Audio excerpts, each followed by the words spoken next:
Robbie, my allegiance is to the fans, to democracy. If you're not with me, then you're my enemy. Only a Sith Lord deals in absolutes. I will do what I must. You will try.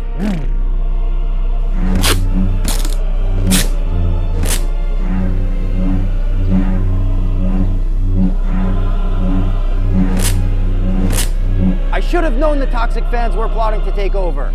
From the Sith, Robbie, Kathleen Kennedy is evil. From your point of view. From my point of view, the last Jedi haters are evil. Well, then you are truly lost.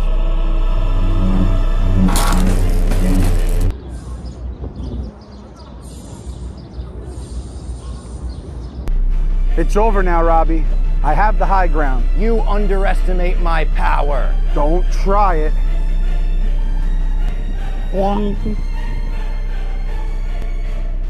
You were the chosen one. It was said you would destroy the Last Jedi fans, not join them. It was said you would bring balance to the fandom, not destroy it. I hate you. You were my basement boy, Robbie. I love you. Go. Welcome back to the second half of the 24-hour May the 4th Star Wars live stream. We are here, of course, presented by Stella Blue. Check this out. I got a little blue milk to add to my Stella Cold Brew. Miss Peaches blend. We love it. And I'll blend it with a little bit of blue milk. How about that? Don't make a full milkshake, but I like a lot of milk in my coffee. Look at that. It makes it a Yoda tinge, maybe? It's like the Yoda cocktail with Stella Blue. Blue milk, Miss Peaches blend. Get it now. It's great stuff. And this is going to fuel us up through the end of the night because we're only 12 hours in. That's the halfway mark, ladies and gentlemen. And now is the witching hour. Now is where we go. We watch some movies together. We build some Lego sets together. We do some paintings even. I'm not a painter, but look, I even classed it up for the second half of the stream. A little X-Wing collared shirt. How about that? Shout out Lady Fox. Got this for me, I think at Disney Springs or something. Check it out. Boom. Stella Blue coffee. It's good stuff. We're getting ready to watch Revenge of the Sith now. So everyone, if you're watching now, pull up Revenge of the Sith on Disney+. Don't press play yet. Bring it back to the beginning, but pull it up on Disney+. We'll give everyone just a couple minutes to do that if you want to boot up your systems or anything. Let me put this down for a sec. I don't want to kick that over. Nobody kick that over. There'll be a blue stain on the carpet if we kick that over. I mean, there's a brown stain. True. This is a stained carpet. It's not the most unstained carpet in the world. Wasn't all us. There were some stains in here before. Yeah, there definitely were. But since the Pup Punk guys have taken over, it's kind of on us. What? St. Louis lost. Oh, game's over. Double overtime. St. Louis lost. Winnipeg. Is that an elimination game? Do they move on? Game 7. Yeah, shit. Sorry, Riggs. It's tough. That's tough. They won the couple years ago. I don't feel that bad for them, if we're all being honest. And the Warriors just beat the Rockets. What a night. Unbelievable. I need something to stir this a little. You can just maybe a straw. Mix. Yeah, another straw. Shout out to everyone that has been here with us. W for round 2. I love that. We're just getting started. Only halfway in. Stella Blue. Put my Stella Blue hat on. My new Stella Blue hat. Looks sweet. I like it.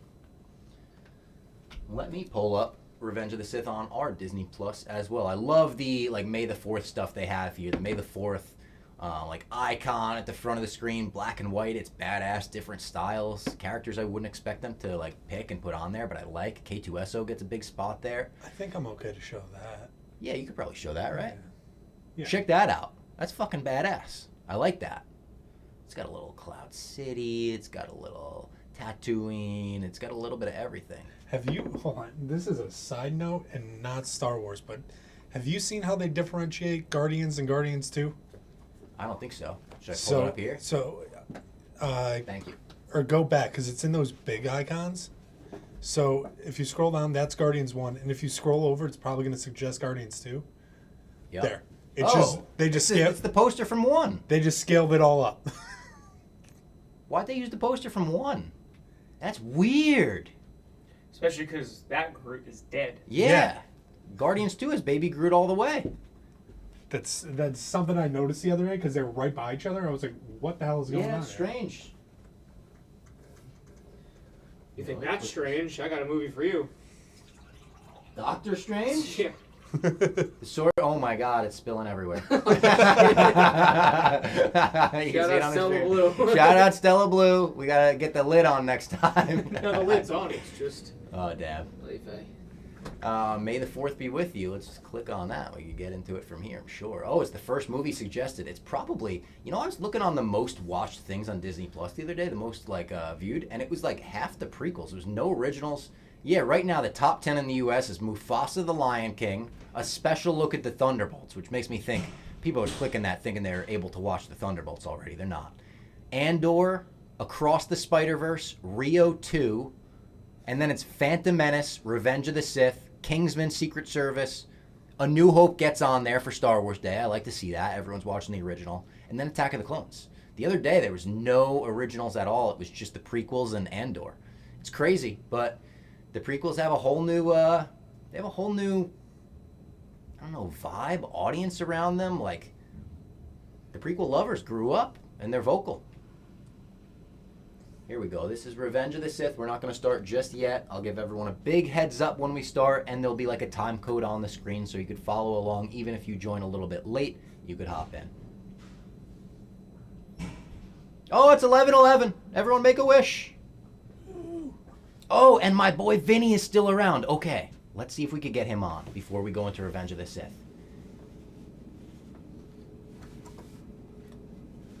I emailed you the link. You could just send them that Yeah. one. Hasn't changed. So, as I was mentioning before, I've got a friend, Vinny Vegas, we call him. And Vinny Vegas used to be on tour with All Time Low. He did merch and whatnot with All Time Low. And now he's in the 501st Legion. All right, we can get him. Yes. He's in the 501st Legion. He's got a couple different costumes. We were talking about him with Mike, the guy we had on before, Mike Forrester, knows Vinny well. And he helped Vinny make some of his first costumes and whatnot. Vinny was at Yankee Stadium today as the scout trooper for May the 4th, which is like, you know, it's a pretty good, like, fucking, if you're in the 501st Legion, that's like a good, esteemed thing to do. It's fucking awesome. So we're going to bring him on and talk to him about that experience. Did the Yankees win today? I think they lost 3-2. Oh, fuck. Vinny's a Yankee fan, so he'll care about that. I am as well. It was one of the first times that we ever bonded. We didn't know each other. I was at an All Time Low show in high school. They're big Orioles fans, and Yankees were in the playoffs. I don't think it was Yankees-Orioles, but it might have been. And I remember I kept going back to Vinny at the bar and asking him what the score of the game was, because I knew he was a Yankee fan. 7-5. Sorry. 7-5. Shit. All right, he's going to be joining right before we go into Revenge of the Sith, which will give people some more time to actually get Revenge of the Sith ready on Disney+. Tell your friends. We're all watching Revenge of the Sith together tonight. All right. Let's get Vinny in here.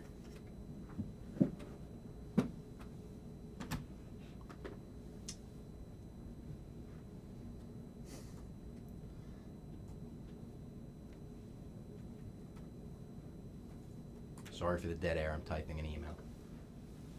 At Gmail. I'm not going to dox him. Good news is basically everyone from the previous stream. They're back? Hi, everyone. Everyone's back? We were hovering around like 325, and we're at 264 right now. Oh, that's great. We got the majority of you guys back. And I'm assuming some of the people that dropped off maybe either fell asleep or they were doing the nice thing where they just had me open in another tab to support. I know a lot of people are doing that if they're not Star Wars fans, and I appreciate that a lot. All right, I sent the link to Vinny, so we're going to get him in this stream. And I apologize to Vinny. I was ready to bring him on before, and I wasn't checking my phone. I didn't realize he texted me before and was like, hey, I'm ready. Like, at the time, basically, that we wanted to have him on, he was ready, and I didn't even realize it, so I felt bad about that. Mix up this Stella Blue. Oh, wow. It's got even more of a Yoda tinge to it now. Look at that. Stella Blue coffee. Like you've never seen it before, but it tastes just as good as it always has. Smooth stuff. Good stuff. All right, let me put this on something so it doesn't fall, as well as the blue milk. I'm keep looking at this blue milk thinking I'm going to kick it. Get the blue milk away from me. I'll take it. Nick, you want milk or should I pour it out? I'll take one. Take a little hit of that. That's just straight milk. Oh, yeah. The Stella Blues are here. Got it. That's around Stella Blue, like a keg. How we doing in the chat? Is the chat still bumping? I don't see it in front of me. Do we have to reset Oh, it? I have to reset it. I was going to say, it feels like everyone's quiet all of a sudden. I was like, I hope people didn't fucking get awkward on me. Hear my voice crack there? I was feeling vulnerable. I'm pulling it up on my computer so I could see you guys chat. I didn't have it in front of me and I didn't realize that you guys were still there. I'm pulling it up over here too for you. That's a awful idea. And shout out to, again, awesome graphics on this stream. I love the Revenge of the Fifth thumbnail we got going on this one. A little darker, eh? Hey, the chat. I opened it back up. I see you guys. I see you guys still here, Bob. We've spoken. Smash that like button. I'm going to be completely honest. For the last, 10 minutes, I've been a little panicked of, okay, we lost everybody. I know you're telling me there's people, but clearly nobody's talking in the chat. I'm very glad. I just discovered there's a second volume of Wookiee erotica with a Wookiee in it now. What? Wookiee erotica? Just got back in after The Last of Us. Gonna cap the day with Rise of Skywalker. Ooh, interesting. Don't know why I'm choosing that one, but screw it.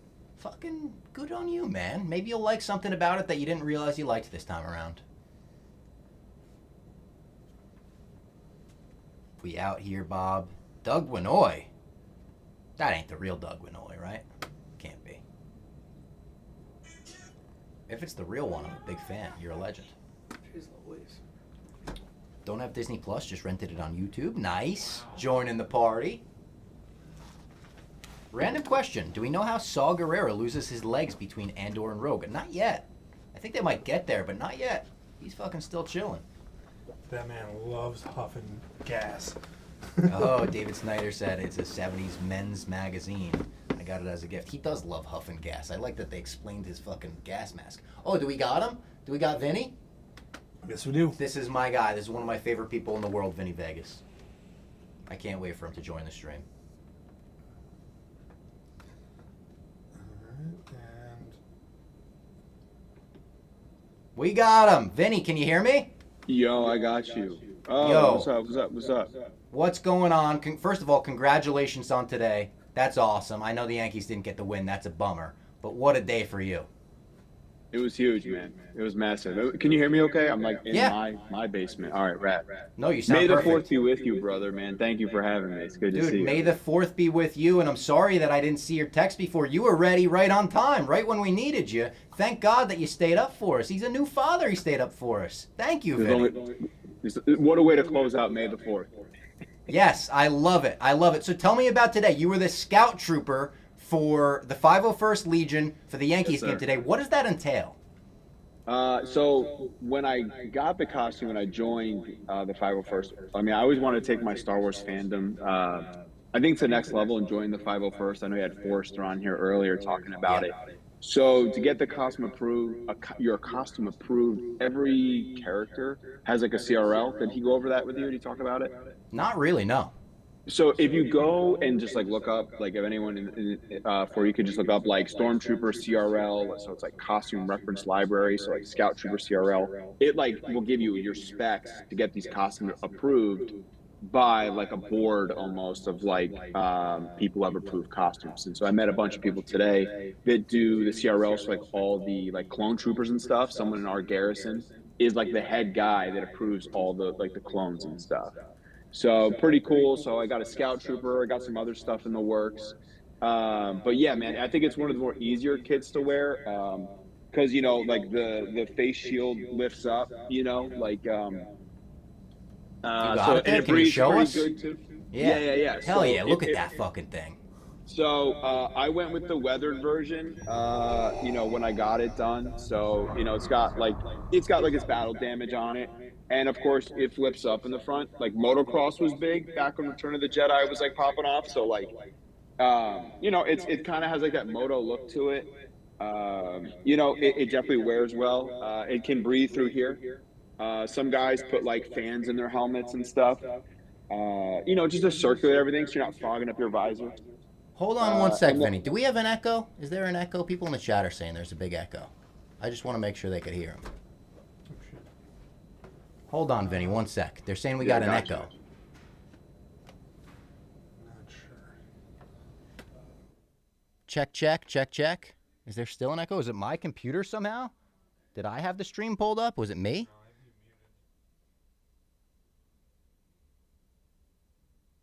We're working on it. Sometimes the, as I said, the power converter, the hyperdrive, sometimes those things go awry, and you got to give them a fucking smack and see if they start working.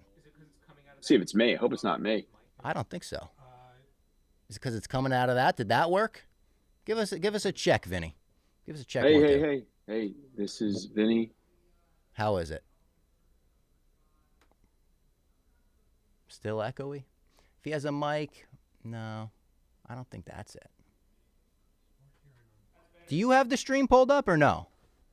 Me? No. Then no, he doesn't. Oh, it's better? Oh, it's better. We got it. We're fixed. Okay. All right. Sorry about that, Vinny.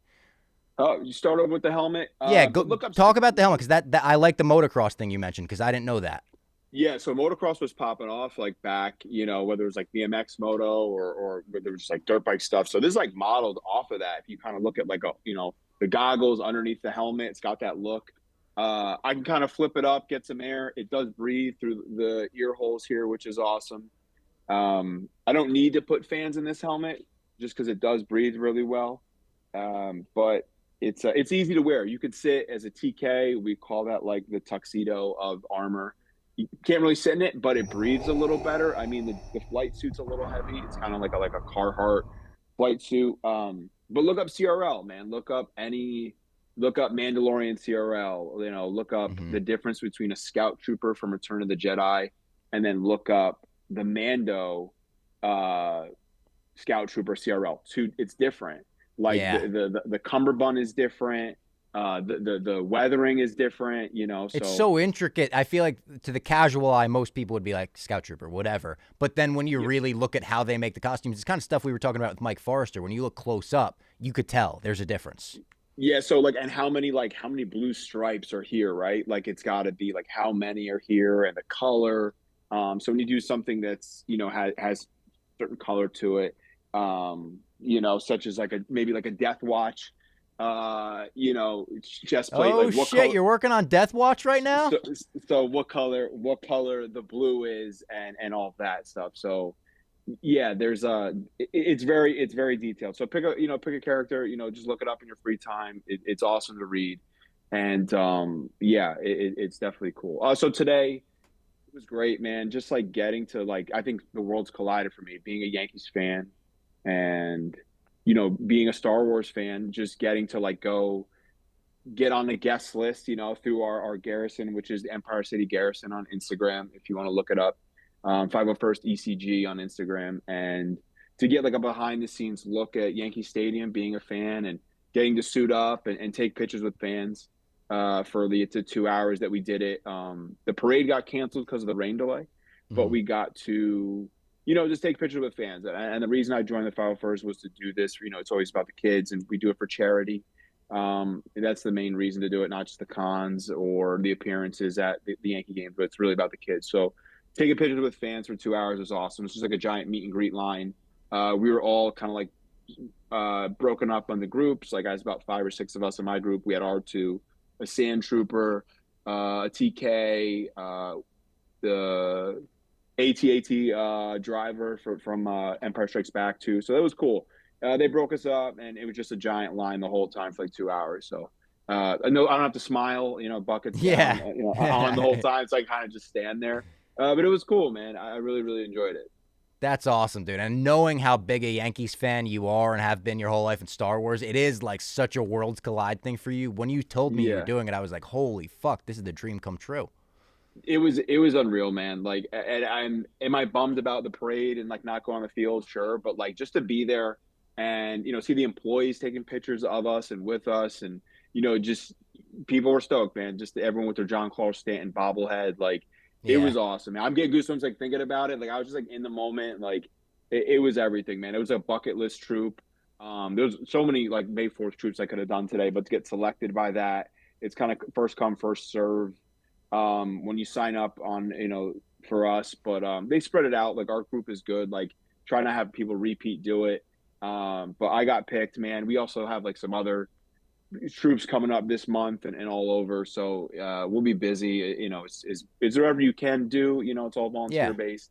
But it's awesome. I have some 501st merch I can kind of show you. Like, Oh, show it off. Yes, like, yes. Yeah. Please. Because this is all like exclusive to the 501st Legion.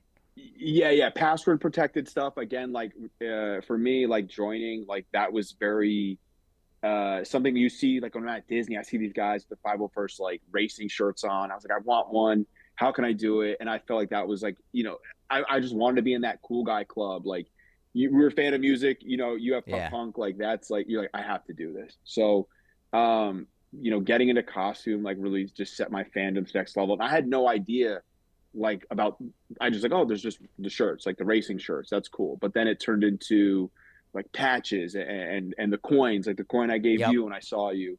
The coins are badass. I like the coins. Yeah, and then just to trade with other garrisons. Like I went to Disneyland with my wife and met someone in a San Francisco garrison. So we traded. Like we had stuff to trade, and it was really cool. And so certain characters have a detachment, right? So I belong with the Scout.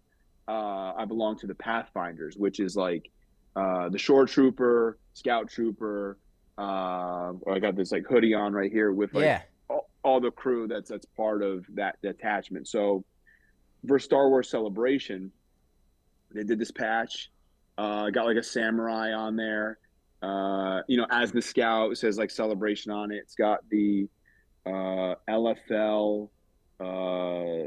It's got LFL on it right here. So you know, it's like official, Lucasfilm, like Lucasfilm. Legit. Yeah. Oh, that's upside down. But yeah, this is like super cool. It's like one of like my favorite. They limit you, right? They don't let you get like 100 of them. So I think it was like 4 or 5 per member. So I had to cop that. And people that don't know, like Lucasfilm has always been super supportive of the 501st. Like Lucasfilm and the 501st are kind of like hand in hand. It's the OG, yeah. It's like the original costuming group, and I just to see how like much this has progressed like over the years, like 3D printing and how people like get these costumes and stuff. It's just really gone. It's come such a long way. Like you can get stuff like this now. Like George Kittle went as Mando for Halloween. I know, I saw that. Yeah, like last year. It's gonna be you soon, buddy. I promise you. But I hope so, man. I hope so. Yeah, but another one I have. So being Empire City Garrison, then we have a smaller group of us that make like a territory or a squad. So I'm in the Hudson Valley squad. There's like an anniversary patch with the Sand Trooper on there. Super cool. Like one of our buddies who's like the leader, he's a Sandy. And this is awesome. So it's one of the first ones I ever got. It's cool to have a group like that where you're like, yeah, he's a Sandy. Like you even saying that, I was like, that's not a cool as fuck. yeah. I got a couple coins too, which so part of the Pathfinder similar, like they did this, like I don't know which way I'm going here. They have the coin, the Scout for me, awesome. Yeah, I put like a big one on the back of a denim jacket, like biker style. You know, some of the stuff, you know, it's just stuff I'll trade with and stuff, which is awesome. And then this one I'll take out because this is from Japan for Celebration this year. They did this. Tough to see, Stormtrooper, but is that Vader on there too, or is that a Death Trooper? I see like black. They did like a weird dark like orange thing for Celebration Japan, like, but I had to get it just for anything for Japan, man. Like, of course, yeah. Awesome. And then last one I'll show you. Return of the Jedi. What is this anniversary coin for? I think it's 40th anniversary Return of the Jedi. Yeah, someone had given me this. That's badass. So yeah, I got the Vader on there. Vader. Yeah, so it's cool. And then it's got like the 501st logo on the back. I think the coins are great, man. Like the New York one I gave you, that was specific for our garrison. I love that one. Yeah, that's on my Star Wars shelf.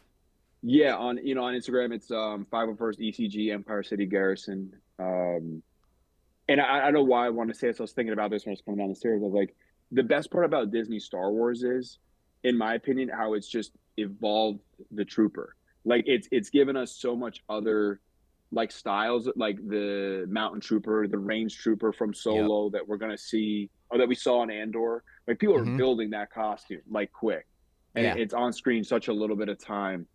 And I think that's great. Whether the Stormtrooper and Mando with the mortar tube or the Incinerary Mhm. Trooper, like all of that is like we have the TK, the TIE Pilot, Hoth Trooper, Sandy, like Scout. But I think now there's so many other costumes that people just want to do. So Oh, yeah. uh, I mean, yeah, I was talking it's about it really before. awesome. We were talking to Forrester, and I was joking to the two guys in the room. I was like, I think I would want to do a Short Trooper. Like, Short Troopers from Rogue One, I think, are so badass. I mean, Scout Trooper is my all-time favorite, so that would be, like, Yes, the one sir. that pulls me the most. But, like, Short Troopers are, I guess you said they're in the same kind of clique as the Scout Trooper. It feels similar to me.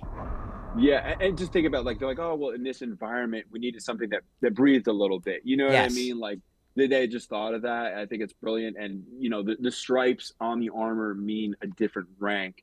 So like the red would just be kind of like a grunt, and I think it's the blue that's like maybe the general or the leader of that crew is what the baby blue looks like. And my buddy Lyle in our garrison, he has a short trooper. So he's the only one, and it's beautiful, man. It Yeah. really looks awesome up close and personal.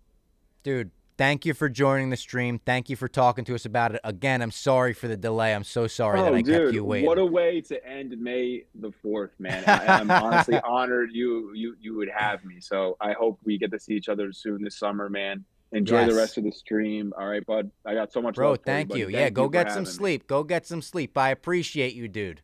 Oh, anything for you, brother. Thank you so much for having me. Of course. There you go. One of my favorite people, guys. One of my favorite people in the world, Vinny Vegas. Just a great guy through and through. Absolutely love Vinny. What a moment for him, too. Yankee fan, Star Wars fan, he combined both today. It's tough that he couldn't do the parade and it got rained out. Hopefully, maybe next year, it's like, hey, we'll give you the call again. I don't know if that's how it works in the 501st. I know everyone kind of gets a turn, but awesome. All right, it's 11:30 now. Caleb in the chat said, what time are we starting Revenge of the Sith? How about we say 11:35? How about we give people 4 more minutes, and we're going to start Revenge of the Sith together. Revenge of the 5th. It is we're approaching Revenge of the 5th. We're there if you're in Spain, London, anywhere across the pond, as they call it.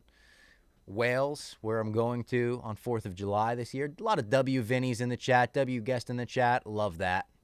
Cool interview and look into the 501st. Hopefully this stream inspires someone to look more into the 501st. I think maybe that's for me. As he said, it's all like volunteer work, charity work. It's good stuff. And there's a great documentary about the 501st that was actually put out. I think it was attached to the Star Wars Complete Saga Blu-ray that came out right before Disney bought Star Wars and announced they weren't, that wasn't the complete saga, essentially. It was about 501st Troopers getting ready for a big Rose Bowl parade where they needed a bunch, and they would have to send in videos of the way that they walked as stormtroopers and shit. Is he watching any of the movies? Yes, we're about to watch Revenge of the Sith. Do you have ads on Disney Plus? I do not have ads on Disney Plus. I've taken the ads off of the Disney Plus. Need to know where to stream it. It is on Disney Plus. I don't think it's anywhere else, to be honest. You could definitely rent it elsewhere. Charles says looking into it right now. I love that. Oh, Cooper says, screw Rise of Skywalker. I forget we're doing Revenge of the Sith, making the change now. I love that. Love having you on board. Gonna snooze off to Revenge of the Sith. Perfect plan.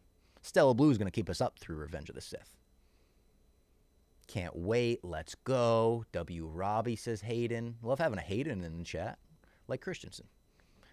$4 on YouTube, Murph says. It's worth it. It's a great movie. It's worth the $4 in my opinion. Just hopped on. When is the rewatch? In just a couple minutes. We're going to start in 2 minutes. Perfect timing, SoCal dude. How you holding up? So far, so good.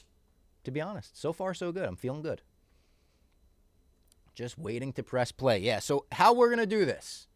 I want everyone to pull up Disney Plus, pull up Revenge of the Sith, press play on it, and let the Disney Plus quick, the little dun, or whatever, you get an ad before it for Andor or something. Let's skip that, and we're just going to go to Revenge of the Sith, pause it at 000,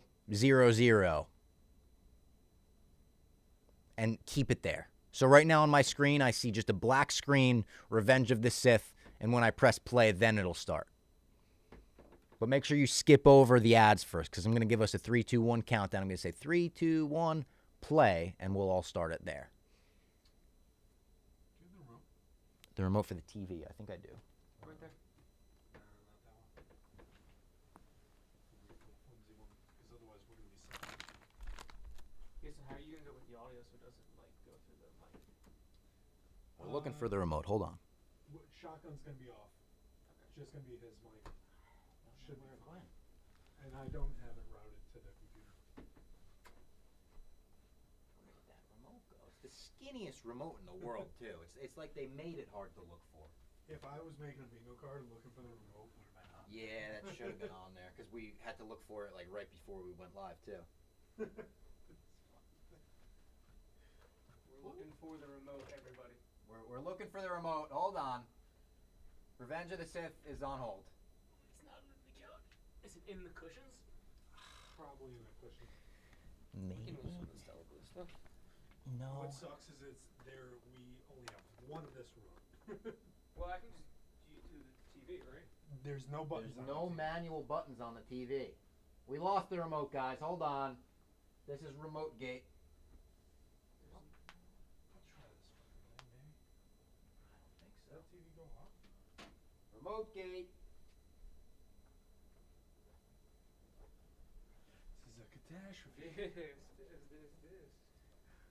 Remote gate, and unfortunately, I don't know if you heard us mention, the TV doesn't have buttons on the TV. Don't twist my arm, Robbie. Ready. We're lacking ball. We were lacking ball watchers in this chat. This is huge. Oh, Blutman's in the chat? Is Blutman in the chat? People are saying W. Blutman, ball watcher Blutman. Did he Hey, redirect Blutman. us? Yo, shout out Blutman. Did he redirect to this stream? Big Blutman guy. Love Lucy Blutman. Blutman raided the stream and stole the remote. Impressive. All right, so yeah, if you're tuning in from the Blutman stream, thank you, first of all. Second of all, we're about to watch Revenge of the Sith. As soon as we find the TV remote. There you go. I can do it. Oh! Volume up? All right, there we go. Never mind. We don't need the remote. Bless you. Oh, I'm done. Nick is sneezing. It's a catastrophe in here. For everyone from the stream, shout out Stella Blue Coffee. Yes. We're drinking it. My Stella Blue looks green because I put blue milk in it. Check it out. Wonder what Big Cat thinks of that, eh? Green.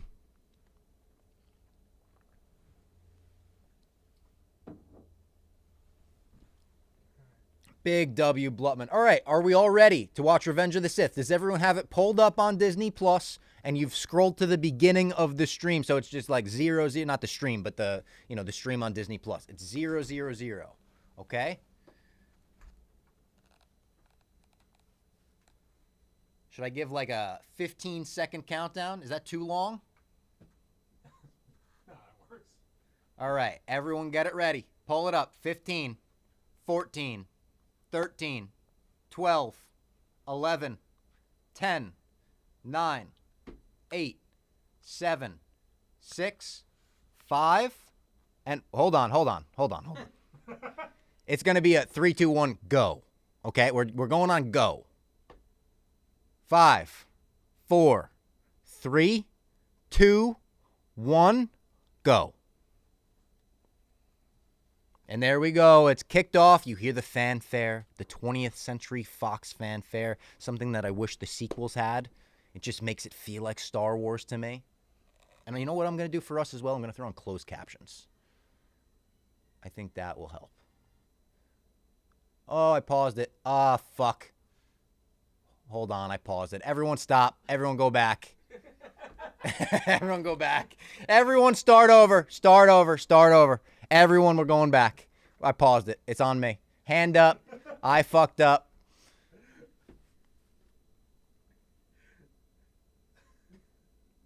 It's on me. It's totally on me. They said, how you feeling? I said, good. Maybe I wasn't feeling great. All right.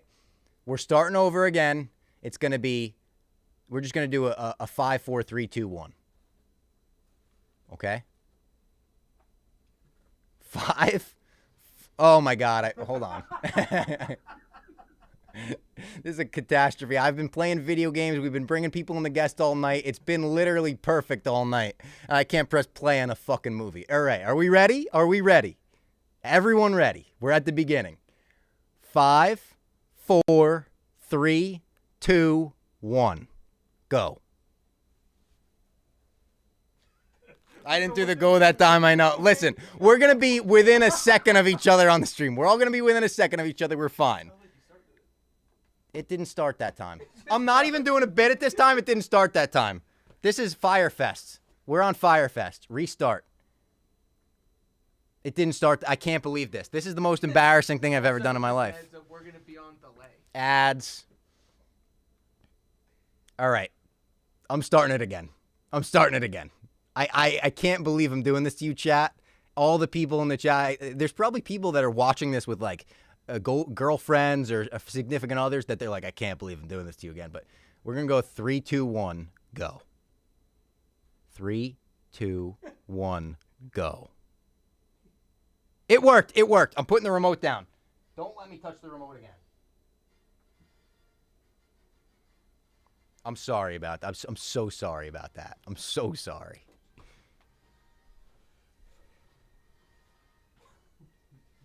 Right as we got all Blutman's viewers too, they're like, who is this idiot that can't press play?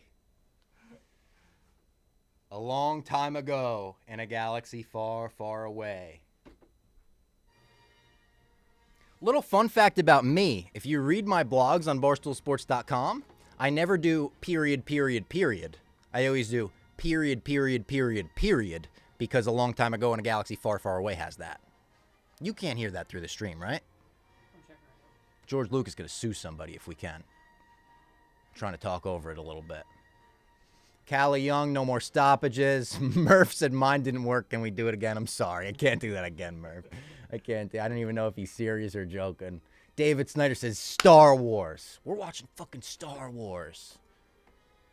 Liam Blutman. Now they see me all the time. I'm the idiot doofus boy, he said. Oh, come on, Liam. You ain't. But that was embarrassing. I'm embarrassed that you were here for that, Liam. I feel like your respect for me has gone down.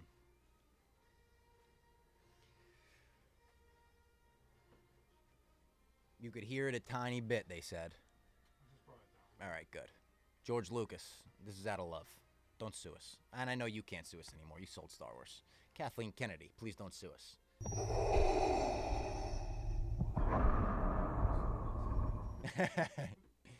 Yeti, can you shout out Georgia? Shout out Georgia! Been to Atlanta a few times. I think Cumming is a place in Georgia. I think Cumming, Georgia is a place. Liam says respect has risen. Respect to you, Liam. Here we go. The fucking war drums to kick this thing off. So good. One of the best opening sequences in Star Wars right here. Classic lines. Some Anakin and Obi-Wan camaraderie right before everything goes south, as we spoke about with Nikki Smokes. Great sound effects on the speeders. John Williams was fucking cooking, as he always is. Robbie, have you played the original Battlefront 2? I have, not on the stream yet. We're playing that later. I think they filmed a new trilogy in the time it took Robbie to hit play. Mean.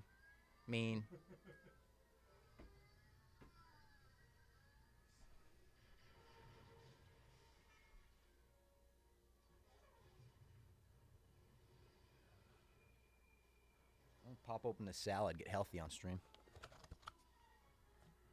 I love salads.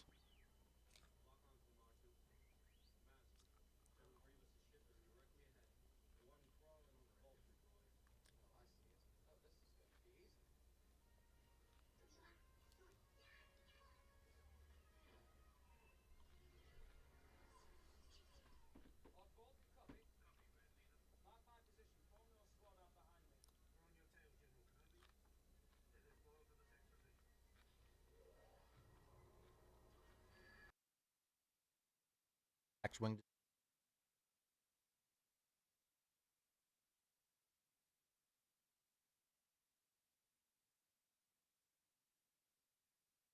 The fun begins.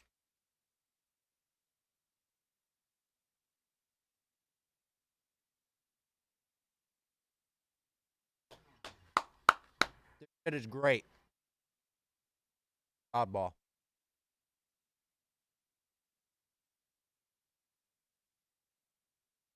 Hard to tell.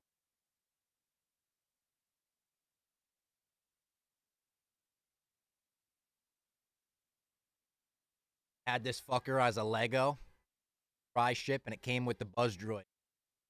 How does it get work? Bugs. Little bit freaked out by that.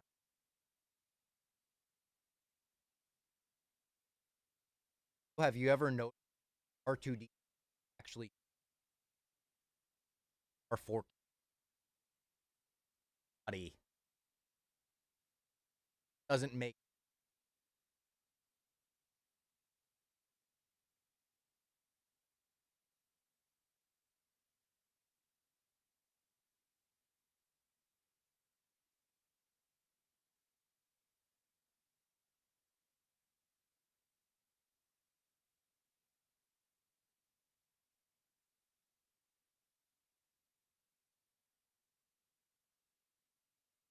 check 1 2. Watching Anakin and Obi-Wan maneuver their way through the Buzz Droids here, and look at the Buzz Droids, the way they creep up. Ugh. I had that little like thing as a toy, the little headset they're wearing. The most uncomfortable plastic headset you could ever imagine, but I wore it all around the basement.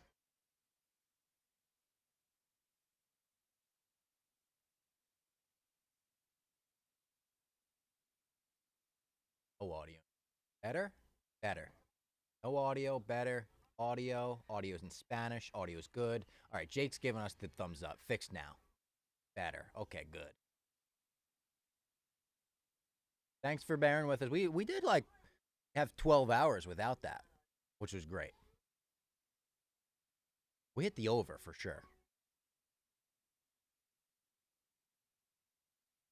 I love this maneuver from Anakin. He says, all right, let's fucking crash the ships into each other. I'll just fucking skid them off your ship.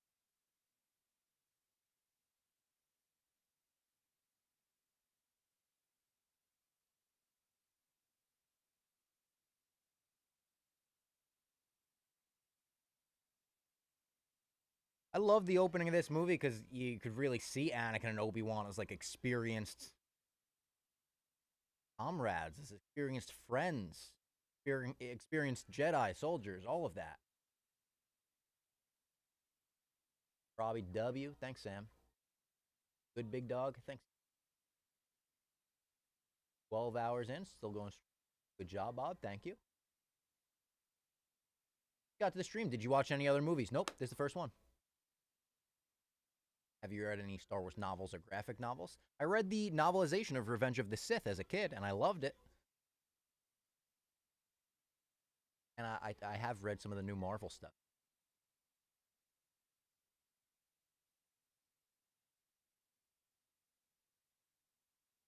Get the, well, I'm having a bad feeling about this. You get that real quick in this movie. Like they want to get it out of the way almost. That was always.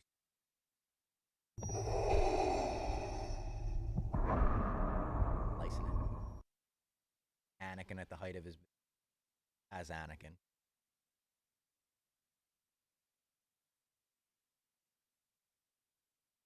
The, like the, battle droids. They're funny in this. Funny in all of them, to be honest. Yeah.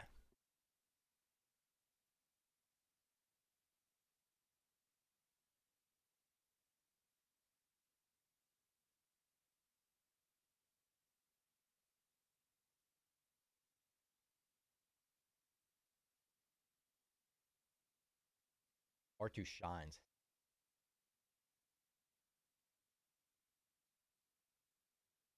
Grievous.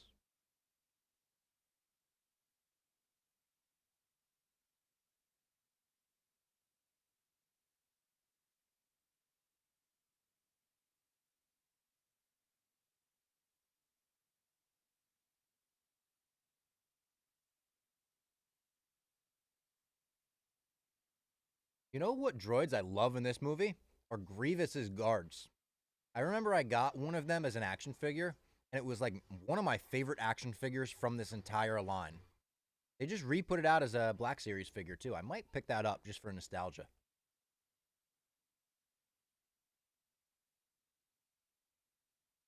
The OG elevator scene before the Winter Soldier.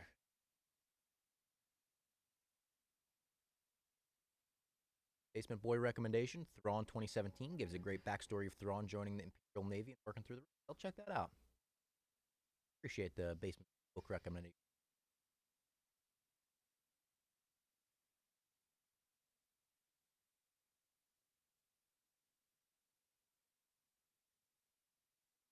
I love this. I love that like R2-D2 could do all this shit, but he can't have like internalized audio or communication. There's no headphones for R2. He's got to play it loudspeaker.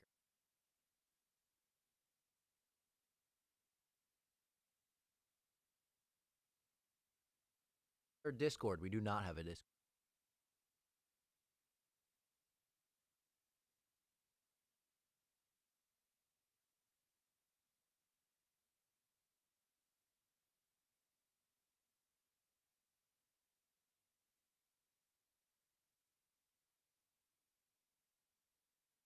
Love how much dumber the droids got in each movie. Good point.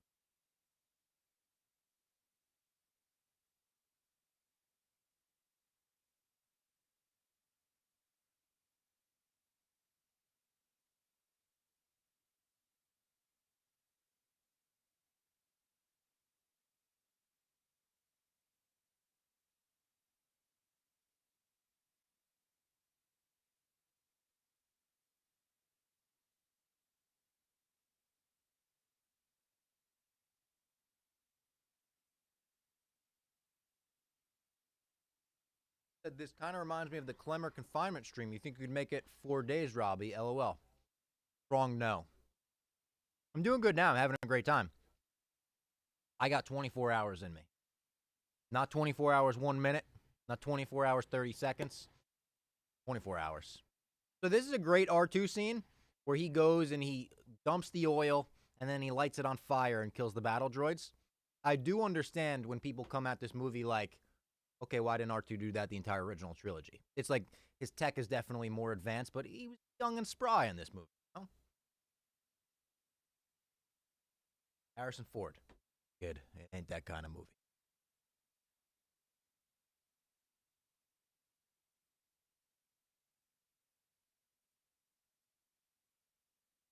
When are you going to play Battlefront 2? Right now, it's on the schedule as like 4 in the morning.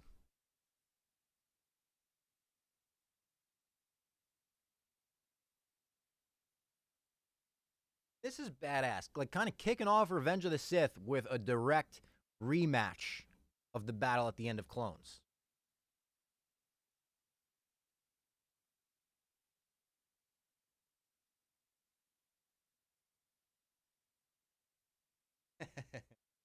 Like, you trying to be kidding.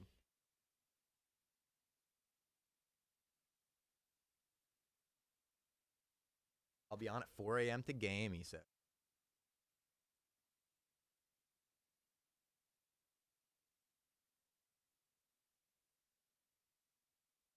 People love to bring that line up too, where Anakin goes, "My powers have doubled since the last time we met Count." And they say in the context of the Clone Wars cartoon series, the last time they have met is like last week. Like they just saw each other. But of course, that's more Star Wars retconning, which happens still to this day. It's like we went from the last time Anakin and Obi-Wan saw each other was in this movie to in Obi-Wan Kenobi. What time are you going till tonight? I'll be done at about 11 a.m. tomorrow morning. 10:55, 10:50, something.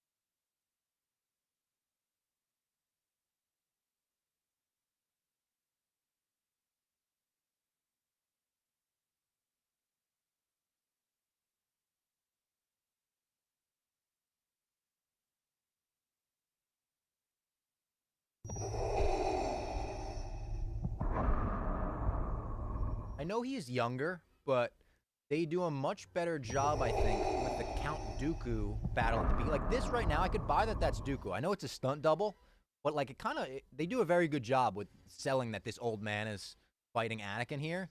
Later on, when we get to Palpatine fighting the whole fucking Jedi Council, that changes. Cinema, though. I'm going to stop talking for this. Do it.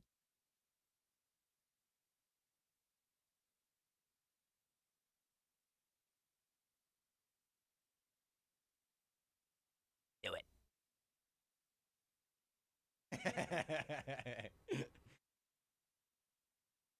I gotta be honest, as a little kid, me and my friends thought that was the coolest shit we'd ever seen. I know it's bad. It's like his first step towards the dark side, but every kill we had in every fucking Jedi battle was... That look that Dooku gives Palpatine when he says, good, now kill him. He fucking looks at him, and the look of betrayal is so good. It's like, that was his... He's realizing in that moment, oh my God, I'm a pawn. I thought I was the guy, I'm a pawn. I love the chat lit up with, do it. It's amazing. Rest in peace, Christopher Lee. Dude would almost be 103 if he were alive today. Did not realize he was in his 70s for this. Great comment from Cooper Thomas. It's a good point. He looks like a fucking spry 70 in this. He looks like he could be in his 60s. Sure.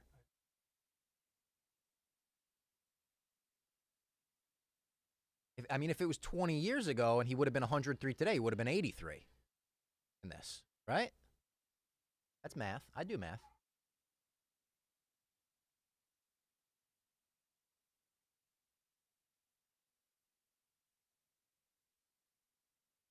Wow, he's in his 80s, dude.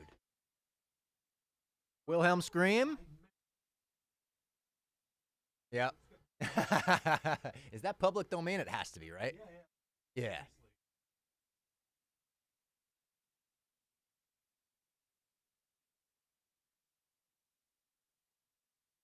Oh, you guys talking? You want to move one of those so you can? Oh, true. Yeah, because we don't pick up the... Phantom Menace. Yoda has 3 toes, but in Empire Strikes Back, Return of the Jedi, and Revenge of the Sith, he has 4. Stoned Papa Smurf. How about this? You just blew my mind. I did not know that. I'll be looking out for Yoda's toes nowadays.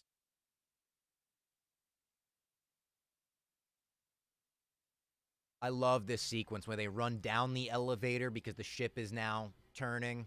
Great sequence to play in the video game as well. Just an exciting way to open a fucking Star Wars movie. George got this one right. Shows off Anakin helping Obi-Wan and looking out for him still. Shows off Anakin as a pilot for his ability to fucking land this thing. Get those fire droids when they come in, like the firefighters. Spielberg loved the Wilhelm Scream. Love it. Missed the Robbie and Clem movie commentary, do ya? Maybe I'll bring that back. They never did so well on YouTube, so I thought maybe people didn't love those, but I loved doing them. Ever watched this remastered? It looks okay. I agree. I do love still like the graininess. I think 4K remasters will sometimes make CGI look worse. The Phantom Menace is a great example of that. You look at some of the Phantom Menace like film screenings, the CGI looks a lot better. It looks a lot more like baked in. Not as jarring. Did Eddie watch the movie? What did he think? He did watch the movie and he liked it a lot. He said he could see why it's a classic.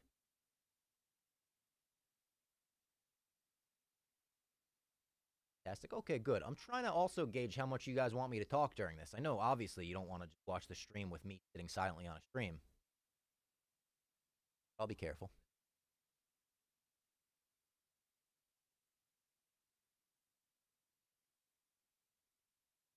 These 4 shields, laser shield, ray shield. Use them once, maybe. Great comedic moment there. R2's fucking got this. Patience. Wow.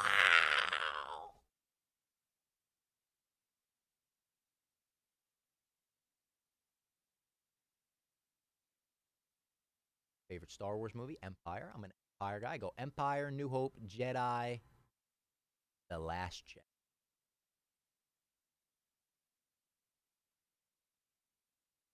So here you go.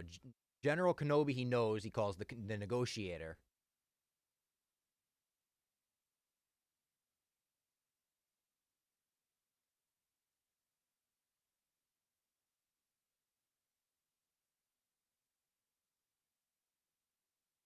That line right there. Then Anakin's response. That is why they had to keep Anakin and General Grievous apart for the entirety of the 7 seasons worth of Clone Wars. They established here that they'd never met before.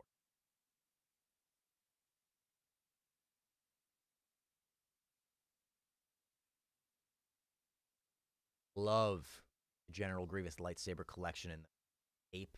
Badass. Bazzing out. This feels very video gamey to me. The boss falls back while you fight the goons. Again, great goons. Great droid. Love that. Consume all Robbie content, my fucking guy. Can't wait for UFC 315 this weekend. Team Blue. Love it.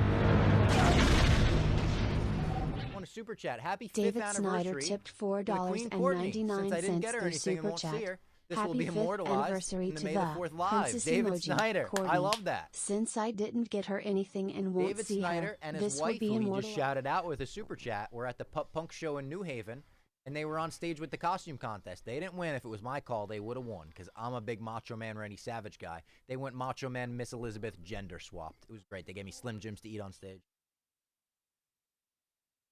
I love Grievous's escape here. Makes him so unique. He starts crawling like a spider a little bit. You're like, what the fuck is this guy doing? Yeah, this was an all-time move. Boom. And it's like, whoa. How's he breathing out there? Oh, because he's half a fucking robot. Repels on, and he's coming back into the ship to get on an escape pod, or his ship. But he could just fucking crawl and use those claws he's got. I would if that would have just taken out Palpatine right there. That's the end of the Emperor. It's like, what the End of fuck? Sheev.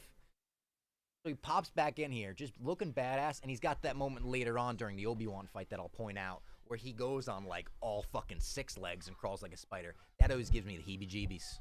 Creeps me out a little bit, if I'm being honest. And then it goes full Titanic here. Splits apart the whole ship, and there's a great line about it too.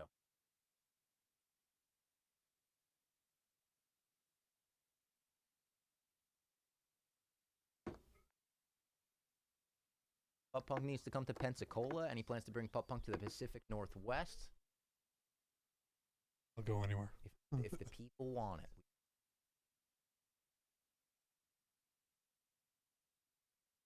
I love Anakin's line right after the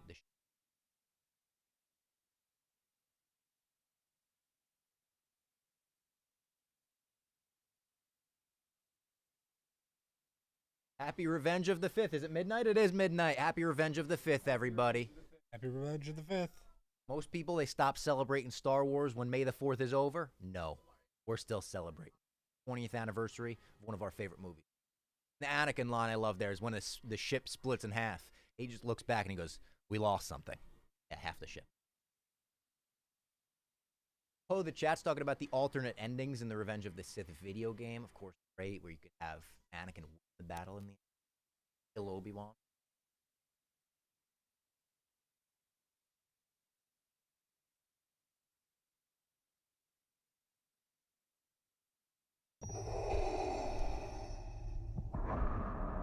This is where the firefighter droids or chips come on, and I always thought that was so cool and like unique. I had never seen that in Star Wars before, but it worked. It made sense, like real life.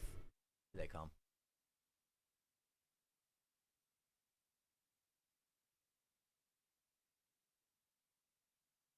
I love that, them trying to put out the fire. It reminds me of like Skeleton Crew being like, why don't we just do suburbs in Star Wars? Like, they have to exist, right? They're like, firefighters fucking definitely have to exist in Star Wars, right? Crash landing. It's like one of those landings we've seen on the news lately. Where the plane flips and they're like, thank God everyone's all right. People in the Watchtower, they're not all right. Unfortunately, casualties.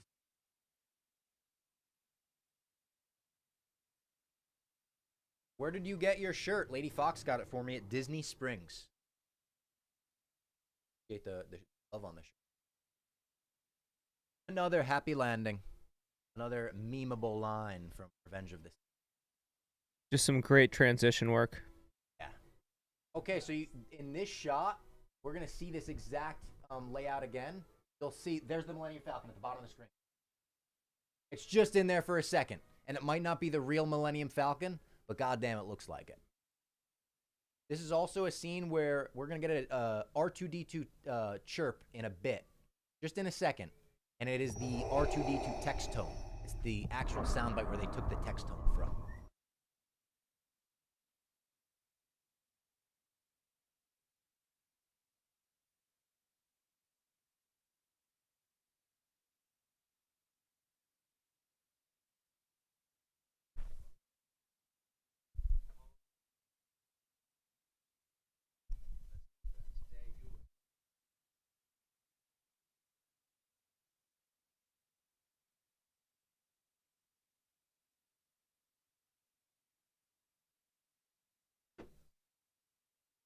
A lot of people bring that line up, and they're, that's what we wanted to see out of the trilogy. The business that went down on Cato Nemordia and all that. I think they eventually did get to it.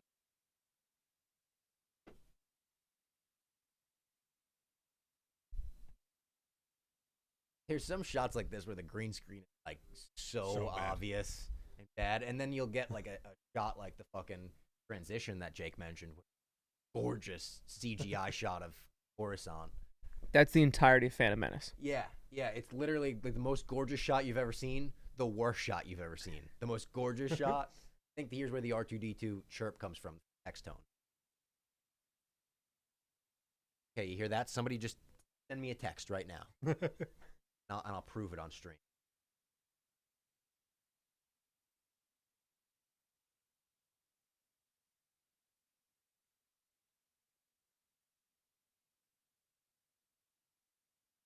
MR2 text tone. This was also, I love, they're supposed to be the most secret couple in the galaxy. She's just behind a column. But that goes back to like George trying to be fucking Julius Caesar with Nikki Smokes was right. Yeah, and she's got the Leia buns in this scene. I always loved that as well. It's the first scene in the prequels where she has the Leia buns. The only, I think. Robbie, if you had to pick Marvel Avengers movies, include the movies, Star Wars movies. Star Wars. I love Marvel, but I grew up with Star Wars in a way. Instead of a director's cut, it's Robbie's cut. That's right. You had a lightsaber tattoo on you. You don't have an Infinity I Gauntlet. don't have anything Marvel, which I will probably get something Marvel one day. You have Batman. Yep. Who was your first celebrity crush? Natalie Portman in Attack of the Clones.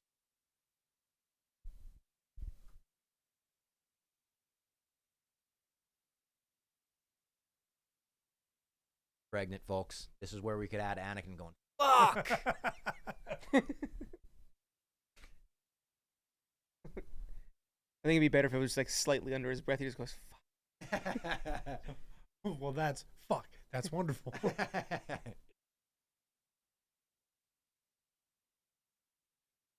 Well, and listen, I'm not going to spend this movie criticizing it. One slight criticism I have is I don't know if this movie feels like it takes place over the course of 9 months. Very quickly, she goes from pregnant to having the babies. She's got like no bump in one scene. She's got the full bump in the next scene. There was no slight bump. Yeah, like action-wise, it feels like a week. Yeah, if you were to tell me like if I was to forget about the pregnancy storyline, you were to say this movie takes place almost over the course of a full year, I'd be like, wait, what? That doesn't make sense. That's how war stories are told. True. No, it is true. You tell the highlights. Well, I wouldn't call them highlights. Lowlights. Yeah, it's like Grievous goes to this planet. We then go chase him. Yeah. And then And I guess maybe like a couple weeks have passed since the last scene and this scene, maybe. This scene was a lot of fun in the video game, I remember. Oh, this whole planet. This whole planet. Video game, yeah. Got those creepy fuckers. They've got pretty bad teeth. Need lots of Colgate. Why did I turn into Trump there? Very bad teeth. They need lots of Colgate. The worst teeth. Said Bob, RTK, what's up? Think Topher would let you stream his cut. Topher would, but I don't think Disney. Is it rude to say that Chris Clemmer reminds me of General Grievous? A little bit. Maybe just a tad. See it?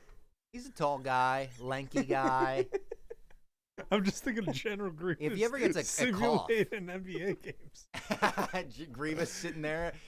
All right, up next, New Hampshire granite, are you rock hard? Oh, doctor! He starts coughing afterwards. Just drafted Pat Bev. Oh man. General Grievous, OG Wuhan flu haver. You could say that. LMAO, poor Clemmer. Not poor Clemmer. Happy guy. He's doing NBA champion. NBA champion 3 times over. 3 times. The way he folds into himself, spot on. Although that's more of like Battle Droid shutting down. Yeah, that's a droidica. Oh, this scene. Let's watch this scene because it's funny. Anakin doesn't know how to riz in this scene. Neither does Padme, though, if I'm being honest. They're both super awkward in this. They're both like 16. Yeah. I guess I get maybe how old? In their 20s.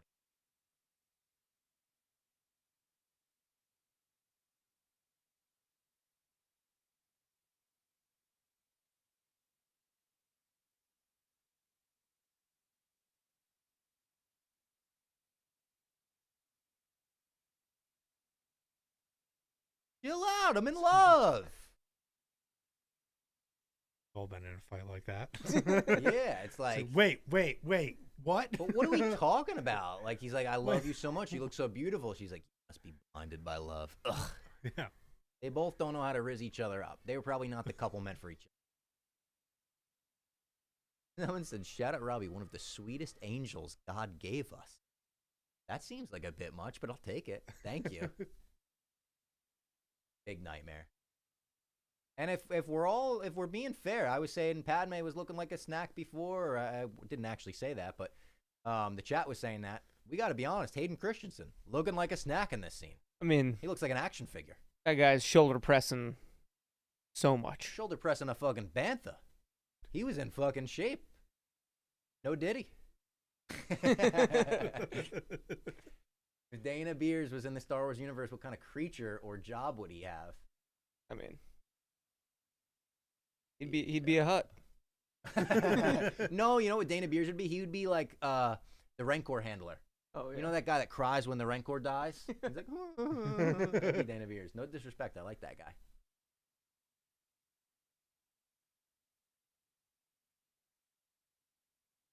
And imagine trying to tell wife about these nightmares when she's probably gonna be like, then you got to get about it. You're like, but the nightmares came true about my mom. Everything just, I think I just see the future. Imagine trying to explain. I got a hot take. I think Anakin in Revenge of the Sith is the best costume design in all of Star Wars. Ooh, Because really good. he's very disheveled. His dark robes. He's wearing his hair darks. is great. I think when I was a kid, I just always wanted my hair to look like Anakin in Revenge of the Sith. I was think like, that guy's the coolest ever. they tell a powerful story through his clothing. They do. I mean, through like obviously you look at Attack of the Clones, he's got sort of the dark robes, but in this one he goes much darker. He's got the black accents on everything. They do a great job with that in Star Wars, though. In general, Return of the Jedi. Yeah, Return of the one of my Jedi, favorite yeah. things is Luke coming in with the black robes, and you're like, oh my god! And then by the end, flaps open and her side was white. Oh, that's chef's kiss shit.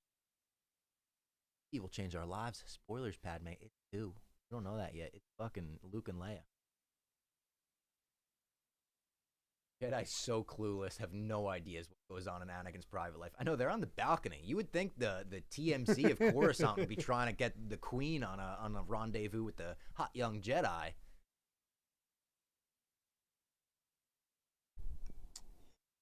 Nice pajamas look. Should I pop my Was pajamas that? on? Was that Bonk. a chat or was that? No, that was the chat. That wasn't me. That wasn't me. That wasn't me. I was reading the chat. This is where he goes and he talks to Yoda. And I got to be honest, if we're holding everybody accountable here, Yoda should have been a better therapist than this. He doesn't give Anakin a lot of time.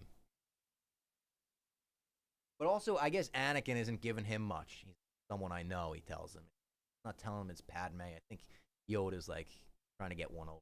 But you're fucking. Try to tell me you're not fucking Anakin. Why are you shoulder pressing that much? Fucking. I like the way they shot with the light only on. Was Yoda fucking Yaddle or? We don't know about that. We still don't know about that. Her Tales of the Empire one. Great. Dooku. That was. I great. liked that a lot. That I just watched that. I was watching. Bryce while I Dallas was Howard editing. did her voice too. One of the best Star Wars directors. She came in so late to the game, and it's She crushes everything. Ron Howard's daughter.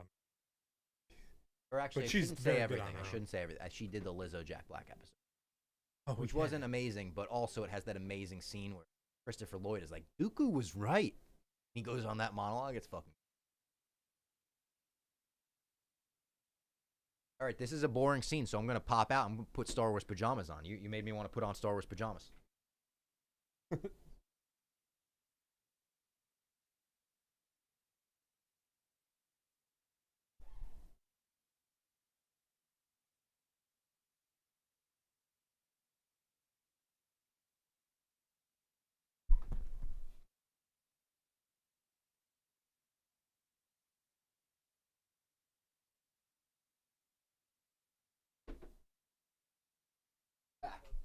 I'm back. That was so fast.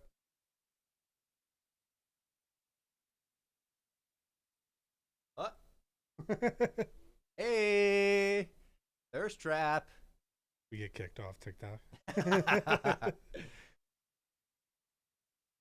You know what's so funny is I keep seeing like Twitter notifications and I keep going to retweet. I was like, oh, somebody clipped this. Let me retweet it. It's from my own account because you've been tweeting. I keep being like, oh, I better retweet that. Don't need to. Darth Vader has to be the best movie character of all time, right, Bob? I think you could make the real argument that he is. I think you could definitely say best villain of all time. Yeah. Vader, Hannibal Lecter.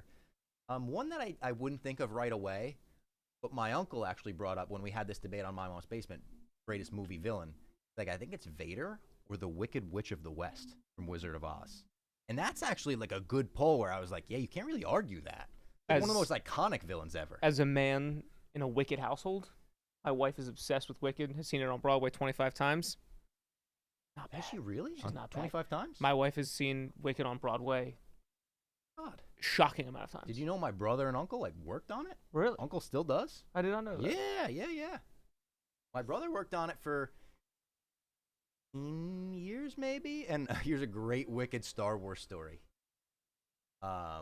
Force Friday, 2016-17. It's The Force Awakens is about to come out. They had an event called Force Friday, the September before that, December, where they released all the new merch. My brother buys a Star Wars Millennium Falcon drone. Like a cheap styrofoam drone, but could actually fly it. He was getting pretty good at it. Flying it around the Gershwin Theater before Wicked one day. Someone tells him, you think you could fly it into the dragon's mouth? I assume you've seen Wicked. Yeah. Got the big dragon, everything. I could get into that dragon's mouth. He flies this thing right into the dragon's mouth. So he's like panicking, and God, the dragon moves at one point. Go, like, you know, kind of herks and jerks. I think it even opens its mouth a little bit. Like the fucking falcon's in the mouth. He had to go to his boss. Like, I have like a bad thing to tell you, but he's like talking in the dragon's mouth. Like, what do you mean? He's like, I just have to give you up. You could fall out during the next performance. Fall out. His ass was in the jackpot. It was like, if the Millennium Falcon falls out of the dragon's mouth during a showing of Wicked, you're fucked. So now he had to like go home and call his wife and be like, hey, I know I got this nice job and I've had it for over a decade. It's in jeopardy. The Millennium Falcon's in the dragon's mouth. She's like, what's happening? So eventually, I think they did one full performance of Wicked, and it never came out. And right afterwards, I think someone knew how to fucking herk and jerk it, fucking slipped out and everything. I said, how great would it be? Stationed you side stage with the remote, and they were like, falls out, fly it away. Don't let it hit the ground, just fly off. That's an incursion. That's two universes colliding. Yeah. But yeah, that's my brother's Wicked Star Wars story. Bet you didn't think we would relate Wicked to Star Wars. That is a really good point. That's a good villain. Yeah. Bob, when are we getting Disney Boys Round 2? Just gave the first one a rewatch. I don't know. We still got to plan that. We have no plans, but other than the fact that it'll happen. By the way, in the middle of you telling that story, I looked at the chat and I saw Baloney Fonseca. Yeah, he's one of my guys. Well, he said he had those PJs on under his jeans. That was too fast. I did not. I actually did not. I went there, I dropped the pants, but my luggage was right outside the studio. Eddie a text and get a villain dog walk draft. I wonder if he's done that before. That'd be great. I feel like he must have. One from Alex Thrift up there. No, Grogu's going to be clapping cheeks once. I don't know that, to be honest. I don't know if that's how he was raised. No, Mando was probably. How awful. How pissed off would you be if they just make Grogu Anakin and Mando Obi-Wan? Oh, I'd be pretty pissed off. And it's just the exact I don't same want him story. turning. I don't And want it's him the turning. exact same I want story. them pals forever. If they do commit, just use the same script. Yeah, just the exact same thing. Me and Clem basically used that script for our fan film. If you missed that at the beginning of the stream, it's on my Twitter. Nick Hamilton went ILM on that shit through lava in Central Park. That's been like since I started doing this. Which, by the way, May the 4th is my anniversary of work. Oh, happy anniversary! How many years? 7 years. Holy Since shit! What a way to Chef's DM'd me. celebrate Nick Yeah. Hamilton's 7-year anniversary at Barstool. W Nick But Hamilton in the chat. I've always wanted to do like Star Wars shit, and like even just the jump. Like by no means did I make it clean, but like Oh, it's great though. but like that's if I had more time, I can figure out how to make it like look real good. But no, yeah, it's so much fun making that. Go check that out. Here's where all the Jedi are talking about Anakin without Anakin, where they're like, we might have a problem on our hands there. We gotta fucking keep this emo kid in check. And they're right. They're right. But again, the Jedi, fortunately, are failures in a lot of the where they don't act on it like they should. They say, we gotta keep this emo kid in check. Let's fucking have him spy on his new guy.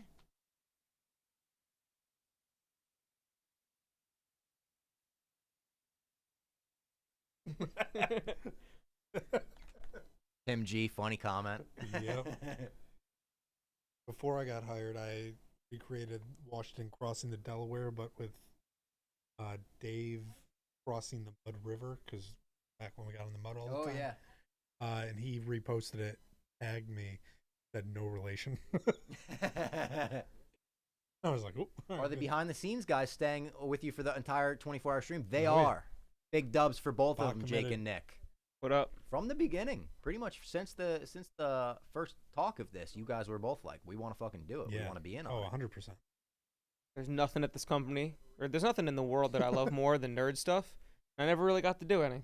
Yeah. So I threw my hat in the ring. Not the biggest Star Wars guy, but I like Star Wars. Always wanted to do 24 hours. Love Robbie. Love everything Robbie and Clem do. Listen to every Appreciate episode that. of My Mom's Basement. So why not? Oh, looks like Eddie did do a 2020, but no Star Wars. They didn't have Darth Vader on the villain draft? That's crazy. That's psychotic. This is a pretty good scene between Anakin and Padme, too, where I like Padme suggesting, like, have you ever considered that we're on the wrong side of this thing? Anakin is, of course, stubborn. He's like, no, of course not. We're in the right. Now, watch out here. We're watching for a George Lucas cameo, okay? You're going to be looking for a blue guy with a giant headdress on the left side of your screen. Coming up here. Right here, there's George Lucas. He's talking to maybe his daughter there, I think. I want you to send that Twylock in the shop before to Nikki. And this is one of the most iconic scenes in all of the prequels, I would say. The opera where Anakin comes and meets with Chancellor Palpatine. Not yet revealed as Darth. He also tells all the people with him, hey, fuck off here. That's where I throw the F-bomb. Instead of give us some time or fuck off.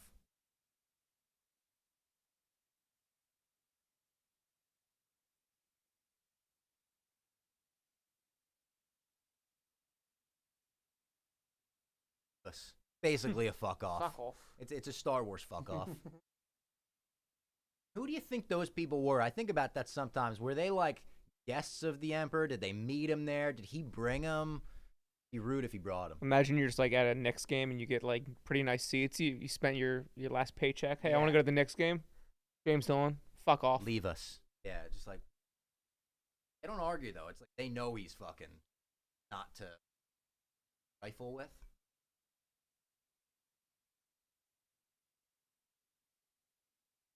Past midnight. Do you notice it got really quiet? Yeah. It'll kick back on. It's All like right. Great Ian McDermott acting here too. Like this is one of those scenes where the dialogue is not bad and the acting is pretty fucking legit. It's all Ian McDermott monologue. Hayden doesn't have to do much.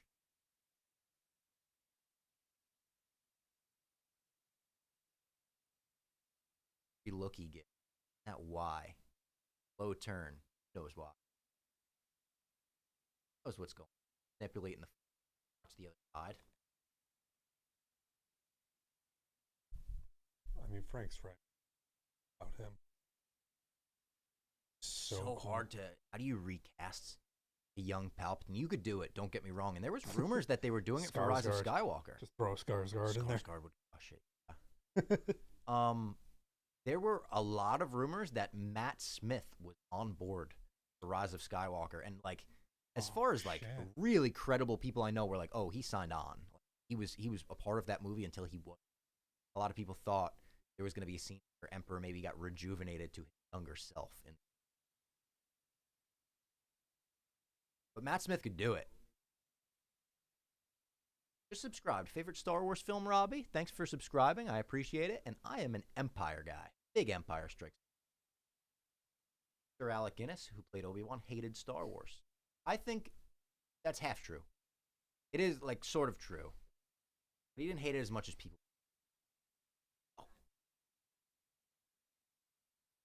Did you ever hear the tragedy of Darth Plagueis the Wise? He fucking said it.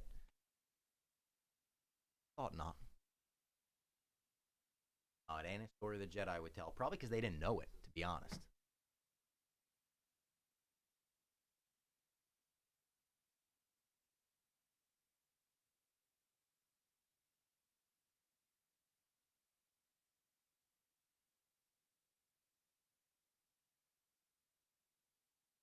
Line delivery, that ...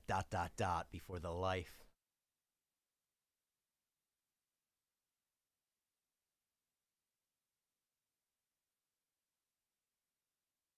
Look again. Ian McDermott does a masterclass in looking away from who he's talking to and then looking back to him in this scene for all of the most important lines. This was one, too, when I went to go see it in theaters just a couple weeks ago with Lady Fox. This was one, even Lady Fox, who's seen this movie before but not in a while, she turned to me and she said, "Shit. You feel the aura rise up in this. You feel the stakes rise up. Well, they're pulling our guy to the dark side, and we can't do anything to stop it."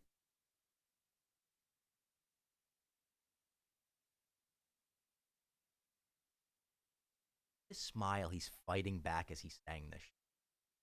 You know who could be a good? Who's in Split? He's Xavier. Young Xavier. James Marsden? Is that his? No, not James Marsden. That's fucking Cyclops. James McAvoy. James Another McAvoy. I feel like he could be a good young Palpatine. Yes, I could see that. Yeah, definitely.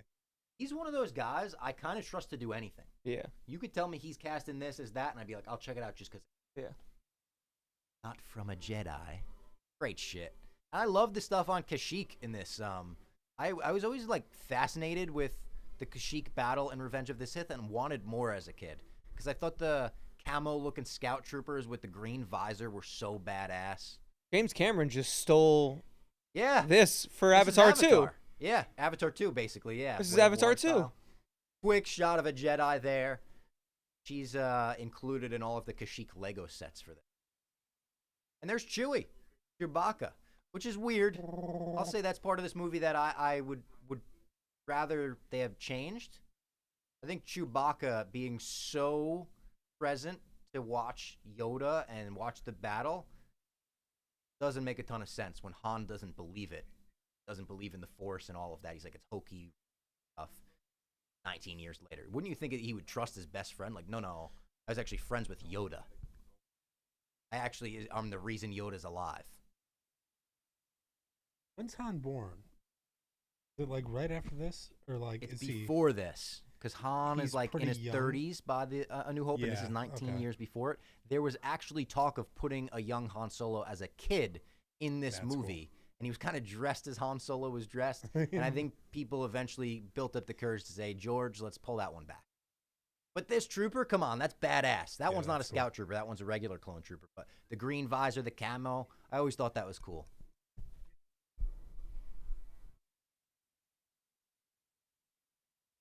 I said, what are we looking at? We're watching Revenge of the Sith, and we're about 49 minutes into it. Holy shit, we're already 49 minutes into this movie? Yeah. This movie flies by.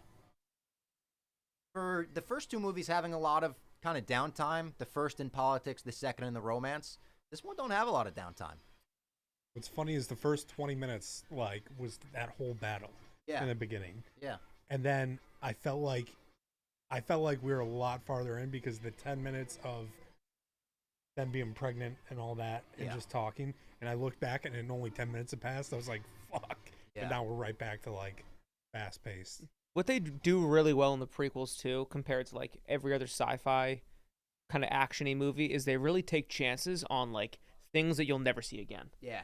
Like those ships are awesome. And Yeah. yeah, pretty much like a non-factor in the movie. No, but like they were just like, oh, you had a cool design, we'll toss it in. Why not? Yeah. I love that quick shot of Yoda at the end too. He like almost gets a shot. He's like, whoa. He just has a flinch basically. The Basement Boys are anti-James Cameron, right? Kinda. Like, we love Terminator, and we love fucking Aliens, and we love James Cameron pre-Avatar.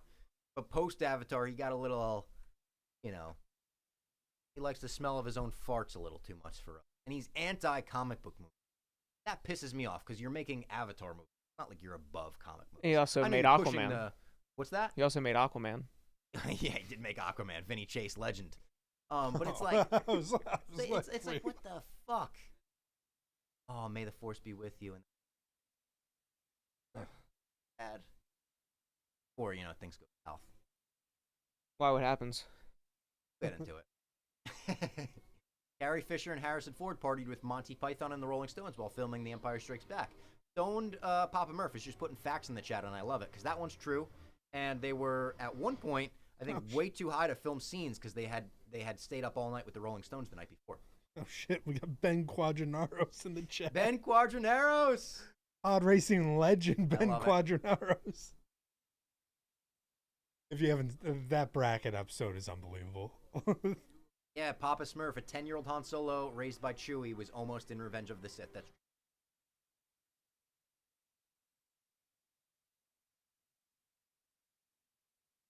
you on off to find Grievous now. And I always loved this too, docking the ship in like a light speed transporter. That's fire. Badass. Jedi Fallen Order levels. I haven't really much of Fallen first few levels. I got to get back into it. I also like the way that they shot the dream sequences. They look almost dated. They look 2000s-y for sure. But again, it's like a chance they took of like, we're going to make dream sequences look way different in this. She's slowly getting the bump. She is getting a bump here, but like how much time, what, 3 months has passed since then? Fire interior decorating. Yeah. I would love that. That looks like a place where Carrie Fisher would be hanging out. Yeah. It is tough that Anakin is there and he's just like, smell Obi-Wan. He's been here, hasn't he?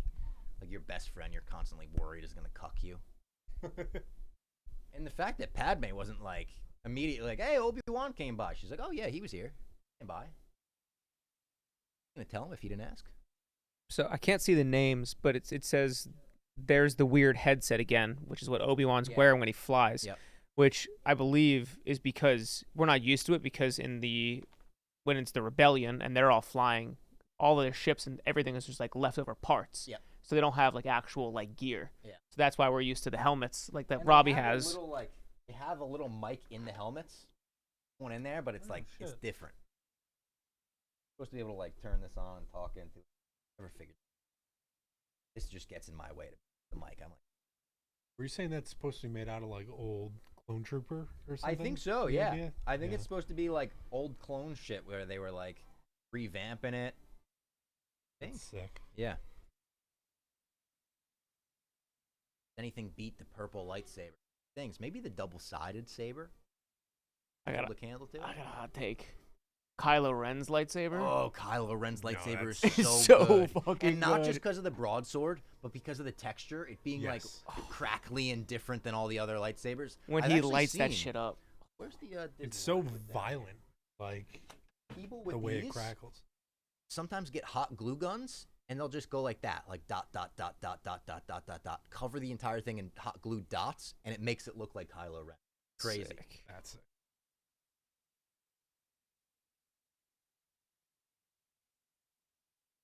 How hard? Here's Buddy with the bad teeth. Looks like he slept on a textured couch. And also, they bring in the Inquisitor. That's the same species in Obi-Wan. Kind of botched his head. I was the Obi-Wan defender, but like, why didn't he look like that? That's way creepier.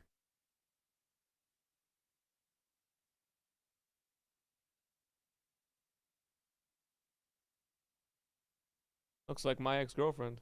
Hey! Oh! I love how the scene transitions are basically PowerPoint. Brother, PowerPoint is basically Star Wars.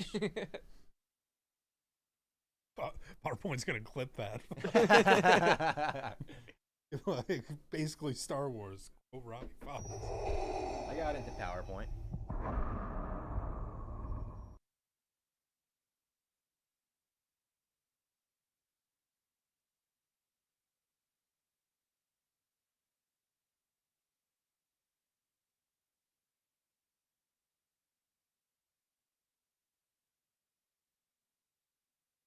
Robbie, what's your Spotify playlist? I'm not a big playlist guy, to be honest. My Spotify's like public. You could Robbie Fox and stuff. I listen to albums. Big album guy. I don't listen to song. I love putting on an album. All right. It's like a hipster thing to say, but like it's true. What would if you had to assign an album to Anakin Skywalker and Revenge of the Sith?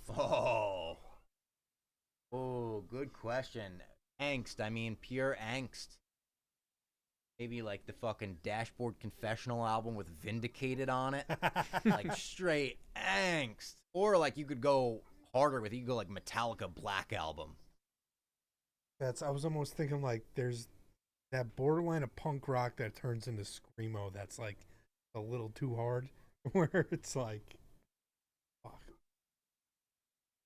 There's a band that's on the tip of my tongue. So how about Grievous like hiding out here but having his entire separatist group meet him there? It's gonna be a little obvious, but you're gonna get got. And also Obi-Wan sneaking up being very quiet on a giant dragon beast. I had Obi-Wan and that like beast and Grievous and his ship as a Lego set. It was one of my favorite Lego sets. Which was like, it's a kind of a cheap Lego set in terms of the beast was one Lego part. I didn't have to put anything together. Maybe I had to put his legs on. Giant. Another fact from Hello There. Stop for that. Iconic. Another fact from Stone Papa Smurf. The small Polynesian island of Niue? I don't know. I threw an L in there. There's no L in there. 1,500 miles off the coast of New Zealand accepts Star Wars collectible coins as legal tender. Gotta send my guy Vinny Vegas there. He's got a bunch of coins. Obi-Wan pose, fucking double fingers out, iconic.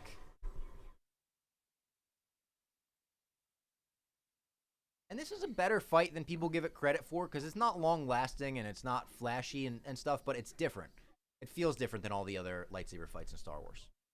Do droids have souls? No, not all of them, but Grievous does. Because Grievous was not always a droid. His droid parts are to keep him alive. He's still got his lungs and his heart in there. And his real eyes. This, in the trailer, when you see that in the trailer for the first time, and then this shot where he does the fucking... that, oh my god. That was the trailer shot right And there, that was like, one of the greatest trailer shots they've ever had. Yeah. I wanted his Yes, fig. That's the that. shot right there. Oh my god. I wanted his toy from Burger King so fucking bad. If you remember, those were hard toys to get in the Burger King line. I had a lot of them, to be honest. Burger King in the mid 2000s had a run. A Spider-Man run. 3, Fantastic Four. unbelievable Yeah. toys. Spider-Man 3 ones were great. You put it in the fridge, it turns It into turns- the symbiote suit. Yeah. First time I ever got stitches in 7th grade after I went to the hospital. Went to Burger King. Nice. Got Made it. the stitches all better. Got it. And this is a good fight because it's like, all right, it's George going, they like the double saber, maybe let's double that. And then you give him 4 sabers. But he starts slicing them off, and then they go on the race, and then you catch up at the end, and it's like another battle there. So I like this. I really like the Grievous Obi-Wan stuff. There's nothing in the entire prequel trilogy Obi-Wan related that I don't like. Ewan McGregor just crushes it. His dialogue is like maybe not as clunky and bad as everyone else. Love that shot of his eyes. So good. AG holds up so well there. It actually, the shot of Obi-Wan's eyes somehow looks worse. Yeah. Bundled. This scene where he starts crawling like a spider. Ah! Ah! What the fuck? What's he doing that for? I would love that reaction from one of his guards that's never seen him go on all 4s, or all 6s, I should say. The fuck is Grievous doing that for? These I'm machines. scared. These machines make me laugh so much. The fact they have legs like that, but then they jump into a wheel. Yeah, and that's the part of it that came with the Lego set of Obi-Wan on this. Grievous blew a 4-1 save lead. Honestly, he did. Grievous blows a huge lead.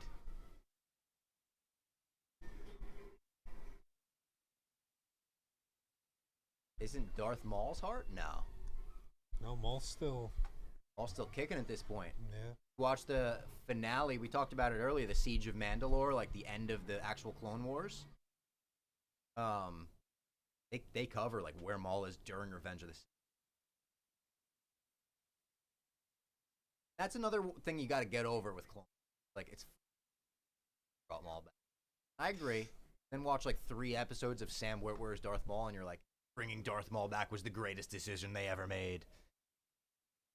There's a video I saw on TikTok of the animator who made Grievous. He talks about like his early model when it got made, and his boss was like, "I want you to take a moment because this is going to become like Iconic. Yeah, this is going to be the thing that you're known."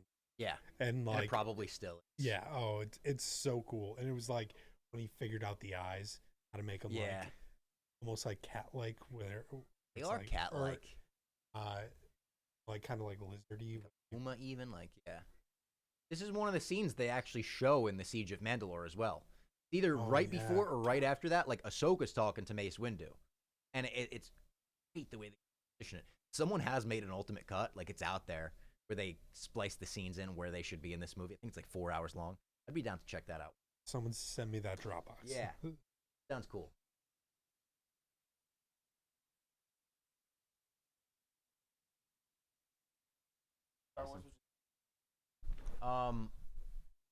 So this is interesting. MB in the chat says, wasn't all the Obi-Wan Grievous stuff in the hangar shot by Spielberg?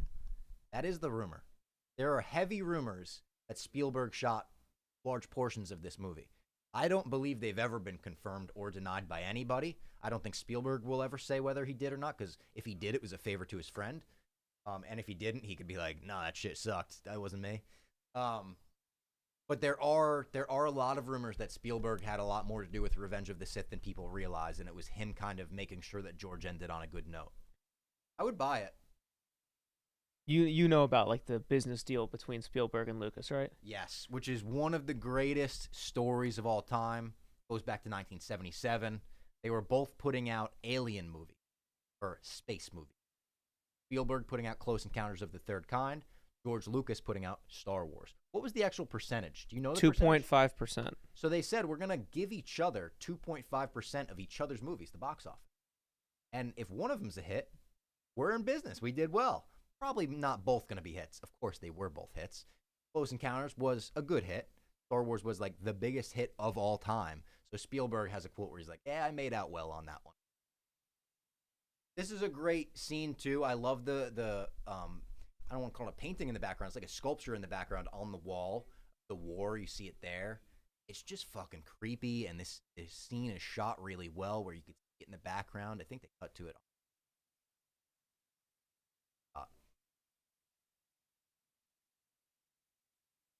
Again, that smile. Ian McDiarmid just had a face built for this role.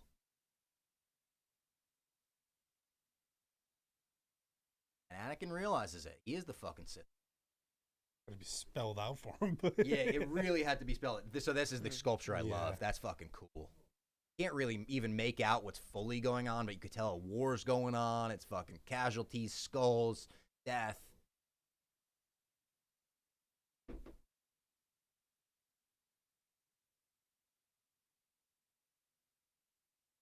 That shot. I mean, that's incredible. That's good framing right there. Hey, is there a place for us regular folks to watch the Topher Grace cut? I don't think so, honestly. It might be out there. Sometimes someone will upload it on YouTube and it'll get pulled down. As far as I know, no, I haven't seen it. I'd love to see it.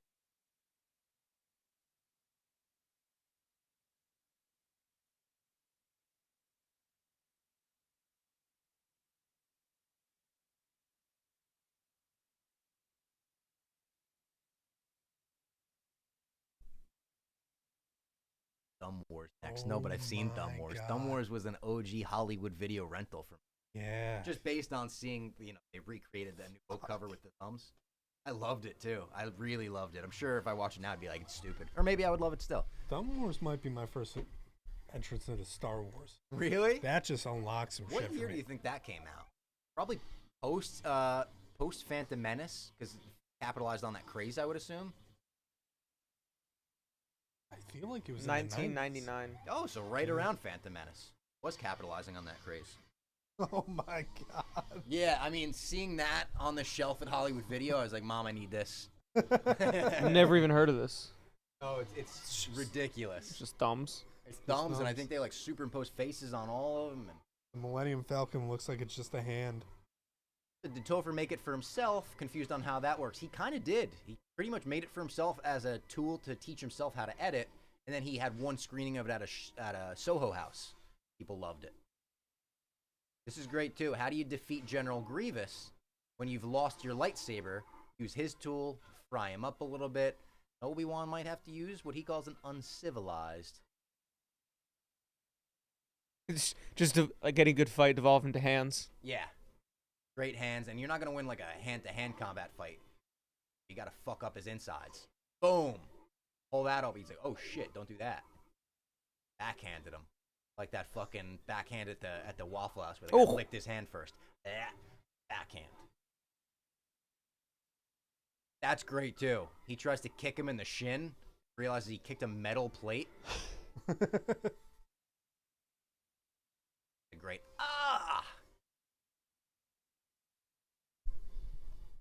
Where are we at in the movie? Grievous is about to die, motherfucker. Great CGI on this too. How it like explodes from the inside, lights up on fire, fades down. Starts melting some of it. Yeah, comes out of the eyes, blows up his head. Come on, they were cooking with that. Could now cook over Grievous's body. Going civic. Bring that like quote to like gun protest. They have that big sign. Fucking uncivilized. Your torch is as big as mine, Murph says. Shout out Space. Thoughts on Spaceballs? Oh, right above it I see now. Love Spaceballs. That was one where, like, even when I was super little, probably too little to watch it, my mom was like, I know you love Star Wars. You love this. And I think my mom was the one that...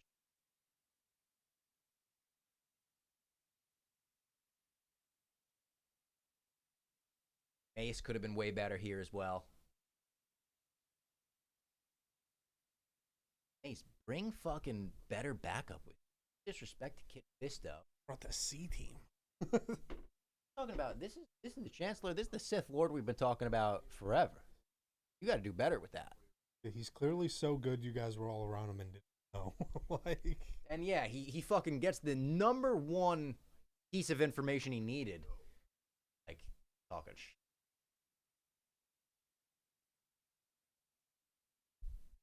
I think that the only person in like any sort of trilogy, if you think about Lord of the Rings, not even trilogy, just like Obi-Wan seems to be the only person who's like logical. Yes. Captain America is the only person who's logical. Yeah. I would say, not Legolas. Hello? Aragorn. Who's the most logical in the Lord of the Rings world? Aragorn? did you mean? Aragorn, yeah. Aragorn probably. We're not talking about Lord of the Rings. What the hell happened? I was gonna say he hates Lord of the I'm Rings. just trying to say, By the way, Mace Mace Windu is watching not. this. This goes on for a long time. This scene is like 2 full minutes long of them looking off into the horizon together. And don't get me wrong, it's cinema.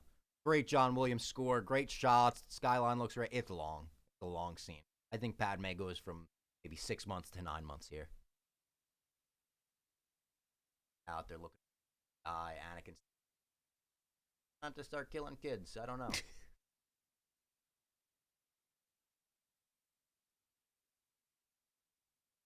Thank you. If there was a Luke Skywalker in the history of WWF, WWE, I have to give it to Bret the Hitman Hart. Interesting. I wouldn't fully disagree there, but I almost would want to think of a second generation wrestler. Like, I would almost say it's fucking Cody Rhodes. I know I'm biased, but like, it's not like Dusty was Darth Vader. But we're talking about one of the greatest of all time. The kid has to live up to it, and he kind of did. Not kind of, he did. Shane O'Mac might be. Yeah, Shane O'Mac does have the evil father. That's what I'm saying. Yeah. Yeah. Hayden lets a tear roll there. Good stuff, Hayden. Then he's like, all right, I'm fucking going. Fuck it. I'm going. Runs. Badass ship. I like that ship. Yeah. I like the domestic ships. Yeah. And this is such a good shot of them walking into. They look badass. Those police raids where they picture and post it, we got them. But this looks goofy as shit. Everyone agrees, I think this fucking does the twirl and the scream with it. And then they cut to the close-up of him. The close-up looks so goofy. If they just cut that, it would be better. I am the Senate. Reason, then. Tupac would demolish this role. Tupac.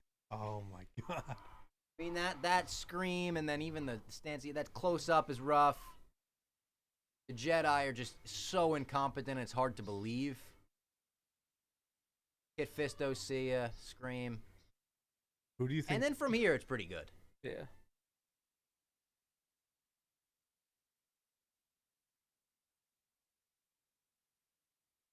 Again, like, good stunt double work. I could kind of buy that. I know it's too spry for him, but I could kind of buy this. The spinning jump is just crazy.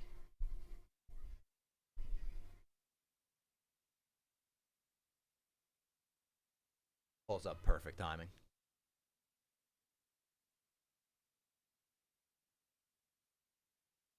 By the way, talk to Big Cat. He's going to join tomorrow morning. Possibly with Nick Turani. He said he's going to the airport tomorrow with Nick Turani, and he could Gala. This is Nicky Smokes pulling up to the bar, and his buddy is talking to a girl that he shouldn't be talking to. Yeah. He's like, I know it's a cock block, but I got to do what I must. And he pushes her out the window. Yeah. That's it. And then he looks at his hands. You can feel the dark side. This is after the 7th beer. Brett is second gen. That's a good point, Papa Smurf. Brett is second gen. You just don't think of Stu Hart as Darth Vader. Like some people might in Canada. Obviously, he trained people. One of the most legendary trainers of all time. Just we don't know as much about the Stu Hart career from videos. But I'm with you. Second gen, for sure. Rewrite that. This is Nicky Smokes showing up to the bar while his boy's about to get thrown out by the bouncer. Yeah. No, I was gonna say when his boy is trying to fight the plug. And, maybe that too. And he's like, I gotta kill one of you right now. No, Sorry, homeboy. No. You'll die. Right. And this is where he goes over the top. And Ian McDermott had a quote recently where he was like, yeah, I think I went way too over the top in that scene, but George told me I didn't go over the top enough. By the time he hits the unlimited power, he doesn't even hit any fucking syllables in that second word. It's just one big ah.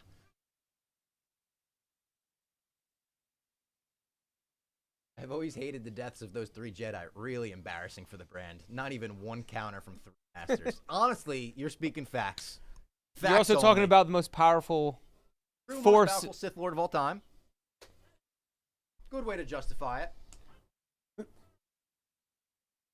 I also kind of like the way he becomes disfigured like that. I feel like the younglings put up a better fight. Like, They probably did. I mean, honestly, we look back, half of the fucking younglings seemingly survive nowadays. Yeah. I mean, They escaped the Jedi Temple. Also, I like how he becomes fried like this, and I don't like it at the same time, because he could just not fry himself if he just stopped using Force lightning, but he wouldn't stop. I have a question. Was it was he? Is that what he's supposed to look like? And he was projecting life to look you normal. You could say that too. Yeah, I've seen that theory actually. That like I the like dark that. side drains I like life that. from you. I like that actually. Also, And then George CMA Lucas is just obsessed with cutting people's hands off. Obsessed with it. Limbs, hands, anything like that. Attack of the Clones had one. I think Phantom Menace gets a limb chopped off at some point. Obviously, Maul's in half. And see ya. When Smokes' boy gets the bag. Yeah, look, we got someone in the chat. Is it true the Emperor's just revealing his true form in this? Because I how? like that too. I think he's supposed to be super older, like a lot older. The weight of the dark side heavy Maybe. on you. Also, how lucky did they get that they cast a fucking young guy to play the Emperor in Return of the Jedi, a relatively young guy, Yeah. and they could have him come back around and play the Emperor in the prequels, and he's age appropriate. so cool. Like what a lucky coincidence they got there.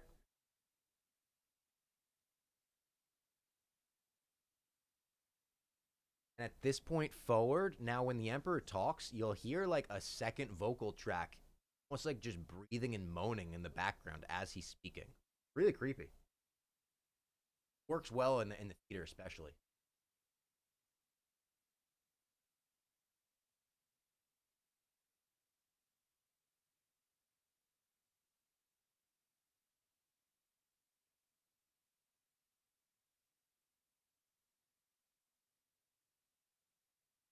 What an icon. Got to get a renaming, folks.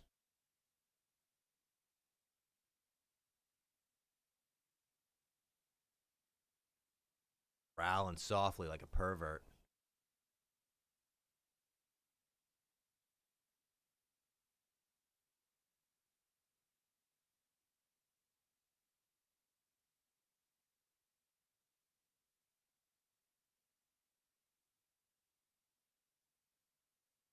I saw a great meme of this scene the other day where he says, "Hence, I'll be known later." Anakin looks. Think of that shit off the dome. Is that right off the dome? That's fucking good. You nailed it on the first one. Is there like a background to like what Vader means? Is it like a Sith word? I think it actually. I don't know if it's a Sith word. I think it's like a German thing. I think it means something in a different language, So, like father or something. I was going to say, Das Auto. I know that's in Pitch Perfect. They say that, like it's German for father, but I don't know if that's. It might be true. I trust Anna Kendrick.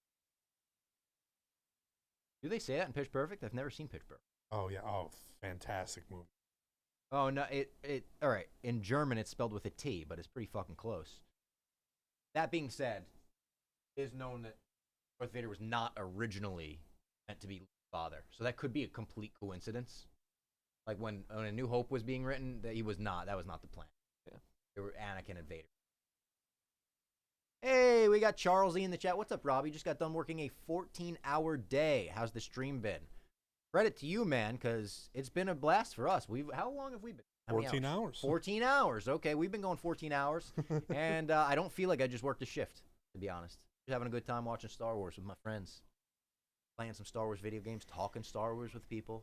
Talk to some people that, like, I would say I kind of idolize, like Kyle Newman making Fanboys. Like, that's the ultimate Star Wars fan story. He went from a Star Wars fan hosting prequel panels at Star Wars Celebration to getting George Lucas signing off on his cut of his Star Wars movie. That shit's awesome. What was the movie he was saying that the studio wanted him to be more like? What did he? Oh, it's on the tip of my tongue. It wasn't old school. was it? Dewey. Oh, Deuce Bigelow. Deuce Bigelow. Deuce Bigelow, yes. There were 2 scenes when I was watching it the other day that I was like, this feels. Oh, you rewatched Fanboys? Yeah, I watched it yesterday. And I was like, there's a few scenes in here that feel like they're just trying to follow the trends of the time. Yeah. And like they're trying to get the girls to flash in a car. Oh, yeah. And stuff like that. I was like, that this stuff feels a little out of place. Like, Yeah. Once it was funny. Then, like, the second time, I'm like, Hutch is trying to hit the Jedi mind trick on Kristen Bell at the beginning. He's like, Oh, you yeah. will take your top off. when he does it on an escort, that is funny. It's really funny. Also, talking of iconic shots, the score, the shots, what Anakin's about to do, this overhead shot of him leading the troops in to do something bad for the first time. Chills. The Rock, you know when The Rock comes out, he goes, fucking shows people he's got chills. I'm doing the Rock thing right now because it gives me chills every time I watch it. This is cinema. This is pure cinema. It's so crazy. You're Darth Vader. Step 1, fuck them kids. Like, Fuck them kids. Let's take him from Anakin to Vader. And I get it, Anakin and Vader, as someone mentioned on the stream before, they feel like 2 very different people. And that's just something I'm like, it is what it is. I assume there was 19 years for him to develop into the Darth Vader we know and love. 100 younglings versus Anakin. Anakin. I'm taking Anakin. Although, like, the 100 younglings aren't all going to die. Like, 30 of them are going to escape and start Disney Plus series. they've all been stabbed in the chest, but they survive. Yeah, and they have a vengeance. My friend's sister married The Rock. I don't believe it. No offense, I just don't believe it. Happy Revenge of the Sith to my Central homies. Yeah, was it 1 a.m. over in Central Time? Shout out everyone in Chicago. Execute Order 66. Order 66 just got executed. I had a dumb idea for the stream that we wound up not doing, but if I have to shit, I'm going to use it. I said, what if I recorded somewhere I said, execute order shitty shit? And that's just for when, if I had to poop on the stream. And then we could throw to a video or something. We didn't wind up doing that. It's a dumb idea. But this scene, again, cinema. You go straight from Anakin and the Younglings to Order 66 happening once. Iata Mundi, rest in peace here. This is one of my favorite levels in Battlefront 2. I'll play it later.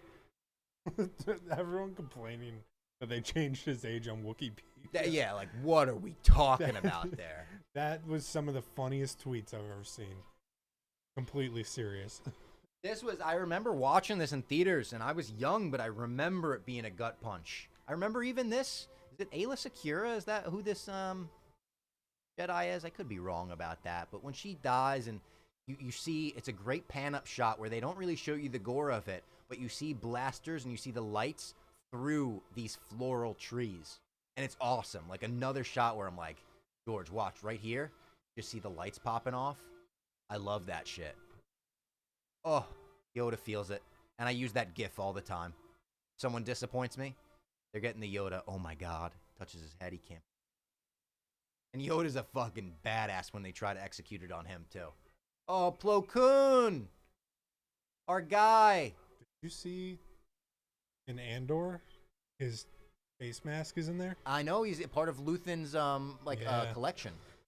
Which is Plo fucked. Koon, one of the best. Ken Jack's a big Plo Koon guy. That led me to Google Plo Koon Plo Koon without a mask, and he's ugly. It looks like he has a pussy on his face. Yeah, he's ugly. Have you seen the silhouette picture of George on set talking to the actor that plays Plo Koon? No. It's awesome. People bring it up all the time because one thing that George gets a lot of praise for is all of his characters have silhouettes, very recognizable silhouettes. Plo Koon has such a good one. People bring up this photo of him on set with Plo Koon, and they're like, holy shit, George's silhouette is as recognizable as Plo's. And here's where Yoda says, we're not doing Order 66 over here on Kashyyyk. They look at each other. You guys are actually both about to lose your heads. Badass.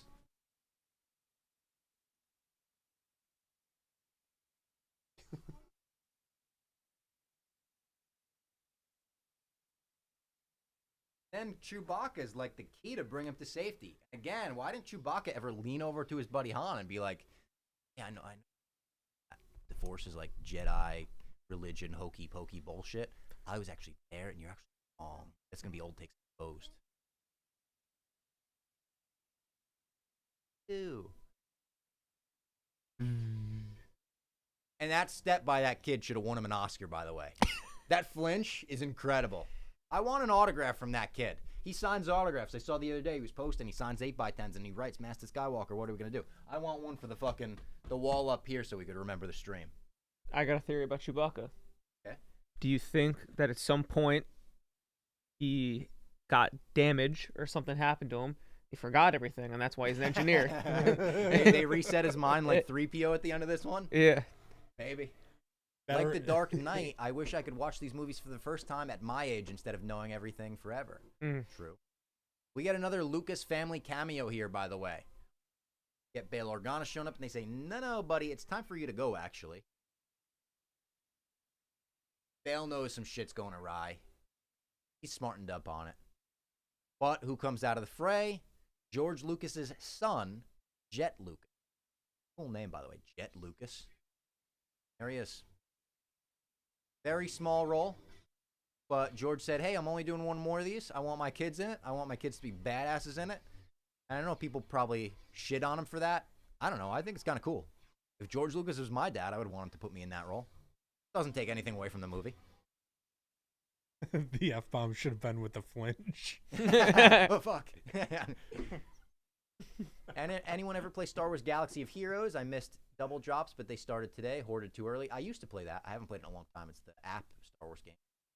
George Lucas waived the standard Fox fee for writing and directing. Instead, in addition to a minimal 175,000 euro salary, Lucas suggested he have 40% of the merchandising rights. True. Greatest deal ever made. Thank you for the subscribe. We're getting more subscribers here. We're up to 53,000. That's nice. It is a bit of a subscribe-a-thon going on. On an interview with that kid, the youngling, and he said the reason he did step back like that is Hayden went boo. Oh, really? Yeah. Oh, that's brilliant. And it like scared him, and he didn't tell anybody he was going to do that. Great. Yeah, worked like a charm. That's a great fact. Shout out Hayden for having a great idea of like, let me fucking just actually scare this kid. That's some Willy Wonka shit. Mm-hmm. You ever hear those behind the scenes? Yep. It was basically Willy Wonka in real life. Yeah. Tiny roles like that are cool with me. Just don't allow him into a big role. I'm with that. He didn't have any dialogue, you know? This is a bit silly. I'll give him that. Hold on, let me eat. I know people don't like this. I get that they're like, we gotta connect this to A New Hope. But again, it's like 20 years in between movies. So to have the ending of this be like, look, we're on this shit from the beginning of the movie. It's like, I don't know, did it last that long? It fits more at the end of Rogue One.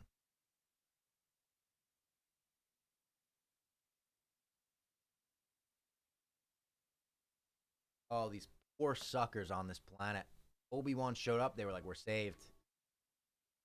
Obi-Wan's like, I gotta fucking go.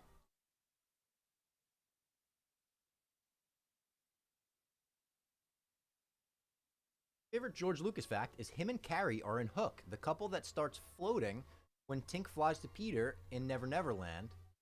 They asked Spielberg to be in the movie. Is that true? Because I love Hook. I love Spielberg. I love George Lucas. I love Carrie Fisher. And I didn't know that. Hook is a great movie. So underrated by Spielberg himself. Spielberg is like, not my best work. I wish I could have done better. There was that run where they did like Oz with James Franco too. Yes, yeah. It was the almighty powerful, some shit like that, yeah. They were like, we can just CGI everything. Yeah. Fire transition. Just finished Revenge of the Sith. If you accept it for what it is, it's an enjoyable movie. I'm with you. I love Revenge of the Sith. People just have to understand that Star Wars, fucking, like, Marvel movies, DC movies, this is fiction. Yeah. This is not Oppenheimer. This is not... It's fiction also for kids. Yes. At the end of the day, it's fiction for kids. Yes. And they get dark in this. It's a fucking movie for kids, and they get dark. They take chances and feel dark on Mustafar. So if you're 38 years old, watching fucking Bad Batch and you don't like it... Yeah. Maybe it ain't for you. Why don't you just watch the news? Yeah. Go, Sports Center's on. Yeah. Watching Bad Batch right now. It's also had that on in the background. Pretty sick. Bad Yeah. Batch is good. I like the Bad Batch. Jude Law? Great. Skeleton Crew so good in. Yeah. I realized I think the only thing I haven't seen now is Acolyte. I'm like, I've watched a lot of Star Wars. Like, And the Acolyte is like not as bad as people make it out to be. Yeah. It's like 4 very meh episodes. A 5th episode that blows you away. It's like a 30-minute lightsaber fight with brutality, and you're like, holy shit, this rocks. And then like 5 more meh episodes. And at the end, they're like, hey, Yoda and Plagueis. And you're like, oh my God. But that's it. see, that's one that probably got crushed week to week. But I feel like if I binge that, I'd be so fine. I think you probably would be too. It really is not as bad as people make it out to be. It's just not great. None of it is, except for episode 5, is like great. So it felt like, oh my God, this was like the most expensive Star Wars project ever before the Acolyte, and it looked a little cheaper than a lot of Star Wars looks. Oppenheimer's the most overrated film of the past 40 years. Disagree. That's an outrageous I take. disagree. I think there's more overrated Best Picture when. Can I have a hot take here? I think Everything Everywhere All at Once is. I like that movie. I like it quite a bit. I didn't think it was like fucking Best Picture. Have you guys seen the Photoshop picture of Obi-Wan and Jimmy Smits small, Bail Organa, and Yoda tall? Because that one's incredible. Type in tall Yoda. It's so funny.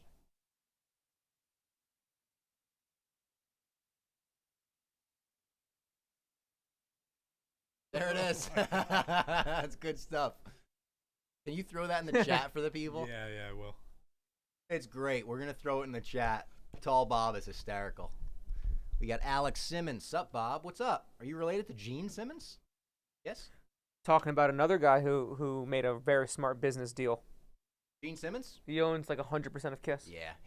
Paul Stanley still owns some of it too, but the two of them they're the businessmen. I mean, you could compare Kiss to Star Wars in a lot of ways. Merchandising, like ridiculous. And we're on Mustafar. Welcome to Mustafar, folks.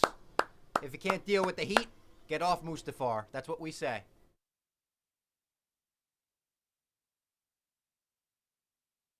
And oh my God, the Separatists are fucked here.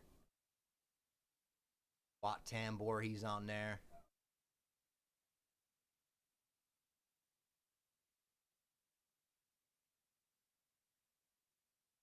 Like, that was fucking ominous. We get out of here? Oh, they're too dumb to think that.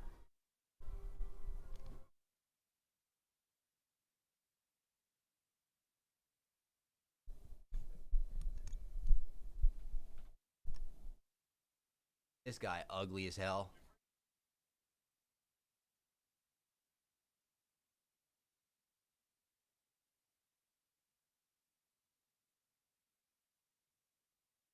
That guy does seem like he's out of Spaceballs. The blue guy. Yeah.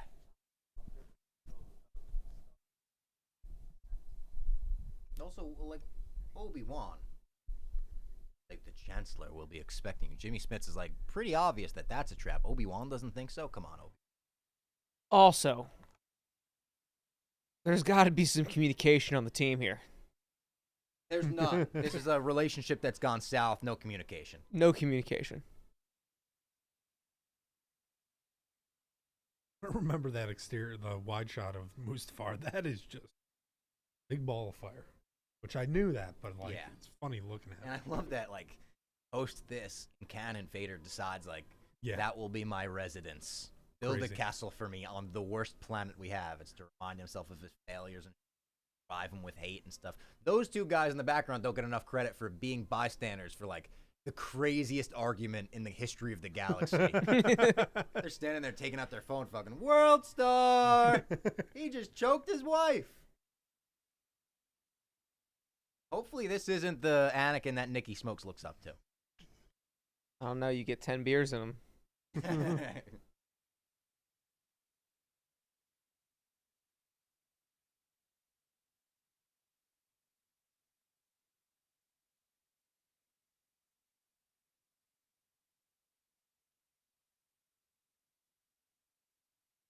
If you could only have one facet of the Force, push, pull, That's badass, by the way. Puts the sword in him and pulls it out like that. What would you want? Honestly, this is gonna sound dumb. I want pull for the TV remote when it's too far away. Whoop! We've all pictured it. We've all pictured it. What was the bracket pick when it was like, I want to be able to stretch so I can Just grab the TV remote. grab the TV remote? Yeah. I mean, I've been there plenty of times. Also, a great little costuming thing. Shout out to all the costume designers on Revenge of the Sith because they crushed it. Padme's little headdress here, crown, tiara, if you want to call it any of that. I don't know what you call that. It's supposed to represent the rebel symbol. And later on, when Vader's on the operating table, the floor represents the Empire symbol. Great. When you put them side by side, it's really good. Oh, I forgot that he's show all the kids. Yeah.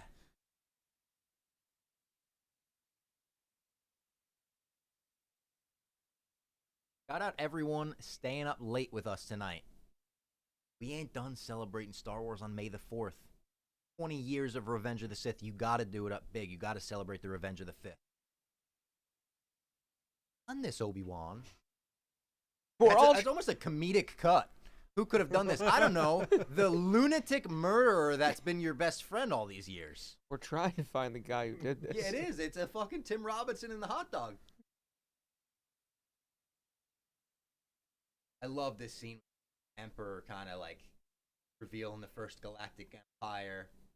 Natalie Portman has great delivery of the line where she says how Liberty dies to thunderous applause. It's the camera from Flubber. I do like the camera droid. What an idiot. Oh!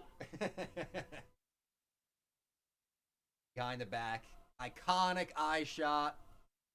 Wat Tambor's fucked in there.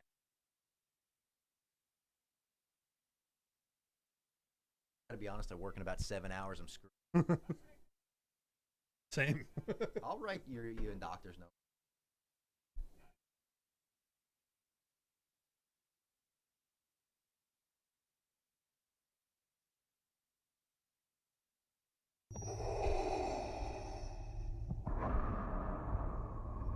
Great line from Padme here. Natalie Portman delivery. Great.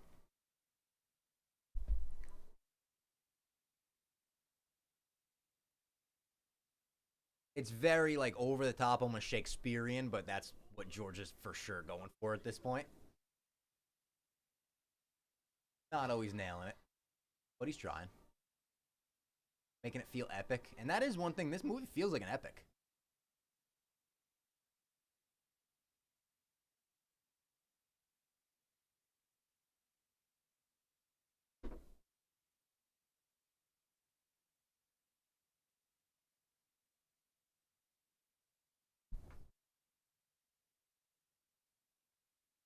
So this scene always confused me too, because Obi-Wan is like, I gotta check out what's going on. We see Anakin killing the younglings.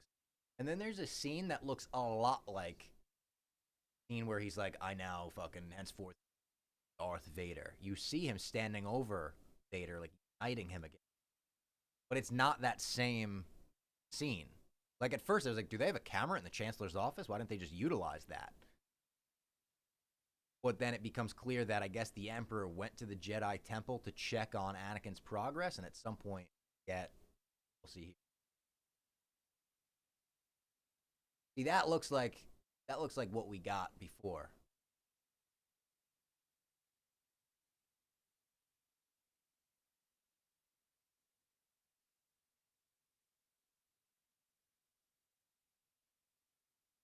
You had to know that. On Williams.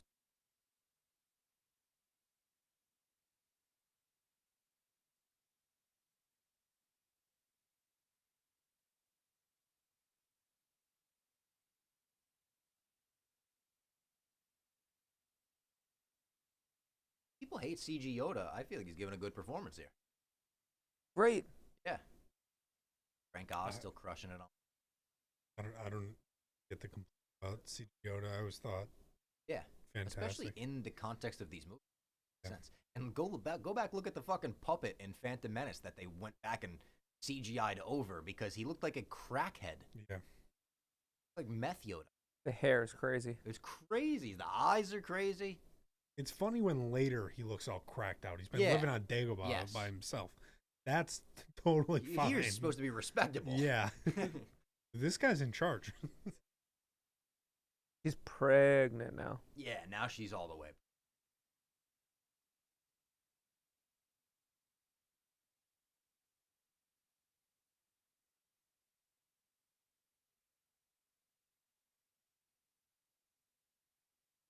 Wouldn't there be a news bulletin that's like, fucking 200 kids dead? No, I guess Emperor's controlling the news. He's in their pockets. George was ahead of his time. Yeah. Another shot where you're like, some of it obvious.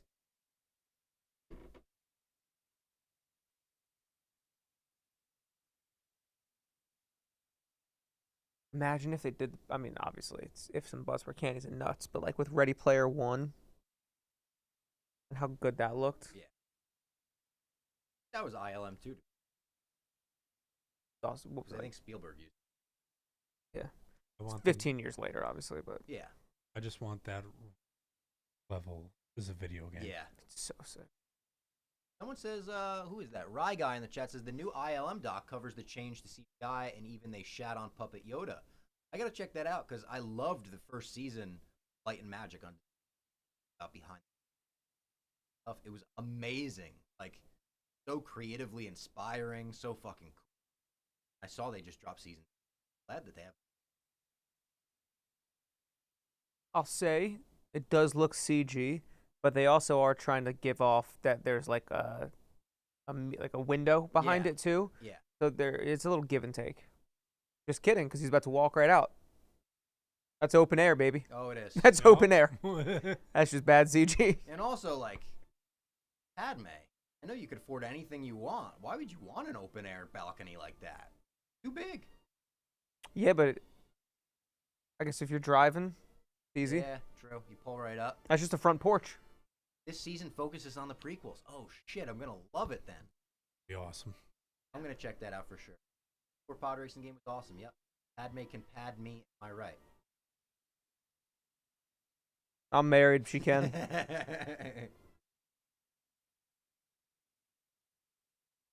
Again, The iconic tear. John Williams score. Dun dun dun dun dun dun.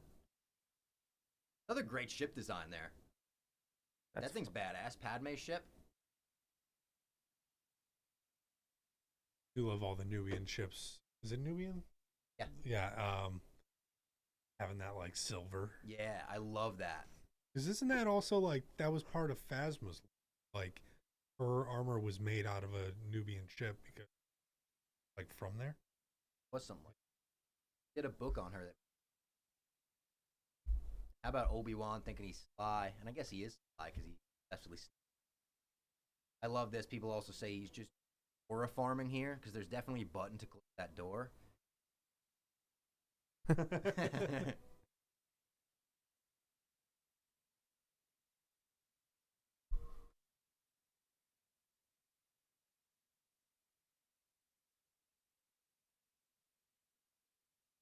This is laugh out loud. Room. Talking about this scene with Connor Griffin. Huge reaction. Anniversary. Gotta laugh in my theater too. It does. There's two scenes in the Yoda Palpatine fight that really get a laugh.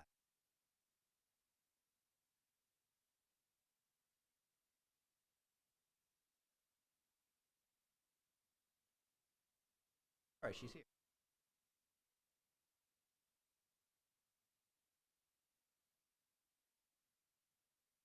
Put an Apple tag on Amazon or on Anakin. I called Anakin Amazon. 3PO doing the flying. Got 3PO.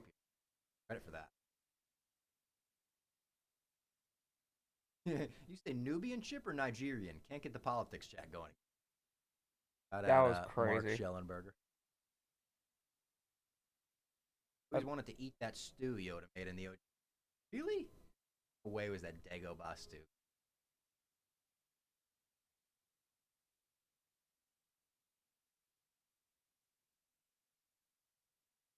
Fellas, everyone's been in this situation. Your lady comes and goes, "What'd you do?" Kevin's girlfriend said some crazy things about you.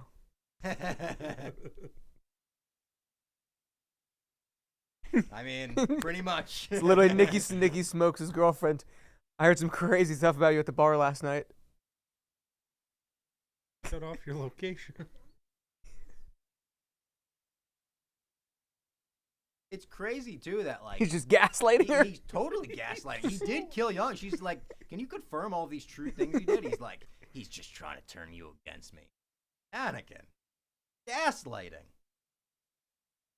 And there's a great tweet went viral recently that said Obi-Wan probably could have de-escalated things with any other pose.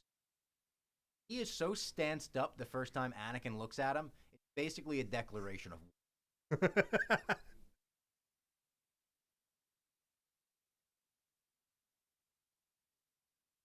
She is crazy ride or die. Crazy, right? Like, help me raise our child. What are you talking about?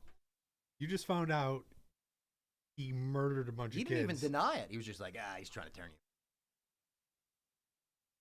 Imagine I murdered someone. Nick Hammy went to Lady Fox and was like, "You know, I watched Robbie murder someone." And then Lady Fox came to me and she was like, it's all good. It'd be crazy. I've never murdered anyone, by the way.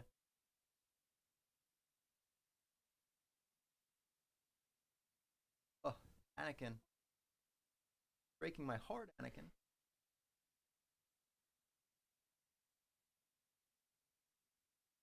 He said, "This motherfucker."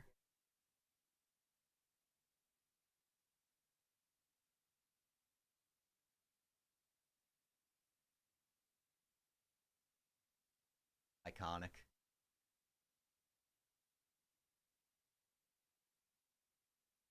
Great acting. Yeah, Yeah. She's doing it. she is. And not the easiest dialogue to deliver either. I mean, come on, Obi-Wan. The fight's happening at that point. You pulled your pants up and drew fists.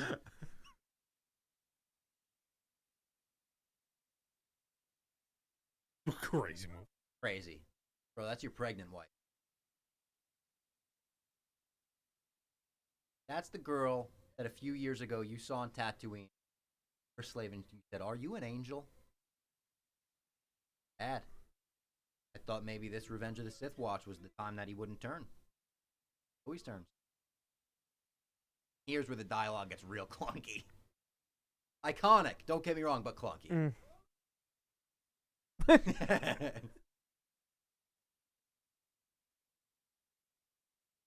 Robe drop got it moving, the chat says. He was stanced up.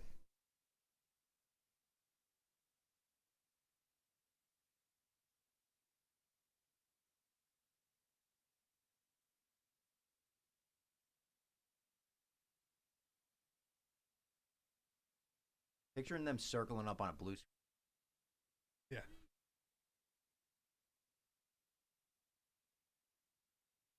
Iconic shot.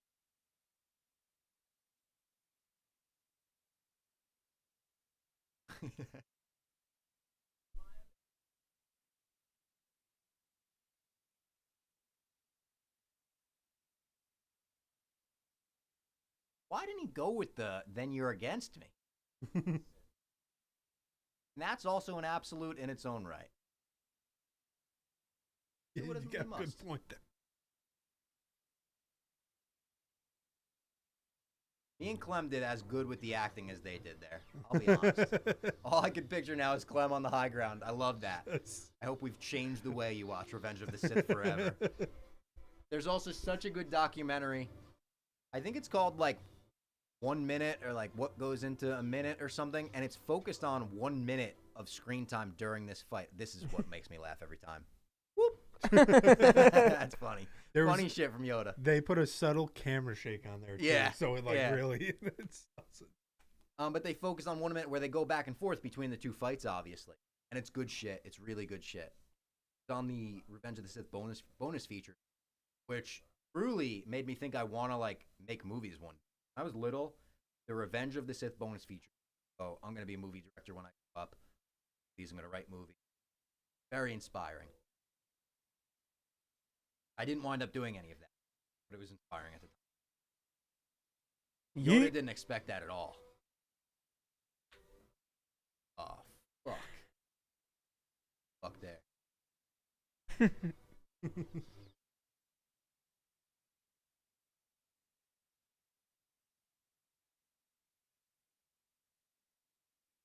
And this is one of the all-time. We're moving a lot, not necessarily always with the intention to swing our lightsaber towards the other guy. It's a lot of, we're spinning, we're flipping, we're making this look flashy.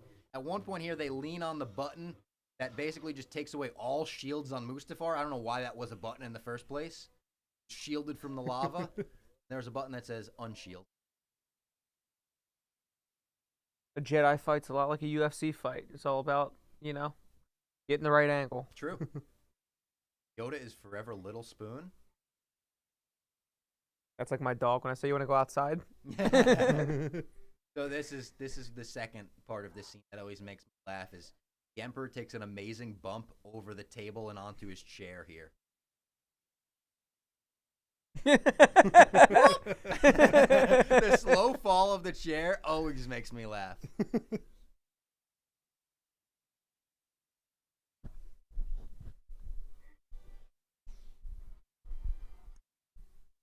Good lightsaber. Building. It'd be funny if I made a smaller noise, like a Yeah. Quiet mute. just higher pitch.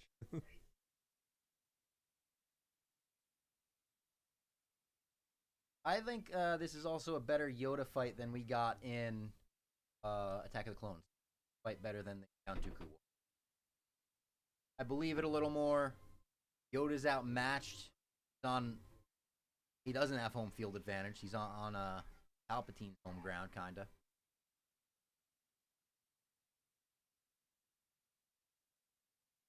We're getting close to the saber swap, I think. Start using each other's lightsabers.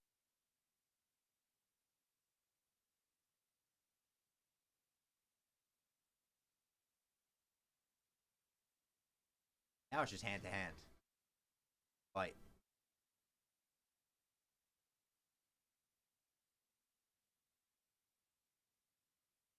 Did Jar Jar defeat Darth Vader in the Octagon? No. Sorry, I don't buy into the Darth Jar Jar stuff. I don't think he could.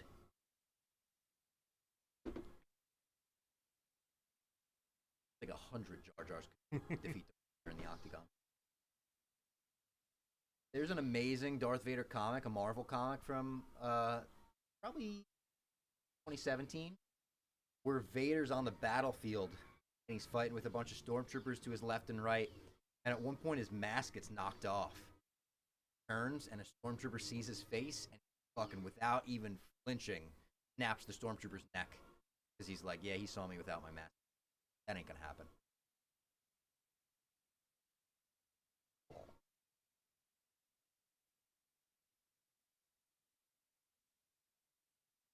There it goes. No more shields. We don't need them. Who needs them? And this is a very, people will call it like a self-indulgent fight. George dedicated a lot of time to it. I mean, it's supposed to be, the biggest battle that we've ever heard about in the history of Star Wars, so it's fitting. But at one point, they were supposed to just get distracted by a lava monster and then team up to fight the lava monster in the middle of the fight and then go back to fighting. And I think someone told them, like, again, George, let's not go too far in a few places. Let's just make them fight. Make it about Obi-Wan versus Anakin. But there's concept art of it that's out there.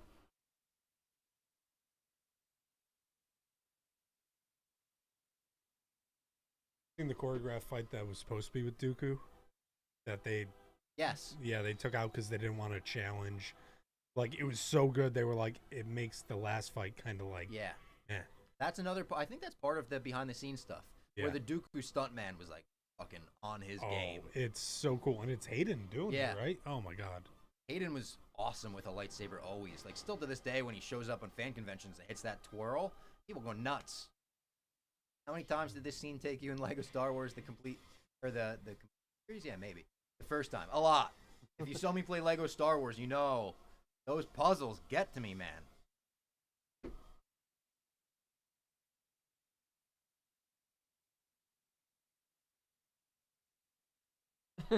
All-time gif.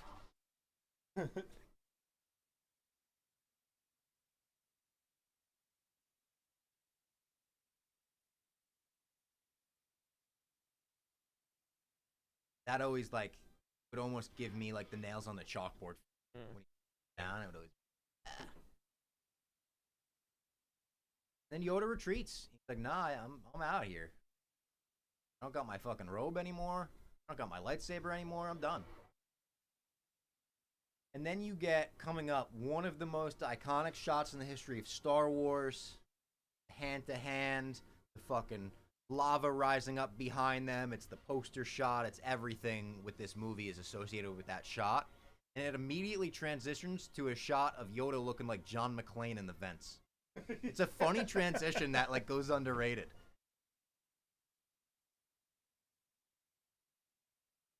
But I mean, this shot coming up here, the power struggle with the lava erupting behind him.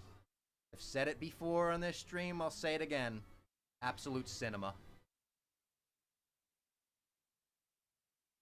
John McClane. That's all time. Great. Calls an Uber. Yeah. Feels like, all right. There in a second. Star Wars loves having characters hang off ledges. Goddamn right. Star Wars hates railings.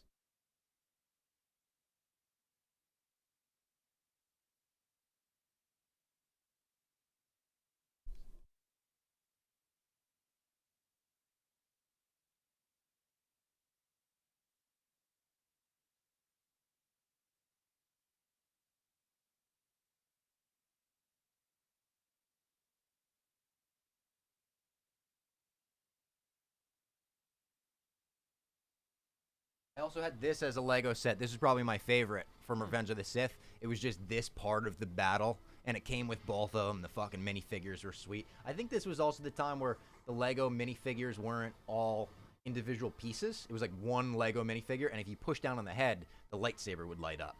It's always badass.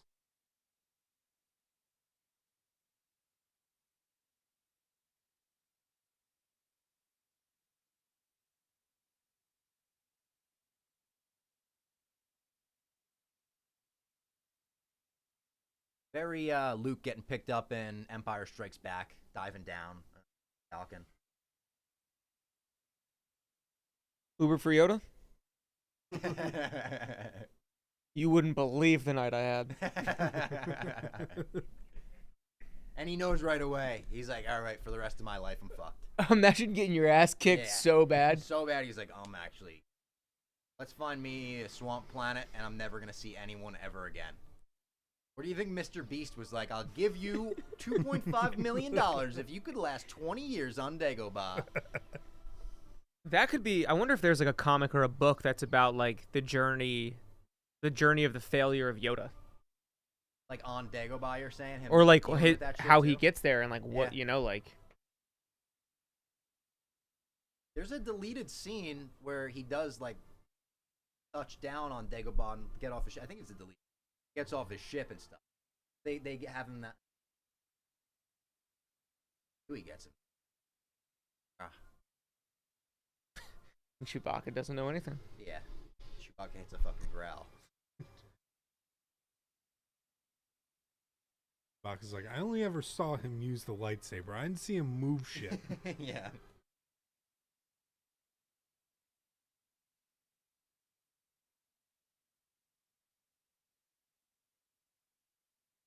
That's still rocking with 41, still over 200 people watching with us at fucking 1:30 in the morning. I love it. Anakin standing on the head of a droid here, by the way. I didn't notice that the first few times I watched it, Yeah. but I was like, once he stands on that droid, is the droid like, I'll let the fight happen. I'll head over by Obi-Wan. Or is he manipulating it with God? It's about to happen, guys. No eyebrows. Yeah. Again, they both look so fucking cool in this scene. Horrible line. My point of view, the Jedi are evil. All right, your point. Just murdered a school full of kids. Yeah.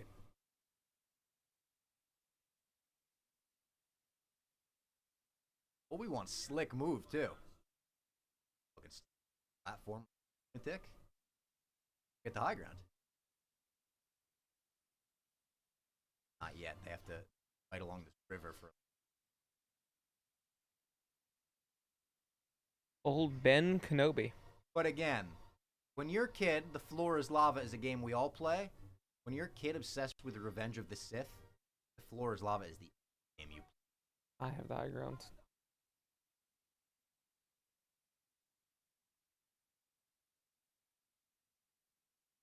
Don't try it. Tries it. He fucking did what Obi-Wan told him not to do.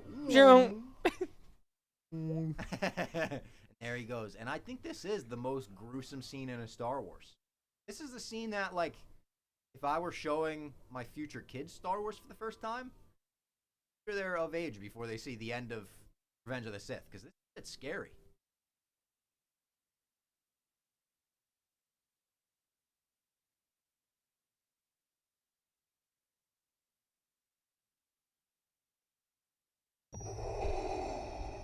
Subscribe. Do you think that obviously he's burning because he's on a fucking molten rock? Yep. But do you think that he's channeling the dark side to stay alive? Yes. And that's why he's losing life in his voice goes. Yes. And he's losing life And he's, his eyes are getting even crazier. Yeah. I think 100%, especially after that's been established for the reason Darth Maul stayed alive. He was channeling dark side energy down there. Has to be. Oh, I loved you. Oh, you were my brother. He gets ignited. Even the way they shoot that ignition is fucking great. Burns his hair off pretty much immediately. Like, next cut, he's bald. And then when he is bald, like that shot, that's scary. That's crazy. That's fucking scary shit. PG-13? Yeah. Terrifying. So well done in terms of, like, we were told about this battle on top of a volcano since the 70s. People read about it in a Star Wars novelization, and for it to live up to it, not only a volcano, a lava planet.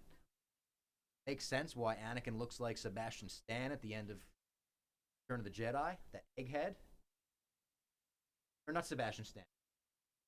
What's his fucking Sebastian Stan is Winter Soldier. Bucky Barnes?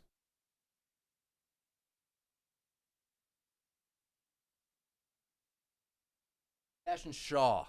He changes 2 fucking letters. Sebastian Shaw. That was a rookie move by me, but it's 1:42 in the morning. Give me some gosh darn credit. Give me some gosh darn credit over here.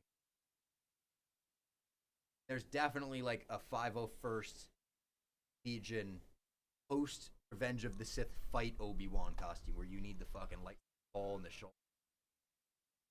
Magma hole, if you want. Fuck, I just killed my best friend. 3PO taking the wheel. He's like, I got it. 3PO is probably being annoying as hell. And then another great shot here. I mean, the entire ending of this movie is a lot of fucking happening.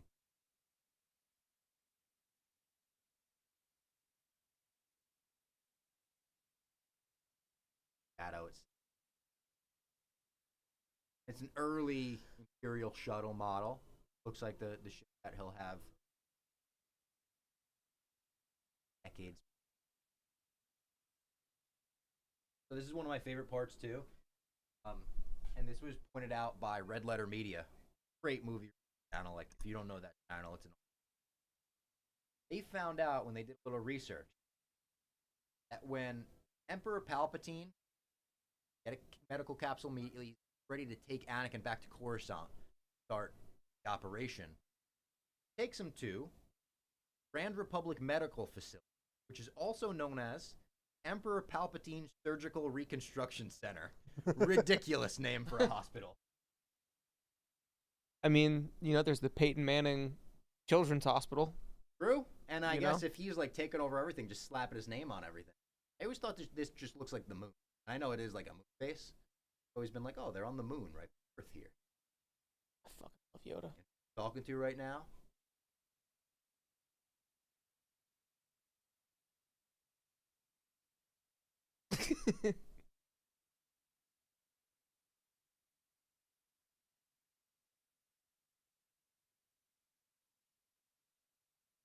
Despite all my rage, I'm still bad in a cave. Great song.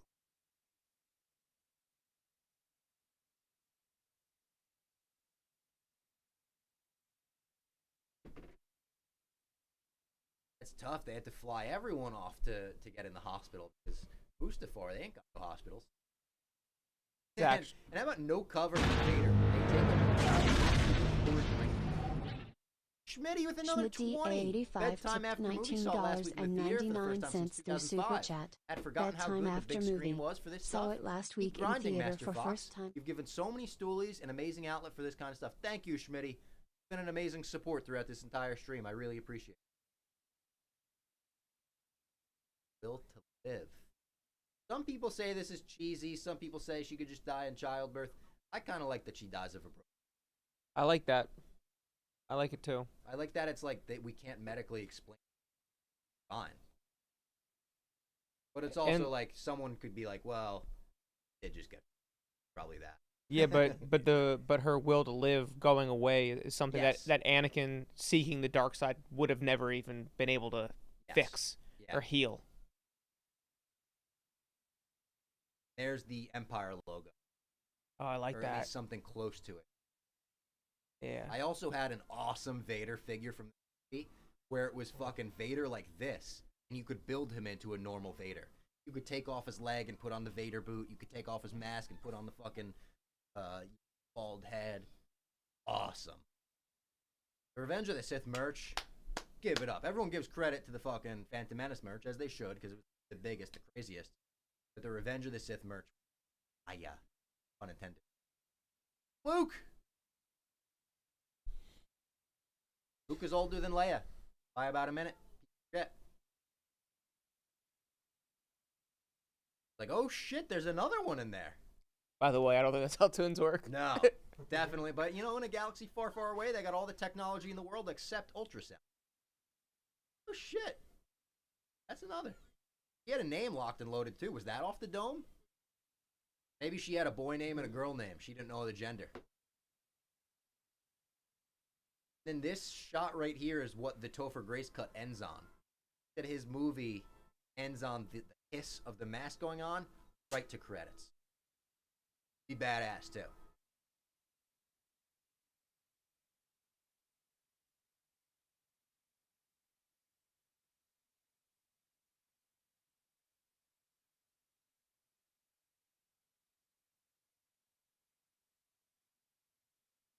Oh, it's so good. That hiss. Oh, and then the first breath that Darth Vader ever takes. And he takes that breath and then it cuts. That's exactly how you got to finish it. Yeah. W. Robbie's bass playing. Underrated instrument to play, and you sound badass playing it, to be honest. Thank you. I get a lot of W's for my bass playing. Truly not that good. I have a lot of fun with it. Oh, and the last thing.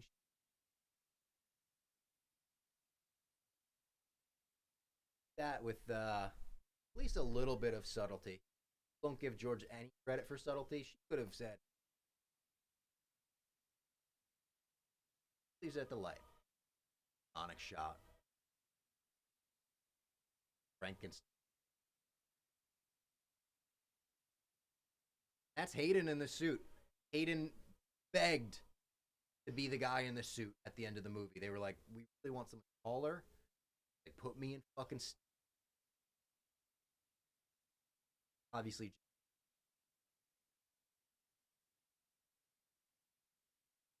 This is a tough scene.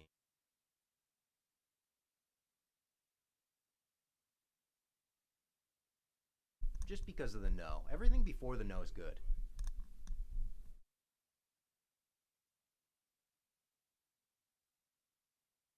That's a great Emperor line. Immediately puppet.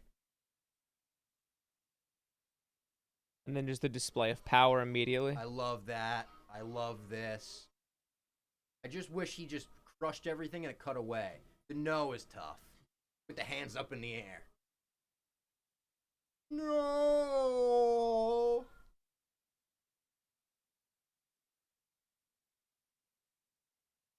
Pretty good no I did. It has like 2 or 3 pitches to it.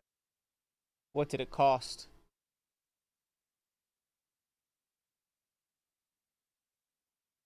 dress, and whenever Claire shows up to gym, love it. That's bad. Here's where it reveals that Qui-Gon reached out to him. First time ever Yoda was able to talk to a Force.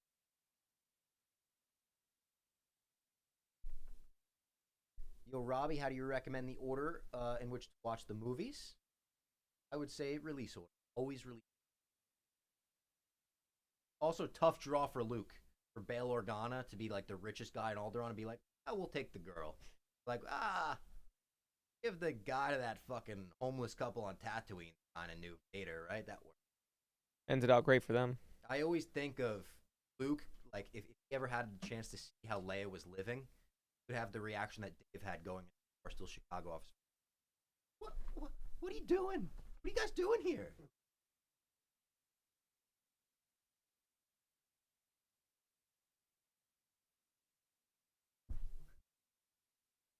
Old friend has learned the path to immortality. I like that being addressed, too.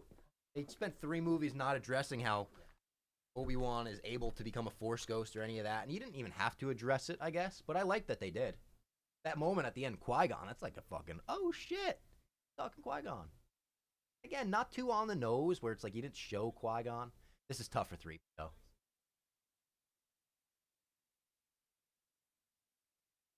You think when 3PO joined Phantom Menace and it was revealed, like, when George decided, like, all right, Anakin's going to be his creator? Love that. C-3PO in the future. Do you think he knew we got to wipe this droid's mind at the end of this trilogy? Or do you think someone had to tell him, like, well, that doesn't really make sense? And he was like, ah, shit, wipe the droid. Also, in the Clone Wars Siege of Mandalore stuff, they show that Ahsoka was here. She was at the funeral of Padme. God, I was watching along. Oh, that shot of Jar Jar breaks my heart. The character who every time he's on screen is going or some shit like that, for him to just be depressed is sad. And it depresses me when they show the belly. They fucking made sure that the belly looked like it was, she hadn't had the kids yet. Oh, she's got this Anakin man. It's all heartbreaking.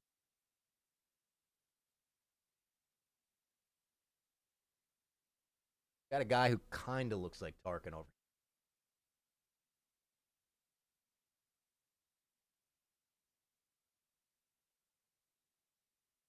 Pulls off a young Tarkin.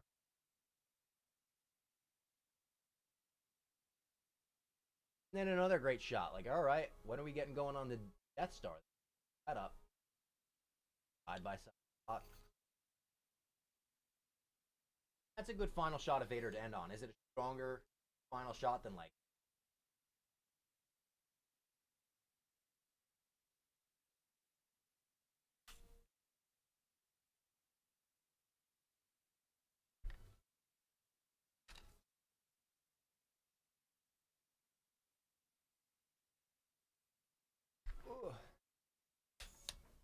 back is feeling it. Neck, back, stopping right there. I don't know where your dirty mind is going. Stopping at my neck and my back.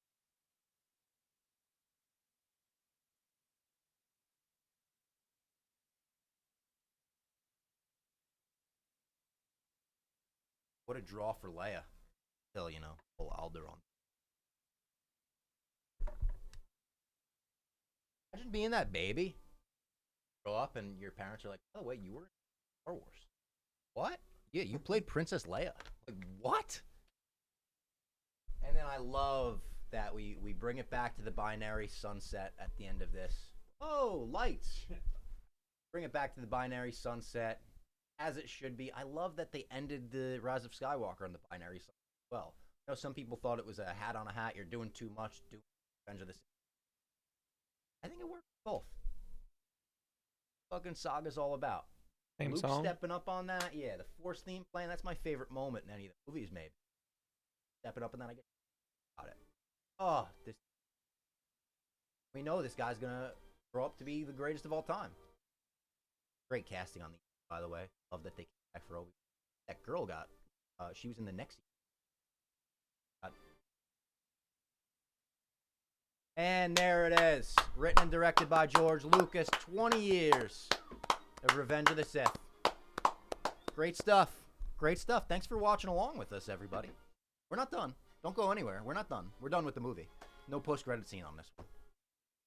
I like the thought that Yoda stayed alive on Dagobah because he knew that he had to be around for Luke I like that idea too. to train him. Of like just in case. Yeah, he's like It's a failsafe. Yeah. And he didn't know about the twin, did he? But like there is another. He got that line where there is another. Fucking Leia's in the back pocket. If we Twins. only Anakin knew his son would someday meet Robbie on the GMA set. Yeah, that's right. Claps in the chat. I love they're putting clap emojis. NC. Fun man. Best $4 rental I've ever spent. Murph. Shout out for you for spending $4 on that. Glad it was money well spent. That was great. Hope you have blue light lenses, Bob. Why? Because my eyes are going to be shredded. You're right. Yeah.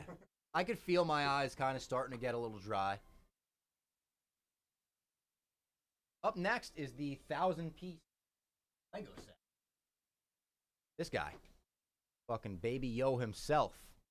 I'm excited to get into this. Again, I haven't built a Lego. Like, I built maybe a tiny, like, there's a Millennium Falcon thing that I bought at Dwayne Reed one day to pass the time just in the office, and it took me 15 minutes to build it, maybe. It's going to take probably 2 hours, I would assume. Looks dope, though. You build Grogu, and you build his stroller separately. Floaty stroller.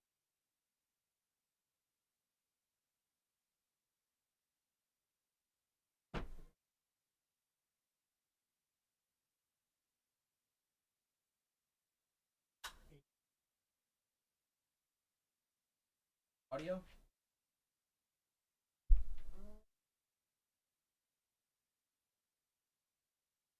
We throw to a video while we set this up?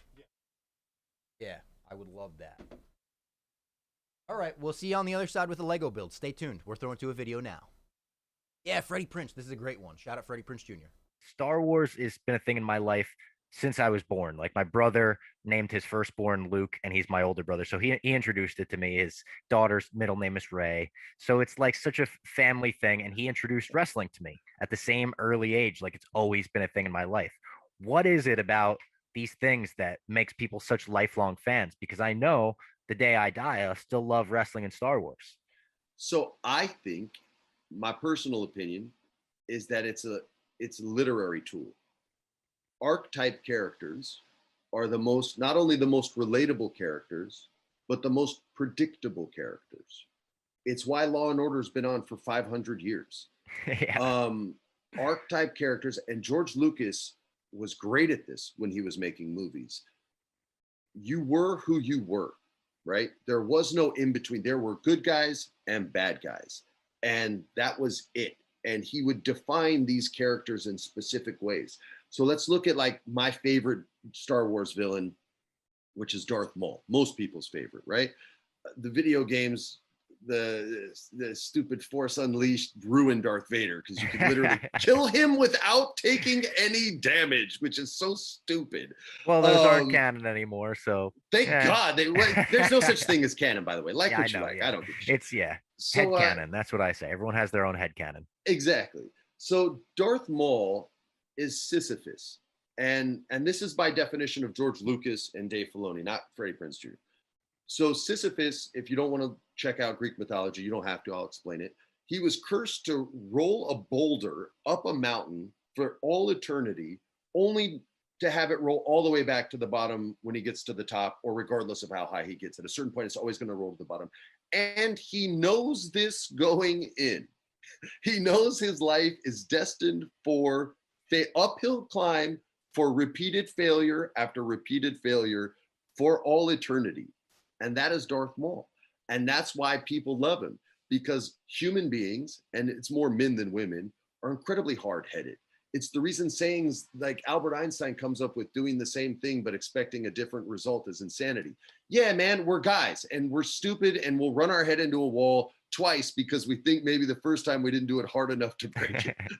You know what I mean? Like that's just how we are. So we relate to a guy like that. Now to the point, and so many people have blurred the line, right, of the good guy, bad guy, and made our good guys bad guys, like a stone cold Steve Austin, that now that line gets so muddied that it's an accepted way of storytelling. So when we don't see those characters, we suddenly start to get angry and upset. But originally, Star Wars was never supposed to have those.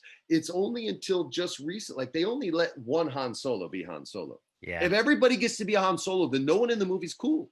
Yeah. No one's in the movie is cool. Like if everyone's Balky from Perfect Strangers, then everyone's just a goofball.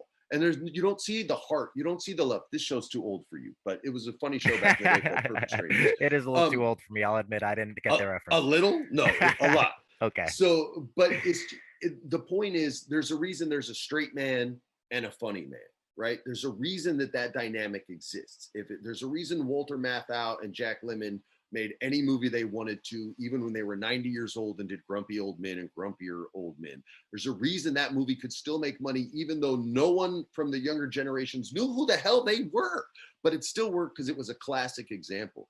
And as those lines get blurred, I think you start to lose audiences, and wrestling blurred that line huge. Now, granted, it was the most successful period in the history of wrestling, but once that line is blurred, it can never be unblurred. So when you see a wrestling character come in now as the pure babyface, we hate him. We hate him.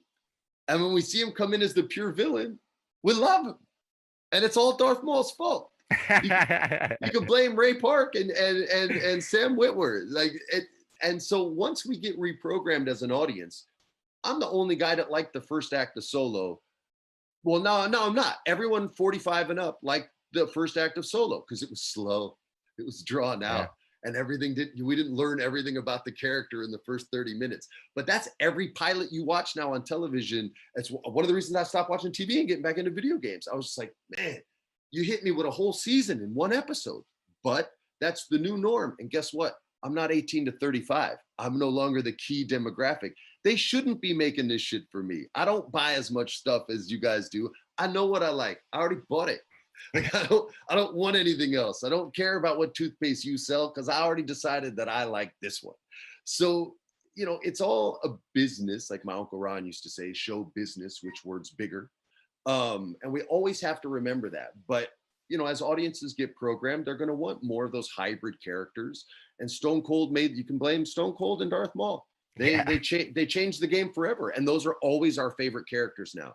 The ones that might kick your ass, but they'll still do the right thing. That's one of my favorite comparisons ever. I think you're the first person to ever put Stone Cold and Darth Maul in the same sentence together. And it's perfect for this show because we talk about Star Wars and we talk about wrestling on this show. So, Freddie, thank you for the time. It's been great getting to talk to you. I really appreciate it. And everyone check out Wrestling with Freddie. It's a great podcast, great stories, great guests. Appreciate you, man. I have not seen your show before. I'm definitely going to watch it because you're just a younger version of me. So that's awesome, an honor. That's a great comparison. I'll take that. Yeah, we like all the same stuff, man. Yeah. Thanks, Freddie. And now talking about another one of your roles, I've waited far enough into the interview to do this. I'm a massive Star Wars fan. I got a lightsaber tattooed on my arm. Oh, nice. K2SO. I am a huge fan of this character. He's my favorite character in Rogue One, a movie that I love a lot. Oh, wow. So Star Wars is going to be this massive thing when you sign up to do it. Obviously, how could it not be? But when you're in the booth recording lines for K2SO, do you know that this is about to become one of your most iconic roles ever? Do you know that people are probably going to be asking you about this for the rest of your life? It's better than that. Well, it isn't quite like that. I saw K2SO. The first time I saw K2SO was at ILM. Before we started shooting the movie, they showed me early sketches that were similar, very, very close, but a little different. I didn't want to do it. Wow. Why not? No, it's so stupid. Because his face was fixed. And he's got to, that's that. And because Rogue One is where it is in the series, in the saga, I should say. Yeah. You can't suddenly have a droid in way back times that has an ability to express that none of them have in the one shot in the 70s. Oh my God, I didn't put my do not disturb on and people are calling. That is just rude. Is it Diego Luna? Is it he knows you're talking about K2SO? He's like, don't spoil anything for Andor? Alan, I'm sick and tired of reading this bullshit. Talking about you're not going to do the show for 5 years. It takes 5 years.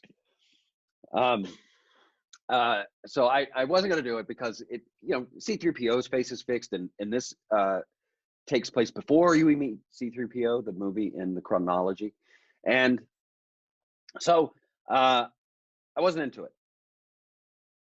And I had done a little short movie for a show called Con Man for crowdfunding, and it was me sitting on a toilet, and it's about Comic-Con conventions, and the scene is me as a sci-fi actor who his career has become that, only that he was a guy in a show that was canceled and his career has stalled out, and so that's his only claim to fame now, and it's a bit frustrating, but he's very famous for it. Like if he was almost like Spock, people know, especially sci-fi fans, but people know him as that guy. And he's sitting in a toilet in an airport on the phone with somebody, and then the guy next to him in the stall is like, "Hey, are you that guy from that sci-fi show? Can you sign this thing?" And he's trying to get him to sign stuff, and then this guy starts talking to him about which show. I didn't see it. He's like, "Oh, it was canceled," and it's just the whole scene is on me. So what they did was they animated. This is so cool. They animated me on the toilet. They animated K2SO on the toilet, doing that scene, a piece of the scene, to show me how expressive K2SO could be with the fixed face. Wow, that's amazing. And that was what sold you on it. That was like, okay, I see what you could do with this guy now. It's pretty much. I mean, I was hesitant. Gareth Edwards called and said, "Alan, come to London. Do a Star Wars movie." I was sort of going, "But what about this and what about that?" And I don't know. And then he just kind of Alan. It was like a pause. "Come to London. Do a Star Wars movie. Be in Star Wars." And I said, "Yeah, you're right. This is stupid. Of course I want to come to London." And when I got there, they had that movie. So it happened in that I had said yes, and then they showed me that. But it was all part of the pitch, I guess. And then we made it. I was on stilts. I was there. It took 6 months. There was a lot of improv, surprising amount of improv. Our script was it kind of wobbled in a place. It kind of shifted. The writer changed. We weren't really privy to what was going on. As fans, we heard a ton of that, and people wound up becoming worried in their stories that there was bad things, and then the movie came out, and everyone's like, "Oh, never mind. There's nothing to worry about." Yeah, it was weird. Like even mistakes conspired to be good things. There's one of my favorite things, and I can't believe Gareth like, "I'm putting that in the movie," where I'm walking. We're on Jeddah, and I'm with Diego's character Cassian, and we get stopped by some stormtroopers, and so I'm pretending to take him as my prisoner, and Jen Erso, these are my prisoners, and I slap him. He starts talking, and I say, "Silence!" And there's a fresh one if you mouth off again. The reason I slapped him was because he showed up to work with this busted lip that they had put on in makeup, and Gareth's like, "Oh, we need to get rid of your busted lip now." He's like, "Why? The scene right before this, I get punched in the face." He's like, "That scene's gone. They changed the thing. Now that scene's gone, so you don't have a busted lip." And he's like, "What if?" And I don't know if he asked me, so what if he slaps me, or if I said, "What if I slap you," or how it all happened. But that's why I slapped him there. Because amazing. He had a busted lip from an earlier version that changed without telling anybody, with it not trickling down to all of the departments. So anyway, it was magic. It was great. You're surrounded by Star Wars. All the action figures are around you, walking around. There's a robot that never even made it into the movie. I remember seeing him. He was like almost 2 stories high, and he's being pulled by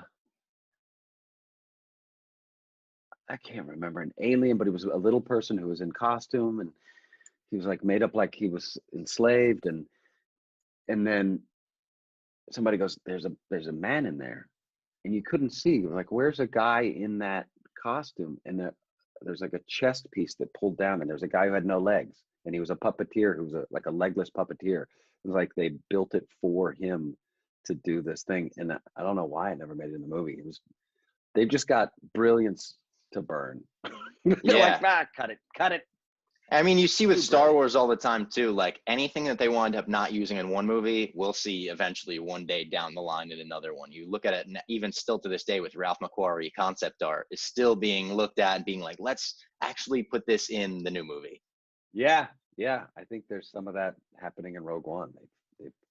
They were going back to his stuff for that. For Absolutely. And I know that the Death Star is probably aimed at wherever you're doing this media day from right now. So you can't say anything about Andor. I'm not even going to ask you anything about Andor. I know you're not. Right. Thank I you. really can't say anything. Yeah.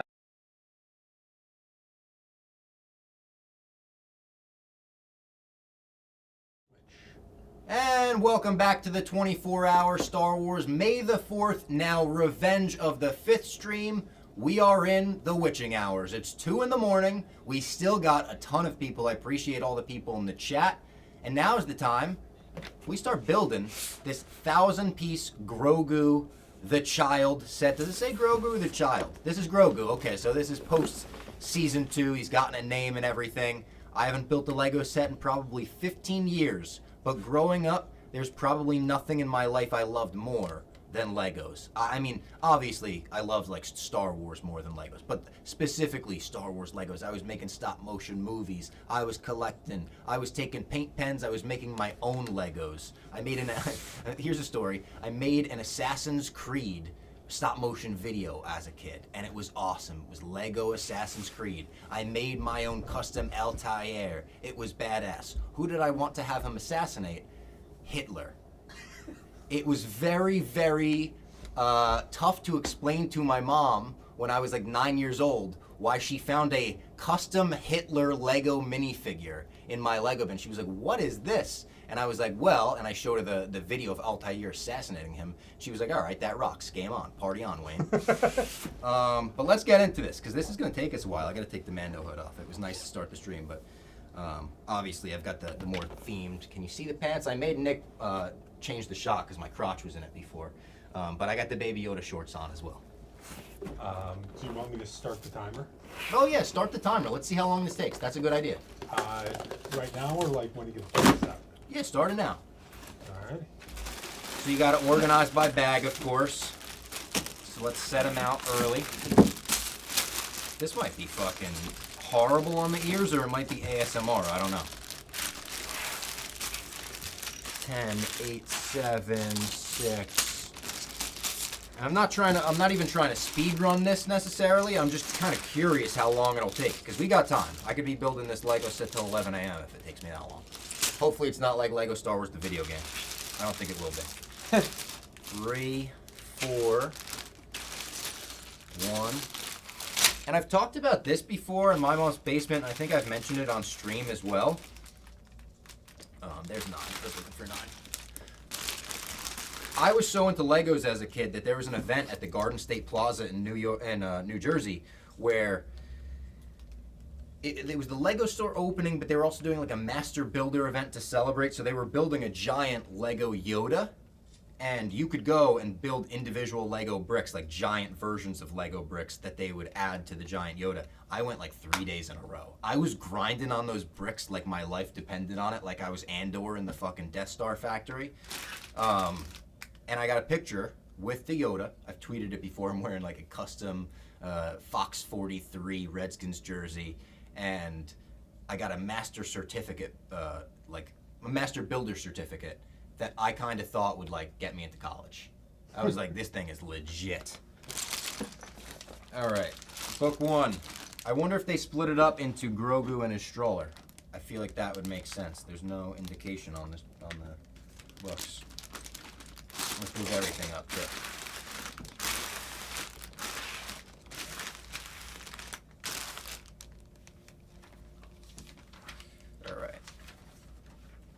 got the chat as well.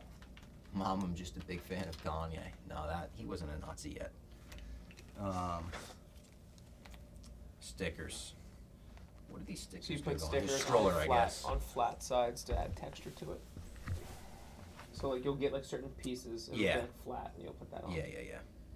I assume the sides of the stroller, right? Yeah. The sides of the stroller will have stickers, and the front of the stroller, it looks like. Yes. My wife bought me it's a Groot symbiote Lego set. Oh And shit. she was like, "Oh, like, I think it'd be fun for you to like do." And she like went out to dinner with her friends one night, and I spent like 4 hours. I did it. She was like, "I thought this was gonna take you like a week." No, you got to grind that out. I was like, "Where's the next set?" And she was like, "We don't have space to display any of this." See, that's my issue. Like, if I had the space, I would be a fucking adult Lego guy. It would be dangerous. so I'd be much fun. spending so much money on this stuff because I find it so relaxing too. Dude, you toss on a movie or toss on a show. I was gonna say, let's toss on something. gonna say, yeah. Like, as we're building a Grogu, how about we toss on the last 2 episodes of Mando season 2, the one where Bill Burr has to go and fucking shoot Joe Chill from Batman Begins, and good. Mando takes the helmet off for Grogu, and then the second one where Skywalker comes back. Let's do that.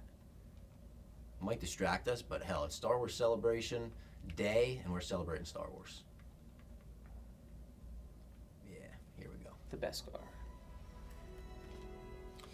All right, we're getting started here. Bag 1, we're getting going, and it feels good already. I just like building Legos. Again, I find it very relaxing. Hopefully not relaxing enough to put me to sleep. The Stella Blue has to counteract that. Let me get a sip of the Stella Blue.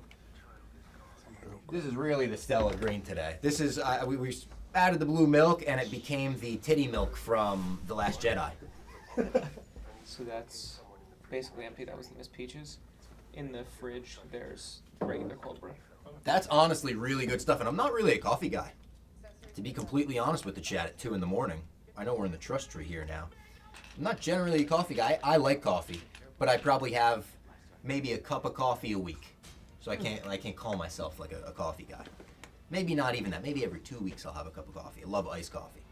I'll call myself a coffee snob, and I buy, especially when I lived in Manhattan, I would like go to different roasters throughout the city and try different beans. Oh, but Like, that's fun. Like, I think that's cool to have a hobby about that. Stella Blue is that good. Honestly, it's really That good. I have the beans. No bullshit. No bullshit. Yeah. Like obviously they're sponsoring this, and they're I love Dan. You love him for that. Yeah. I love Barstool. Been here for Nick's 7 years. Is was yesterday, May 4th. Yesterday, yeah. Mine is around the same time because I started my internship when I graduated college in 2017. Oh wow. So I guess that's 8 years. You were a year before Nick. Yeah, because I was 2017. We started in New York around the same time because we both had a test edit interview for Foreplay. We were both emailed the same footage, and I just turned mine around ridiculously fast because I didn't have a job, and I think he did. So there's an alternate universe where Nick Hamilton is the Foreplay producer. Wow. And I'm the rundown guy for a while. That's interesting. Regardless, my 8 years around now. So I graduated college in 2017.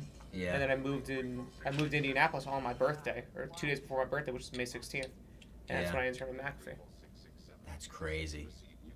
I can't believe how long it's been for like all of us. I was thinking about that the other day. I know this sounds like probably like a super immature thing to say, but I almost contextualize things with like high school, also because I didn't go to college. Where I'm like, high school was 4 years and it felt like forever.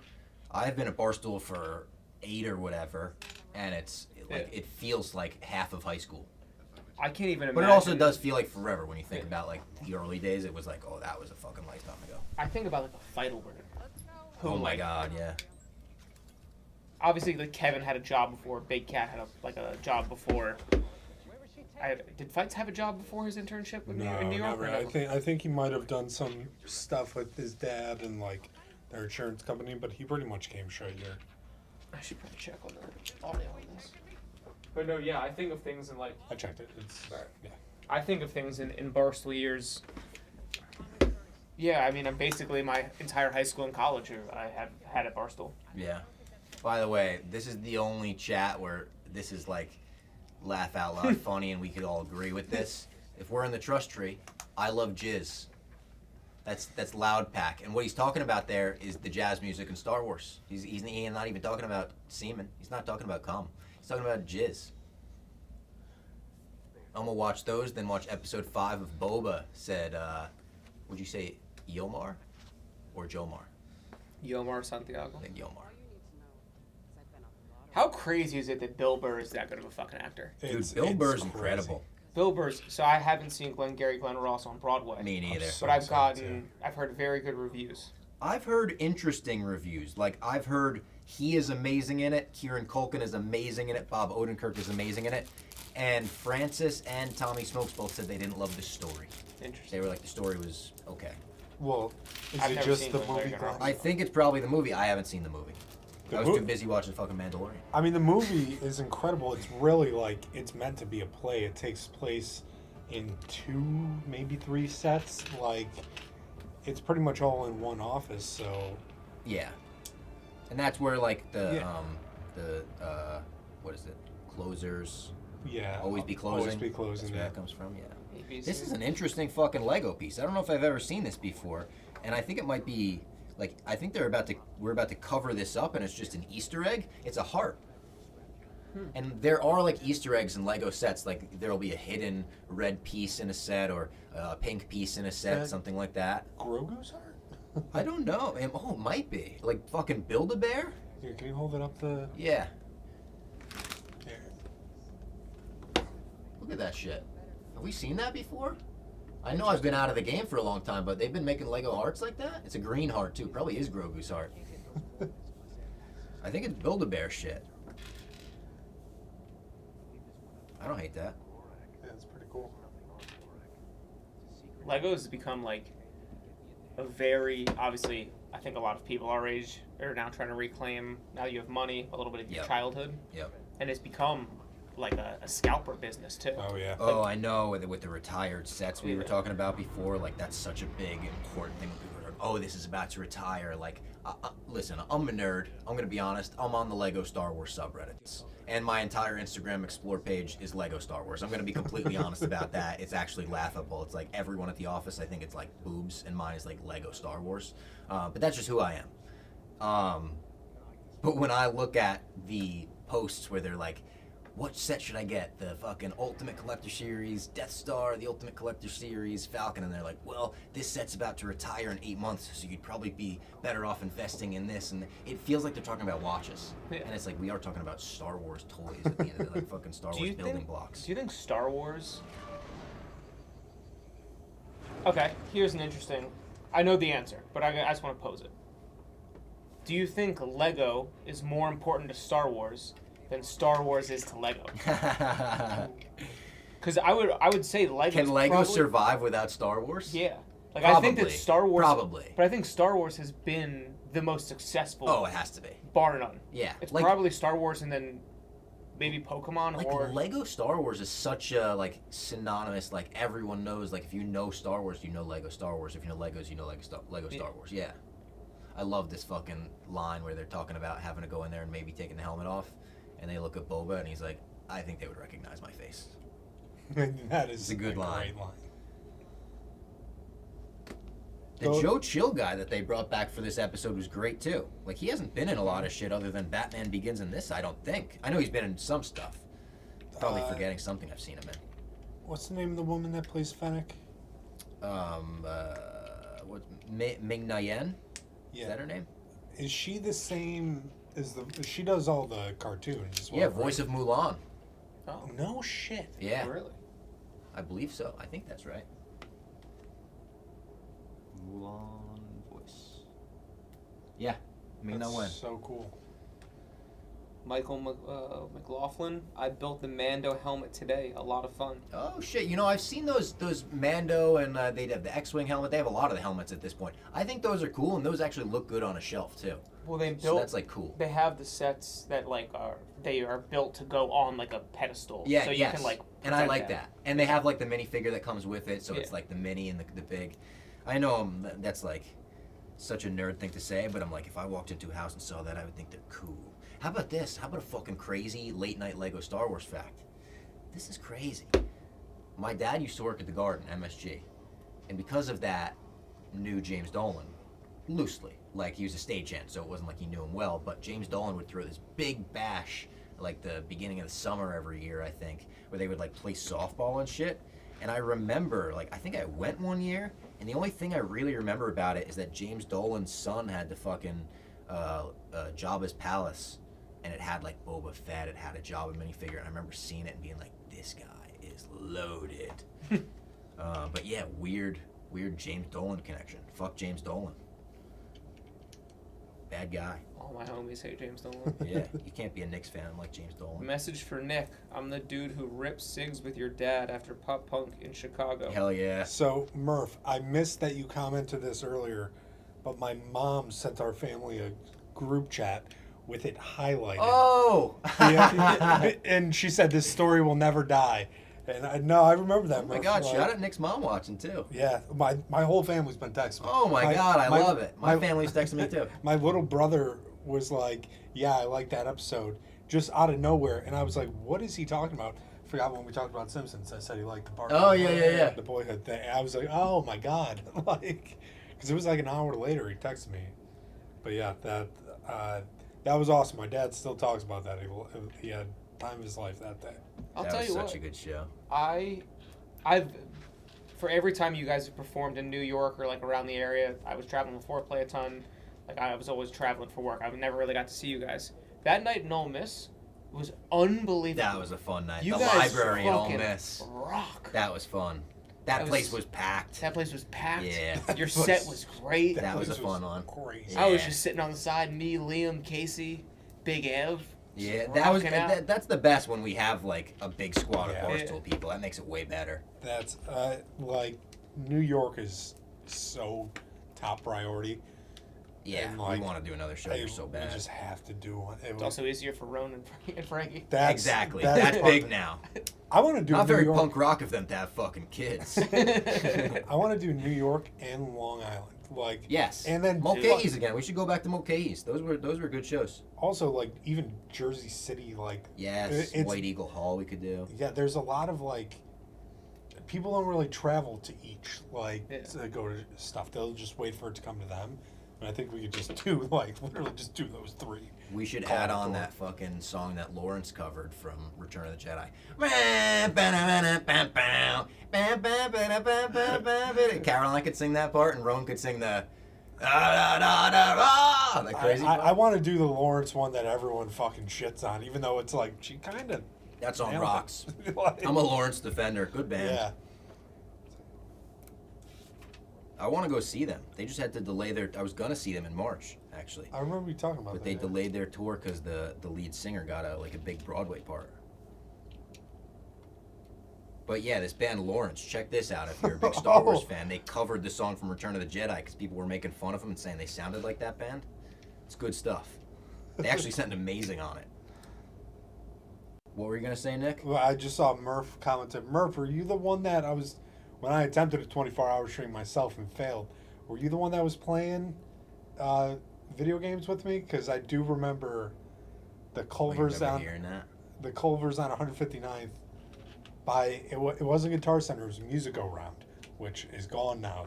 That's where I got my first bass. That's where I got like all my instruments. Very sad that all the music stores are dying. It sucks. Even the ones in the city, you would think like. The one by the office closed. Like it's crazy. The Sam Ash. Yeah, that one being like a chain. I was very shocked. That place when I went into it and it was like didn't know it was like ended days there.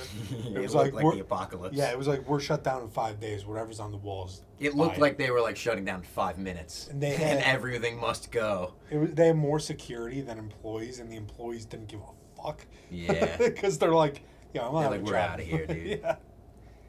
By the way, to bring it back to Star Wars, if you want to talk Star Wars and music, check out Music by John Williams, now on Disney+. Just a documentary about his whole career. It's such an easy watch because every 2 seconds you hear the most iconic song you've ever heard and you're like, oh, this movie was great. Oh, remember Jurassic Park? Oh, that was so awesome. Remember fucking E.T.? Oh, that was so awesome. Remember Jaws? Like, John Williams. Give it up to the GOAT.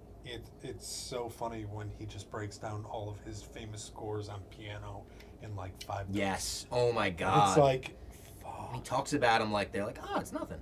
Yeah. Fuck something up over here. I might fuck something up already. It looks good though. Looks exactly like I should have it. Now these are little like this is how you move stuff. Yeah, and those didn't come with Lego sets when I was buying them. I actually never had one of those, and people have said they're game changers. I was gonna say I would be like, Dad, do you have your knife? Pop this open. Oh my god, I know. We'll use your teeth and then just fucking. Yeah. Oops, swallow. That's not right. All right, did I put these? Let's go back a step.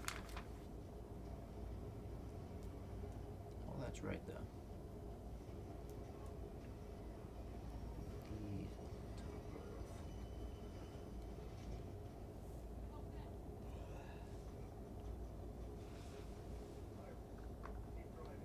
I love the pirates that they've introduced into this live action, like Filoni verse. They were in Skeleton Crew, they're in this. Star Wars pirates are great.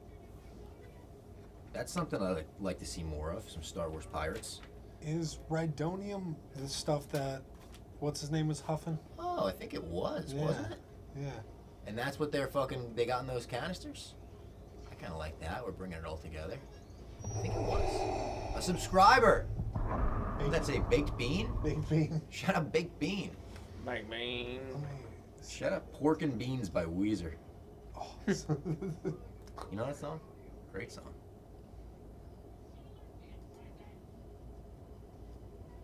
Man, oh freaking man.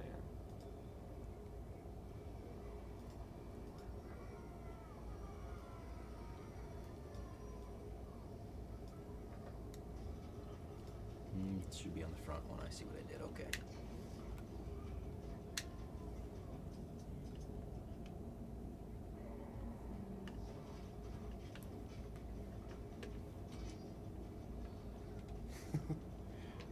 Baked Bean said, "Evening, gentlemen." Very classy. Hello there. Evening, Classy gentlemen. Baked Bean. This guy, Cindrillion. Oh, I brought it back to Star Wars. Cindrillion Wedding. Is that what they called it? Something like that in Andor. Yeah. The Mon Mothma daughter wedding. That shit's great, by the way. I love the Mon Mothma having to marry her daughter off storyline. It's like, holy shit. Talk about sacrifice. I am excited to see what radicalizes her fully. Like, obviously, she's already. Yeah.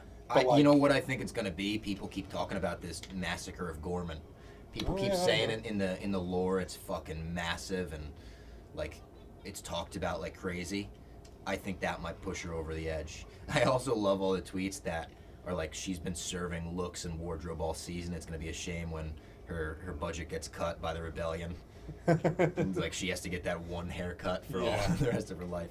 That's one of the best things. Like the Mon Mothma expansion. One of the best things Disney ever did. And here's a fun fact to bring it back to Revenge of the Sith. Genevieve O'Reilly played Mon Mothma in a deleted scene. They cut her from that movie and then called her up to play Mon Mothma in Andor 15 years later or something like that, or 10 years later. And she picked up the phone, didn't burn that bridge. There you go. She's a fucking fantastic television character now. You know what? Like, it's been great. Like, Andor's made her so much more likable. Yeah. Every time she showed up in Clone Wars, and then even Rogue One, it's like she sucks. She's like dry. Well, because she's also making like the decisions of the leader of the, like, so she has to be like, no, like we're not risking this, like, or like every time she shows up, it's just like she's almost like the enemy, and then like whoever and then you're like, God damn it, she's right. Yeah, whoever we're rooting for just doesn't listen, then like bad shit happens. But yeah, it's cool seeing. What's the name of the OG actress? I want to give her props too. Mon Mothma actress. Lights are out. Caroline Blakiston. Still alive. Holy shit. She's 92. Oh, jeez. Shout out Mon Mothma, the OG Mon Mothma, still kicking. She got 2 kids. Trying to list off stats. That's the only one I saw though. It's tough to just list that one off and stop. She was in Les Mis in 1978. How about that? The TV version of Les Mis. then she was in Jedi, and she's got one of the more iconic line deliveries in the whole movie, with many Bothans died to bring us this information. Something like that. I think I paraphrased it, but it was close. And a lot of people, that's like a big, like, do you know ball Star Wars test. Some people are like, why didn't we see the Bothans in Rogue One? It's like, well, we were talking about the second Death Star when we were talking about the Bothans, you know? People love to get all uppity about that. What am I building here? This is a fucked up looking guy. Is that, oh no, I just lost power? Oh, yeah, it is. I know it is. I know that fucking alarm anywhere. Son of a bitch, I just lost power. And we talked about using that as a drop in a song. Oh, yeah. We were like, we should fucking use that. Shout out Frank. Shout out Frank Walks. He's lost so much weight, but he's like making his belt bigger. Yeah, in the clip. Son of a bitch, I just lost power. That's such a good clip. Did someone tweet that about the lights going off here? No, I just every time the lights go on. You just think about it. You just pulled it up. It's an old school watch for you. Oh shit. We don't talk about birthday buzz cut enough as a culture. Birthday buzz cut's great. Right at the computer. I was with Dave when he discovered the tank, pretty much. Maybe not when he discovered him, but like I was with Dave when he breached correspondence with Tank. He was in Augusta, and Dave was emailing back and forth with him. And I remember Dave was like, what do you think about like being Frankie Midnights and taking over the blog late at night? You know, when we go to bed, Frankie Midnights takes over. And I remember Frank's response to that email basically solidified he had a job, because Frank wrote back, that's perfect because I actually sleep in shifts. Yeah. And Dave was so fascinated by that email, he was like, you're hired. And then the first time Frank brought out the lightsaber tie and the Darth Vader mask on a Frankie Midnights episode, it was like the entire office gathered around to watch history. It was amazing. And he's a great Star Wars fan. He was telling us he's got a C-3PO boner card, the famous C-3PO boner card from Topps. He was telling us he was in the actual Star Wars fan club pre-Return of the Jedi. And he's got Revenge of the Jedi patches that they sent out to the fan club before they retitled the movie. That's so cool. Very cool. Shout out to the Tank. He honestly, like him saying he does Audible for Star Wars books, I was like, Smart. okay, that might be. Yeah. Very smart. He said they're all on there. Free, I think. Or maybe if you have the membership or whatever. Son of a bitch, I just lost. The Revenge of the Sith novelization is unbelievable, by the way. Really? Like, amazing. When you talk about best Star Wars books ever, like, a lot of fans will just be like, it's the novelization of Revenge of the Sith. Because there's no, there's no clunky line delivery in a book. Yeah. You know, it's all just fucking serious and crazy. It's big, it's long. Whoa, pause. I think it goes way more into fucking Mace and that. Goes more into everything, obviously. That was my flip it over. One of my, I think it was my AIM, was Mace Windu. Oh, really? That's a good one. Yeah. Well, I've said this before. My gamer tag on everything is Audio Slave Leia, because I love the band Audio Slave, and I love Star Wars. So I was like, what's a funny Star Wars band name? I came up with that. It is funny. We've had experience having to blur that out with sponsored videos because I think they're like, why does it say slave? It's like, whoa, whoa, whoa. Trust me, it's just Star Wars. And or Audio Slave. Great fucking band. The first Audio Slave record, self-titled Audio Slave record. If you don't know Audio Slave, it's Rage Against the Machine with Chris Cornell as the lead singer instead of Zach De La Rocha. Their first album is as good of a rock album as you'll find. But we're not here for rock. We're here for Star Wars. I'm trying not to diverge too much from Star Wars, but I mean, we've been live for like 16 hours. It's tough. We're about to get nuts. Yeah, this fucking scene is, and he's got such a good Imperial look. Like the Yeah. casting The of him, rat that face. like, yeah, that skinny type face. Can you IMDb him, actually? I don't even know what his name is. But I'd love to know, because I know I've seen him in something else. And he's one of those guys, he pops up, I'm like, oh, I like that guy. I don't like him, but I like to not like him. Front of IMDb, Now You See Me, Now You Don't. The third movie in the Now You See Me franchise. Oh, yeah. 10 out of 10 name. But they didn't do Now You Three Me. Oh, I that wanted would've them to been great. do. I wanted the sequel to be called Now You Don't. That would have been fucking cool. I liked that first movie a lot. I don't think I saw the sequel. The first movie is also one of those movies that you got to do the Harrison Ford, where it ain't that kind of movie, kid. Because the whole movie, Ruffalo's running around looking for him, pretending to be a cop, and then it's like, well, spoilers. I don't want to spoil the whole thing. It's just stupid. But in the best way. Like, it's a great movie. I've seen it 1,000 times. But it's a little stupid. I don't know what I'm building here, but I think it's like Baby Yoda's chest or something. Is this season 3? Season 2, end of season 2. End of season 2, got it. It's season 2, episode 8, The Savior. Yeah. One of my favorite fucking pieces of Star Wars content ever. If you combined this and the finale, you could call that like one of my favorite Star Wars movies. Incredible shit from Filoni and Co.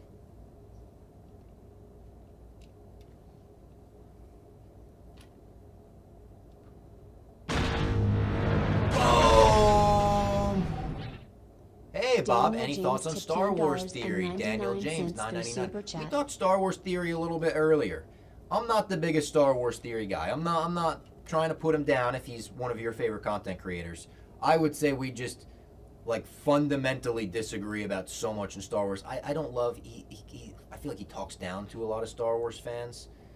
He does a lot of like, well, to understand this, you have to understand what George was doing, and, you know, I'm the one that really understands what George was doing, and maybe he is, but I don't know, he's just not for me, to be honest. I know I think he makes fucking Vader fan films that people really like. Maybe I would like those if I checked them out. I think he makes like pretty high budget versions of Vader fan films. But some of his commentary, I feel like, has urged me to not check them out. All due respect. He said, uh-oh, loud back.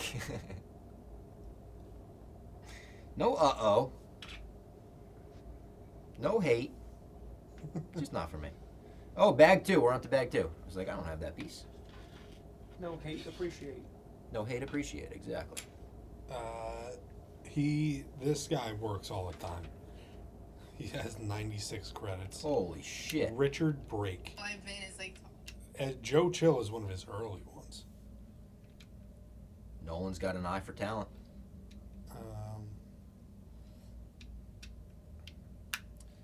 Hannibal Rising, Halloween 2. Yo! That scared the shit out of me. Scared the fucking shit What's out. up? What's up? We're live. We're live. May the 4th be with you. May the 4th be with you. May the 5th be with you now. Yes, Revenge of the 5th. Love it. I'm going to Pittsburgh with 4 o'clock. Oh, Oh, nice. Yeah. Were you at the original Star Wars celebration? Were you with us in Orlando? I was with you in Chicago. Chicago. Which was I was going to incredible. say, I thought we had freelancers in Orlando. I remembered Chicago, of course. Yeah. Yeah. We watched the video earlier. I was like, I feel like this has John Kelly written all over it. I texted you the other day about it. I was like, Yeah. because it was out in Tokyo. Yeah. Which would have been incredible. Would have been awesome. We talked to someone that was there. Really? He said it was incredible, yeah. Wow, yeah. He said it was sick. I was pretty fucking jealous as he was talking about it. I was like, damn, I wish I was there. It was awesome, by the way. Great job, man. Thanks. 8 more hours. 8 more hours. I feel pretty good. I feel good too. I feel like shocking. I actually tweeted this. I didn't even tell you guys I tweeted this. I said, I don't want to become a 24-hour stream guy, but I feel the pull to the dark side. Like, I'm having a blast on this stream. This guy, by the way, the Night King. Oh my god! But didn't they recast the Night King at some point? He got recast, but because I remember it being a different guy who was like so humbled. I remember him going out and hugging the fans, and there was that viral video. He was like a French guy, maybe. It's so fucking cool. So good as he's bragging about killing his fucking friends. I fucking love Bill Burr. Bill Burr's the best. That it really is like the best acting from Who him. would have thought that? Also, like a guy who like famously shit on Star Wars and Star Wars fans would become so beloved by Star Wars fans, and then also like be like, I get it now. Like, it's awesome. He just did a not just in the last like 6 or 5 months. He did a podcast. It might have been We Might Be Drunk, He went on some comedy podcast, like, I can't remember whose it was, and he was talking about it. About how he was like, I trash these people. Yeah. And then he was like, Favreau called me, or they started it off like he made like, or they were like making jokes, and he like made some like crazy Bill Burr joke, and they were like, hey, Disney doesn't like that, and he was like, they'll just kill me off. It's not that hot. But he's got to come back in the movie, right? Like, he's a must. You have to put him in Mando. Yeah. He's such a likable character. He's arguably the best like side character they've introduced on Mando. Maybe His it's like, opening episode is so good. maybe it's a 16-hour stream coming in, but I think that they were like asked him, and they were like, do you like ever like riff or like, you know, like kind of ever like try anything out? And he goes, no, it's Disney. I go in, I read the lines, I leave. Yeah, I believe that. It was something where he was like, I might have tried something once, didn't go over well. I'm not wasting their time. All right, we do that twice. That's easy. This is fun. I like building this. It's so relaxing. It's a breeze. It's so relaxing. Where are we at on the time on this? Half hour, maybe? Is that accurate? Yeah, 33 minutes. Oh, internal clock still kicking. Oh, that guy was in Peaky for an episode? Oh, talk about a fucking I show. never watched Peaky. You've never watched Peaky Blinders? No, and I know I would love it if I Bob? did because I love Cillian Murphy. It's not even. It's a fast watch. It's, dude. 6 episodes a season. Great arcs. Really? Dude, and it's the Derby. Yeah. The Derby is like The one of my Derby. favorite television shows or television episodes of all time. That is incredible. Tom Hardy. Hey, how about this? The fucking Huge Tom the Hardy. Peaky Blinders guy was doing the Ray movie for a bit, Really? and then I think someone else took over recently. What happened to your guy? Or did he take over? What happened to your guy Michael Waldron? Is he still doing stuff with Star Wars?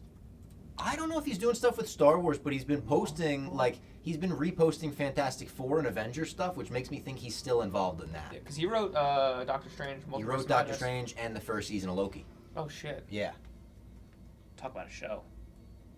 My favorite MCU show, Loki, I think is maybe the best thing they've done post Endgame. Season 2 or Season 1? Season 1, but I think Season 2 came pretty close. Season 2 is so good. I like Season 2 a lot. Let me see if he's still... Is he the one that dropped out of the Ray movie, or... What will it take to get Clem to watch Clone Wars and Rebels? Oh, brother. I don't think that's happening. It would take his kids going to college, I think. I was going to say his kid's going to summer camp. Yeah. They just got a super chat on there. Oh, they did a super chat. The seismic charge on Mando itself.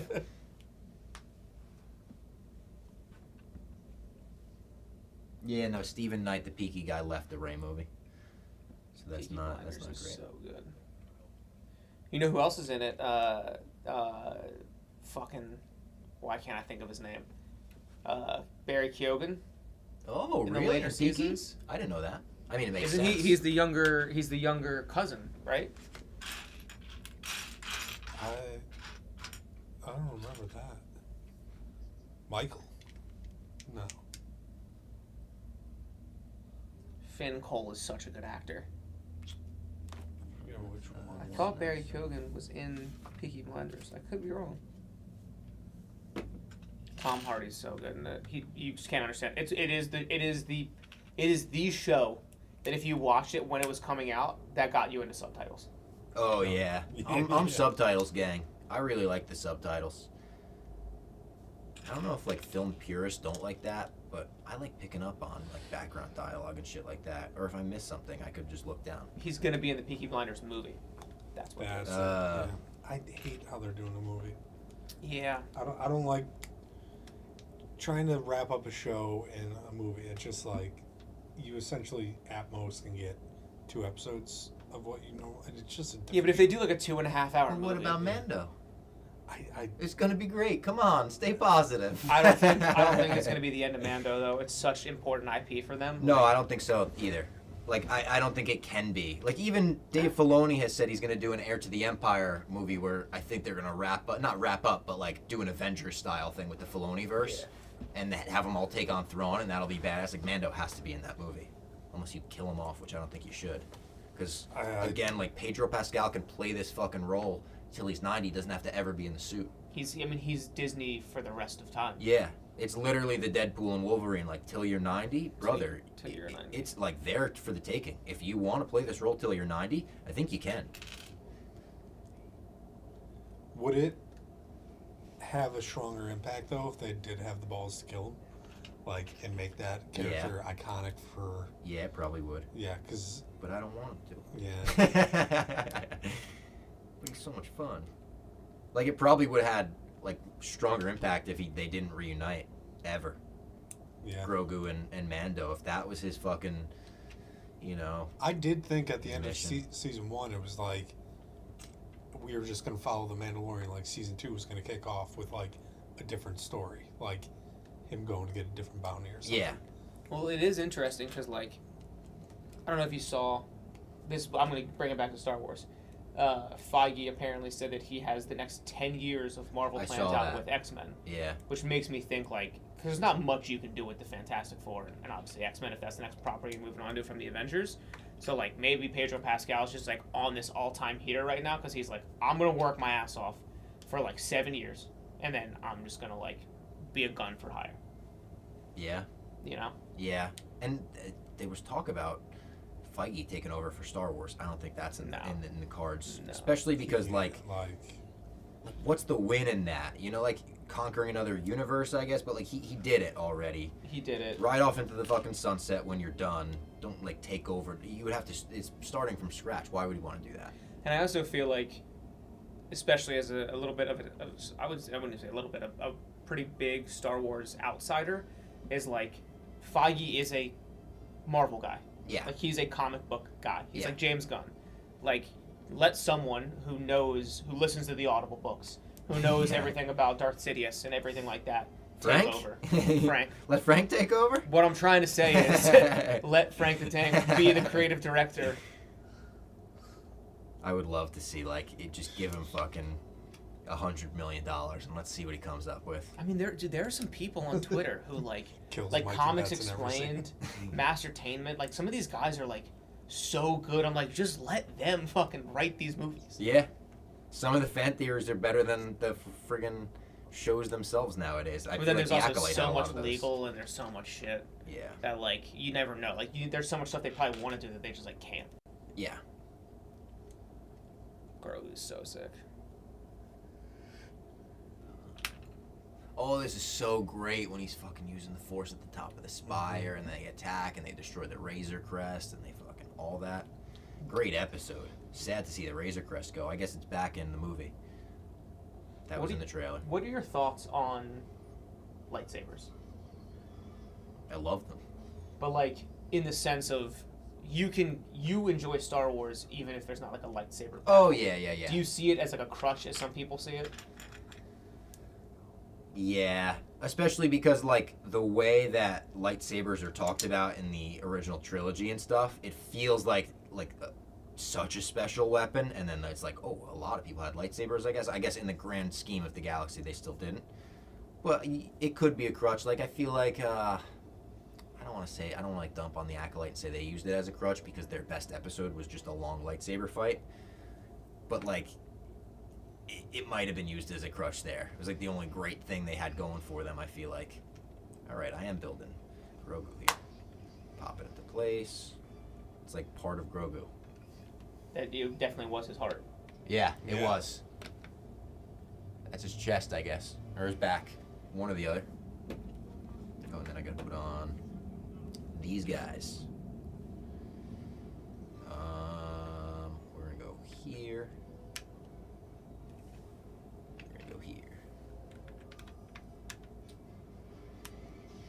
And I gotta say, it was, I think, kind of polarizing at the time.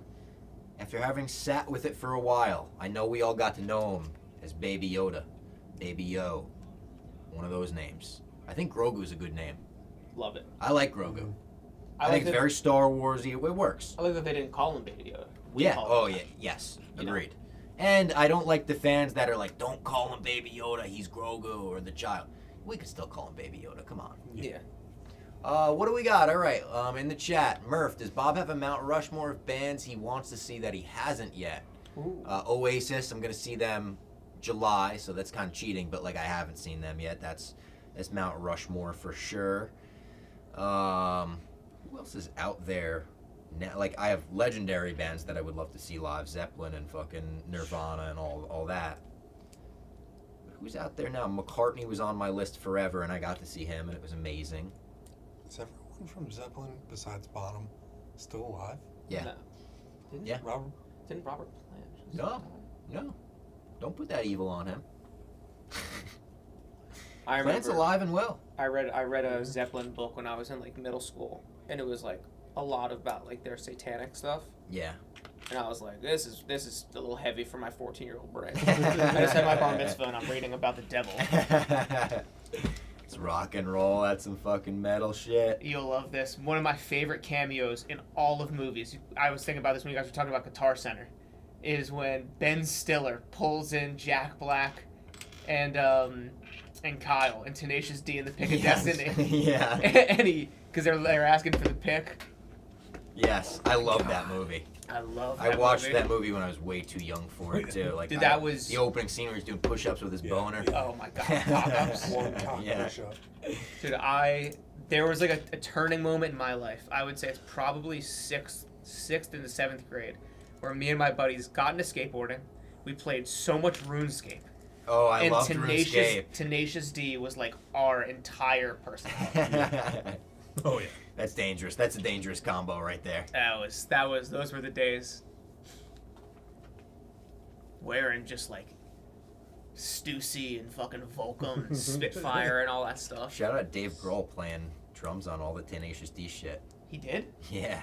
He's I like had the no unofficial idea. like third member of the band because he plays on all their studio shit and he's the devil at the end of the movie. I did know that. Yeah. I did know that. But I did not know that he oh wow. If you could have like any band, I already know at least 2 of them, but like a 4-band concert. I'm gonna take the Beatles out of it. Okay, but alive or dead? Alive or dead. Jizz and the Wailers. Max Rebo and the Jizz Whalers, obviously. No, I'm trying to think of like iconically great like live bands. So I'll put Queen right at the top of the bill. Oh yeah. Queen at the top of the bill. Live Aid, Zeppelin did play. It was a disaster. But you could say Zeppelin, Queen, Oasis, Nirvana. And Nirvana's kind of, way heavier than the rest, but they'll fucking get the people going. What do you think about the Post Malone, Travis? Or is it they're making like an album, right? They're talking about like the Post Malone Nirvana thing. Yeah. I don't know if they're making an album. I haven't heard that, but I would be open to it. Like I like the idea of calling it Post Nirvana, like they called it at SNL 50.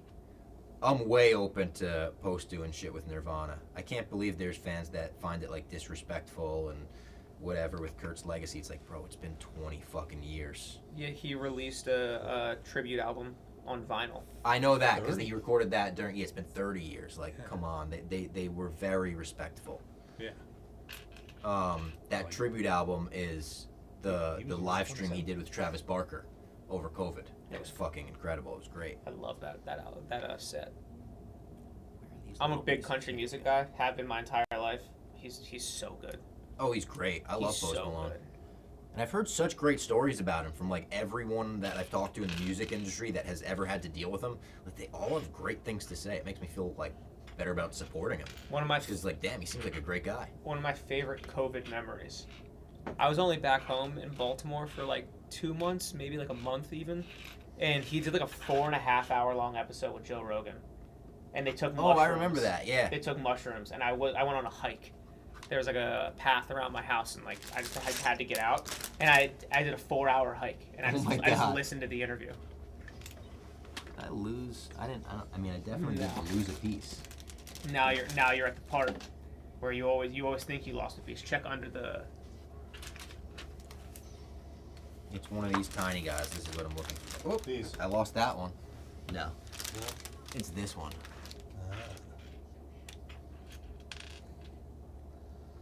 It's close, but no cigar.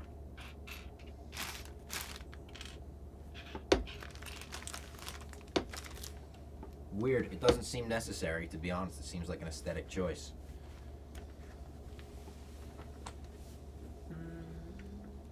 They screwed us.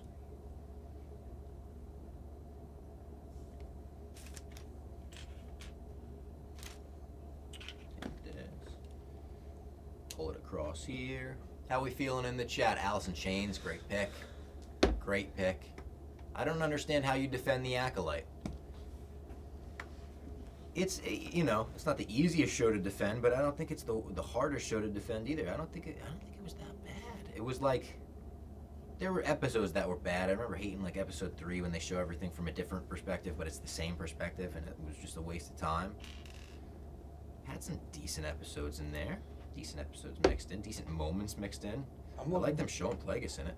I'm looking forward to binging it and just seeing, because I think like a lot of people's opinions do get swayed by everyone on the internet. Just trying, like, especially with TikTok, like every single person that considers himself like pop culture influencer tries to be the first one to have the take, and it's always just like the default is just shitting on things and pulling apart.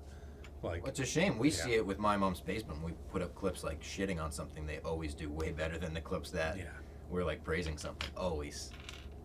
But that's the thing that we said like an hour and a half ago. A lot of this is for children. Yes. And the Acolyte very clearly was. They were making like a young adult show for Star Wars, and I think there's a place for that in Star Wars. It's like people were like, Miss Marvel. But it's like, Miss Marvel is just not for you. Yeah. Like, Multiverse Madness. That's kind of for you. Yeah. Like, Miss Marvel is not for us. And guess what? It was still fun. Yeah, it was fine. It was totally fun. There were good episodes of that. I actually haven't watched that yet. It's worth a watch. Yeah, it is. Well, I know the end. Same mutants for the first time in MCU. Mean, yeah, but that was fan service. Yeah, for sure. I remember the first 2 episodes, or maybe the premiere was my favorite, but the first 2 were pretty good. Yeah. And then they like a lot of like, I feel like Disney plus Marvel things. There's a few episodes in the middle where you're like, all right, let's like get on with it. In the Star Wars universe, do they do that kind of like fan service? Oh, if they know something's not going well? Oh yeah, definitely. I mean, the Acolyte, like in the final episode, they're like, let's show Yoda. Let's just fucking do it. Yeah. I gotta watch that. You don't really see him, but you see the back of his head. Is that the one that's like, it's like way back when, and it's like the start of like the Jedi or something like that? Yeah, it's much longer ago. Yeah. It's like 1,000 years before Phantom Menace or some shit like that. I kind of forget the timeline now. It's been a few months or maybe even a year since we covered it. There is just so much media nowadays. What else do we got? Who's in the room with Bob? It's Jake Bass and Nick Hammy, Barstool producers, Star Wars engineers. Having a blast. Where do you think the new Star Wars fans are coming from? The cartoons, original movies, or the new shows? Good question. Like, I think Mando is probably bringing in the most new Star Wars fans. Yeah. Baby Yoda is on every fucking kid's shirt. I don't think you could go out, spend a day in New York City and not see like a Baby Yoda shirt somewhere. Yeah. So I would guess that. Other than that, I could see the animated stuff doing really well for bringing in new Star Wars fans, new kids. If you, let's say you and Lady Fox had like a, I guess Clem's a really good example. Clem's kids like in like elementary school. Yeah. Like, what would be the first property that you would show them? Oh. Like the probably the Disney Pixar movies. Well, you're talking like No, I'm saying in Star Star Wars. Wars. Star Oh, Wars. in Star Wars. Oh. Like, what does your brother do? I think he started the kids with the originals, to be honest. And I think I probably would too. Like, yeah, they got to go really sort of like everyone else. I think I would go. Yeah, I think I would start him with A New Hope, and just try to make that like my nephew Luke fucking loved the Return of the Jedi speeder bike scene. He would just run around trying to recreate that with everything. And it's like those movies are still like campy enough to not be scary to a kid. Yeah. There's some scenes, Empire, Dark Side Cave, as we've talked about, but I think it's still like, especially A New Hope. Maybe skip the trash compactor scene or something. Yeah. That monster could be a little scary to a kid, but other than that, it's all right. I found with my little brother, it was he didn't like watching the originals because I think kids are so used now to high def, yeah, that like it they know something's off.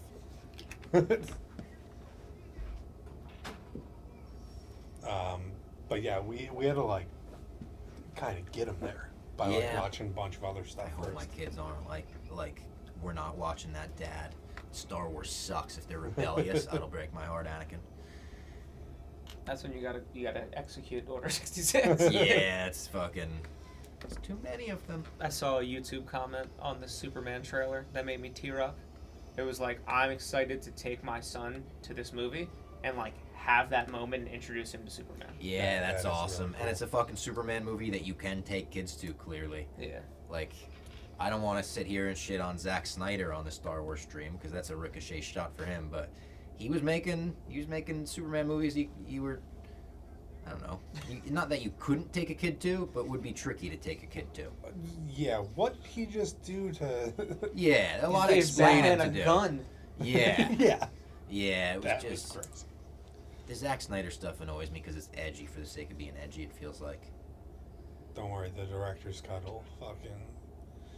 Also, The studio ruined it. I gotta throw out there. We're not getting a second Battinson. We're not getting it. You don't think we're getting it? Come on, we're getting it. We're not getting a second Battinson. We're getting a Pattinson movie. We're not getting It's a been second. Tell you delayed what. So much, yeah. Tell you what. Speaking of Robert Pattinson, people were asking before who would I like to see in the Star Wars universe. He'd be a great name in any role. I mean, he obviously can crush fantasy, sci-fi, Harry Potter, Twilight. You could say he didn't crush Twilight, but I mean that's like I don't even consider that part of his career when I'm looking at things because it's like he's delivered 10,000 great performances since. How do you judge him on that? He'd be great. He'd be a good young Palpatine. Oh, he would. He'd be a really good He young would be good. Palpatine. Gaunt face. Yeah. And have you seen The King? Have you seen him in that? No. Dude, The King is a great watch. Timothy Chalamet. It's Chalamet playing a British guy, Pattinson playing a French guy. They're going on each other's turf there, and they go back and forth. It's fucking great. I recently Very worth a watch. rewatched The Lighthouse. Oh, I couldn't get through that. I gotta be That's a- honest. Dude. I couldn't get through it. Crazy Me and fucking Trent tried to watch it Next together. time you're on a flight, it's a good flight movie. Even Yeah. if you have like an iPad, Yeah. A lot of. it's dark. It's a dark fucking movie, but it's great. Masturbation and shit. That's what I was gonna No. say. A lot of jerking off in that Yeah. movie. Hey, We're in Adult Swim hours for the stream. We Yeah. could say the kids are not watching anymore. Stoned If Papa the kids are watching, like, turn this off, kid. Go to bed. No, don't. Keep it on, please. this is a Nexus event for them. Yeah, maybe it is. I'm building. This is a little Grogu hand. His 3 little fingers here. Was it Stone Papa Smurf? Fire comment that he said that Yoda had 3 fingers. Yeah. And then he had 4 And then another he had time. 4, yeah. And I never knew that. He's got baby Yoda has 3 on this little toy, Maybe you grow 'em. and then he's got like little studs on his. Are these supposed to be like his finger pads? Maybe. Honestly, after this, we should toss on an episode of the anime. Oh yeah, we should. Star Wars Visions. Yeah. Throw that on after this.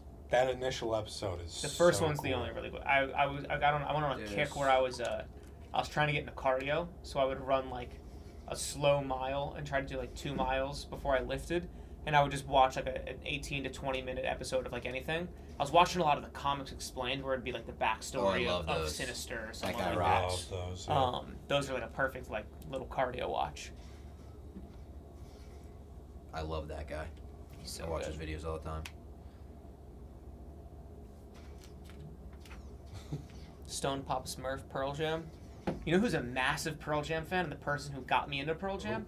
Ty Schmidt. Really? When I lived with Ty Schmidt, when I we would like come Ty home from the Schmidt. I haven't bars, talked to him in forever. when we would come home from the bars, he would toss on Pearl Jam at Wrigley.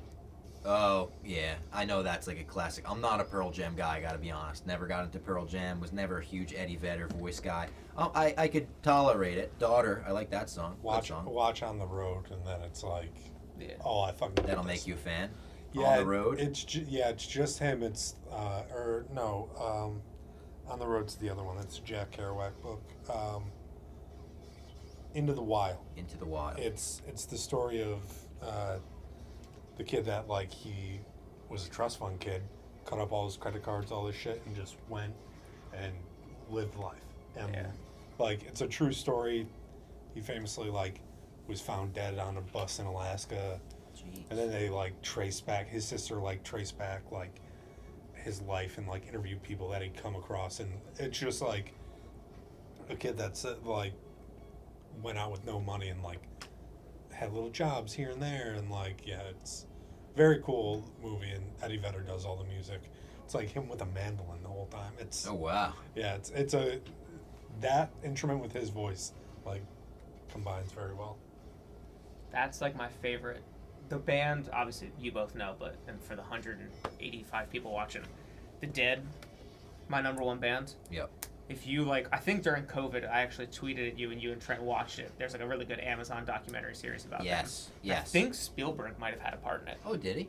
I would believe that. I think it was Spielberg. Scorsese also makes a lot of music documentaries. And just like you hear the stories about like, I mean, my aunt was one of them. Where like for a summer, you just got in a car with people, the Dead. and you follow them, and you just get random one-off jobs here and just get in. Yeah. Like, that was a really cool part about, because I've been to a lot of Dead and Company shows, but like going to the Sphere and like seeing people who are like, I'm here without a ticket, and I'm here for a hope and a prayer, and then they just get in. Yeah. That's awesome. So cool. How many times have you seen him at the Sphere? Twice? Some twice. Yeah. I've seen Dead and Company, I think, 10 or 11 times. Wow. Joe Turchi. You got to get Joe Turchi. I mean, you're not like a big Joe, Fish right? Jam guy. No. But he's seen everyone under the sun. Yeah. I feel every time I talk with him about music, I walk away being like, I don't know shit. He's the dude. We were just talking about the day Jerry Garcia died. Bob Ware had a concert with Rat Dog. It was either upstate or in Boston, and it was like a 1,000-person place, and people drove up because Bob was like, "I'm still doing the show," and he took all of the speakers and put them outside. So, and like 18,000 people showed up and That's listened. awesome. Oh, it goes in the back? Look, it goes like this. That's There's awesome. little wheels, and he moves his hands. That's so cool. All right, so we've got Baby Yoda's whole body. Is that another heart? It is. They said they They do give extra- spare they do of extra- the they do real extra. tiny ones. Yeah. I will say, if you get into Legos, I don't know, Faith seems like a perfect dog. You gotta do it on you an gotta be elevated real- surface. Yeah, no, I mean she has eaten little things before, so I'd have to be real careful about that. Yeah. I need an apartment where I can have like a Lego room. Yeah. I want to be fucking Will Ferrell from the Lego Movie, and I know that's not the message you're supposed to take from that movie, but I really want to be him in his basement with Legos that nobody's allowed to touch. Hey, the guy just had his own hobby, and Like that guy rocks. Oh, I got Grogu's eyes in here. They're in this bag, so we're gonna build Grogu's face now, as you could tell from all of the green Legos. Your guy, I can't think of his name, but he's what's his name in Suicide Squad? Polka Dot. David Dasmalchian. Yeah, he just did a cool video with a guy from Screen Rant, I think, talking about like his comic book collection and all this different stuff that he has. And he has like in his like landing of his house, you go up there and it's like a lot of his like, because he's written a couple comics and a couple runs that he worked on and things like that. And he's got like a really cool like little like area for it. I think that's where I did I interviewed him. I think he did the second time I interviewed him. I think he did it from that room because there was cool shit in the background. He had the comics rack. He had the fucking a lot of like horror stuff. He's part of a horror magazine. I think he helps like publish a horror magazine. He's a cool guy. Another guy who could fucking crush in a Star Wars role. Yeah. A creepy bad guy Star Wars role. He has that face. Oh my God, he would crush. Get him in a Star Wars. What are they waiting for there? That was one of my best ideas ever. But really, it's not like a great idea because I hear David Dasmalchian and I just go, oh, they should put him in everything. mm-hmm. He's so good. Kevin Smith made a joke that at one point he was like, I think Ben Affleck should be in everything. He should play the shark from Jaws. And that's how I feel about David Dasmalchian. He should be in fucking everything. Kevin Smith did a good interview on Are You Garbage? I listened to it. Yeah. I listened to that. It was great. He talks about Dogma. Yeah. And it's very funny. Which is in theaters now, I think, re-released. Really? Yeah. I don't know if it's he's like touring with it now, and then it's having a re-release, so I don't know if it's happened yet. But that movie was fucking, like Fanboys, riddled by Weinstein issues for a long time. And he couldn't get, you couldn't buy a Blu-ray of Dogma for, the past 15 years unless you got, the region unblocked UK version, which I do have. But, they just got Dogma back. Someone bought it from, I guess the Weinstein Company still exists in some manner. And they're doing the whole re-release. They're talking about it, maybe even a sequel. I don't know how they would go about that, but pretty crazy shit. Great movie if you haven't seen it, Dogma. It's ridiculous. There's a big poop monster in it, but it's funny. I don't think I've ever seen it. Alanis Morissette plays God. As she should. Big Alanis guy. All right. Now we get into some pretty tiny, intricate pieces here. Back when I was doing background acting, I did a movie, an indie movie that Das Malchin was in. Oh, really? Yeah, I ended up watching it. It was really fucked up. It's like a kid at school's getting bullied, and like Das Malchin ends up beating the shit out of him. Oh no! And, like Dave, he's supposed to be the hero, and then like, but then it's very like that kid's dad, who also is like a famous actor, was like really abusing the kid, but then he might get killed. I don't know. Oh my god! It was a really fucked up movie. Sounds like a sad movie. But yeah, I had to play a high schooler at like 24, and I Do you have any lines or just background? no, it was all background, and like I think I was able to spot myself in that one good amount because I was one of the core baseball players. And I was one of the few people who knew how to throw a baseball. It was the kid that was playing a pitcher. They CGI'd in the ball. Oh my god! Like we all went on the mound and everyone was trying to throw, and it was just going in the dirt every single time. It was great. That Jordan Peele movie that they just released the trailer for, the football good. one. Oh, Yeah. They apparently There's a UFC fighter in the trailer for that actually. Yeah, they like had like the guy who like is practicing to be quarterback, or like he's the main quarterback. Apparently he like, I don't know. This is a gross exaggeration, but he like went to like a mini camp or something like that, and was like, Oh really? Jordan Peele was like, started learning what to do. You gotta learn how to like be a quarterback. I mean, there's clips from, was it the Aaron Hernandez doc or something, where not the doc, the fucking crazy dramatized version, where the quarterback is like clearly like, it looks like he's throwing a Hail Mary and he like throws to someone off screen. Yeah. Lego Batman movie is the first Batman movie I said, or is the best Batman movie. I said what I said. I love it. I don't think it's the best Batman movie. Come on. Bob just got off work. Been in and out of the stream all day. How we feeling on like hour 15? We're past that. We're on like 17, aren't we?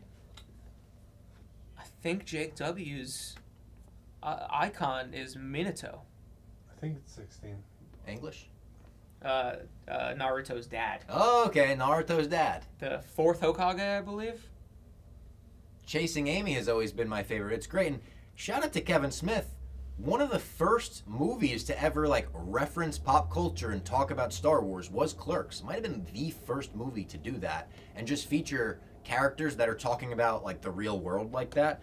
He completely like changed the way people write dialogue in the 90s for sure. I don't think people give him enough credit for that.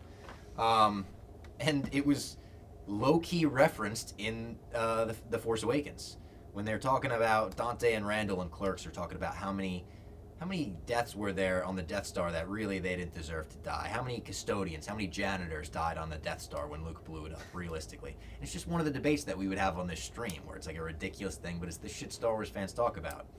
And later on, Finn is essentially a custodian on the Starkiller base.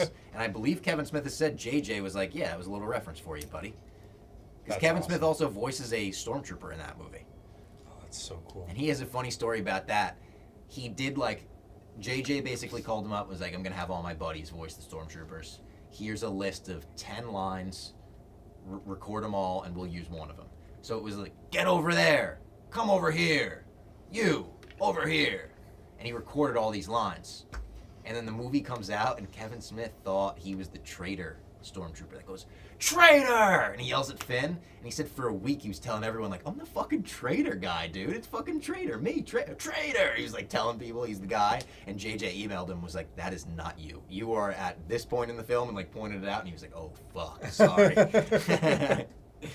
To this day, fucking justice for Finn.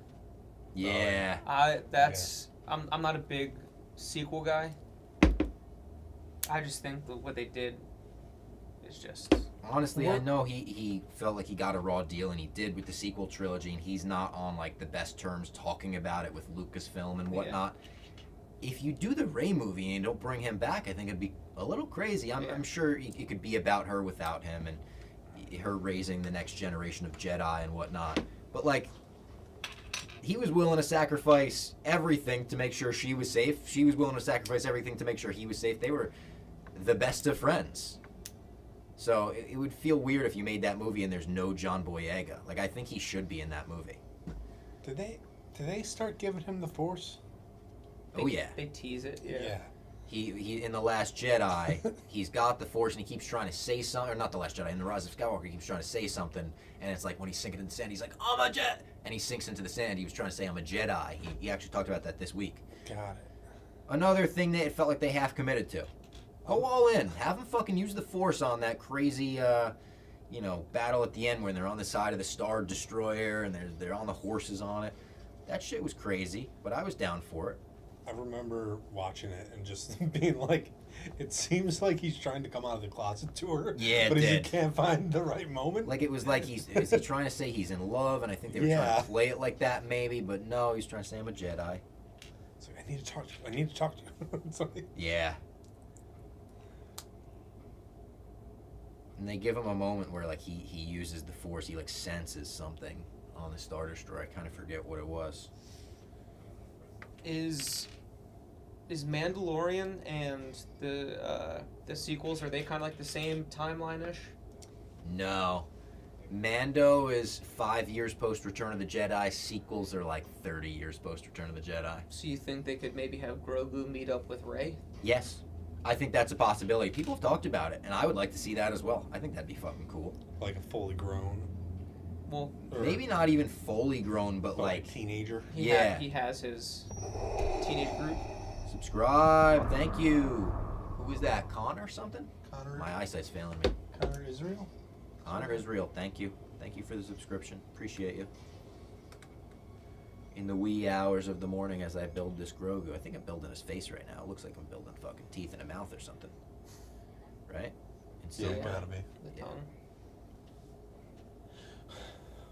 One X-Wing. This was so awesome. So awesome. I was freaking out. And it's funny that, it was like a 3 a.m. watch. I remember you had the you did like a selfie video. Yeah. And it lit up green and you're like It was weird watching this at 3 a.m. and being like, that was the greatest thing I've ever seen. I can't fall asleep ever again. Another sub. Shout out to that sub as well. El Pepe de Pepes. El Pepe de Pepes. Oh, it uses that fucking swivel block as the little nose. That's smart. I think that's the nose. I think I'm looking at all that right. It's funny, they put a pink block in there. It is like a hidden pink block. I think that's an Easter egg thing that Lego designers do. But it's kind of where the mouth should be. It like makes sense anatomy-wise. Them using the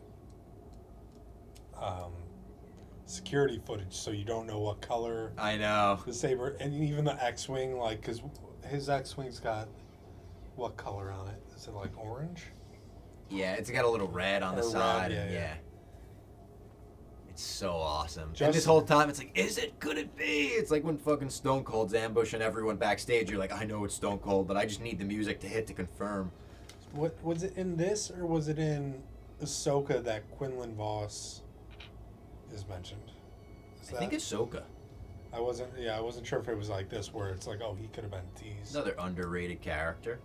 I don't know much about made interesting by the Clone Wars, I guess. He didn't really do much, and he was just in the background of the Phantom Menace. Oh, are these the eyes? These are weird looking. Oh, I put a stud in. Okay. man. Them saying drop it after he just tried to blast half the room. Got him. Anyway, just start blasting. Oh, I see what I'm doing here. Okay.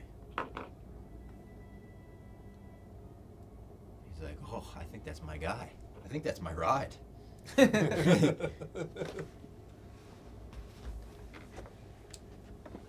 Oh man. And they give Luke his Vader hallway scene here. This is so badass. They were like, fuck it, like father, like son. I think Filoni loves the hallway scenes, though. There's rumors that Filoni stepped in and directed the hallway scene in Rogue One. I don't know if that's true or not, but there are rumors about it.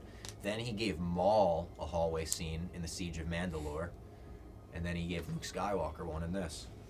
I mean, it's in a AT-AT, but that's essentially what he did. Yeah, the trailer The trailer, yeah.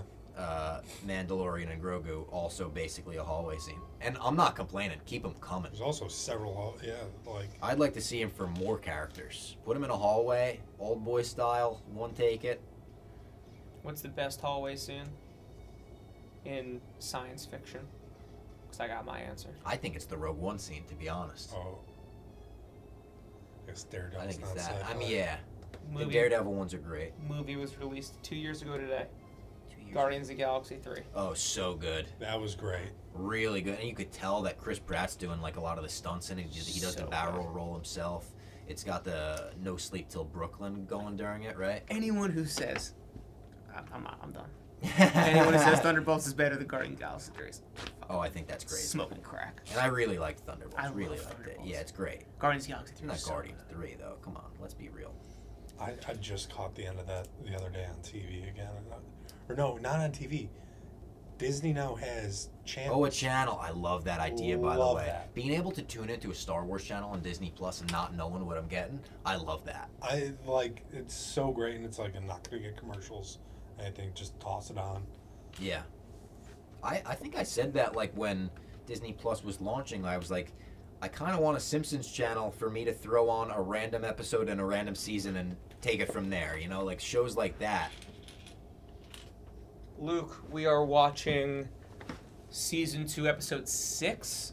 Episode 9. Episode 9 of The Mandalorian. Luke Skywalker Just showed up. just showed up. And he looks fucking great. It's crazy. Now, prosthetics. someone on YouTube made a video on like how they could have animated his face better, and a lot of people agreed that his was better. So Lucasfilm fucking hired him on the spot.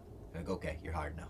That's the kid who made the Lego trailer for Oh, for Spider-Verse, For right? And then Spider-Verse, they and had they him had him animate in. that scene. That's badass. I love that they had him do that. Jake W asks, we've answered this before, but I actually don't hate this. He said he'd like to see a Qui-Gon Jinn prequel. Oh, I'm in on that. Who could play a young Qui-Gon? He said Timothy Chalamet. I think Pattinson could be a good young Qui-Gon. He could. Who's that fucking guy they got to play young Liam Neeson in Dark Knight Rises? He looked a lot like him. You remember there was that quick scene where you see a young Raj? Yeah. Oh, Raj. I don't even know if that guy's a good actor, but he looks like him in that scene. Is so badass. Raj Al Ghul's great, and Liam Neeson is great as him. God, they fucking murdered that trilogy. I feel like there's an early 2000s actor who like faded away. Who's in like Never Back Down? Oh, the guy Jake with the abs. Yeah, wait. Me and my buddies in college used to get drunk and watch Never Back Down and then just do push-ups. Dudes rock. It's just, that movie is the ultimate hype movie. I love that movie. Oh, this guy's way more jacked than I don't know who I'm thinking of, but Oh, Liv Morgan has a pretty big role in a new Bad Lieutenant movie. If you haven't seen the original Bad Lieutenant with Harvey Keitel, strong recommend. Keitel, yeah. Isn't there a rumor that Liv Morgan's gonna become like a famous actress? She's like being cast as I something think it big. was from this movie. A lot of people were like, "This is going to be the thing that." But like, honestly, like, makes her the it girl or something, right? and the way they were talking about it made everyone be like, either that she's cast as the next Harley Quinn or she's in Christopher Nolan's The Odyssey. And I was like, listen, I love Liv Morgan. I don't think Nolan is like, we need Liv Morgan in this movie. And then this news came out, and I feel like it underwhelmed a lot of people. I mean, I'm happy for her. I like Liv Morgan a lot. She's a great person. She sent my mom candles at one point. Wow. But I don't know anything about like this franchise. Is it a franchise? I Could don't it know. be considered a franchise? I'm not sure. You also just can't toss Liv Morgan as Harley Quinn because she looks like Margot Robbie. I know, and she kind of does the voice. Yeah. I think Margot Robbie might stick around. She had a quote where it sounded like she was like not super interested in it. I think she's just going to be like a tertiary character. Ooh, is that a vocab word I just used? In James Gunn's DCU, where he'll use her very sporadically, but James Gunn likes to stick to some of his stuff, and if the Suicide Squad is at least partially canon for him, I feel like he would want it to stick around as Margot. Did you watch they animated show on Creature HBO, Commandos? Creature Commandos. Yes, I really liked it. I didn't watch it. It's really good. Really? Yeah, it's like way better than I thought it would be. I was instantly like kind of hooked by the characters in a way that I was like, I'm surprised by that. I started watching the first episode where they're in like that house basically. Yeah. And they get like the fight scene, but that's all I watched. It's good stuff. It's also would definitely recommend. It's on par with like a what's that called? Like kind of an Invincible and stuff like that, where it's like they're unapologetic about like people they kill off. Like it's awesome.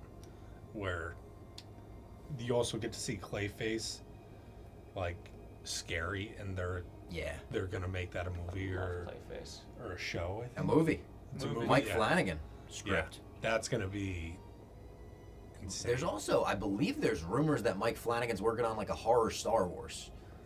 Because there was rumors that Mike Flanagan was in the works, and then one of the leakers or scoopers put out a scoop that was like, there is, or maybe it was even Tony Gilroy like confirmed it in an interview promoting Andor, where he was like, oh yeah, they have a horror project in the works. I feel like Give me that. Whatever that is, give me that. Star Wars horror. Yeah.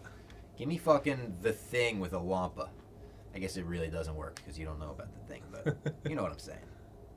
Would you want them to do like how they do like the Marvel Presents like a Werewolf by Night, if they did like a give you like a 70-minute on fucking Moff Gideon? Yes, because Tales of the Jedi I thought was so good, like the stuff we were talking about before with the Dooku and Yaddle, and showing how Mace was holding like Anakin back and taking credit for Dooku's shit, and how Qui-Gon wasn't even the best. Like that could have been a mini movie, and I would have loved it. I think the special presentation thing should be way more utilized by Marvel, Star Wars. Use it as almost a test of, hey, we don't want to put hundreds of millions into this movie. Let's make a special presentation. If it's a hit, then we're ready. I mean, dude, the Punisher one's gonna be Punisher's sick. gonna be It's gonna be awesome. Yeah. It's gotta be like his escape and all that shit. It's gonna be awesome. Well, he's already escaped, so he's definitely gonna be in Daredevil season 2. True. But like. But this comes before that even. Really? It comes the month before. It's February, they're saying, and Daredevil will be March again. If you, I think I've told you to read it, and if you haven't, Punisher kills the Marvel Universe. Yeah. Fucking. Oh, I just used that for the first time. That fucking works. Ooh. That was really easy. Pick it off. Yeah. This was on here. It was stuck. I just go, boom, boom. Toss me the controller, and I'll queue up. Oh yeah, queue up the visions. Also, again, shout out Stella Blue. That's what's keeping us so awake, so energized on this stream. We've got all their shit here. We've got the Positive Vibes Light Roast. We've got the Cinnamon Sugar Donut Medium Roast. We've got the Miss Peaches Blend Medium Roast. We've got a ton of these dark chocolate espresso crispy protein bars. Cold brew over here. Shout out Stella Blue sponsoring the stream. I'm gonna take a sip of my Stella Green over here. Should I make that Luke face that he makes when he's like... It's an ugly face. He's also he's got like titty milk dripping down his chin when he does that. It's an ugly look. He's trying to be ugly, you know? He's trying to be crazy crackhead Yoda in Empire Strikes Back. Yoda's so underrated funny in that, especially when you know, like, this is the smartest philosopher on Earth, on the fucking galaxy, not on Earth, in the whole galaxy. And then, like, 19 years later, he's just a absolute lunatic trying to fuck with Luke. Alright, so now we're watching Star Wars Visions, which I haven't seen before. Something like an IP that I would like to see get made a little bit more. I'm not the biggest fan of it. I've read The Last Ronin. Teenage Mutant Ninja Turtles. I guess the comics are fucking awesome. Yeah, violent as hell. If Jake W's still here, if you're a Naruto fan, I have the first 3, and I believe the 4th issue comes out this month. It's a Naruto Teenage Mutant Ninja Turtles. Oh, you told me they were doing a crossover. Yeah. And it's really cool. I want to get one of the covers, or 2 of the covers I have created. Here's something I would recommend, Turtles related. Have you guys watched The Toys That Made Us on Netflix? Yes. Dude, that series is one of my favorites. Very They did a Turtles episode. They did a Star Wars episode. The Star Wars one might be the best one. And they just take you through, like, the production process of the early bird special. If you didn't know, they didn't have toys ready for Star Wars being the hit it was. Like, it was the biggest hit in the world. And they were like, yeah, the toys are still in production. Nothing is on shelves. So they put basically a cardboard slate on shelves in stores. You could buy this cardboard slate, send your mailer in, and they would send you the figures when they were ready. So they go into all of this on the Toys That Made Us. There's also a spin-off of that show called The Movies That Made Us, where they go into Home Alone, you know, the movie that you love. The interiors were all shot in a high school gymnasium where they rebuilt the house and shit like that, where it's great, it's easy to watch, really light documentaries. This is badass the way it's drawn.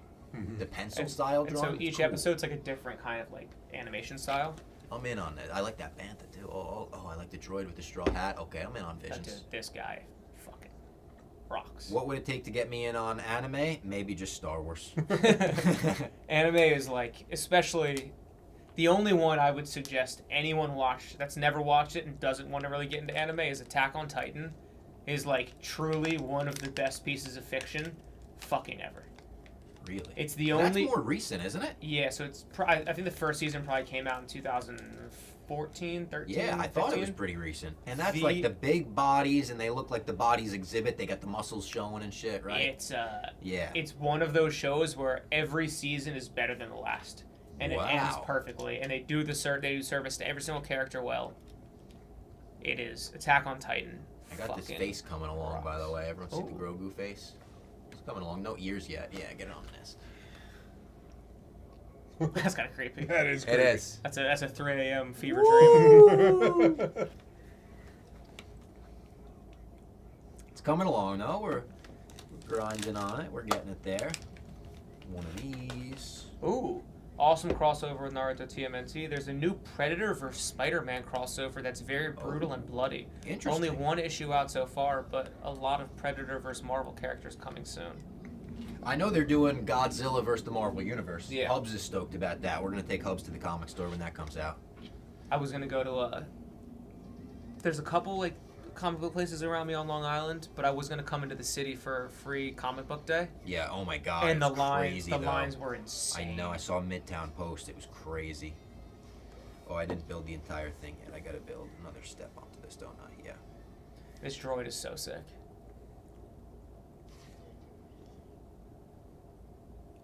Oh my god, it almost looks rotoscoped in the back.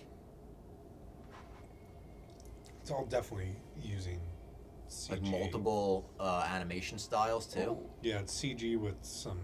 This is action on season 1, top. episode 1? Yeah. Of Yeah. Visions. Check it out. That's what we're talking about. Oh shit, it looks like fucking what's his nuts? Bosk, yeah.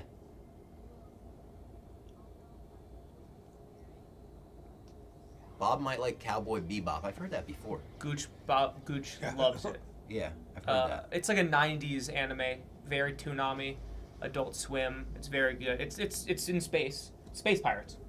Oh, I like Space Pirates. Space I just Pirates. mentioned that, like the Space Pirates and Mando. Yeah. it's I all like Space that Pirates. he let the one live in season 3, and that guy appeared in Skeleton Crew. That little connectivity I like a lot. They did a live action on Netflix, and it was. Oh, people didn't like that, right? Yeah, Dog people shit. hated that. I knew that. It's just you can't do you Did can't people do. like the One Piece? live action? Yes, People One did Piece like that, right? One Piece was very good on Netflix, and I was shocked by that because that's not really a show that I think would be great. But it's good, and the actors are so good. But they're basically saying, you get to the time skip, and then One Piece starts, and then you get to Wano, and then One Piece starts, and Wano's 950 episodes in. But you can do up to the time skip, and I think that's what they're gonna do. Oh, and that looks like fucking Dengar, not Dengar, the fucking the other one, the boring one. They're just taking the badass bounty hunters, putting them in this. That's something that they could go more into. Take that squad of bounty hunters from Empire and show us their escapades, all trying to get the same bounty. Do a special presentation on that. Check this shit out. This guy's about to go nuts. Oh my god, that lightsaber, is that the umbrella thing you're Yeah. talking about? Yeah. She's just piercing. She's got 1, 2, 3, 4, 5, 6, 7, 8 blades. And I think it's like she puts a lightsaber in and it. Yeah. Yeah. Oh my god. It's an extendo. Oh my god, it's an extendo. It is. And then he just fucking. Darth Maul 2 blades. General Grievous 4 blades. This chick 8 blades. The Force. Oh, he uses the Force to stop it. Oh, this is badass. I'm in on this. Star Wars Visions, not bad. And they're only 15-minute episodes. And that's nice. They're just short films, basically. I don't know if anybody will remember this, but that looked very much like a Digimon movie. The OG Digimon movie. The evil thing at the end when they start freezing the computer and it freezes like that, her face did the exact same thing. This must be how people feel when I talk about Star Wars. Yeah.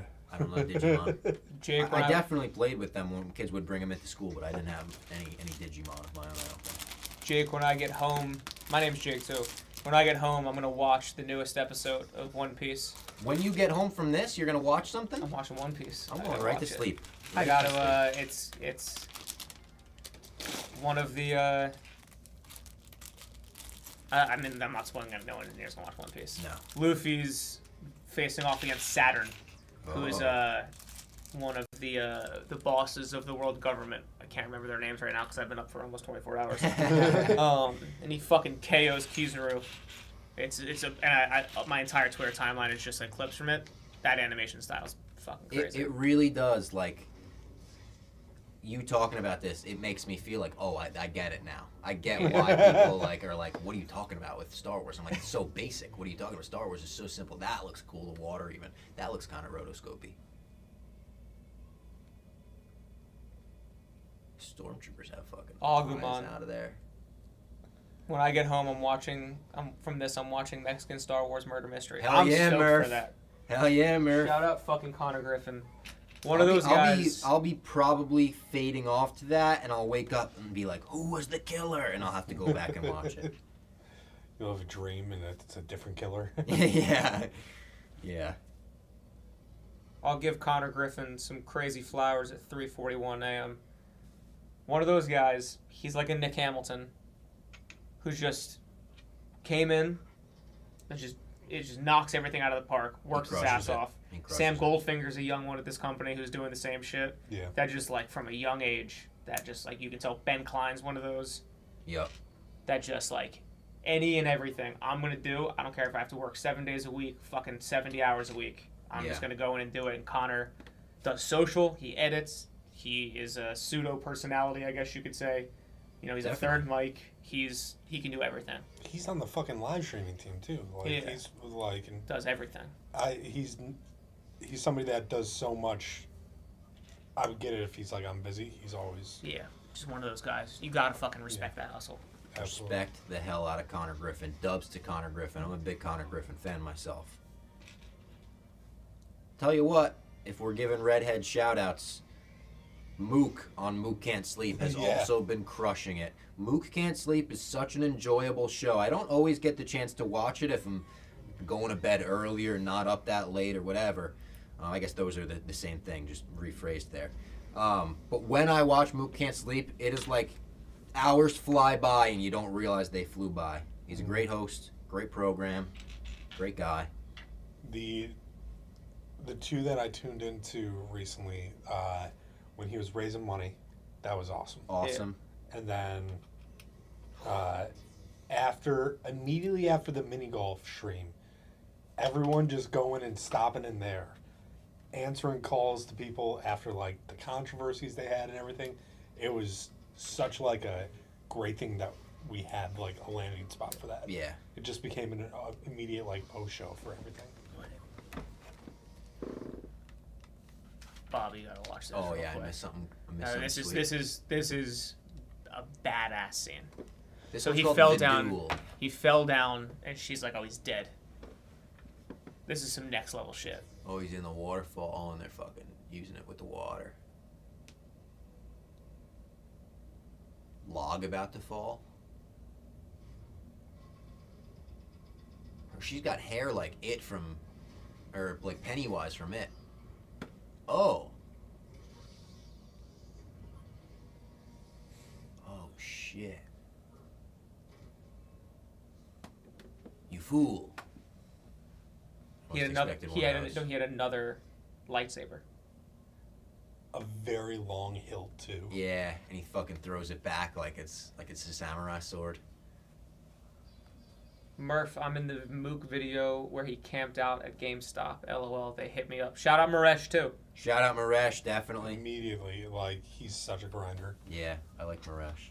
They're doing them and Fasoli are doing the pack openings too. Yep. They're kind of starting that up.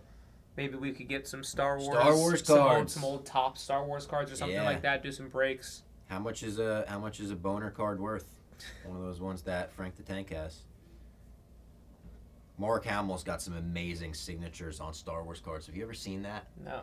Google like Mark Hamill signed Star Wars cards. He always writes some funny shit on it. He's always making fun of the card in some way. They're amazing autographs. Everyone in the chat, if you're up with us, Google Mark Hamill Star Wars cards autographs. They're great. A lot of dad jokes. Oh, he takes the Kyber crystal out of the saber too and just puts, he's got a Kyber crystal collection. Badass. Keep this in your wallet if you're a pansy fanboy. Yeah. Darn it, I told Uncle Owen not to smoke in the house. Yep. He's just roasting Uncle Owen on that one. The boner one, he signed it and said, looks like 3PO is excited. So there's so many of these through the years. That's so funny. He's like always written just funny shit on these cards. Yes, George, but try acting to these scripts. That's funny. That's some funny shit. It's good shit. Kevin Owens has been doing that. And it makes people are stoked about it because it makes all the cards like a one of one. But Kevin Owens just writes stupid shit on his cards now. He wrote like, I enjoy soup. I enjoy several Shakira songs. Stop coming up to us in airports and asking for autographs. And I think Topps loves it because it fucking goes viral every time someone tweets one of them. Or I don't know if it is Topps. I think it's Topps. One of the card companies. I'm trying to think if I had Star Wars cards growing up. You know what I had growing up was like Star Wars playing cards. I think I have, in my apartment right now, I think I have 3 separate sets of playing cards that just have a Star Wars theme. What were those? Because I remember I had all the, like the toys from Phantom Menace and all that. What were those little like card things that you could like put into something and it would play a sound? Oh, the comm chips, the comlink chips. Yeah, no, that was absolutely. They came with all the figures and they had like a picture of the actor or whatever, the character on it, and you could put them up to like a comlink, which is a funny Phantom Menace thing as well. What Qui-Gon Jinn is talking into is a woman's razor painted silver, and they made a toy of it. And it's like, that was one of the biggest parts of the Phantom Menace toys. That was a big thing in all toys of that era, I believe, because it was a huge thing with like wrestling toys. They would have a chip on their feet, and if you ran them over the entrance ramp that you bought with the playset, it would play their theme or something like that. And it was kind of a similar deal with Star Wars. And again, if you're a big Phantom Menace fan and you want like a cool Phantom Menace figure, they're all super, not all, but 99% of them are super affordable. Go on eBay and you'll find some cool shit to hit that Phantom Menace nostalgia itch. Well, this is very Studio Ghibli kind of. Yeah. A little My Hero Academia kind of.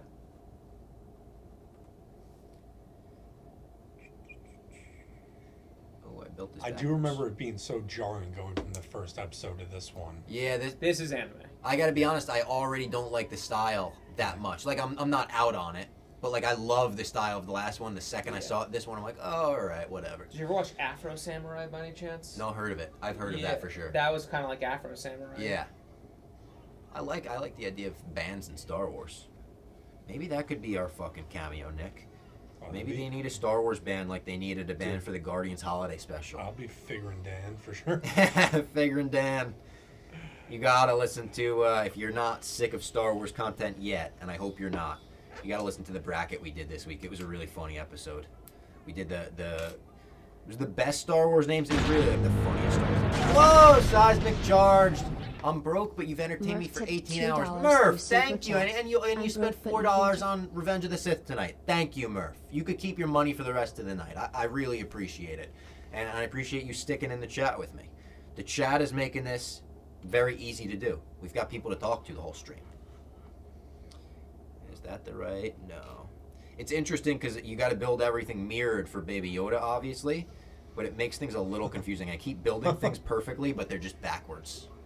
Oh my god, like a triple body. I do like the Boba Fett, like, as a kid almost. Wait, where'd he go? Someone asked, "Are you watching the punk rock one?" Yep. Yes, Yeah, we look are at- watching look the at punk that. rock one. It bled right into the next Visions. I like this. I'm watching Star Wars content I've never seen. Oh, that's cool. He's doing the anime run too with the fucking hands behind the back. Naruto run? Yeah. Shout out to my friend Dom, huge Naruto guy. I would play the Naruto video games with him growing up because he just was obsessed with it. That's one ridiculous amount of filler. Naruto. One Piece doesn't have a ton of filler. It's just like a lot. There's like 1,000 episodes, you right? can watch. Yeah, you could. The last like 200 episodes of Naruto is like one war that happens in like 4 hours.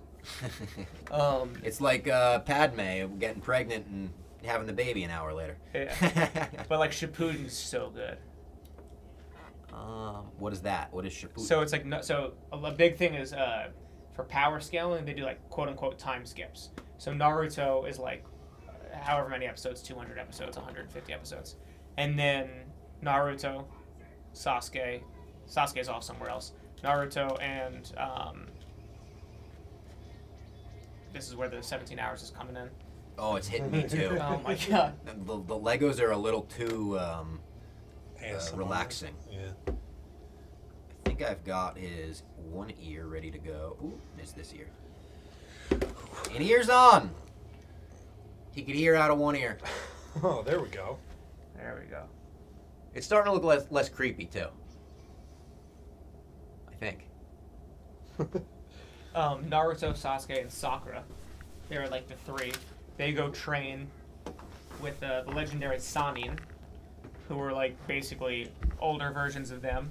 Jiraiya's Naruto's the pervy sage, the old pervy sage. Okay.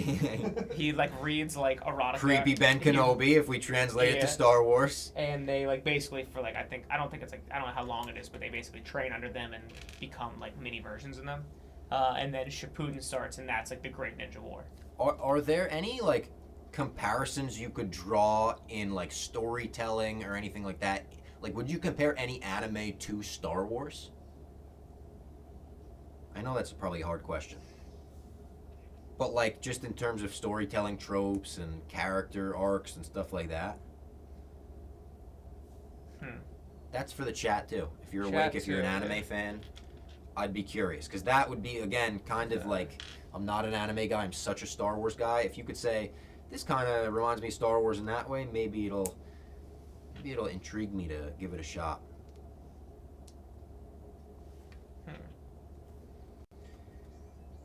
Whew! Starting to hit me. 4 a.m. We got a lot of time to go. I mean, like Cowboy Bebop is space pirates. True, and we love some Star Wars space pirates, as we were talking about.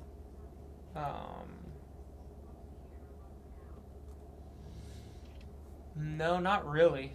Just because like, I think the culture is just like a little bit obviously different, Yeah. and like, the tropes are always like, goofy guy who wants to do the right thing, and you know, like Bleach with Ichigo and Naruto, and those are the big three. Bleach? Bleach. Is this the name of a show or a character? It's the name of the show. Gotcha. So it's basically, it's called the Big Three, and the Big Three are Bleach, One Piece, Naruto, and in any order, depending on what you read and what you watch, those are like the Big Three.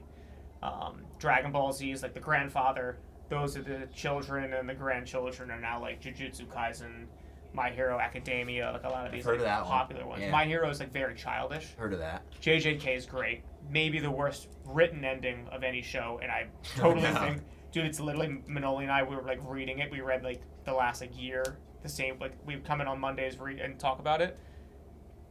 It's like so good, and then in the last 10 chapters, it's like the worst ending of all time. Game of Thrones level. And I know for a fact, yeah, like basically this guy painted himself into a corner. Yeah. Because they write it weekly. Oh, and they release like shit. the chapters weekly. Yeah. He painted himself into a corner. There you go. That's not a bad. Demon Slayer is kind of like the hero's journey, like Star Wars. That's a good. Okay. That's a good, and the animation in that's crazy. That's going on right now. I've heard of that too. I've definitely heard of that one. I know that's Slayer, massive. Demon Slayer is very popular. That's one of those like right underneath, like the grandchildren one, My Hero, JJK. It's a very popular one. It's pretty good. I'm a fan of it. He's like a swordsman. There is a force level to it where like you have different, it's like water style, fire style. Oh, like Avatar. Like Avatar, yes, but like no, because one thing that's kind of annoying is they're like, the guy who wrote it's like, well, all the animations are that doesn't actually happen in the fights. That's like in their imagination. I don't like that. I don't like that shit. I did like Avatar. But it's like demons. Because Avatar reminded me of Star Wars. Yeah, Avatar's great. I was like, he's the chosen one. He's got the Force. And Airbenders, just you have the Force. Yeah. Tanjiro's a great. He's very Lukey. He has a sister. Oh, sounds very Lukey. Yeah. He has a sister. His sister, like, basically it's like demons come out at night, and this one guy wants to become, he's like the main bad guy, and he looks like Michael Jackson. Oh! Which is very funny. He wants demons can't be out in the sun, and he's trying to find the ability to be in the sun so he can take over the world. Tanjiro's sister becomes a demon, but it turns out that she can be in the sun. So he's like protecting her from this guy, and he's becoming a Hashira. The Hashira are the people who like fight the demons. They're like the Demon Slayer Corps. The Jedi. The Jedi, yes, very much the Jedi. I haven't read it, so I don't really know how it like kind of goes. But we're in a pretty like intense arc right now. All right, big moment here. I've never watched Clone Wars cartoons. Should I? How important are they to lore? Yeah. I've watched all movies. Like, important to lore, to a lot of diehard Star Wars fans, they are. They're not in terms of you could watch all the movies and you know, you're not missing that. It's kind of a separate universe. But obviously now to lore, like Ahsoka, like watching the Clone Wars and Rebels adds a ton to Ahsoka. Ahsoka's basically a Rebels sequel in live action. The new stuff it adds to. Like, you don't need to watch that to understand. If you've seen all the movies, you understand that. Check this out. Baby Yoda's head going on. Boom! Head's on. He moves his arms in the back. And his head swivels. Back when I was playing with Legos, building Legos, they didn't have friggin' articulation like that. Pretty cool. I like it. So it's not done, though. That's not the 1,000-piece Lego set. I now have to build a frog for him to eat, as you see here, and then his entire stroller, the big giant globe thing he comes in.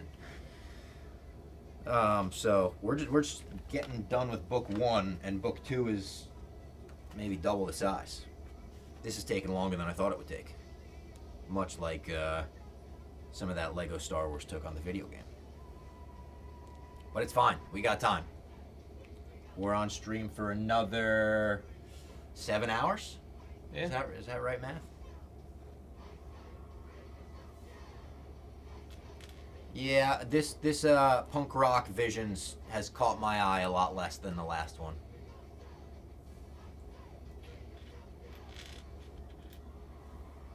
Oh, they're playing at the fucking site of the Boon to Eve Classic. There's Boba, there's Bib Fortuna, there's Jabba.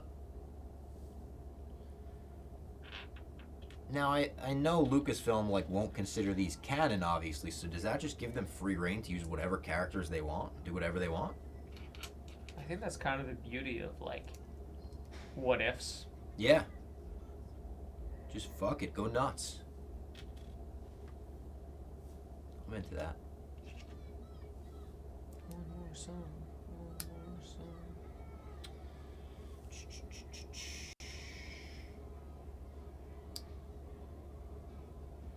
There we go. Where'd John Kelly go? I don't know. Did he leave? He probably left. He's probably going to the might have airport. been flying out earlier, just picking up camera equipment for Brendan. Because I know Brendan's been on the road. John Kelly's a big Star Wars guy. Big movie guy in general. Always love talking movies with him.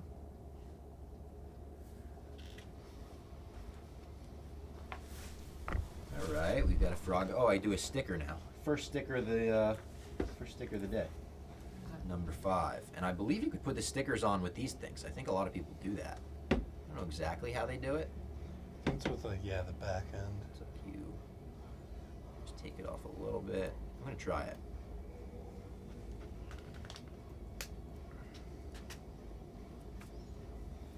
Something like this.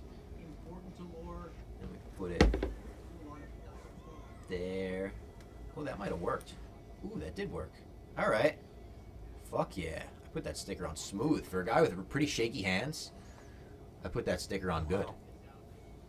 I don't know why I've always had shaky hands, though. Probably, it might be a bad circulation thing. I've got that Raynaud shit. If I'm on Hoth, my hands freeze up real quick.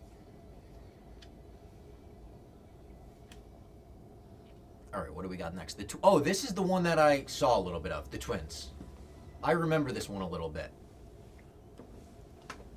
Star Wars Visions, Season 1, Episode 3, about to start on our TV as we're building along here, getting the frog going.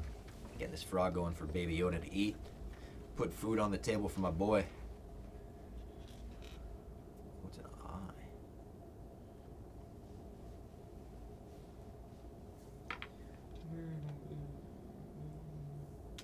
Alright. Frog legs. People eat frog legs in real life, right? I've had frog legs. You have? Yeah. What do they taste like? They're very chewy. Gross, though? Or no? No. If you deep fry anything, it's going to be good. Frog legs, though? Yeah. Do you eat the whole frog or just the legs? Just the legs. I mean, people probably do. Deep fried. That's some Star Wars shit, Jake. Frog legs. Some Baby Yoda shit, Jake. You do it in like Louisiana in the South. Live in the South for long enough, you'll eat a lot of shit. I had it at like a French restaurant. Yeah, this is definitely the one I saw a little bit of. And I thought this one was, like, pretty cool.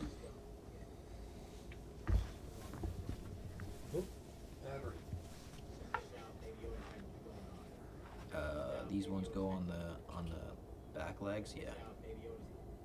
Boom.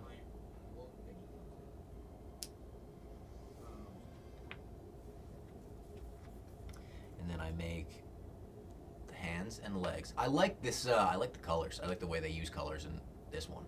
Oh yeah. I don't know if This reminds me of like a Cartoon Network. It almost has like a Dexter's Laboratory flair to some of it.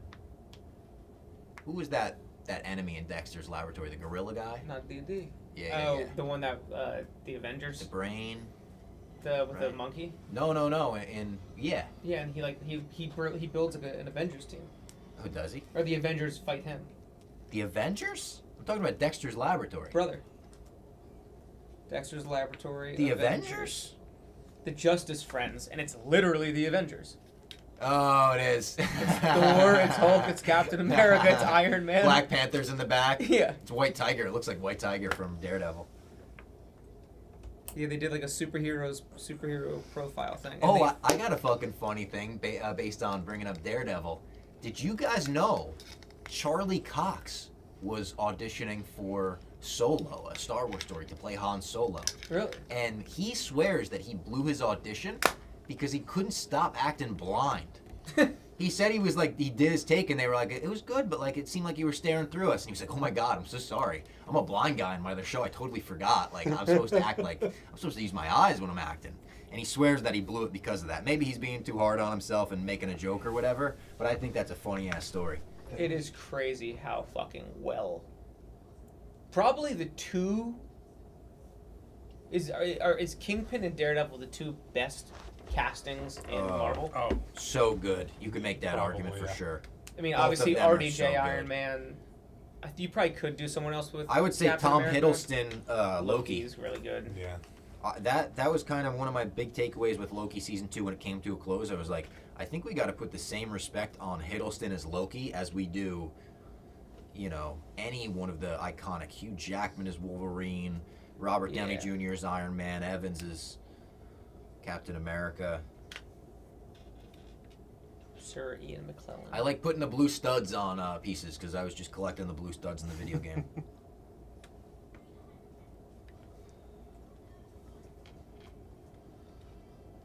Here's a question for the chat. Favorite movie to feature a Star Wars actor not named Harrison Ford that's not Star Wars?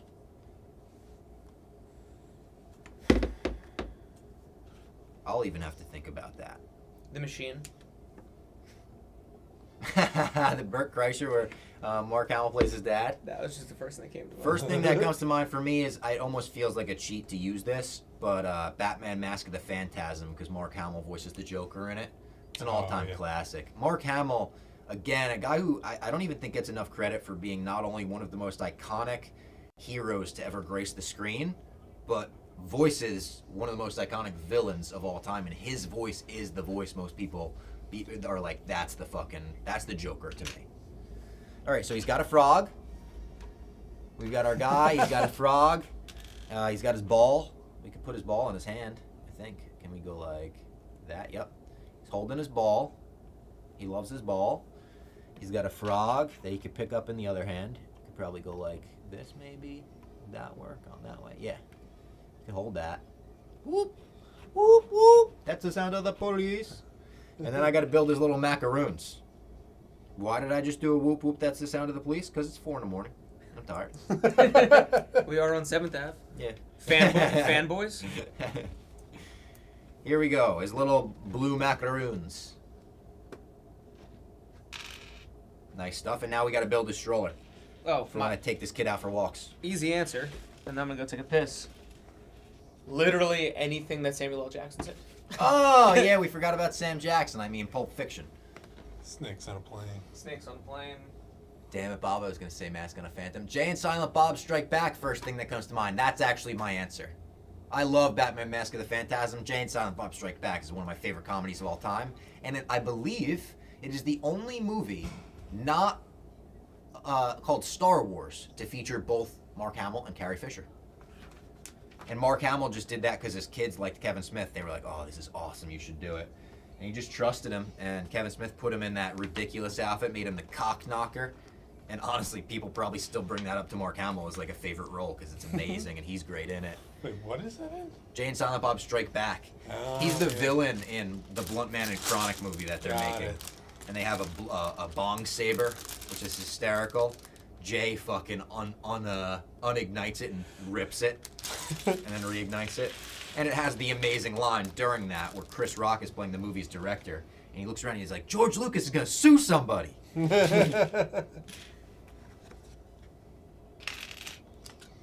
Great stuff. Kevin Smith makes a great cameo in Fanboys, and I didn't get to ask Kyle Newman if this is true, but when I was doing some research for the interview last night, it said Kevin Smith saw an early cut of the movie and liked it so much he requested a cameo. He was like, I'd like to be in this.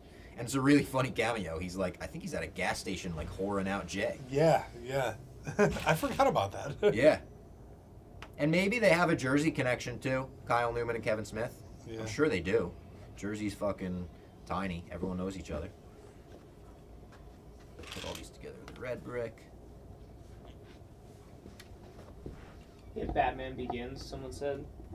Batman Begins, good pick based on the Mando episode we just watched. Imagine Nolan doing a Star Wars movie. I think he's talking Qui-Gon. Oh, I thought he was talking about Boom. Joe Chill. Why did I think about Joe Chill first? Forgot about the fucking lead actor. That's the respect I show Joe Chill. This feels like I'm building like CM Punk colors over here, Chicago flag colors. You were saying the plan for, what's his name? God damn it, who has DC? James Gunn. James Gunn's Batman is going to be like the Bat family, right? I think so, because he said it's going to be Damian Wayne involved, and if you're already to Damian, that means 3 Robins came before him. Yeah. There's no world in which you could say Damian was the first. At least I don't think they should do that. I don't think they should go first one. Yeah. Well, he might have came back. Yeah. We don't know. Yeah. He could be Red Hood at this point. Could be Red Hood. And I'd be down for that as well. I love the Bat family. I love Nightwing. I've always been such a Nightwing guy. My favorite Robin's also Tim Drake from the Teen Titans Cartoon Network series. Nightwing. I would love for them to bring all those people in. Nightwing, iconic costume. Maybe the best suit. Maybe the coolest suit in the comics. So good. The fucking 2 sticks. Nightwing was actually my most coveted Lego minifigure that I never got when I was little. He had this crazy hair. It was like not like Nightwing hair I've ever seen. But I really wanted him because this guy, Forest Fire 101, made a lot of Lego Batman stop motions, and Nightwing was always in them. I was always like, that thing looks fucking awesome. I need a Nightwing. Never got it. Maybe that's one of those things I'll purchase as an adult and be like, I did it. Show it to Lady Fox, and she'll be like, what is Nightwing? Pay rent. Yeah. It was only $4,000. It was amazing. Such a good deal. It's actually a retired set. Retired tired. Oh, shout out Wesley Snipes. Great line, maybe the best line in Deadpool and Wolverine. That whole scene is like the funniest scene. It was like, who is your dialect coach, a minion? Channing Tatum would crush it in a Star Wars. I'm starting to think as I'm talking through who I think would crush it in a Star Wars. There's very few actors I think would not crush it in a Star Wars. The material's just like too good. But now that it's like we're doing the Star Wars stream, every time I hear an actor, I'm like, oh, I'd like to see them in one of these fucking things. Rafe Fiennes, I could see being That'd be great. Having him play, because I mean he's just such an iconic villain. Yeah. If you just like have him like a Qui-Gon figure. Yeah. So that would be amazing. That'd be so cool. I mean, keeping it on the menu, I've said for a long time now, I think Anya Taylor-Joy has a face for Star Wars. Yeah. It's like that. She just has a unique look that belongs in a galaxy far, far away. She was the perfect magic for her. She was. I know. It's a shame that movie was a fucking train wreck. Inhumans? New Mutants. New Mutants. Inhumans was the bad show, right? Delay after Inhumans was delay an awful after show. delay. That was so That's bad. why everyone's like Black Bolt. Like Black Bolt is I like know. such a like Inhumans and Black Bolt and what's it called? Terra Mist. I don't even know. Terra Mist. They had Ramsey Bolton right after. Terrigen Mist. Inhumans is like Black Bolt is like literally one of the most important figures in the Illuminati. Yeah. And like all Wanda these said, what mouth? That scene, I don't like watching. Dude, you're talking about just- going OD. That's metal. Fucking Spaghetti Reed Richards. Spaghetti Reed Richards. That scene rocks. What mouth? It is. I do agree. It's tough to watch. That's one of the more brutal visuals in the MCU. When his head Specifically caves that. in. Yeah. The pop and then That's cave in. nasty. That- That's nasty work by Sam Raimi. And I mean even And Michael Professor Aldrin. X. Yeah, When he's the like- head. It's the like a head's- face snap. Yeah, his like eyes start bleeding and he snaps. Yeah. That movie is metal. I like that movie a lot, actually. That's a good rewatch. What's your outside of Empire? What's your most rewatched Star Wars movie? Force Awakens. Really? Yeah, I think it's Force Awakens, especially because in the time between Force Awakens and The Last Jedi, it felt like Star Wars was like so back, and everyone loved it in a way where like anytime anyone was over, it'd be like, "Want to throw on Star Wars?" They'd be like, "All right, we can watch it again." After that, it'd probably be Phantom Menace because of my childhood. That was one that like my sister, my grandma, they were all sick of because I would just throw it on, fast forward to the pod race scene, fast forward to the Darth Maul versus Qui-Gon meet up in the desert. Where Maul tries to, bless you, Maul tries to murder an innocent child that he doesn't even know who it is. He's like, I'll run him over, fuck it. Just being evil. That's great.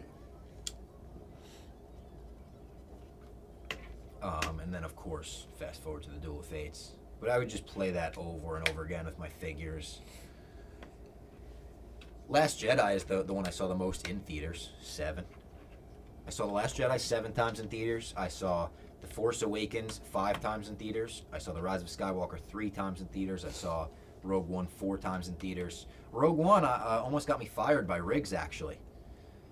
I was Riggs' intern, and I was also in school at the time because I was an unpaid intern. I was not yet making anything, so my mom was still making me go to college. And I was kind of like, I'll keep going to community college, but I know I'm getting this job, so this is a waste of time. And I failed Algebra 1 in college. And I was really trying hard in that class. I'm just not. I don't have the math brain. I have a horrible math brain. So I think I emailed the professor and was basically like, is there any chance I can come in after hours or, hours that aren't my class? It was not a real class. It was just we sat at computers and did stuff. It was like, because I didn't even make it into fucking Algebra 1. It was like the dumb Algebra 1 class. So eventually, long story short, we have like the math lab, and I tell Riggs, hey man, I'm failing out of algebra. I'm going to spend the day at the math lab trying to catch up on work. And he was a little upset just because, not like he understood, but he had stuff going on that day that I was supposed to help him with, and he was like, all right, it is what it is, and was totally fine with it. Then I go to the math lab. I spend like 8 hours there doing algebra, and I'm miserable. I'm at the point where the numbers are not making sense to me. They're using too many letters. I'm like, I thought this was math. What's up with the letters? I said, I need to unwind. I need to go see Rogue One for the 3rd time. So I bought myself like a 9 p.m. movie ticket or 8 p.m. movie ticket. And I posted it. And I just foolishly, I posted my movie ticket. It was like, 3rd time seeing Rogue One, let's do it. And Riggs texted me immediately. It was like, bro, I thought you were at the math lab today. And I was like, I was at the math lab today. And he was like, well, I called the math lab. You weren't there. And I was like, what do you mean you called the math? I was at the math lab all day. And also, they don't have a number. So what do you mean you called him? I guess he had truly gone on like the community college website and called a math lab that was in the building. It wasn't the math lab I was in. But he was just trying to see, like, this was a couple months into my internship. He was like, is this kid fucking lying to me? Is he? And I understand it. But it was the night, or the night before, I think, the intern battle royal, where we were all, like, in the center and stuff. And I remember going in and it being like, yeah, he's pissed. Like, I remember Nate being like, I don't know if you're going to get fired for this. And I never got the vibe that he was, like, mad enough to fire me. But maybe Nate did. But yeah, it would have been bad if I got fired over Rogue One. Still a great movie. Been there, brother. Been there. Still a great movie. I love it. Still to this day, I rewatch it. It's on TBS a lot. They love showing Rogue One. Must do great ratings every time it's on for them. All right. Now I've got a bunch of brown pieces. I don't even know. Is this like supposed to be the padding inside his stroller? Maybe. Oh no, a yawn hits Jake Bass. This Jedi might need to close his eyes for 30 minutes. He's fading, folks. Oh, He's fading no. quick. He's lost the will to stay awake. I just looked and I go, 7 more hours? That's that. I knew this. Yeah. This is the time. This is the time where it hits. It's hitting me too. I will say I did think it was. I thought we were 1 hour less, and I was like, that's. I thought it was still at 8 hours. Is the chat staying strong? You guys sipping on your Stella Blue? How's the chat doing? Wanted to come and shout out Bob Fox. Big reason why I watch Barstool. Wow, thanks, kiddo. And I'm not calling him kiddo in a derogatory talk down to him way. That's his name on YouTube, kiddo. All right. These pieces, yeah. We're getting there, folks. We're getting there with the Baby Yoda. We still got people awake? Use the Force. Any Rex? 174 still. We haven't dropped below 100. That's fucking crazy. I assume we will at some hour of the night. But I'm proud of that. That's pretty fucking good. We did some good work in the first 15, 16 hours, whatever it was, whatever it might have been. I've lost track of time. Good interviews. A lot of laughs. We got Eddie to watch Empire Strikes Back for the first time. We got people to maybe rethink how they look at some of the sequel trilogy. Nikki Smokes is a horn dog. What, the lightsabers coming? It's crazy. Crazy. Oh, I did one piece. Oh, now I use the separator. Can you see if you shut off music? Oh, you definitely can, yeah. Separator. Come on, separator. Oh, there it is. The master volume's fine. It's just music volume. Everything else can be left on. Oh, there it is. All right, put these on like this, and then keep it coming. We can talk wrestling about and Star Wars ever make the Jacksons gear Star Wars themed. What? Where is it? Where are you reading from? Oh, we can talk wrestling and Star Wars. Ever make the Jacksons? Oh, ever make the Jacksons gear Star Wars theme? I thought we were talking about like Jacksonville. He's talking about the Young Bucks, who I used to design gear for. I don't talk about that enough because I think that's cool. Who was that? Someone coming in? Darth Vader? I did used to design some of the Young Bucks gear, not all, but I am proud to say I came up with the idea for a very famous set of gear that they wore. I was at a wrestling show in Brooklyn, and I saw someone wearing the most hideous shirt that I've ever seen, and I loved it. It was a shirt that had full printing of Nicolas Cage's face. Just various pictures of Nicolas Cage all over the shirt, full printed sleeves, all of it. And I hit up the Young Bucks, who I was designing some stuff for at the time, and they were in a phase where they were purposefully wearing like the dumbest, like ugliest stuff to get heat and stuff. I was like, I have a really like ugly idea for you. And they said, let's hear it. I said, what if I just do tights and it's like pictures of your faces all over the tights? And they were like, we fucking love that. And then there's the most famous wrestling journalist, kind of the, you could call him the Woj of wrestling, but he's been around since the 70s. A guy named Dave Meltzer. He was, they were intertwining a lot of their gimmicks with him, and he was giving away 5-star matches and whatnot. So I made another set where it was just his face all over their gear. And that was funny. I made an all-over print of all the titles they had, made an all-over print that just said Super Kick and a bunch of really bold, like, neon colors. I did a lot of sets for them. I did a set that they wore at Wrestle Kingdom to the Tokyo Dome. And that's like, for Japanese wrestling, that's WrestleMania. That's the big time.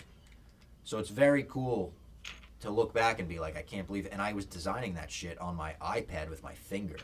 Like, I didn't even have a stylus. My finger was raw. Not for the way most high schoolers dream of their fingers getting raw. Jeez Louise. Yeah, it's the Adult Swim hour. 420, make a wish. Oh, it's 420? Yeah. Beautiful. Now I'm starting to see the shape of his baby carriage forming here.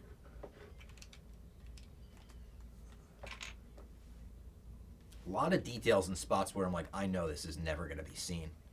But I respect that. I'm sure this was a lot of money. I don't remember how much money. $100? I think it was a $100 set.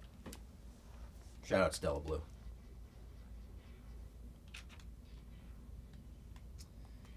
Cross the long ways. Yep. Wait, Bob, did you invent the Meltzer driver because of the gear? No, the Meltzer driver came before the gear, if I recall correctly. I don't think I had any hand in that. I definitely didn't like suggest any stuff like that to them. I think the gear came because they were working in Meltzer stuff with the Meltzer driver and whatnot. Is there a storyline mode in this game? Kind of. You go like planet to planet and you kind of play through like Revenge of the Sith style battles. I vaguely remember that. But it's kind of like, it's a vague story mode because it's mostly just like you go play instant action a bunch. You could switch it to third person mode as well at some if you wanted to. I usually play in third person. Unless I'm trying to snipe some fools.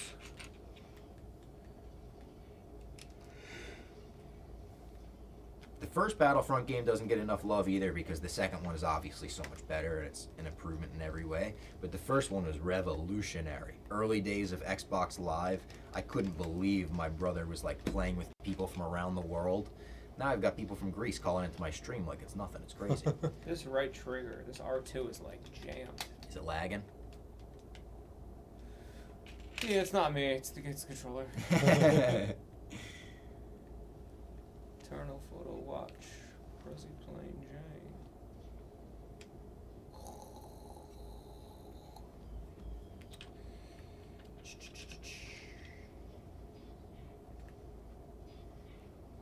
How much time have I've been spending on this Lego set? How far into that timer are we? 2 hours and 10 minutes. Oh, wow. And we've still got 169 people watching. I appreciate you guys. Maybe some people fell asleep with it still on. That counts. You're in their dreams. When we're checking the Nielsen ratings, we're counting that. Checking the boxes. Oh. You motherfucker sniped me. What's your favorite obscure wrestling moment of all time? I'll have to think about that. Favorite obscure wrestling moment of all time. There's one that comes to mind right away, and it's very obscure. In the Battle of Los Angeles 2016, I believe it was, there was a semifinal match. PWG, Kyle O'Reilly versus ACH, another guy who he was the first guy I'd ever designed gear for and merchandise for. The ending of that match was so mind-blowing to me at the time, and it's a finish we've seen before, but it was like a splash into a triangle choke, and it was such a good reversal. The American Legion Hall went fucking ape shit. It was awesome. Kyle O'Reilly moved on, and I think he lost in the finals that year, but he would go on to win later. The Battle of Los Angeles, if you were aware, was like the premier indie tournament for many years, a decade plus in PWG.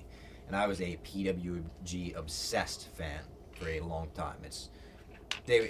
For people that don't know, it was taped. They would tape these shows months before they came out on DVD, and we would know like who won and the results and everything. But we would just have word that like it was the most incredible show ever. It's coming out on DVD in 3 months, and there's shows taped at a tiny American Legion Hall in Reseda, California. Unfortunately, it's been torn down. I never got the chance to go live, but a ton of celebrities went. There's a famous picture of Sofia Vergara at a wrestling event with a bunch of wrestlers selling in the back, and her caption is, "I think they are dead." Ronda Rousey went. Like those are all PWG. Macaulay Culkin would show up at events. I think Kieran Culkin would show up at events. Like it became like the cool thing to do in LA was to go to this tiny, dingy American Legion Hall and watch like the greatest wrestling on earth. And now, when we look at the roster from that time, pretty much every person on the roster is either WWE or AEW. So it was like you were seeing the beginning of like some of the greatest careers ever. What was the guy's name? Which guy? The guy you were designing for? ACH? With the one with a K, Kylo? Oh, Kyle O'Reilly. Kyle O'Reilly. And they would do the chant for him. They would go. They would go. Oh, O'Reilly. Nick, I'm awful if you want to play. I'm all right. I need to get another drink. I'm trying to think who's done. I have actually designed Star Wars themed gear in the past, though. Not for the Young Bucks, but for a man named Pat Buck. And he is the guy that trained me to be a wrestler when I was trying to train to be a wrestler between my junior and senior year of high school. He's the guy who super kicked me in that video where I get super kicked in the front row. He's a massive Star Wars fan, as big a Star Wars fan as I am, if not bigger. And he came to me and said, I want to do Star Wars gear. And I designed some cool shit for him. I can see if I could pull that up. I designed a Darth Vader set. I think I designed an X-Wing pilot set. I definitely designed a regular Jedi set that was like tan, and he had brown boots, and down the sides, instead of a stripe down the sides, I made it look like 2 lightsaber blades. I always thought that was cool.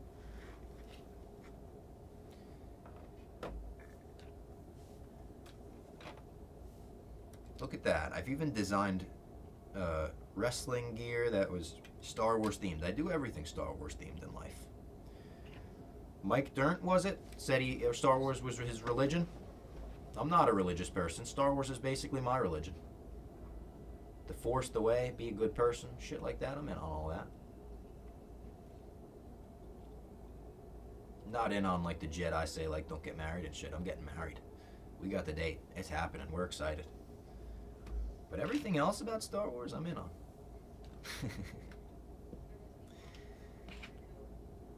I did go to Italy last year for a friend's wedding with Lady Fox. It was her friend's wedding. And we looked into, briefly, like, how far away is the fucking Attack of the Clones locations? It would have been like a 4-hour trip on a day where we didn't really have the time to make a 4-hour trip to and from. But there was part of me that was like, maybe we do a secret wedding where Anakin and Padme did theirs? Maybe one day we'll renew the vows there or something. I think that's in, I could be wrong about that, but I think it's in Tuscany, Italy. And it's a spot you could go to. Like, even the spot where he said, I hate sand, it's coarse, it's rough, it's irritating, and it gets everywhere. You could go to that spot. A lot of cool Star Wars locations in real life that you could go to. You know what's a crazy story about a real life Star Wars location? The spot where they filmed, hold on here, like the Luke homestead stuff, the Lars homestead stuff, and A New Hope. That hut was just kept there. They weren't going to tear it down after production. And there was a period of time, like it became like a tourist attraction. I think it was in Jordan or maybe in another country around Jordan maybe. People would go and you'd take pictures, and it was almost like taken over by locals where they would start charging tourists, and you take a picture at Luke's house. And I'm almost positive it got taken over by ISIS at one point. And like, I think it's back. I think we got Luke Skywalker's fucking house back from ISIS. But there was a crazy story where they were like, don't go trying to see the Lars homestead. Don't say Pat US Buck is a government. legend, very underrated. Love your stories about wrestling, Bob. I appreciate that you know Pat Buck. I would have loved to go to Bola back in the day. PWG is one of my favorite things ever. Wish I could find all of them on DVD or online somewhere. I have a massive PWG DVD collection that I just can't part ways with. I haven't watched any of them in years, but it's like the early days of all my favorite wrestlers, Kevin Owens included. Bob, I went to PWG a bunch back in the day. The hottest shitty building ever, but some of the most insane wrestling ever. I'm jealous, genuinely jealous of that, Nick. Just fresh clothes. I do not bring any fresh clothes.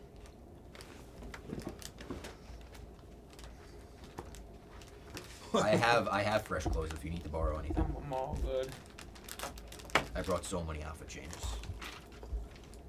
Made so much laundry for myself to do. I just did all my laundry in the past 2 days. It's all gonna be dirty again. I'm wondering what my sleep is gonna look like after this stream. Like, I'm gonna go home and go to sleep, but when am I gonna wake up? In the middle of the night, and then I'm like up all night? My plan is to get home, probably take like a 2 or 3 hour nap, I was thinking I might nap it too. and then Wake up and try to just wake up readjust. at like 3 to 4, and then just like get in bed at like 9 and try to have like a normal sleep. Yeah, that's probably the move actually.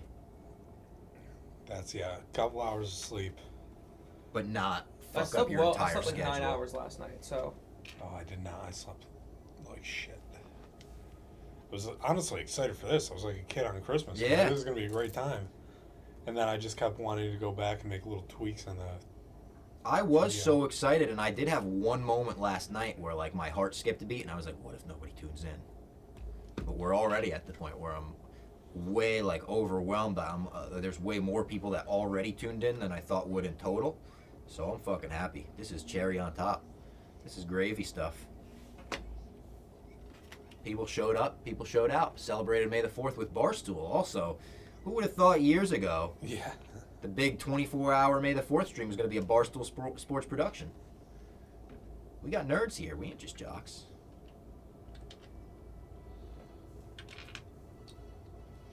I wonder if any of the other like big Star Wars channels were there any of them doing 24-hour streams? Star Wars Theory might have. He got brought up before.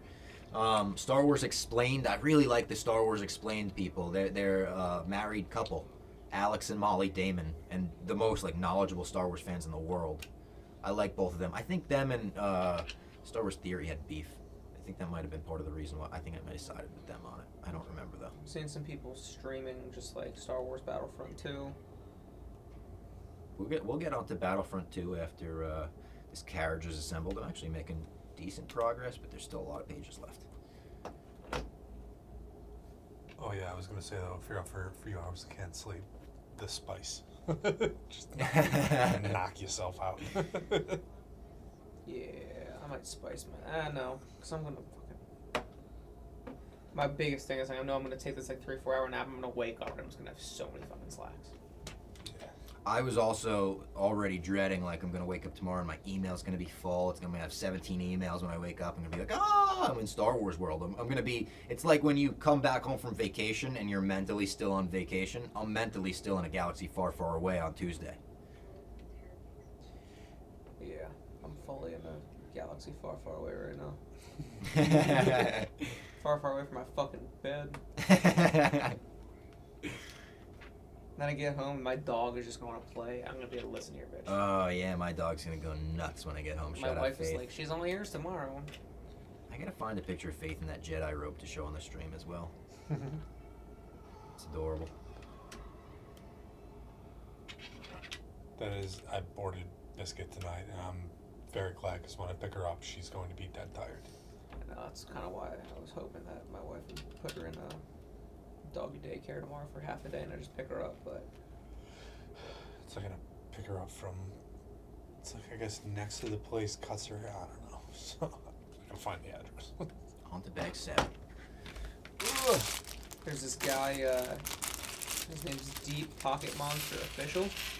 He's got like millions of subscribers on like tons of different platforms. He like does a lot of like Pokemon unboxings. He'll do like challenges where we'll go to like TCG things and like, oh, I'm gonna try to collect every single Gengar that's ever been made at just like one event and things like that. He's super entertaining. he does like these very cool social like unboxing videos. He's chasing this VMAX like rare alt art Charizard, which is like an insanely hard thing to pull, and he's opened so far like 99 packs and he hasn't hit it. Oh damn! And he's spent like the card, like if you get it graded PSA 10, I think it's like $2,000. And he's approaching like he's or already spent like $1,700 $1,700 or something like that. Let me see if I can find a picture of Faith dressed as a fucking Jedi. All right, here's one. She's got multiple outfits, guys. Here's her Jedi robe. You can do that one maybe. Yeah. This one's better. Here's Faith in her Jedi robe. It's adorable, but she's also got other Star Wars themed outfits. She's got one like vest that looks like a leather vest. It looks fucking badass.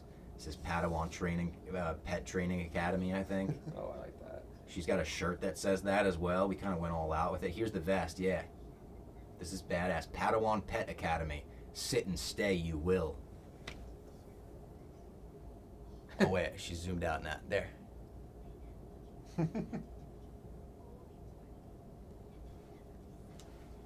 She loves it all. She loves the wars. And then I don't know if I have one of her in the shirt. Oh, here's a better view of the Padawan jacket. Oh, that's great. That's perfect for when it's not like too hot, not too cold, in the middle. She's got a bunch of Star Wars toys too. We got her the Baby Yoda. We got her the Mandalorian toy. She rips those to shreds though. Here's her with Baby Yoda. Oh, I think I have the same one. Oh no, that one's bigger. Yeah. W Faith. When I left today, it was heartbreaking. I closed the door. I heard her crying behind it. And then I got a text from Lady Fox, like, I don't know, 20 minutes after I left. She was like, she's still crying by the door. I was like, damn. Star Wars Explained is great. So is the Resistance broadcast. Yup. Children of the Watch. Yup. Theory is awful. So the person above him says, I hate Star Wars Theory so much. Oh, isn't Tunisia? Yes, you're right, Thomas. Tunisia. The original set we were talking about.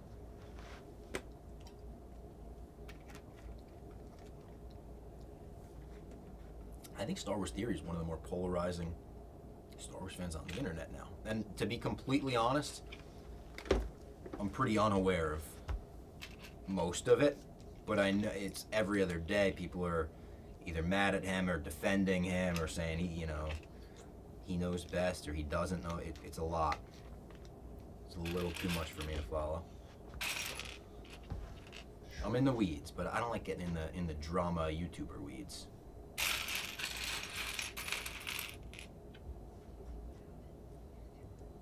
What are these gonna be? Little flaps on the side of his ship? Oh, it's a whole mechanism I'm building here. I feel like I'm doing some engineering with this. I might take a lap around the office. Yeah, that's... Alright. Boom. This is why I can never fly to Japan. Right? The flight to Japan, yeah. It's like I 27 wanna go there one day. That is on my bucket list. I don't have a lot of places that I like really want to travel to, but Japan's up there. When teleportation's a thing. Oh my god, that'll be great. I'll be there. Or light speed travel.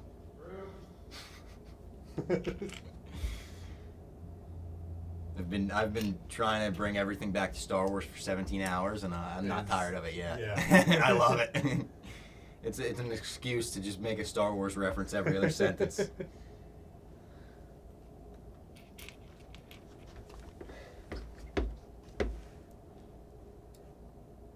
You know what? I would, if I ever get fired by Barstool, maybe me and Lady Fox move to Florida and I just become a character at Batu, Star Wars Land of Galaxy's Edge. Oh, when I was there, I was like, I could do this. Just so full time. It's like, when people are like, where are you from? Employees would be like, oh, fucking Kansas or whatever. No. Like, I'm from Dantooine. I'm from Naboo. They make up backstories for themselves. I could do that shit. And I'm not taking away from what they're doing. It's awesome. I'm praising it in terms of like, that seems awesome to me. Yeah, no, my entire time there, I was like, what? like, is there a job that I can do here? Because that would be awesome. Yeah, just every day going to work and being in the Star Wars galaxy. Would that make you hate it? I don't know. Maybe. I also, like, even just on the development side of rides, that was so cool. The Imagineering department, as they call it. You know, I worked one of my first jobs as a movie theater, and I remember the day before my interview, I was, like, nervous, because I was like, I just love going to the movies so much. Like, what if it ruins the movies for me? I remember going on Reddit and reading, like, does working at the movie theaters ruin the movies for you? People were like, I don't know, it kind of did for me, kind of didn't for me. It did not ruin going to the movies for me. Thank God. I didn't absolutely hate that job, but I really didn't like it. One of the worst days of my life was the Saturday that Batman v Superman came out, because my God, everyone came to see that movie. I was in hell. I was the Popeyes worker meme. Why did you say that name? And I got to see it early, and I thought it was fucking cool. Like, the movie theater employees would get to go early and watch it at 3 in the morning the night before it came out if you wanted to. So it was kind of like one of these things. It was a marathon. I watched it at 3 in the morning. I went straight to high school. And I gotta be honest, my first watch, I was like, I loved it. And I was pretty delirious looking back from no sleep and whatnot. Still, again, you've heard me say this a lot about a lot of different projects. I don't think it's as bad as people say. But it ain't good. It ain't very good. There's the fight between Batman and Superman rocks, though. Yeah. Before the why did you say that name? Yeah. That all rocks. And I like Ben Affleck as Bruce Wayne a lot. I like him as Batman when he's not shooting people. Yeah. Doomsday is in that, like, they're trying to regenerate Zod or something, right? Yeah. His body. Yeah. General Zod. I didn't hate all that either. No, even in them doing the Superman death right away was so rushed. Like, you didn't even give us time with Superman before you did the death of Superman. In Smallville, it's a similar story of how they create him, but it's Zod's son, maybe, or something, who's played by Sam Witwer. Oh, really? Yeah.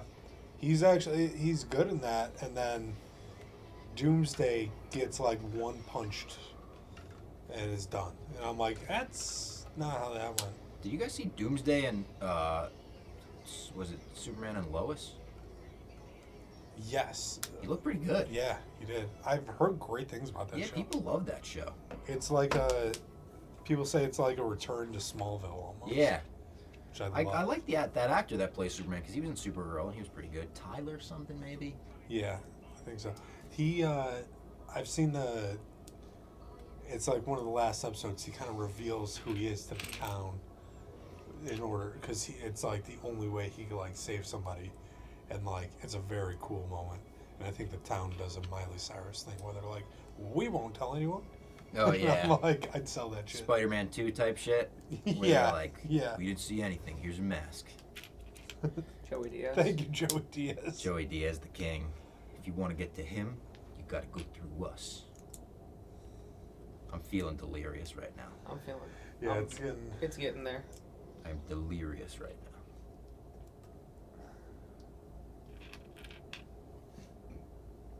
Open up the call lines. I might need to friggin' take a lap. Yeah. After I build this bag, maybe we'll pause for a bathroom break and a lap around the office. We still got videos to play? Yeah, let's see. Did we do Cody Rhodes? No, I don't think so. So Cody Rhodes, second Ryan Key, and then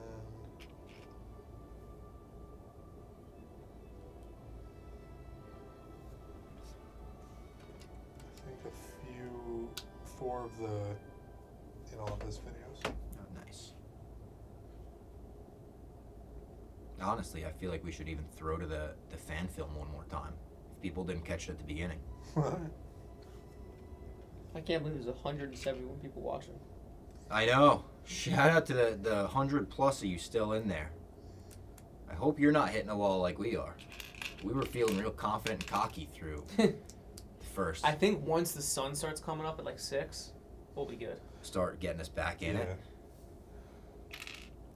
Thomas Lascelles. I still have PTSD from. I am struggling to read. I still have PTSD from working at a theater opening night for 50 Shades. Holy shit, dude. When I got a job at a movie theater, I heard horror stories about that. We were finding condoms in theaters, this, that, the next thing. That's gross. Never seen any of those movies. I don't have any intention of seeing them. But I know they were huge. It's not really my bag. Yeah, not my bag. One book written by Austin Powers that says, Swedish penis pumps. Those are most certainly my bag.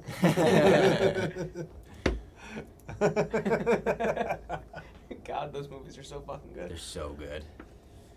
Oh, man. I didn't realize till much later in life just how much they are parodies of James Bond, too. Yeah. Like, I thought it was like, I knew it was sort of a spy parody. I didn't realize they were making James Bond movies.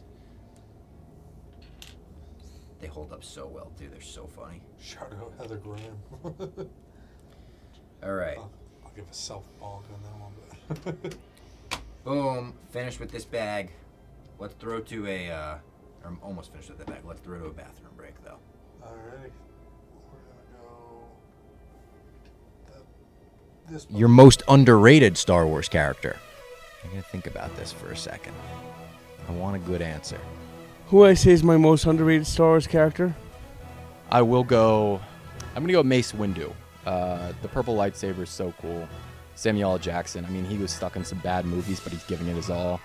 And from what I understand, Mace Windu's got some just cool backstory to himself as a Jedi. Within the movies, he's the worst.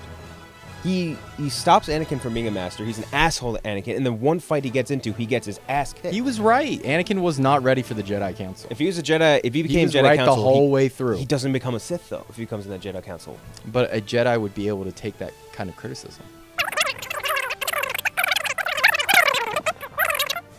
This is why Star Wars is so great. There's different ways to read it, and constantly. Dooku's not a bad pick either. Dooku's also right. Great motivations. Yeah, Dooku's cool as hell. The Jedi have lost their way. They become a political force rather than being like what they're supposed to be. Like he was right in almost every way. Yeah. And his name sounds like Poopy, and that's another name guy we should look.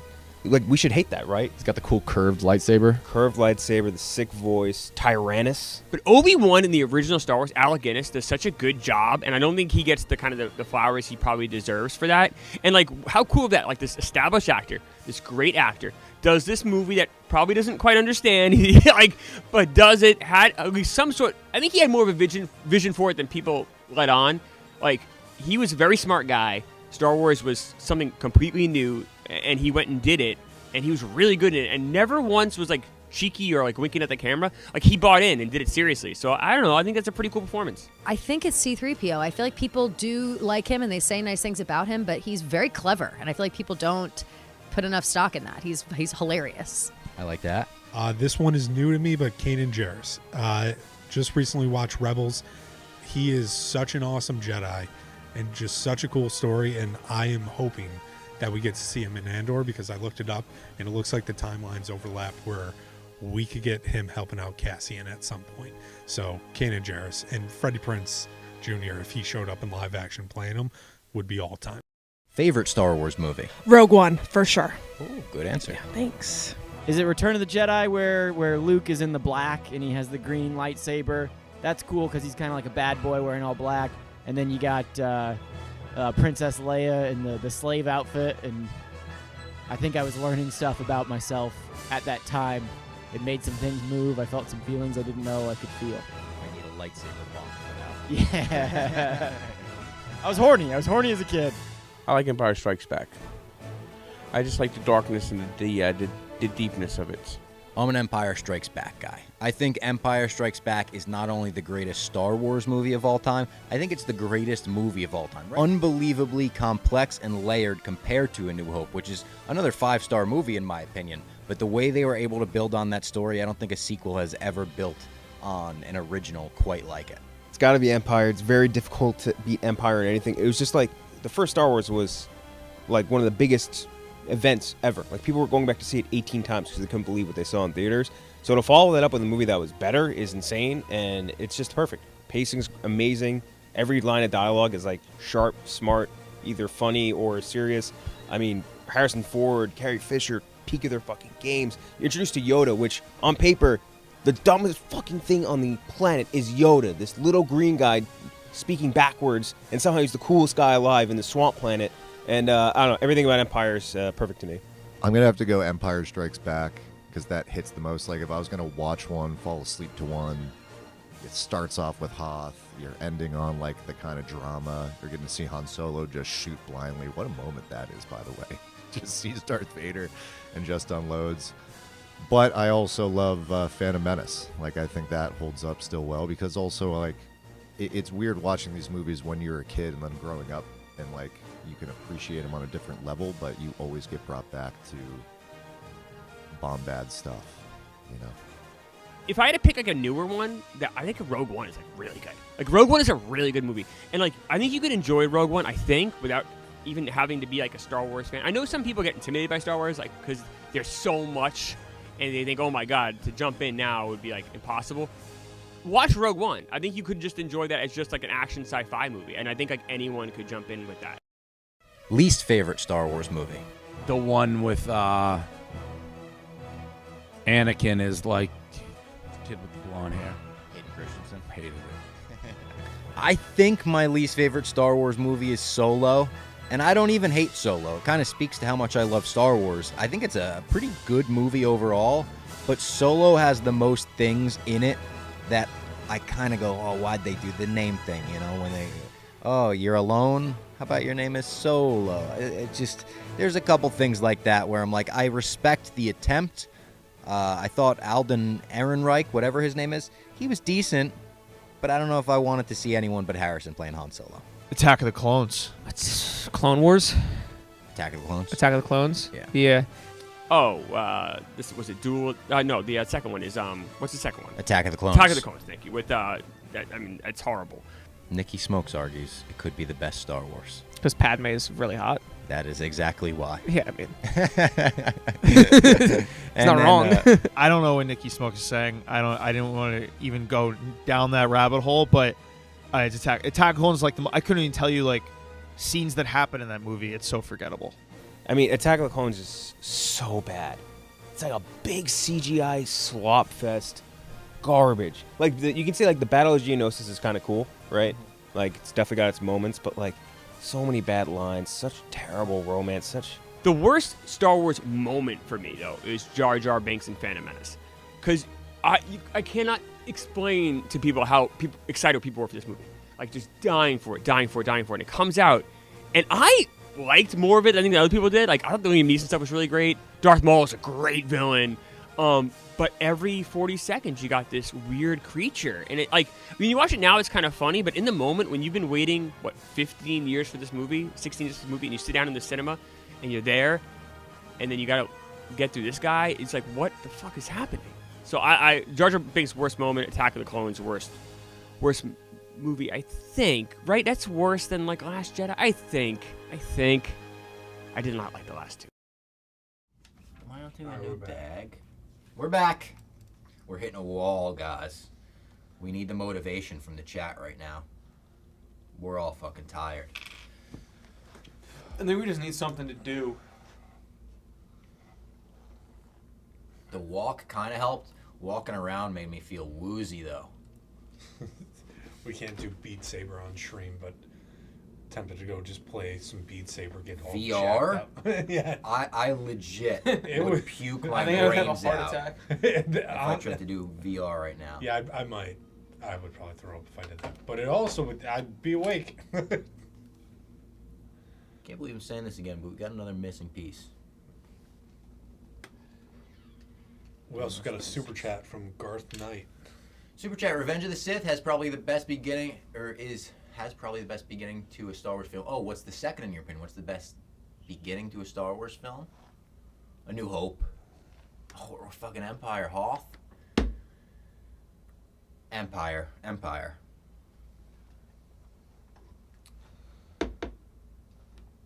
How do we not have this piece, man? Oh, it's in here. It's in the bag still. The one piece that got stuck in the bag. The one. Do you think that the other one might be from? Maybe, but it was like this piece, Oh, so it doesn't even matter.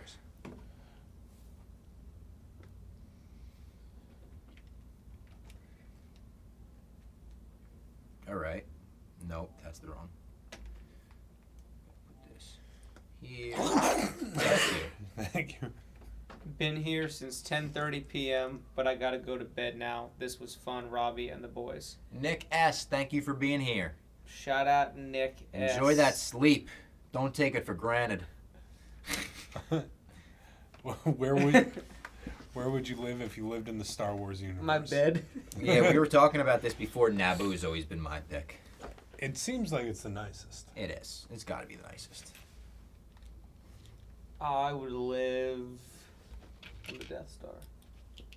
Darth Maul stormed in there once, but I think it's fine since.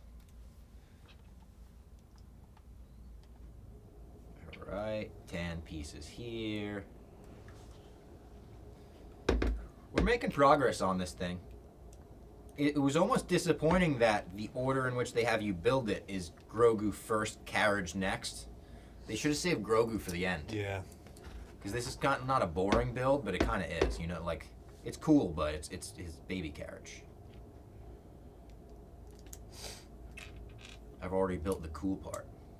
Do you think they do that just because people are just going to give up?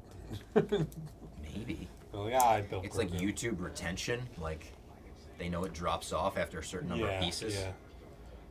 They'll say they're going to come back to this, but they really just want to have Grogu.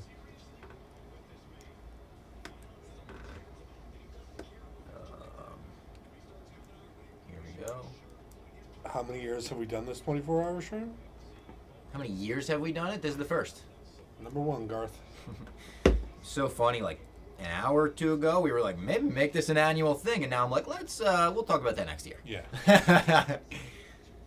12-hour stream. I could do a 12-hour stream. 12-hour stream was a piece of 12-hour cake. stream. You kidding me? That was a pizza cake. What? 24, I'm starting to see where champions are made.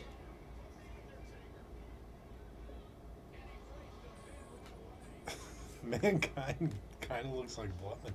It all hit me at once, too. I'm sure you guys felt the same way. What? Just like I was not tired at all, and then all of a sudden, I was deathly tired.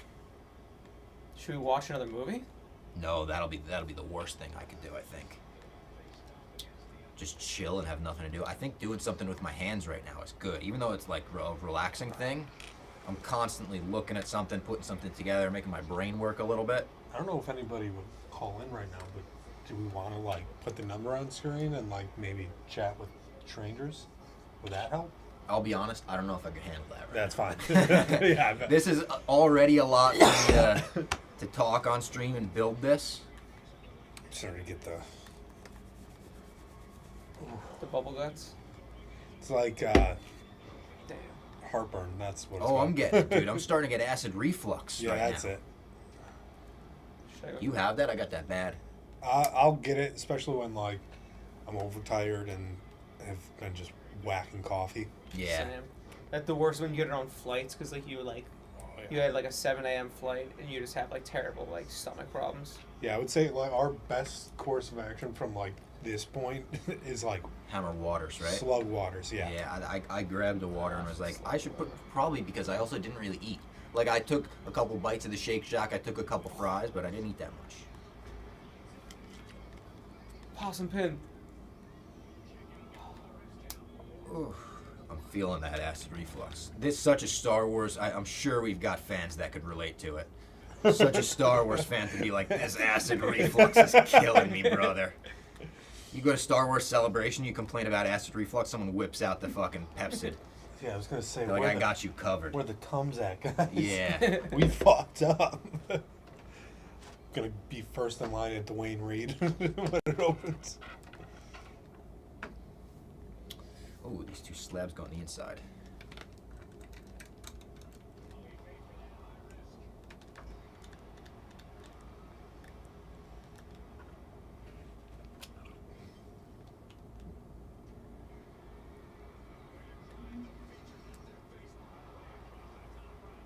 Who do you think will be the first person to come into the office? First person to come in? Pete, maybe? Now he's going to be at the Met Gala. Oh, that's right. So I don't think Pete gets here incredibly early, right? He gets here early. Blackout? Oh!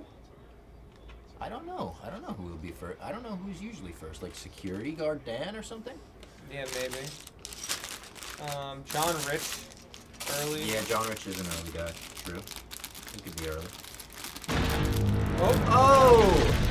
Garth Knight, what's your excitement level for Mando and Grogu, Garth brother? Knight tipped Pretty much as excited as I could be for a movie. I love The Mandalorian. I love me some Grogu. I love the fact that we're going to watch him on the big screen. It's going to feel special. That's a Star Wars is back moment. That's a get your friends and family together for opening night moment. Should we tier lightsabers? You could tier lightsabers. Wait.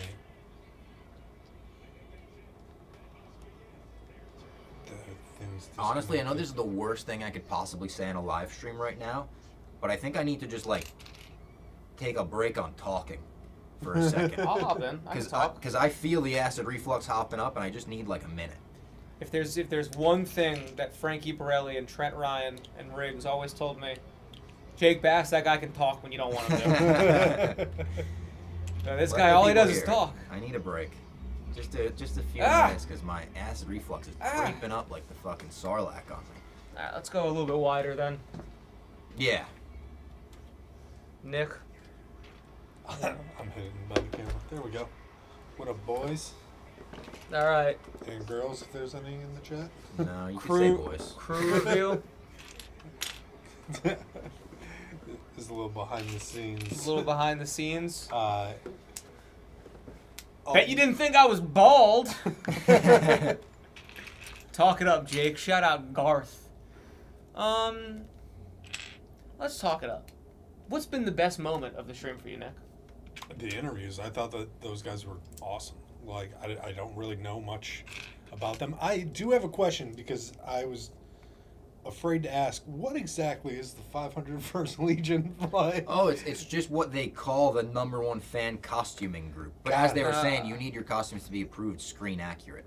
So it's like kind of like, you know, it takes a lot to get in. Is that like, who runs it? Like Lucasfilm? Or they're very heavily involved, yeah. That's crazy. Because, yeah, those guys are talking about, like, 501st Legion. And I've heard that before. I just haven't seen the documentary yet. And, yeah, I didn't realize that it was, like, that big of a thing. I also didn't realize that it's, like, everywhere. Yeah, all over the world. And you go to Celebration, you see people wearing not only the costumes, but as Vinny mentioned, like, the 501st exclusive merch. That's, like... Yeah. People love that shit. And it's interesting. You look at it, and it's, like...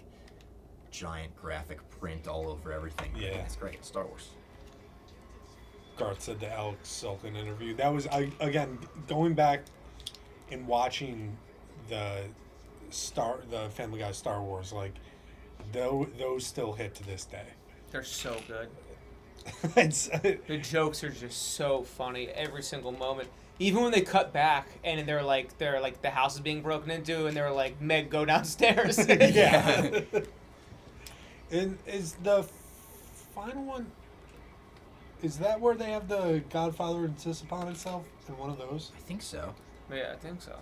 I think that might be in... Unless it's a different episode entirely. I don't know. Might be. I don't remember.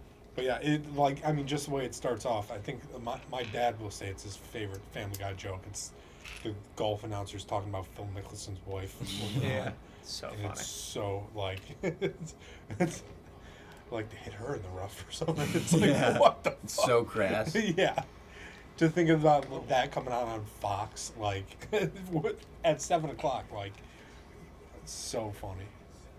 Mr. Bass, what's your favorite piece of content you've produced on? I did foreplay for like 5 years, so like the Tiger stuff, like when we met him for the first time at Pebble Beach, all that stuff was cool. Something that not a lot of people like. I really wasn't like in like the pantheon of it. Roan did this series called like Half of the Story or something like that. Oh, that was so where cool. it was on like halftime performers. Oh, that was great. And I'd never worked with Roan. I was always a big fan of his. And we went to Boston. And we shot for like the Leprechaun guy who did like the halftime show. And it was just like cool, like hanging out with Roan for the first time. I was like fucking super nervous and scared. And I was like on like the court, like on TD Garden. That was That's really cool. awesome. That was really cool. I would say that's up there. I did the college football show this past year. That was like a really fun thing. I'm a big college football guy. Went to Alabama, so that was very fun working with Dave and Dan and Casey and the other guy who does wrestling stuff at Barstool.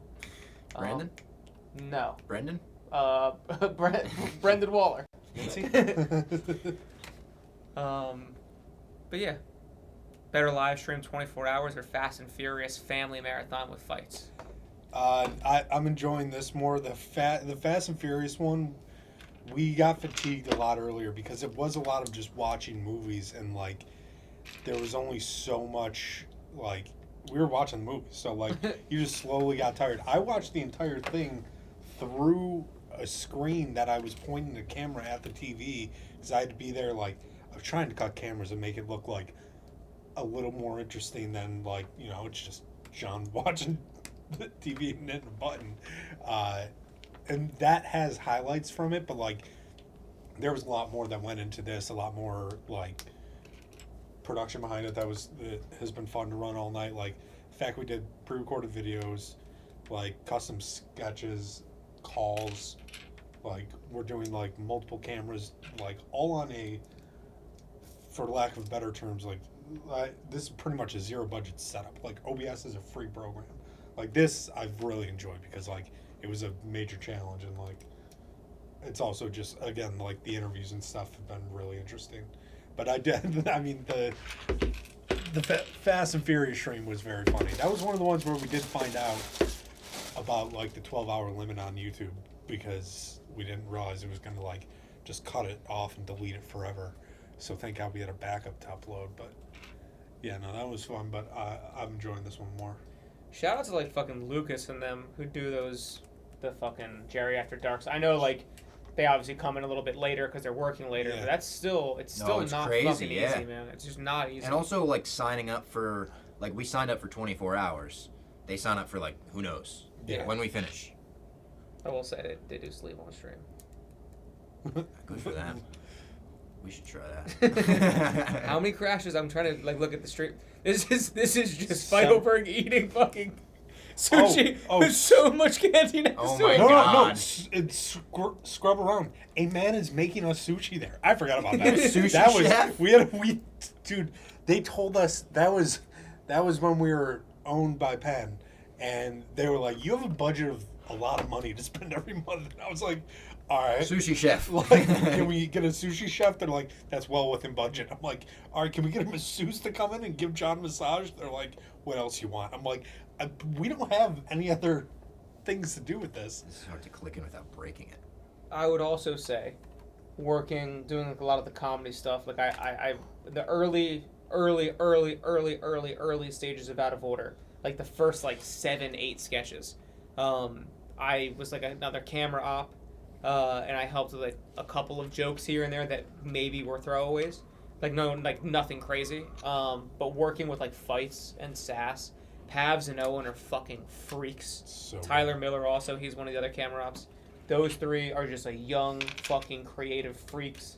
Sass and fights are like so unbelievably talented. Like watching kind of like where they were doing it at the very beginning, like even just like some of the sketch ideas that they had. And like kind of like the way that they wanted to shoot it, and to see like the evolution of like the coloring, the shooting, the audio mixing, the writing, how seriously like they really take it. Like that's like been fucking awesome to watch, and it couldn't happen to a better guy because John is like the fucking he's the best. John is the nicest human being of all time. Agreed. It's one of the things that I was always asked the most while like running their stuff. It's like, what are they really like? I'm like, they are as they present themselves. Like. They are so genuinely them, and like it's awesome. He's very encouraging of everyone, and like sleep on stream. It's just John passed out on stream. Must be nice. The DVD logo that was always my go-to. But yeah, no, they're just awesome, and like the way Pavs is like progressed and everything. Like their pre-production, like that's something that we don't really always spend a lot of time on here, and they've really developed like a lot of pre-production, script writing, and everything that like I love seeing. So I want us to go that way. So yeah, that's been awesome. Those guys rock. I'm trying to think of anything else cool that I've worked on. This has been a ton of fun. Honestly, getting to work with Robbie on some things. Oh hell yeah, Comic-Con. Comic-Con, yeah, that was a fun. We just went to Comic-Con and did a man on the street. Oh, my favorite moment from that day. You know what I'm gonna say? The broccoli. Oh yeah. We interviewed this guy who's dressed as a big broccoli. We were like, what the fuck is this broccoli guy? We started interviewing him, and halfway through the interview, he kind of stops answering my questions, but I can't see his face. He's in this big broccoli suit. And I see him, he just slowly removes the giant broccoli head. And he looks at the mics and he goes, I don't want to do an interview with Barstool. I was like, all right, broccoli, get the fuck out of here. And me and Jake realized that day that doing interviews with people in masks makes it a lot easier in every sense for releases and whatnot. Yeah. So we did interviews with almost exclusively people in masks. One guy dressed up as Lex Luthor and looked like Lex Great. Luthor. I remember that one. That's awesome. I think you guys gave me the passes to that, and I think I went the last hour it was like open, and I just in Comic-Con I feel like that's something you need to bring someone with. Yeah. Because it was I like just quickly walked through and did like a once through, and I was like, that was very cool. That was a lot though. Yeah. Like, that year they were doing, it was big One Piece because that was like Gear 5 Luffy. So like Toei Animation, it was like everything's been leading up to like Luffy becoming an emperor, and there was like this massive like fucking One Piece thing, and Robbie walked in and was like, I got no idea what this is. I needed everything explained to me. I've been getting a little bit of One Piece since the live action came out. Yeah, it's good. Like TikTok has been just feeding me, like I've seen all like the different gears, and I don't understand it without having watched the show, but it's cool as hell to see the clips of. Robbie, I just quote tweeted, I completely regret this tweet after saying I'm having a dangerous amount of fun on the 24-hour stream. Don't want to become a 24-hour stream guy, but I feel the pull of the dark side right now. This rocks. That was 2 hours it took me to regret that tweet. And I don't regret the stream. I'm loving doing the stream. But I do regret thinking that like maybe I'm going to be a 24-hour stream guy. This ain't going to be me. Under 6 hours. Under 6 hours to go. We're in the home stretch. Mm-hmm. It'll start getting easier when people start coming in too. Yeah. Yeah. Then we can pawn them off onto this. Yeah. We gotta get Sparky in here. Be Get great. his thoughts. Tell you what, I don't know if we're... I don't know if I'm doing breakfast anymore because already I'm fighting off a puke. I'll just go and I'll get some pancake mix, and we'll at least make the Vader pancakes. Yeah. I'll go to, I think Whole Foods opens at 7. $5. Garrett, fellas, are y'all last Jedi apologists like Robbie? I respect Robbie's opinions, but I'm tipped $4.99. I think so. We're gonna try. Super chat. We're gonna see if I feel better after. Are y'all last Jedi Go pull apologists trig, young like Master Robbie? Jedi. I Hold it respect down. Robbie's opinion, but I'm probably too old to get it. I'm gonna let you go with this one. I like some of it. I mean, God, I can't remember the last time I really watched it all the way through. I will say, like, the sequel trilogy is definitely one that I rewatched the least. Yeah. Yeah, I don't like where they went with Luke. I think that's crazy to just, like, have him, I don't know, all that stuff was weird. Also, like, oh, yeah. Robbie's just blowing chunks right now. Let's get a camera in there.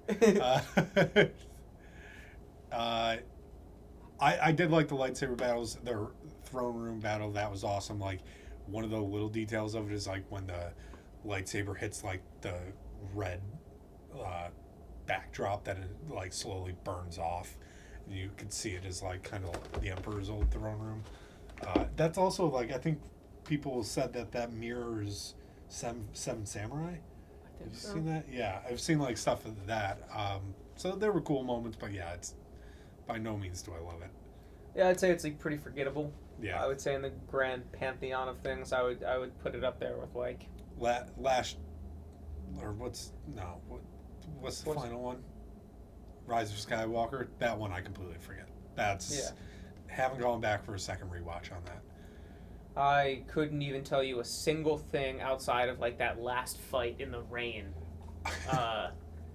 Like that ending, it's just so. Growing up, my birthday's May 16th. If anyone wants to wish me an early happy birthday in 11 days. All of the prequel movies came out when I was growing up in May. So they came out like May 12th, May fucking 14th, May whatever. So I would always have to go see them on my birthday weekend. And I was like 8 years old and I didn't care for it. My dad is like a big Star Wars fan. So I like, kind of resented it. And then like I turned like 10 or 12 or whatever I did. And I was like, oh, this is actually like pretty fun and enjoyable. So then I started liking it and getting into it in college. I got more into it. And then I was like, oh, like this sequel looks good. I don't really know what to expect. And then like everyone else is what it is. Yeah. But I've definitely turned around. Like I really like Mandalorian. Thank you, Garth. Really like Mandalorian. Really like, I didn't really like Book of Boba Fett, so I'm not gonna sit here and lie to you guys. No, that was. What do Bacta tanks fucking do? They don't do shit. Let's Google that. They're supposed to heal them. We got Boba Fett in a Bacta tank for way too long in that series, and like supposedly Darth Vader is sitting in one every day, and he's still. It's a nice plunge. It's a cold plunge. Yeah. All right. Yeah. So it's bullshit. It's a hyperbaric time chamber, or what is Goku sitting? Oh yeah. I was big on. I know you're a big anime guy. Like Dragon Ball Z up through Majin Buu. I watched all that after school every day. That was so sick. Yeah. You want to talk about fucking tons of filler. That's what I do like about the Star Wars stuff. Full episode would just mean nothing. That's what I do like about, I think, a lot of Disney properties and like the Star Wars universe. Feeling better? It worked. All right. It was blue. Let's get. That's what I'm a little afraid of. It might not be the last one, but I'm good for now. Definitely drink some water. Yeah. We're in the process of comparing Bacta tanks to cold plunges. Oh yeah. Rapid recovery. Yeah. Good comparison. My comparison's that they're both bullshit. Yeah. they don't do much. Robbie went to puke once The Last Jedi was brought up. It might not be the last puke of the stream. I got what we call the Fox stomach in my family. It's bad. I really only throw up. I mean, I'm gonna knock on wood. But when Daddy drank a little too much, and he's got the spins in bed, we call that when Jake drinks a little too much gin. Nick Hamilton's been with me for a couple of those nights. I might have pushed the gin on you. Yeah. What else is there? Any other questions? I'm trying to think. One thing I've always wanted to do, and maybe when I'm like a full-grown, maybe not a full-grown adult, but when I have kids, I would love to like try to build like a Millennium Falcon Lego set or like a Death Star set. That'd be so cool. Very funny Marvel Star Wars. That's close. That actually goes in what I was gonna say. When Ned has the Death Star and he drops it. Oh my god! Yeah, that's so good. Oh man, I really hope they don't fuck up Ned's character and force him into something that he's not. I don't like that they made him a magic user. Yeah. But I didn't love that either. I love Ned though. Love Ned. Is he like the Hobgoblin in some things? Or I think Yeah. people think he's gonna make it there. Ned Stark is in certain comics. Apparently they're trying to cast a Ned Eddie Stark? Ned Stark. Yeah, I totally went with that. I was like, Christ. is he Tony's kid in one of them? They're trying. I was about to say they're trying to cast an Eddie Brock right now. Oh, I've heard that too. So maybe that's kind of like the villain. I don't think like you do a Hobgoblin. I think maybe they try to do Oscorp. I thought with the Amazing Spider-Man show that they just did or whatever it was called, Friendly Neighborhood Spider-Man. Great. I thought they did a great job with. I didn't know you watched that. I really liked that. I loved it. Yeah, I really liked it. I really like what they did with Oscorp, and kind of that whole thing. I would like to maybe Honestly, bring in fucking Coleman Domingo and do that in live action. Yeah. Oh. Coleman Domingo rocks. Yeah, he does. Bringing Coleman Domingo would be fucking. Yeah. I know they were talking to him about a role of some sort because he was one of the names people brought up for Kang, and he said he went to Marvel and basically said I want a character that I can make my own. I like that because that's a lose-lose. Yeah. Whoever's filling in for Kang. How many times has Robbie thrown up in Barstool videos? Disney Boys? This? I don't think that's the only one.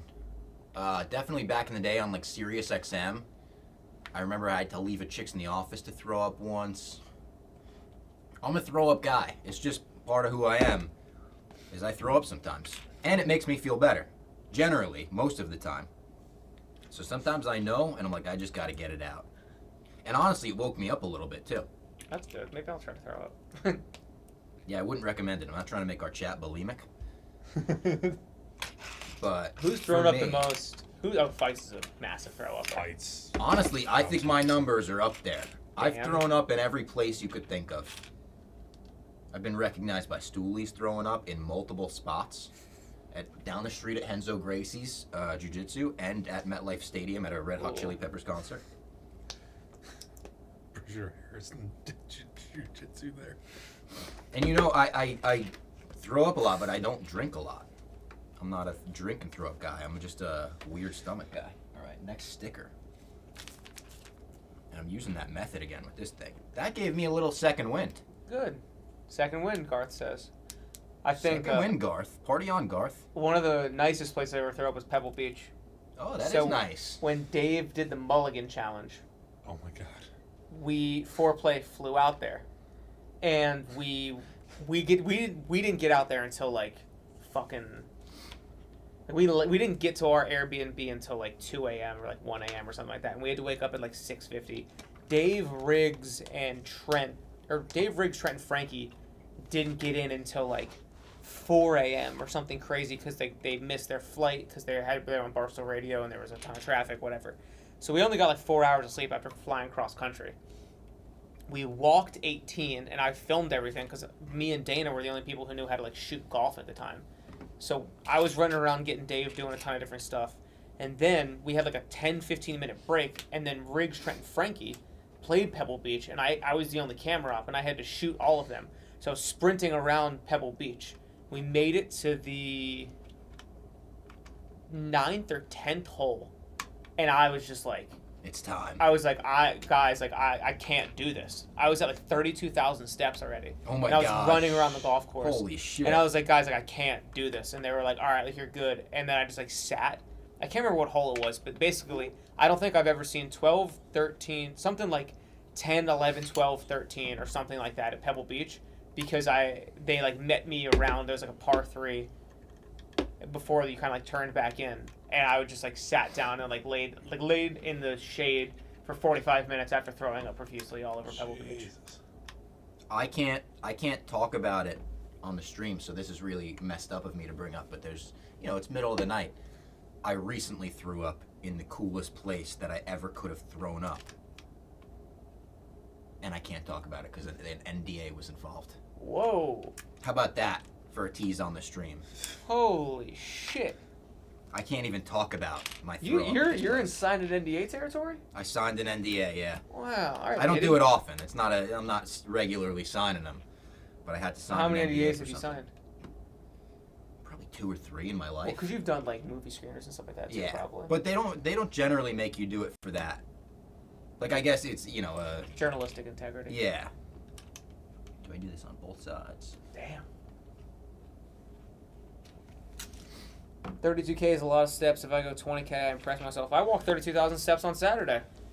I was super hungover.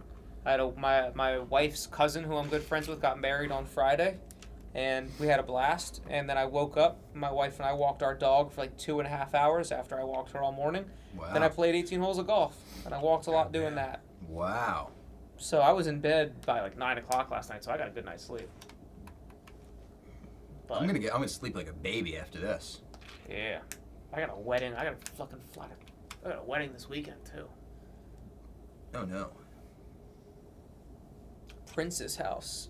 Prince is unfortunately since passed, so I don't think he's on the NDA list for Robbie. Yeah. Don't know if we'd honor that one. I heard Robbie was hanging out with Drake. No, don't put that evil on me. No, Drake's we're Team Drake over Oh, we're here. Team Drake? I didn't know that. Yeah. I thought he was certified lover boy. Whoa, don't do that over here. Yeah, I'm Team Drizzy till I die. Oh, I didn't know that. Is Drizzy a Star Wars fan? Can we find any proof of Drizzy liking Star Wars? We can have Roan ask him. True. Do you think Roan's up right now with the twins? You want to shoot him a text and see if he wants to hop on? You up? No, I can't do that to him. I shot him a text not too long ago. I just felt bad that I even texted him afterwards. I was like, "Oh, how's everything going?" And I was like, "I shouldn't text a new dad. I know he's my friend, but this guy's got fucking 2 kids to worry about now." So my best friend, he had twin boys too in November, and we like talk very often. But like when he had the kid, I would just be like, "Hey, funny thing happened. Just respond whenever you can." And it would be like 17 hours later. Yeah. And he would just respond with 2 of everything. ... Yeah, Because he's like, if one kid's not shitting, one kid's pissing. If one kid's not throwing up, one kid's throwing up. It's hard work. Yeah. I can't imagine it, to be honest. But they're cute little babies. Yeah. Cute ass babies Roan made. So I think I texted him just happy birthday on his birthday, but I waited till like 10 a.m. I was like, yeah. I was like, I don't want to wake him up. I was like, what's the most? I'm also like, at any point could be a time that the kids are napping, so Yeah. it's like being the sound alert that goes off on accident. Like, If you're wondering in the chat, Robbie, did you buy Roan's twins their first matching 5 pairs set of Star Wars onesies?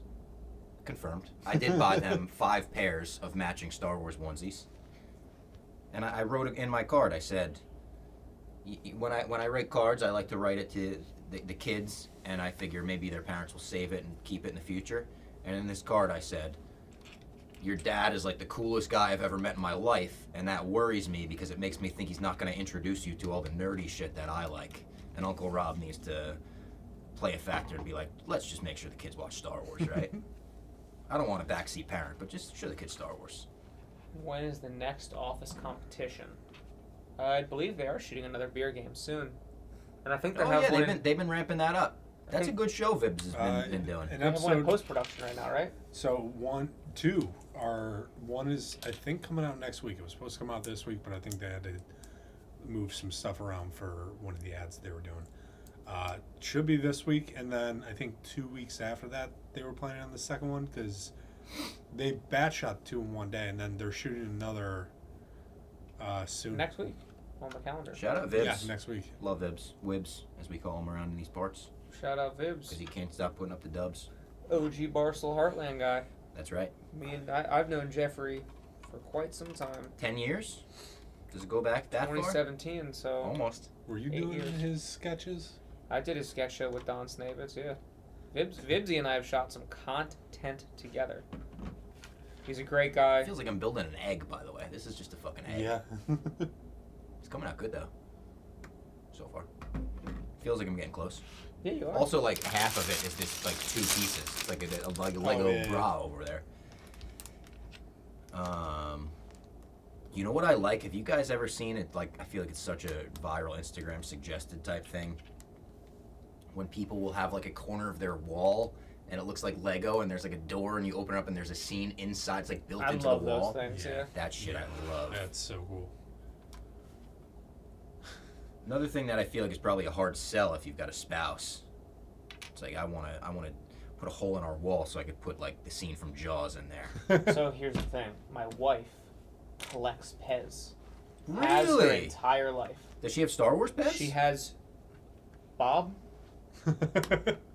She has so many fucking Pez.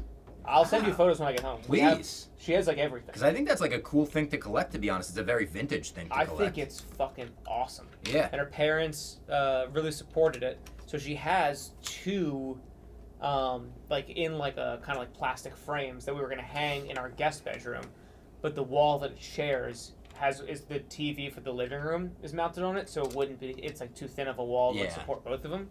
So we have to figure out where we're gonna put them up.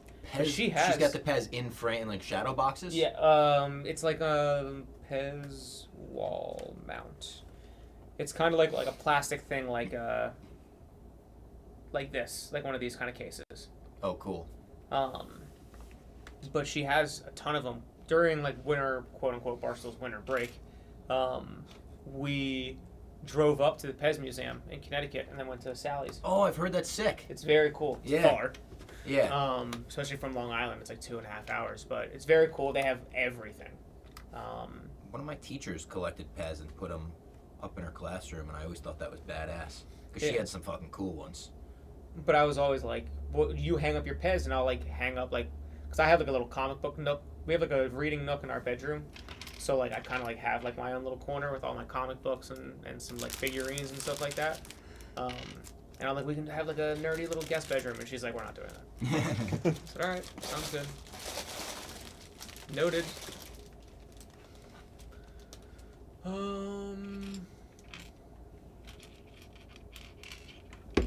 Why is the show locked? It might be because I don't have it on. It might be on the PlayStation, but not on my account. We're gonna download this trial and play it. You have 3 hours. Did I lose another piece? Are you cats Minecraft? You want to hear something fucking nuts, Garth? Robbie Fox and Nick Hamilton, you want to hear something fucking nuts? Let's get fucking nuts. Let's get fucking crazy. Nuts. Jake Baslor. In high school, I went to a very good private high school. I thought for the longest time I was a dumb person. I had a graduating class of 117. Of that 117, 5 people went to public school. Public colleges. Oh my God. Talking Harvard, Yeah. Stanford, Vanderbilt, Yale, MIT. That was like my high school. Jesus. So I always thought I was an idiot. So I took, instead of taking like triple calculated algebra, I took artsy classes. So I took an art class in 2012, 2013 probably. Me and my buddy started playing this thing called Minecraft, which was in beta. So I had to do a basically semesters long art project. And I was like, hey, like there's this really cool app, like little like website thing right now. It's called Minecraft. Let me show you what it is. And I was like, can I like create a piece of artwork in it? She was like, yeah, sounds good. Like, what do you want to do? So I Googled Minecraft servers. And I found a sick server. Dude, I found the Taj Mahal. And it was like a built middle of it. So for an entire semester, my teacher thought I was building something. And when I went to present it, I just typed in the fucking 0.012345. And she was like, you built this? That's amazing. And I was like, yeah. An entire semester's worth of work. And I got a fucking A. That's amazing. People were doing, people did like 12 foot by 12 foot watercolor paintings of their fucking grandma hugging her dog. And I just pissed off and smoked pot for a semester. So yes, I played a lot of Minecraft in high school. I did too. It's a great game, and I had Star Wars servers I would go on. Yeah. Custom Star Wars skins. Now they've made it a lot easier with the console stuff. They have the Star Wars skins in the game, and you could play in fucking various Star Wars locations. I've never gotten into it, but I know that if I did, I would get lost in it. Oh, it's great. And now they have like the storylines and everything too. Chicken Jockey. Yep. My nephew's so knowledgeable about it. Oh, loves it. It's so targeted to like, yeah. I'm a big. Ooh, the hell is that? I don't know. I'm a big Pokemon guy.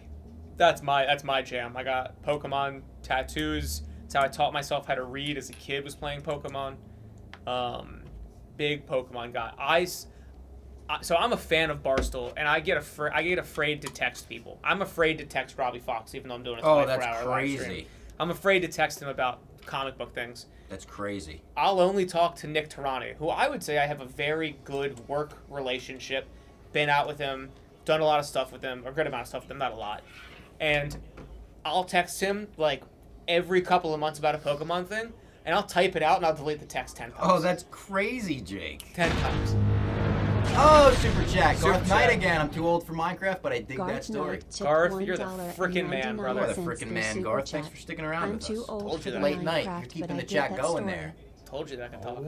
I think we're starting to get some sunlight peeking through. Are we? I hope so. I feel like it's... When is sun supposed to rise today? Is that in the weather app? It's around usually 6:10ish around this time of year. 5:49. You know that? Off the top So of your head? I when I lived in the city, I ran like a lot because I was like training for the marathon and stuff. So I kind of would know. You had to know. Yeah, because I'm a guy who likes to get in the office early because I like to leave early-ish. So I usually try to get in when I lived in the city around like 9 o'clock, 8:30ish, and then I would leave around 5:30. Days that I do get in early are the goddamn best. It's the best because and I sit next to Pete, so me and Pete have like our mornings together because Chase has 3 kids and Josh has 2 kids, so they're like obviously they're further away, so it's kind of harder for them to get in around like an early time. So me and Pete have our little morning time. I like these pieces. They're little Superman pieces. Oh. Dun, dun, dun, dun. Another great John Williams score. And it's crazy that he just wrote everything. He's got it all. This guy's the GOAT. Gunner. Come on, Gunner. What are your expectations for Superman? I think it's going to be awesome, but I'm still like a little bit like I don't know what to expect because we kind of know what to expect from James Gunn superhero stuff, but we don't. He's constantly making kind of one style of superhero movie. Like just goofy team up? Yeah. And like I'm fine with that. I love all of them, but I'm still a little curious of what does Superman look like under his. I have faith in it. Has he done like singular superheroes? No. Yeah, obviously, yeah, I know his team stuff. Shaun of the Dead. Is that James Gunn? I'm pretty sure James Gunn did Shaun of the Dead, right? I don't think so. I think it was Edgar Wright. At least his brother was. Yeah, that's definitely. What I thought he what didn't he direct a? Edgar Wright did those. Am I crazy? Because he has his trilogy, the Shaun of the Dead, Scooby Doo, At World's End. He did write that. I want to see the OG. How about this? Did you know this, Jake? I might be breaking this news to you. Speaking of Scooby Doo, when we went to see Thunderbolts in 4DX, do you know who was in our theater? The fucking Shaggy. Shaggy, Matthew Lillard. I feel like I saw him do like an interview. He did. Shout out Liam Crowley invited us to that. Shout out Liam Crowley, another guy I would like to get like a cup of coffee with and just kind of talk to him because he's a young buck in this ever emerging media landscape. Maybe the tallest human being I've ever seen. He's so tall. Dude, he's tall. Also, there's a different Liam Crowley. If you're talking about Bubba from Barstool. No, different Liam Crowley. We know 2 Liam Crowleys. Both from Boston. Yeah, both now live in New York. It's fucked. I feel like Jared Carrabba's right now. Baby Driver is an awesome Edgar Wright flick. Great yes, movie. It is. I didn't watch that till like last year. Really? Yeah. Great opening. Slipped past me, and I really liked it. Jamie Foxx is great in it. What's the song that he listens to when he's doing the first drive? I don't even remember. My memory's bad with stuff like that. If it ain't Star Wars. If it ain't the Wars. If it ain't the Wars. Did I don't John remember. Williams do it? I don't know. Yeah. That was bad. I was at a Torpedo Bats game. Yankees? Yeah, more Torpedo Bats. Oh yeah, I remember you went to that game where there was like 1,000 home runs. It was. I brought my little brother. He was like, "This is amazing." Well, I'm like, "Awesome!" Like, and then he just went to a game with my family in Chicago, and first like Wrigley sitting in the bleachers, he and half the room with ball. I'm like, "Oh, you're just." Oh my God. Yeah, since he's been born, the Blackhawks have won 3 championships. The Cubs fucking won it. Like, he's had the easiest run as a Chicago fan. And me and my older brother are like, you motherfuckers. Like, so you weren't there in 03. Top 5 concert of my life was the night that the Cubs won the World Series. Really? I saw Portugal the Man in like Birmingham, Alabama. Fucking unbelievable. Did they like announce that the Cubs won at the show or something? No, my girlfriend at the time was a massive bitch. Oh. And she was a Cubs fan, and she was like, I can't believe you're missing this moment with me. I thought you were gonna say, yeah, massive Cubs fan. Yeah. She was a Cubs fan, but she was also a massive bitch. One of the best concerts of my life, Motley Crue, on the day that we got Osama. How about that? Really? Yeah. I was at prom weekend when we got Osama. I think Guns. Pull the ripcord on that story. Oh man. Almost name dropped there. I almost name dropped too on mine. I think Guns Superman is going to be great, but until I see it, My Adventures with Superman is my top Superman. I can't wait for it. I know people love that. I haven't watched it. Tommy Smokes loves that. Really? Yeah. Tommy Smokes, sneaky comic book Superman guy. Interesting. I think you can appreciate good story and lore. Oh yeah. Who's the sneakiest nerd at Barstool? Comic book, Star Wars adjacent science fiction. Maybe Tommy. Really? I think it might be Tommy, to be honest. Fran? Fran's sneaky. Big love from London, UK.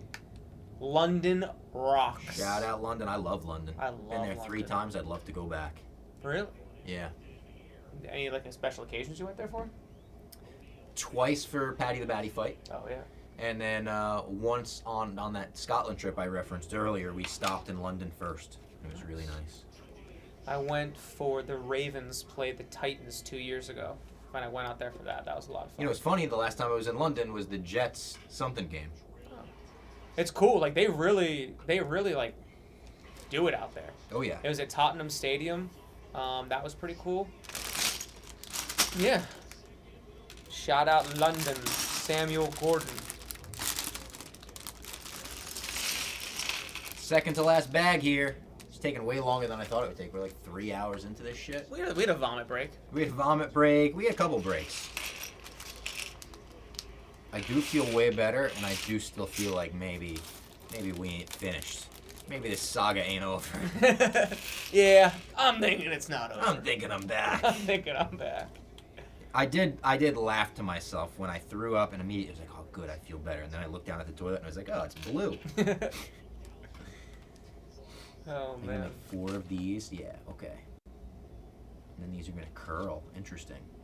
This is a weird piece. I'm gonna put together. Look at this Star Wars bra. Looking like Leia.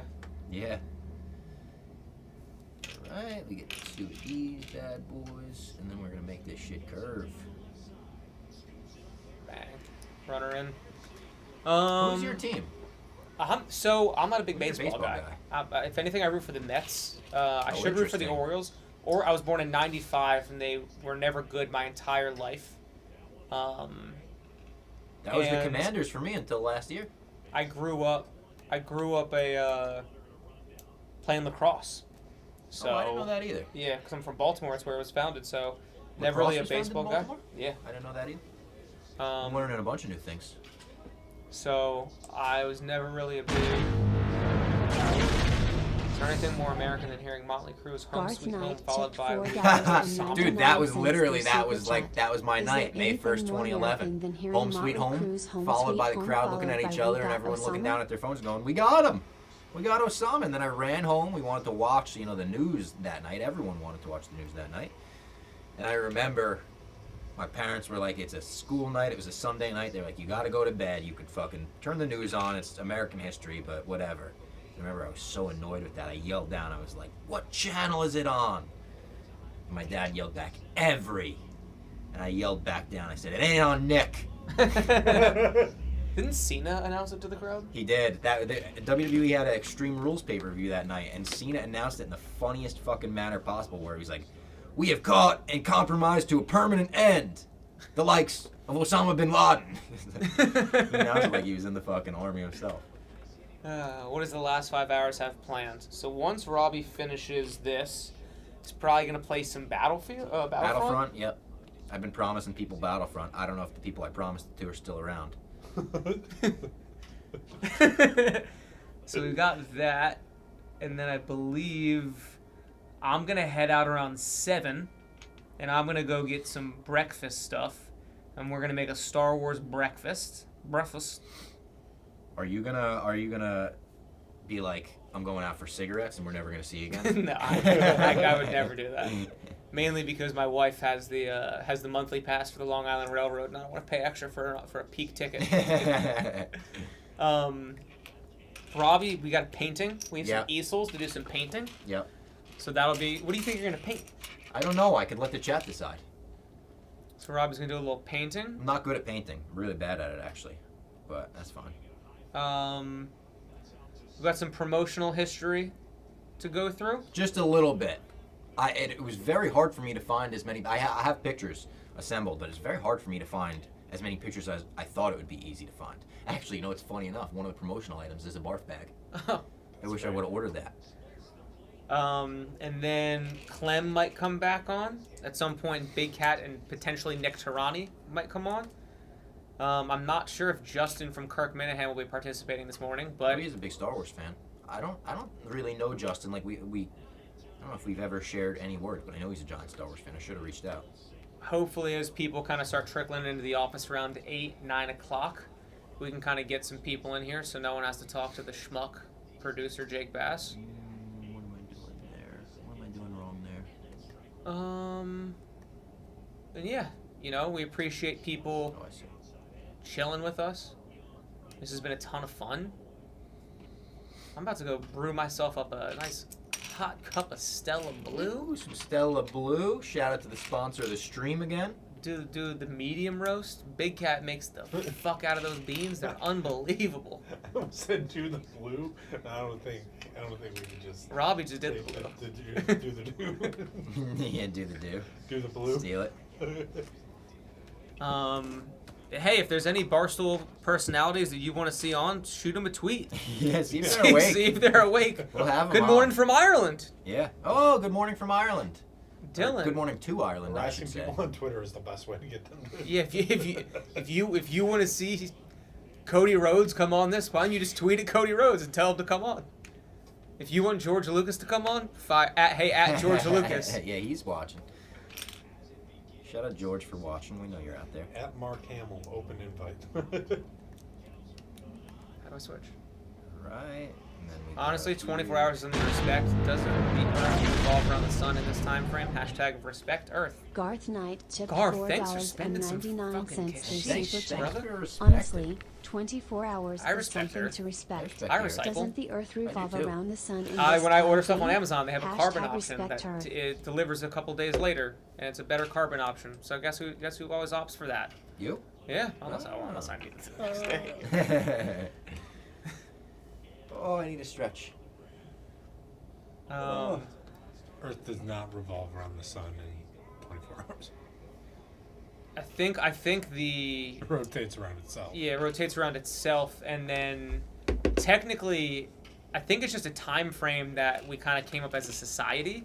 It more so takes whatever the dictated amount of time that we've made for 365 days to revolve around.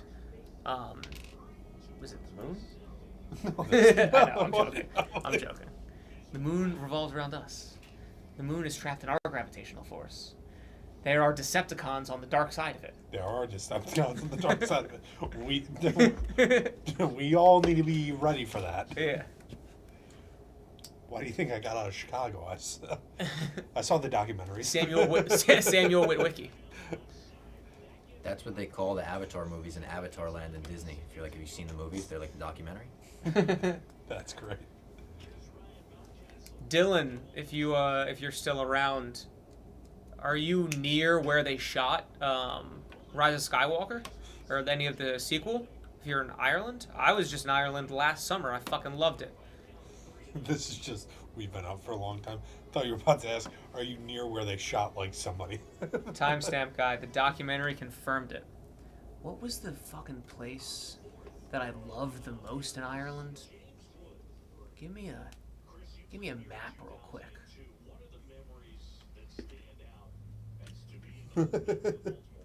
Patrick Dempsey is working with them to get the pillars down here.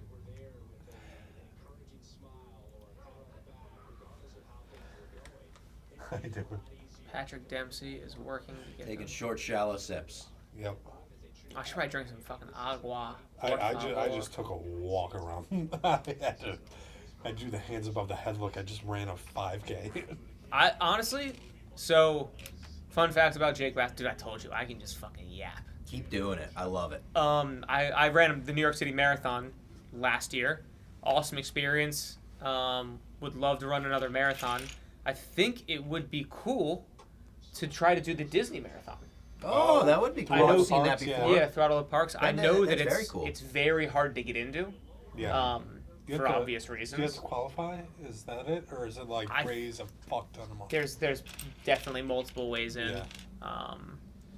No, I'm in Dublin. That's about 4 hours away. We have the library. Yes, you do have that library. What's it called? You guys have the Earth Sphere in it. I went there on my honeymoon. That place is awesome. Dublin rocks. What's the library called? The Library of the Blarney Stone. Yes, I do. I did not kiss the Blarney Stone. Yeah. Because I heard that a lot of right there, I heard the workers pee on the Blarney Stone. And the line was very long, and my wife wanted to wait in line. I said, if you're waiting in line, I'll see you back in America. Because I ain't waiting. Because that park is massive, and it was beautiful, and there was a lot to see, and I wasn't waiting in no damn line to kiss a piss-covered stone. I want to go to kiss it. Yeah, so there's an insane line, and you like kind of hang upside down over this thing, I think, or like down, and you kiss it. Weird. Yeah. It's like good luck or something, right? Honestly, that was the last time I threw up. Was on my honeymoon. I got food poisoning at this dog shit restaurant. It wasn't even like an Irish food. It was like a New York kind of like Americana food in Cork. And I got food poisoning from chicken, and I threw up when we were walking around the Ring of Kerry. The Book of Kells in Trinity College. If you're ever in Ireland or if you're ever in Dublin, that's a very cool tour. I suggest getting a walking guide through Dublin, because there are a lot of cool places in Dublin that you might miss. That'd be cool. We did that. I really enjoyed Dublin. Stayed at a nice little hotel there. Didn't they just do not WrestleMania? Did they do a Raw in Ireland? Yeah, I think they did on the road to WrestleMania. Yeah. I'd love to go to Sling Castle, just because of Chili Peppers. Chili Peppers, yeah. It's one of the coolest concert videos.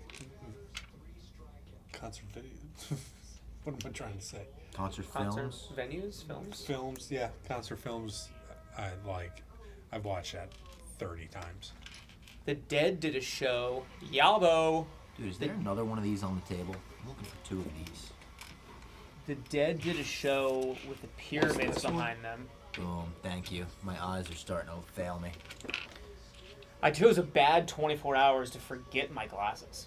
Oh, you don't have glasses? You've been blurry the whole time? It's not really blurry. It's more so a lot of it's blue light, and it's for far distances. But if I'm staring at computers, so all of this, there's a good chance that I might develop a sty this week before one of my best friend's weddings. Oh no!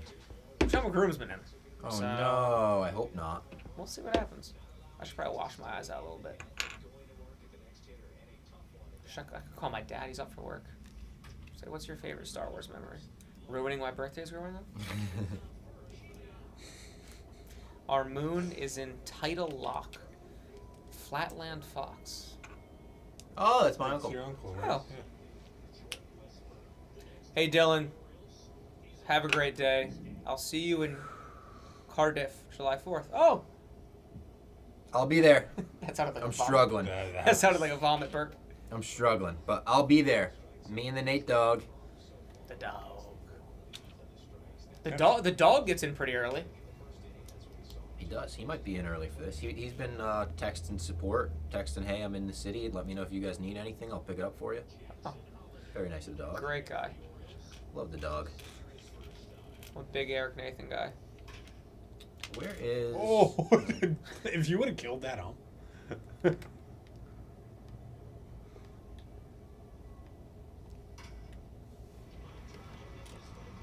So, you can make it home. You can make it home. Bang.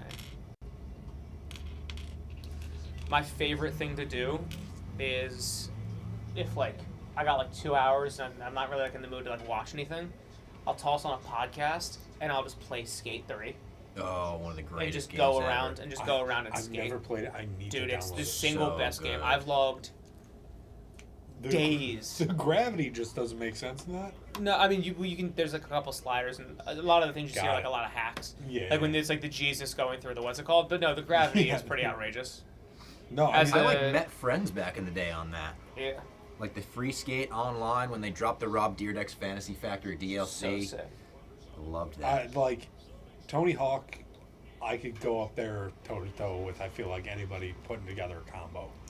Just those games were my childhood. That's a go-to playing game for me. On my Nintendo Switch. That's great. I have Tony Hawk Pro Skater on that, and if I'm kind of bored with whatever Pokemon game I'm replaying for the 15th time. It's Darth Maul's in one of them. Yeah. Yes. 3? I don't remember which one he's in. But he's in one. Iron Man's in Underground one. Gene Simmons is in one. I think Darth Maul is in Thug 1. Thug 1, yeah. I think he's in Thug. I also love that it abbreviated as Thug. Those games are so good. Thug 2 is so good. I was more of an underground kid because just my age range. And they had him. That was like the story mode, and you were like a part of the team. I loved that. Thug 2 is the whole Jackass cruise in there, right? Yeah. Yeah. I had that on the PSP. And then Tony Hawk's Underground. There was American Wasteland. Yeah. Like the third. That one. 2 was like the BAM one where it was like BAM Squad versus Tony And Squad. you went to like Australia, and they were Yeah, that was filming like a vlog behind it. Yeah. That was cool. I liked that. That rocked.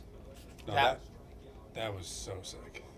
That was cool. Fun fact, I was on a family vacation in St. John's, and I was playing on my PSP, and there was like some like drunk waitress. It was like 10 in the morning. She was like definitely drunk from the night before, and she was like, "Get your head out of the video games." And I was like playing video games until I was like 10 years old. And she was like, "Get your head out of the video games," and I didn't stop. And then she flashed me her tits. Oh. My parents were fucking cackling. The manager came over and was like, "I'm so sorry." And my dad was like, "I don't give a shit." That kid's playing video games getting tits flashed to him. He's the happiest What's kid. your boy's best video game to play on a plane, minus Skyrim on Switch? Honestly, Minecraft. Minecraft to kill time. Set a goal for yourself. I want to build a fucking beautiful mansion. I want to build an arena. I want to build a baseball stadium. And that'll kill time for me. And it's also relaxing. Doesn't make me too motion sickness. I'm a big motion sickness guy when it comes to planes. So I need something that's not too much. Like, I can't really play video games on planes. Garth. Oh my god, Garth. Jake was the strongest Pokemon character. That's Garth pretty Knight big. tipped I'll let Nick go first on $1.99 video through games on Super the plane, Chat. 'cause I gotta think about Jay, that. I actually don't who's the strongest play video games on Pokemon plane. character? I need to get into it because I bought one of those. It's like the Amberneck emulator that has like every Game Boy Advance. Like I bought one of those and couldn't figure out how to set it up. That's also part of it. It's like in order to actually save the games, you need to like a micro SD or something like that. Yeah, and it has one, but it's like you need to like back out of the game, go into the like menu. I don't know. It's a little weird, but I would like try to play. Like I love like the original like Pokemon Red, Pokemon Blue. Like I was a big Red guy growing up, so like I'll go back and play those. I was an original 150 Pokemon. Mashed taters. I would like randomly go on. There was a Pokemonpedia. I forget what it was called. Cerebi. Is that it? Cerebi.net. That's it. Yeah. It's the GOAT. I'm on Cerebi like 3 times a day. I up through college I would like go on that, or maybe it was like PokemonMemes.com or something, where I think I went through all the memes at one point. Like, I'm trying to think of who I used to use. So the strongest character is probably Cynthia in Gen 4. That's her name? It's just Cynthia? She's a trainer. Oh, She's I was going to say, all the Pokemon have such cool She's got a names. Spiritomb. She's got fucking Garchomp. She's an impossible Pokemon champion to beat. Second to her would be Milk Tank in Gen 2. It's Whitney's Milk Tank. That thing just uses rollout and just takes you to town. Oh my god, yeah. But actual Pokemon character, strongest, I mean, in theory, Arceus, because he's God. But my go-to game on an airplane is actually Pokemon Arceus, because it's an open-world Pokemon game where you just like run around and you just like catch Pokemon. I need to play that. It's a ton of fun. Awesome. And like you get the Pokedex, and like you have to catch like 15 versions of fucking Growlithe, and you see Growlithe use Ember 15 times. It's like a very expansive Pokedex. That's cool. I would say that I'm playing Hogwarts Legacy a lot. That's a fun one, but motion sickness on a plane can be tough. Yeah, that's why I feel like that would happen to me more if I played much like a Pokemon is kind of the easiest. Yeah. And the best Pokemon game, no ifs, ands, or buts about it. It's probably Soul Silver. I'm replaying right now. My train game is Omega Sapphire. I like that you can get Mega Evolutions and Primal Kyogre and Primal Groudon in Omega. Because I really like Gen 3. But Mega Evolutions is just like an awesome like thing. And you can get like Deoxys and a couple other Pokemon that you can't really get in other games in that. So kind of working towards that. But like a lot of the Pokemon that I like, fucking Celebi, is impossible. You just can't get Celebi in any game unless you hack. Jirachi, the Wishmaker, you can't get him. They, them, I think they're actually, I don't think that Jirachi has a gender. I think it's a genderless Pokemon. Probably enough Pokemon talk for the Star Wars stream. Are there any Pokemon that are like Star Wars characters? I would say the nerdiest thing about me, hands down, probably, I could read the unknown font just on site. Yeah, unknown. That's just, it'll randomly pop up and I'll just be like, bam, bam, bam. You want to get depressed? Why don't you Google the history or the reasoning behind unknown? Isn't it like dead Pokemon? It's no, it's has to do with the basically people the ruins in which it is the map of the second generation is like supposed to be Japan and where yeah. No, actually I remember that now. Yeah, which is pretty fucked up. Yikes. Also inspired Thunderbolts, they said. Yeah. It was funny. It was like when that quote came out, people crazy. Yeah, people were like kind of up in arms, and they were like, "See, like now you're getting angry at like artistic representation about history," and I was like, this is way over my head. Yeah. I would say the Pokemon that's the most like Star Wars. I mean, Deoxys is just a space parasite. Deoxys is pretty metal. I'm in on that. I think that I was trying to Google it earlier. I think that there's like a. I just remembered, like, in the second gen game, just running a whorehouse at the fucking of Dittos. Yeah. When you figure out that trick, and it's like you just get whatever you want. Do With you know Ditto. about this? No. So you could put Pokemon into daycare, and if you put two of the same Pokemon that are different genders, like they might Sims, they might have a kid. You could just catch a Ditto, put it in there, and start throwing any Pokemon in there with it. Oh god! And just the Ditto just starts pumping out duplicates of whatever. There's a lot of like funny like memes. It's like, what do you want? Or like it's like a Kangaskhan in daycare, and it's like Ditto smoking a cigarette. It's like I could be whatever you want me to be.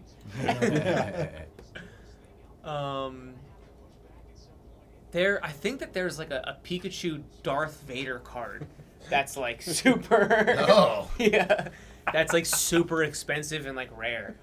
I had a moment where I was getting into Magic the Gathering because I had a couple friends who were trying to convince me to get into it. Jason here, who's a tech guy, he's really into Magic. And I actually they did a Marvel collab.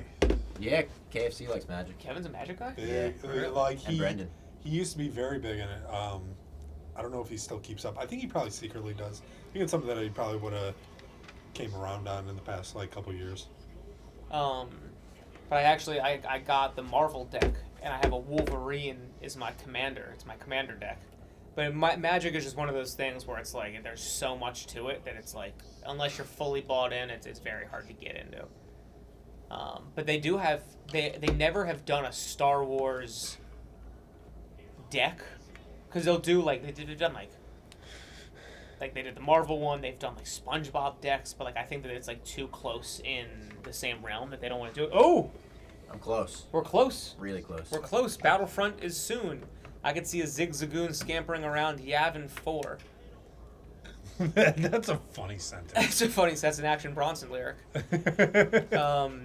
I have a very random memory of when they came out with Gen 3. They like launched it with like the Game Boy SP, and there was this like commercial, and there was this. It was like raining outside in Japan, I think, and there was like this like girl playing a new game, and then she just said Zigzagoon. Oh my God, Garth! Who's the most Star Trek Pokemon character? We're not doing Trek. I mean, listen, well, you got to give him an answer. He donated $5. I know nothing about Star Trek. Me neither. My dad's a big Star Trek guy. Pikachu's a lot like Kirk because they both wear yellow. Oh, I like that. Who's Thank the guy? you for the super chat, though, Garth. Garth, you've been a rock star. I feel like you're keeping us awake, Garth. I know. Oh, sun's coming out. It's getting light. Yeah. It looks like the void's taking over a little bit. Thank God. We need that sun coming out. The most Star Trek Pokemon character. Yeah, I did that wrong. Tell you what, though, this is a Star Wars stream. I don't want to show too much love to the Kirk Love and Spock suckers, as I said before. but the J.J. Abrams Star Trek, it fucks. It does. Is that I didn't see the sequels, but the first one. Who's Kirk? Chris Pine. Chris Pine, and you got Zachary Quinto as Kirk. He's fucking great, or not as Kirk, as Spock. I mean, and Leonard Nimoy comes back in that one as Spock. We're like very close. We're in the home stretch. I can't believe that there's another bag. I don't really know what. Oh, the bag is just the stand. Yeah. And the minifig. All right. So this is about to be done. After how much time? 4 hours? 4 hours. 3 hours and 52 minutes. Online, you look up how long does a Lego set take 1,000 pieces. It's like, I don't know, 2 hours. That's crazy. Yeah, but most of those people haven't been up for 17 hours. Yeah, that might be a big factor. I'm playing on way too easy of a difficulty. It's 11-0. Yeah, you got. By the way, I'm playing MLB The Show. Yeah. 11-0. This is what's keeping me awake right now. All right. This has a little antenna. There's a little antenna on this I'm side trying to as think well. of the most Star Wars Pokemon. Like from a look standpoint. Oh, putting a Porygon into a kite or into a lightsaber. That would be sick. That would be fucking sick. Honestly, that'd be a good Nick Turani question. Because Nick's like very creative with that stuff. He loves pocket monsters. Guy fucking loves pocket monsters. You're making me want to get back into it. Holy shit, Players Alliance is represented in this? Oh, there's 2 Yoda heads. It comes with 2 Yoda heads. Christy, like, helped start that. Oh, they're like, the same. Just, I guess if you... Oh, because you make a smaller one, right? And Yeah, doesn't they that got, go? They got 2. I guess In if case you lose one, yeah. because you have 2 eyes or 2 ears. Yeah, true. Pokemon it's a good thing to get back into, and it's getting cheaper because they like legalized emulators, so all these games are cheap now. Like it used to be like $700. Holy God bless shit, you, this Rob. is the size of the minifig. It's so tiny. You can barely see it. It's for an ant. You can put the head on it and that'll make it a little more visible, but it's the Oh my tiniest thing God. I've ever seen. Metagross, that's a good one. Real cool. Tiny guy. Alright. Got one of these. Couple of these bad boys we put in the middle. I like that a lot of the sets come with this now. It feels like a thing for adults, like to display their sets. Gives Grogu gives a little stat card. It's like a card. Homeworld unknown, species unknown, age 50, height 0.39 meters, primary associate Din Djarin, favorite snacks Sorgon frogs, Navarro nummies. I think those are the little macaroons. Main transport hover pram. So that's what this carriage is called, hover pram.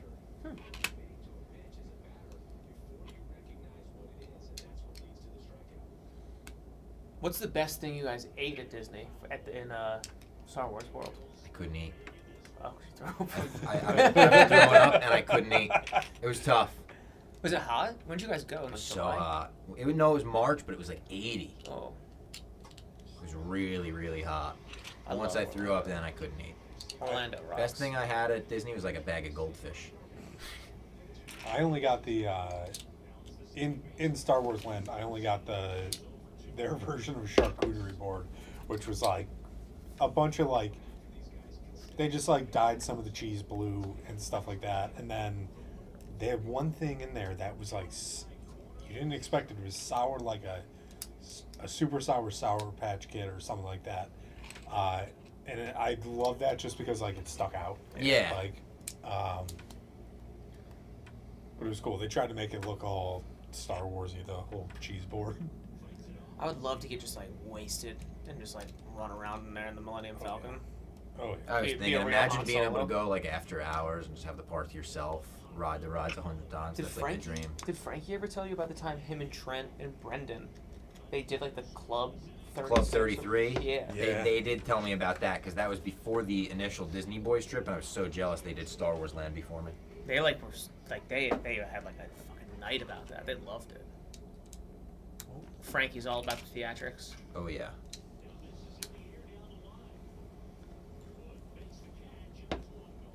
I love when Frankie starts getting going about things. Like, he gets so excited. He's a big Star Wars guy, isn't he? He is a big Star Wars guy. Frankie likes Star Wars. Just paying attention, phone died. Phone died. Yeah. I think that started.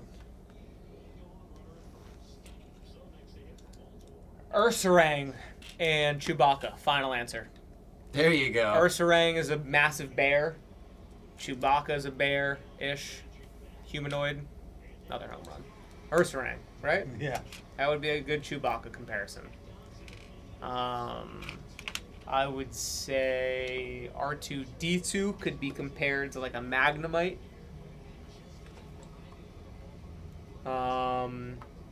Babu Frick. Ooh. What would Babu look like? There is Gimmighoul. Kind of looks like him. And I believe that actually Gimmighoul might be one of Garth, fellas, give me a preemptive score for the new Garth Superman movie Knight. out of 5. Guy Gardner. Preemptive? I'm gonna say 4 out of 5. I was gonna say 4.5 out of 5, but I don't want to get my hopes up too high. I'm hoping for a 4.5 out of 5. I'm expecting a 4, and I'd be happy with a 4, but I really like a 4.5. I think James Gunn knows that this has to be a hit. Yeah. And that worries me. They're basically saying like Warner Brothers is relying on this to be a hit. The studio could close if it isn't.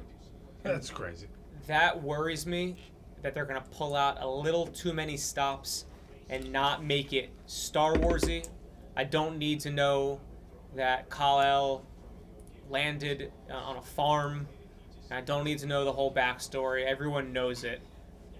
But like, I also don't need 15,000 cameos from, you know, I don't need to see. I'm a bad DC guy, but like, I don't need to see Hawk Girl.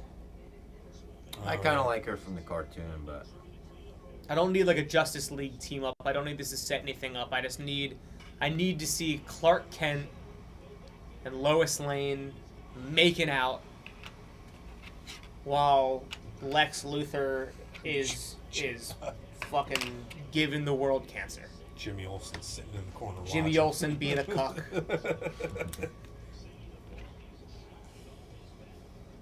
Oh, what's their boss's name? Perry? Perry. Is it? Yeah, I think so. Perry White? Perry White, yeah. They had him in Smallville. I'll tell you what. No place I'd rather live less than Gotham. Yeah. No place I'd rather live more, Metropolis. Yeah. Yeah. Talk about was the tweet after Thunderbolts like how much is rent? How much is rent in New York? My favorite tweets have been, "Where was Spider-Man during the Void?" It's just him having flashbacks to everyone in his life dying. Yeah, in his apartment. Yeah. It's like where was Kingpin? And it's just like him killing 15 million people. This is who I said Babu Frick reminded me of. Oh, I can see that. Gimmighoul, who I believe Nick Turani very much dislikes. All right, stop the timer. Can I brag? Brag. I finished a fucking marathon in a quicker time than you doing this. Than you building this. I gave it a shot. I mean, it took forever. We had to take a puke break. You probably didn't even puke during the marathon. I did not. Yeah. But there we go. Completed 1,000. I think it's 1,046, 1,048. 1,048 pieces. We've got Grogu. He's got his blue frog. He's got his blue macaroons. We've got his carriage. Let's put him in the carriage. Let's see how he looks in the carriage. Nice. Looks good. And his little standing card in the front.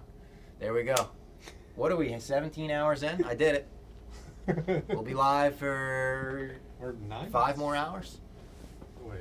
19 hours 19 in? hours in, yeah. Smile with your boy. We did it. He's got a little bobble to him, too. When you go like that, I kind of like that. 3 hours, 59 minutes, and 15 seconds. Damn, I did it in under 4 hours. Sub 4. Hammer the under. Sub 4. Let's see if we're getting any tweets yet. People are probably awake now. My back. Trudell, Justin's asking for you. Or Robbie's asking for you. Get in. Who? Someone just, I guess the person who wrote, is Trudell going to join? I want it on record. I fucking love Kirk Minahan, and I love the Minifans. Oh, I love Kirk Minahan. There's not We've been crushing it in the dozen this year. We've been doing a good job. There's not a world that I love more. I think that it is so fucking entertaining. And hey, speaking of that world, not to bring a downer up, but rest in peace, Cinema Lords.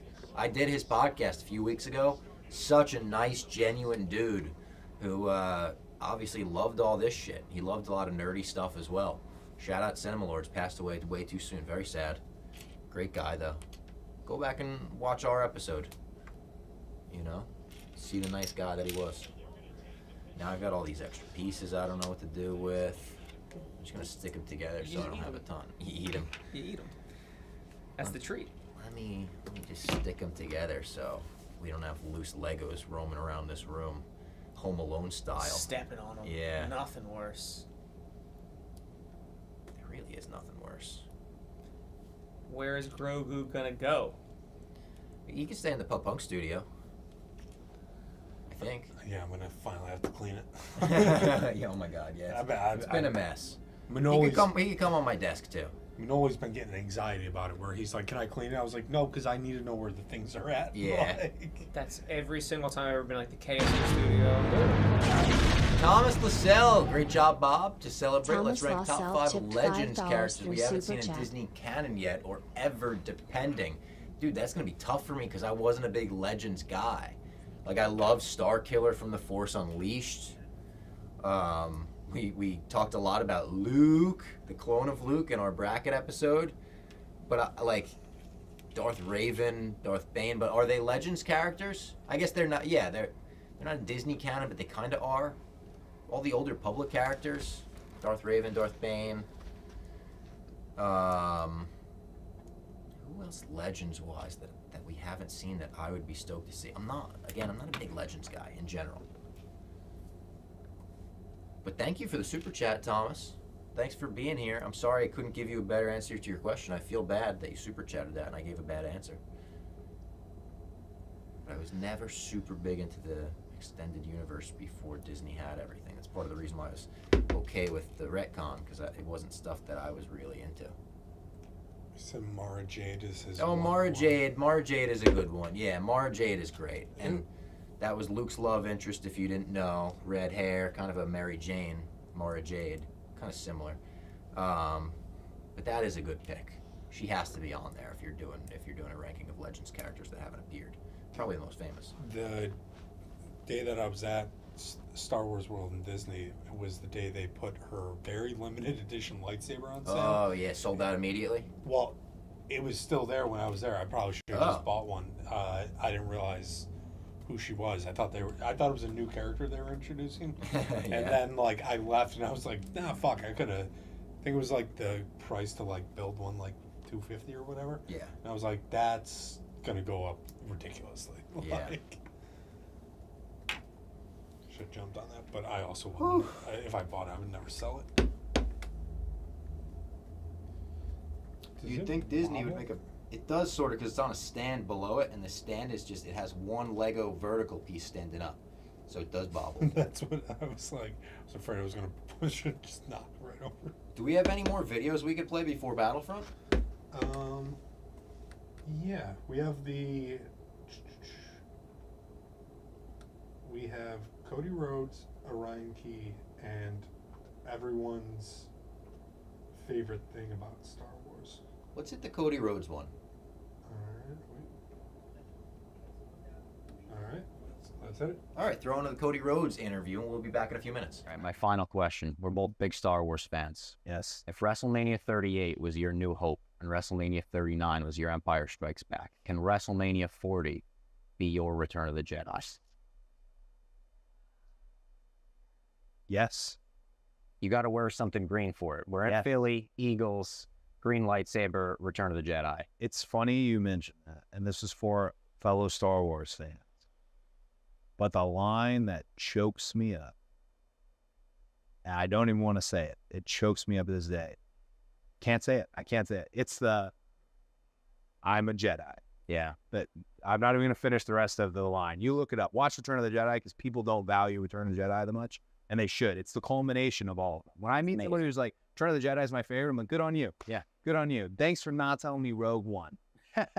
Stood on you where everyone dies. Rogue One? Huh? You anti-Rogue One? No, but it's the bottom of my list. Everybody dies, and I already know what's going on. And all that stuff with Darth Vader was so cool. It was. Yeah, it's amazing. It's the stuff they added at the last 15 minutes because the rest of the movie was, Don't say boring. It's not. I love all Star Wars movies, and I love Rogue One. It's at the bottom of my list. That's how I feel about Star Wars. Like Solo's at the bottom of my list. I still love it. Solo's at the bottom of your list? It is. I'm not super fascinated in seeing someone other than Harrison Ford playing Solo. Understood. But the idea, if you're a Rebels and a Clone Wars fan, and now you got Ahsoka, and it's all happening in real time. It's happening. Shout out to Rosario Dawson, member of the Nightmare family, by the way. Shout out. Anyways, the moment at the end of Solo makes it all worth it. The small moment? I'm not giving it away, but there's a particular moment at the end. That's like the Darth Vader moment. They added it at the final 15 minutes. That's fair, which is why Rogue One isn't bad. And Empire Strikes Back is my favorite. Same. Hands down, my favorite. But also, my second favorite is Last Jedi. And that causes people to, lose it. Like, insult your... I love that you said that. They insult your... Like, they come deep for you. Like, well, it's objectively a bad movie. You can claim you're lying. They're like, stop acting like you liked it. Yeah, like, it's been 6 years. I'm not lying. Yeah, and the one that followed it, guys, it's good. Yoda's joking. They blow the tree up. They took chances. They took chances, and the original Star Wars was all about taking chances in the first place. Take chances, kids. And I should plug, since we were talking about Star Wars, Adam Russell from Story of the Year and Nick Gambarian of Bayside and myself host a podcast called Thank the Maker. So if you're listening to this and you're a Star Wars fan, we've been doing it for 3 years now, maybe more, a little over. We've had unbelievable guests on the show. Ashley Eckstein was on the show. Many, many more. Emily Swallow, the armorer from Mandalorian's been on the show. It's surreal. So we have a lot of fun with it, and we're actually we stream live now on YouTube for recordings and stuff. So if you want to check out Thank the Maker, it's everywhere. Just look up Thank the Maker podcast online, anywhere. It's a great show, and I'm so jealous of the group trips to the Disney and the Star Cruiser. I never got to do the Star Cruiser. Just got to do Disney for the first time in March, which blew me away as a longtime Star Wars fan. Obviously, the rides and everything. Yeah, we need to do a whole new interview, a whole separate interview, where we can talk about Star Cruiser, because obviously it's a huge polarizing thing. But yeah, it's the best. Like, other than being happily married and really stoked on like my personal life, it's the best thing I've ever done in my life. It was the best 3 days of my life. Oh my God, I'm so jealous. I can't believe it's closing. So it's just, I know we are all going, the whole crew, the podcast crew, like our sister podcasts, some YouTube creators that we've connected with through, being podcasters now over the last few years. We're all going on the second to last voyage. There's like 25 of us going. So we're going to be there almost at the end, and they know we're coming. We went through, we had a friend, so we're friends with I don't know what his exact title is, like the military title for it, but he's the head of the 501st Legion in the US. And so his wife is connected directly with Disney and planning, like she connected with them directly to plan this it's like a full cosplay voyage. So like everyone on it, no one's going to be in sandals and shorts. Everyone's going to be fully immersed. It's going to be wild, dude. So we're really excited. I'm so excited I get to do it one more time. I'm bummed it's closing too, man. I'm expecting my first kid, and when my wife told me that it was happening, like the third thought across my mind was, I can't wait to take him on the Star Cruiser, and now I'll never get to. So I'm bummed too. But it was incredible. So to all the haters out there, and this is probably audio only, but I'm a middle finger up. It's video too. We're on YouTube. Oh, well, there you go. Fuck if you're 'em. a Star Cruiser hater, it's legendary, man. I mean, it's just like the most immersive, imaginative adventure you could imagine for your life. It just makes you 12 years old, 10 years old again. It's so amazing. So I'm sorry I didn't get to do it, but I'm rubbing it in. I know, but I know I'm getting more and more jealous with every sentence. We'll make tons of content when we go in September. We're back, motherfuckers. It's Boba Fett. Not Boba Fett, Boba Fett. I'm back. Threw on a hoodie, threw on the pajama pants again. Starting to get a little cold, starting to get a little chilly. I'm sure I'll be regretting that quickly. It gets hot in here quick. Oh, I didn't even see your stove. Dude, I've been here for hours. Didn't even see your Star Wars shirt. Oh, That's fire. I changed clothes. Oh. I'm delusional. No, yeah, I was wearing a white shirt before, but no, this is what I got at Disney. That's badass with the patch. Yeah, that's what I wanted, something subtle, because some of their shit's really showy, and I was like, I like this. This is like timeless. R2's always timeless. Yeah, that's him too. It was like we were talking about the characters that you could get that work for any situation, and it's like him. Tigger is just great, and then any of the Winnie the Pooh characters. But yeah, I was looking for more 3PO stuff. I didn't really see much. Oh, that second camera's still on. All right, so at this portion of the stream, we're going to be doing something a lot of people have been asking for. We still have people tuning in? Oh, still over 100 people tuning in. Holy fuck. I think we're starting to get people waking up again, too. That's crazy, man. Still over 100 people in the chat. What are we at? People were requesting Battlefront 2 OG. It is one of my favorite games of all time, if not my favorite. And let's go right into instant action.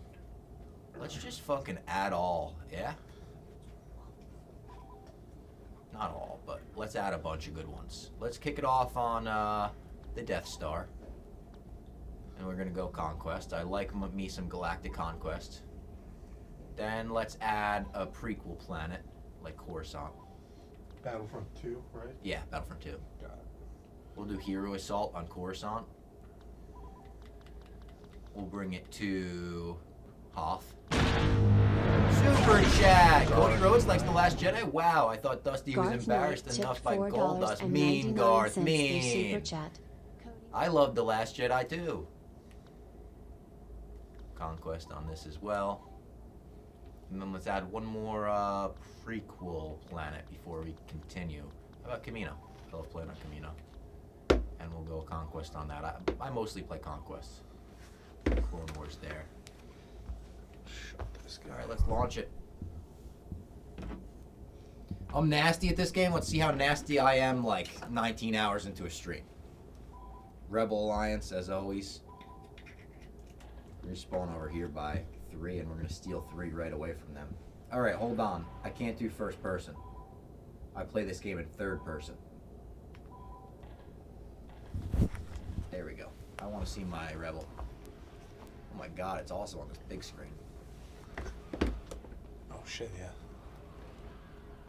Honestly, it looks good. Yeah, this looks for like really a good. really old game remastered. It looks really good. We're playing on like an 80-inch TV, and it looks fucking great. I feel like when they remaster, it's like they go into the textures and make them like the appropriate size. Yeah. Because like the last Lego one, you could see like the textures like get pixelated on it. Yeah. Yeah, this is. Oh, this is the best. Just lighten fools up in this. Oh, they also have the lighting on it is crazy.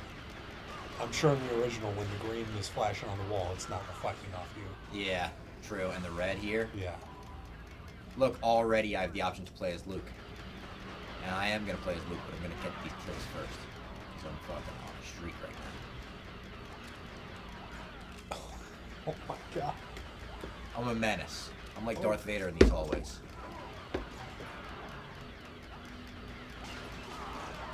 Alright, play as Luke. Here we go. Return of the Jedi. Luke returns to the Death Star. Interesting.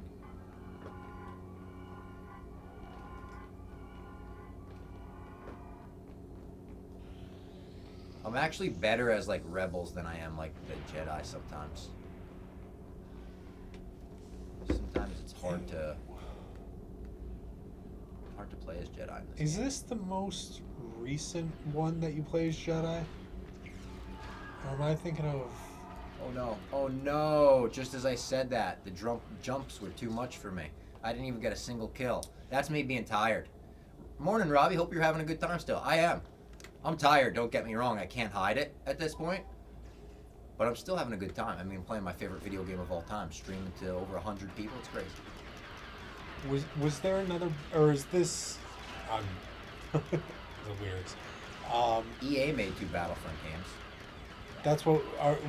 Was there a more updated version of this where like Rey and everyone's in it? Not this, but Battlefront, like the EA Battlefront 2. Got it. Thermal detonator.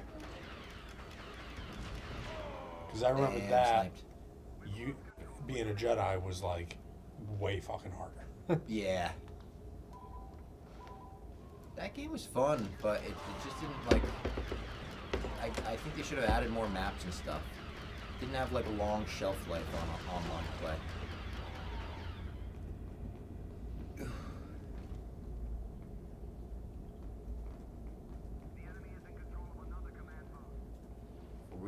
Yeah, we're crushing. We got this in the bag.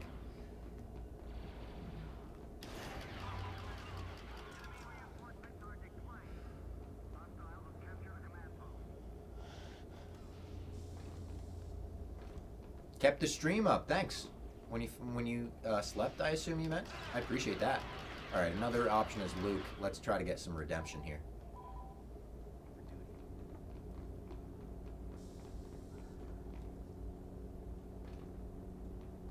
He just jumps too high. It's too hard to control.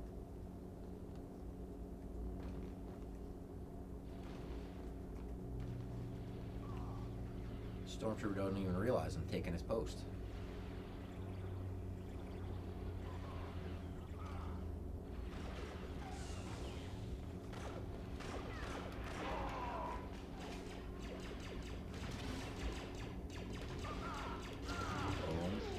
Oh, I killed a rebel. That was bad.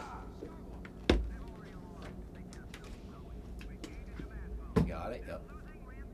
We got this game in the bag. Always loved those stormtroopers, by the way. Shock troopers with the gray armor and the jetpack. Badass. Didn't mention them yet on this stream. We're almost done. We got 9 people left to kill. This is where the stormtrooper bonks his head. Bonk.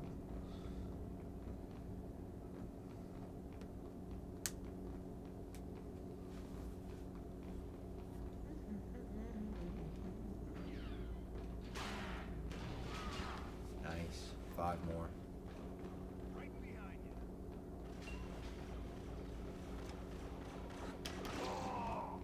Nice. Got him.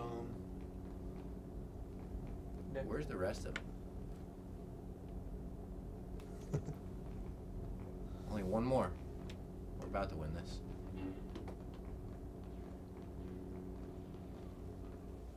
Victory! Classic victory screens and stuff. The victory and defeat. Morning, Bob. Vader waffles. Vader waffles for everyone in the room except me. I can't eat right now. 19-2. I'll take that any day of the week.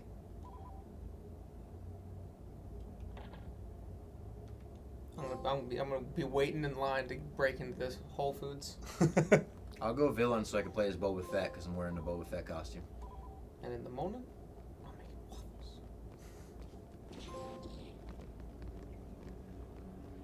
Good soldiers follow orders. Oh, that's a fucked up trophy name. Jesus. If you watch the Clone Wars, you fucking know. Yeah.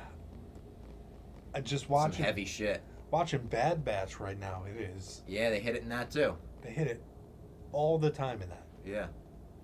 Pause. I don't see anybody. I did really like the twist at the end of the first season of Bad Batch with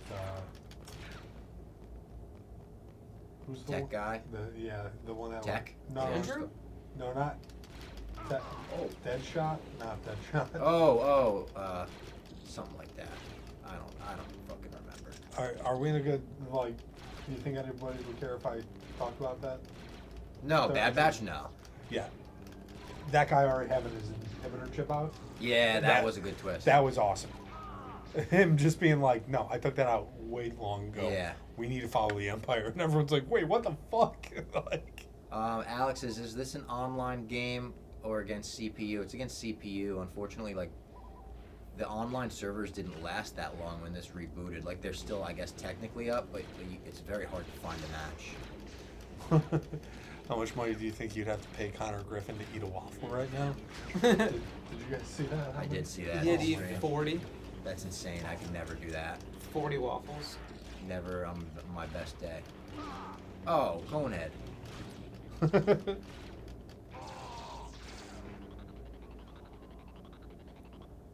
Crosshair. That's his name. Crosshair's arc in Bad Yeah. Batch. Yeah. Near Andor level storytelling. I like that.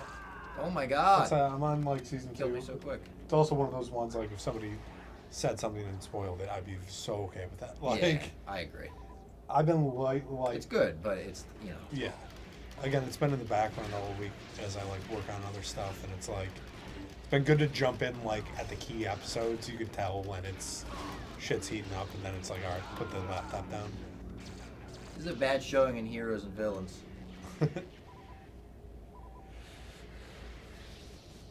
I don't usually play as well, but I do sometimes. But I'm just dressed like him, so I want to. That looks great. That's cool. I thought you were the best of all time, going 19-2 on them. I gotta say, anyone who's up right now, post on Instagram, they're at the gym, can eat a dick. Garth Knight tipped $4. Super Chat Garth, when I watched Attack of the Clones, I really thought lightsabers When I needed watched different colors. that, It was I all really thought samey. I get that take when they're in the Battle of Geonosis and it's just a sea of blue and green. I'm with that, Garth. Look at this meeting of the minds. Wow.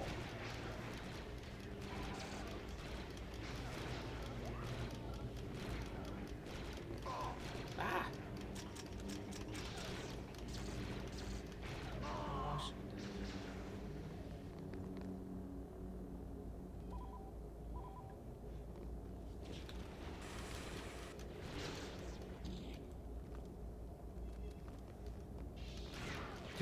Two Hans coming at me. Lucky guy. I'm seeing double.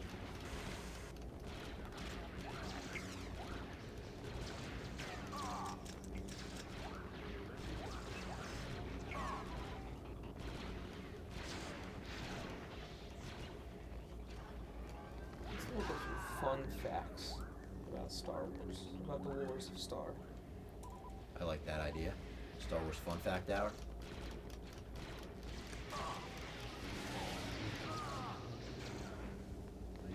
Need more orange sabers. I liked those. They were like weird looking sabers, obviously, in Ahsoka. Balin Skull and Shin Hati.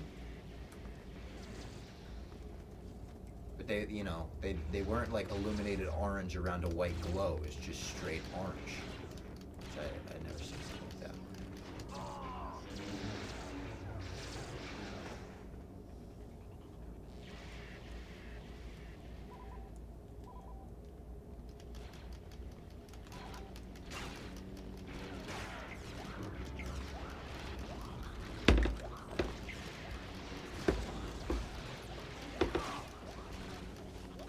Balin had an orange lightsaber? Yeah. Seems as if only one person's ever had an orange saber. Well, I guess they don't technically classify what they had as lightsabers, even though they're lightsabers.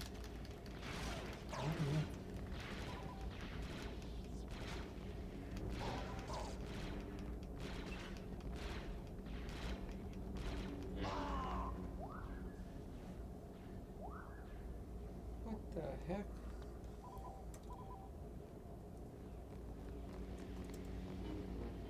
Visage Ventress, Nikki Smoke's girl, walking up with me. She was added to the game in the remaster. I think she was like downloadable content or something in the original. Kit Fisto, unlockable somehow. Get everyone in it.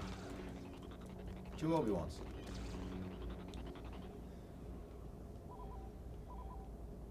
More like Obi-2.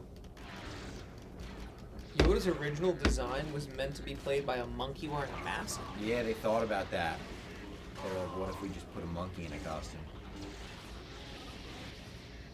And if you look up the guy who like sculpted the Yoda face, it's funny because he kind of sculpted it after his own face. He's kind of like, fuck it, I'm Yoda.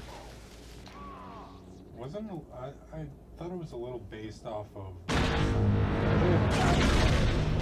It does look a lot like him. Garth Garth Knight, Knight Robbie, your tipped thoughts on the title? $4.09. The Book of Boba Fett was released after Mandalorian Season 2. Did you cringe? No. I thought that was badass. I thought that was more badass than a lot of what we got in Book of Boba Fett, actually. Like the scene where he comes in and kills Bib Fortuna and shit. Takes the throne, Jabba's throne. I loved that.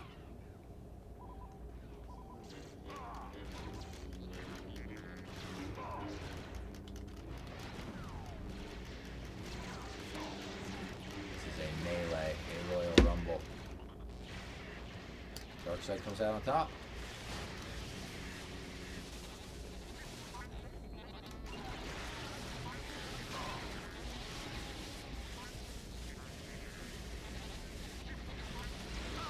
Shout out JK Travels. Hey, shout out JK Travels, Big Bob Fox guy, great stuff, thank you. E.T. is canonically in the Star Wars universe? He is. E.T. and a couple of species show up in the Phantom Menace. Yeah, they're And there's a Yoda reference in E.T. George and Spielberg just being best buds, referencing each other.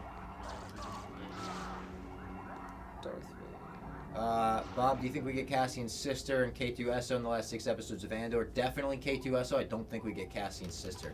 Because that was that Marvel was like, give it up. It's a fucking fantasy. Nobody survived. I do think that that's a loose end. We're not going to get like I don't think it's going to be a happy ending to find a sister. Yeah, I don't think this show's gonna have many happy endings. The reason Samuel L. Jackson wanted to have a purple blade was so he could spot himself in large fight scenes. Yeah, we talked about that. Yeah, Battle of Geonosis. Oh, I got shot there by the lightsaber. I got shot by the lightsaber. That doesn't even make sense.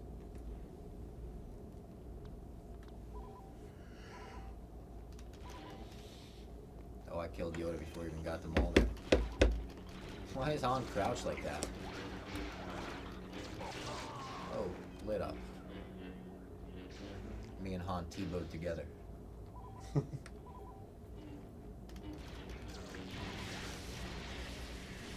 mates there. Stole that kill from Grievous. You don't care. It's a CPU. General Graves.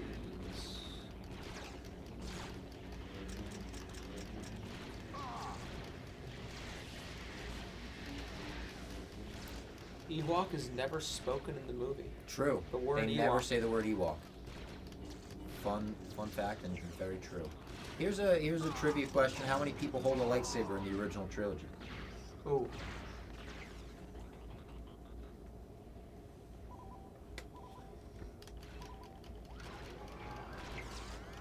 Hold? Yep. Ignite, you could even say. Ignite a lightsaber. I think 3. It's a trick question, kind of, because you would think Luke, Vader, Obi-Wan Kenobi. Han uses Luke's lightsaber to cut open a tauntaun at the beginning of Empire, so it's a trick question you could get people with. Interesting. Because I was like, Yoda never held it. Yep. That's a good one.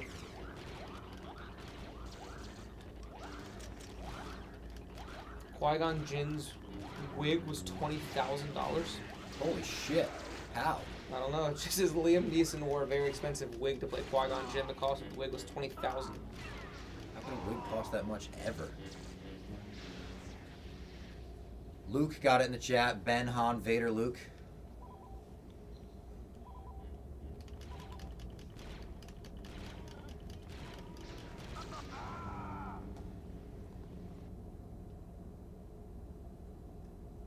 Shout out KFC, just tweeted out the stream.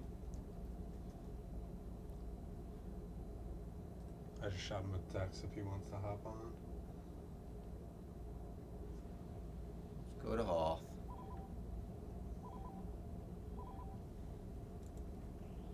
Trench warfare. Work. This felt like such a massive, endless map in 2005. And it is big, don't get me wrong, but it ain't no GTA or anything like that.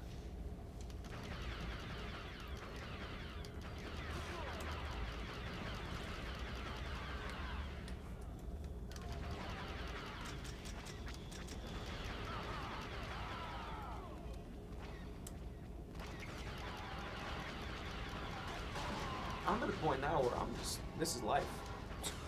His Bix Cassian's sister. No. No. It's his love interest, dude. And well, I guess it's Star Wars. Yeah, what if that's the twist in it? They're like, oh, and you didn't know. You're Targaryens.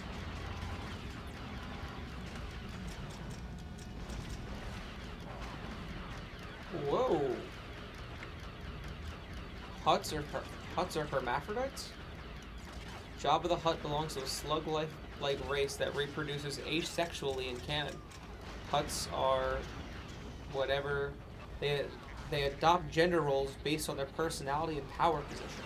Huh. According to canon. They, them. They, thems. Who knew? Jawas smell horrible under the robes. I believe that. According to canon, Jawas, the little scavengers from Tatooine, never take off their robes in public. Underneath, they're covered in fur and smell absolutely awful, mostly because they rarely breathe and their robe traps in body odor. They rarely bathe. Their robe trapped body odor. I believe that.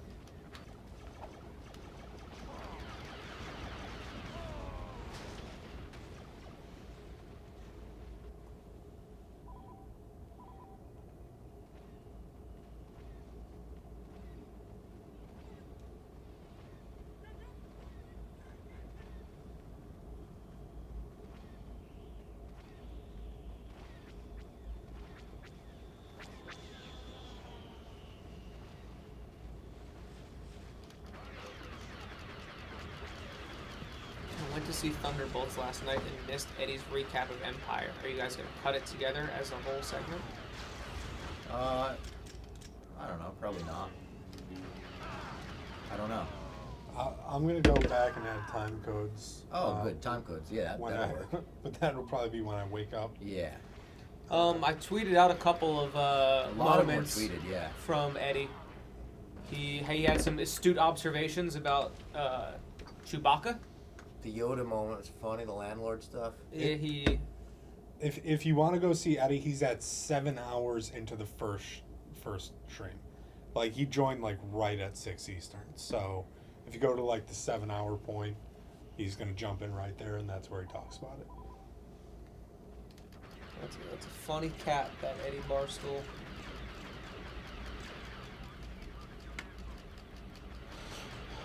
Oh shit, my pants Vader was just walking at me like that. Yeah. Boomerang. My is like droid set a pick. My fucking little droid there set a pick. As Pilot Luke, yeah. Let's get some weird alien biology in the Star Wars universe.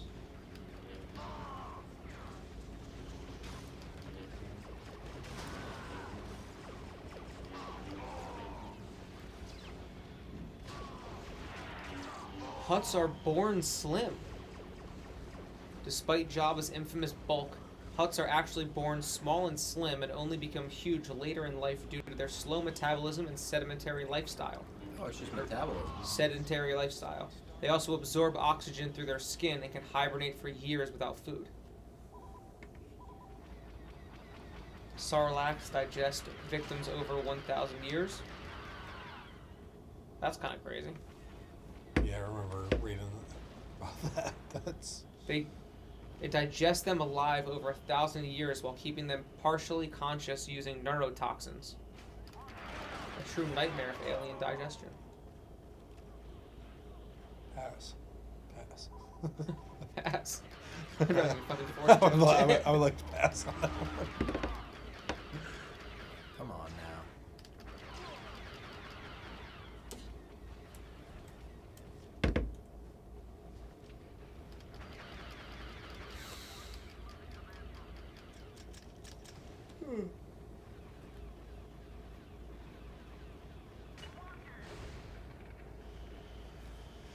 I distinctly remember this level.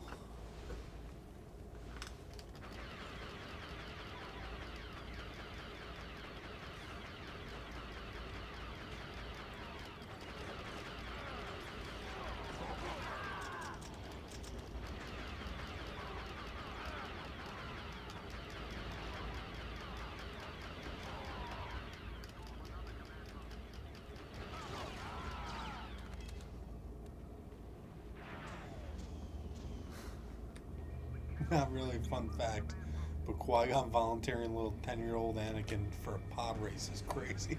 He said he was a good pilot. He's like, I believe him. So let's see what this fucker's got. Ugh. I don't know why, but I believe him, yo. There's some... I don't know like how much this is real. Some crazy stuff. Keldor need a mask, but some can see into other realms.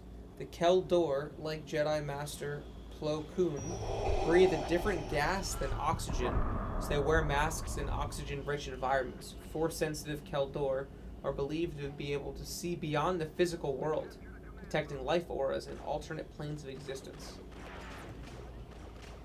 I definitely read that about the gas thing when I was looking at his mask yesterday.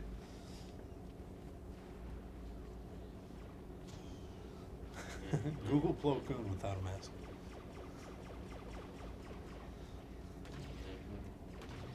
Make sure safe search is off. Whoa, Mickey Smokes entered the chat. Mickey Smokes has entered the chat.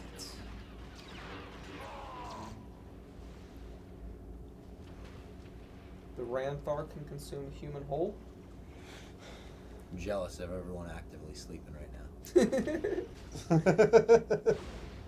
I was going to go to bed, but listening to the attempts to read and pronounce the fun facts is too good to give up.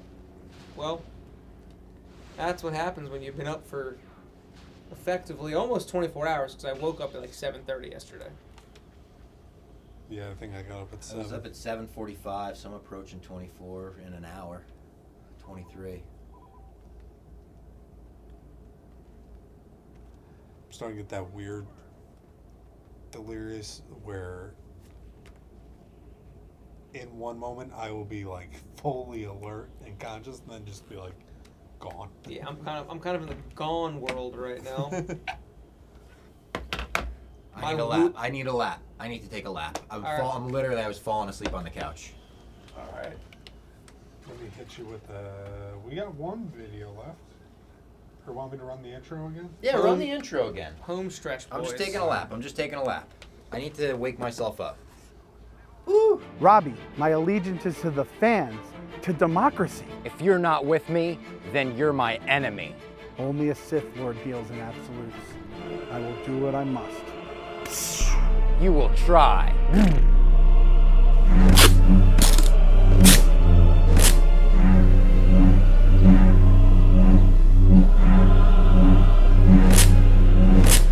I should have known the toxic fans were plotting to take over. From the Sith, Robbie, Kathleen Kennedy is evil. From your point of view. From my point of view, the last Jedi haters are evil. Well, then you are truly lost.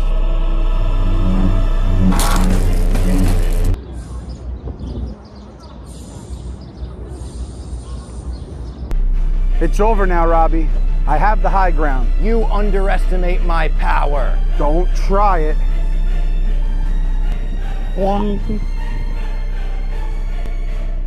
You were the chosen one. It was said you would destroy the Last Jedi fans, not join them. It was said you would bring balance to the fandom, not destroy it. I hate you. You were my basement boy, Robbie. I love you.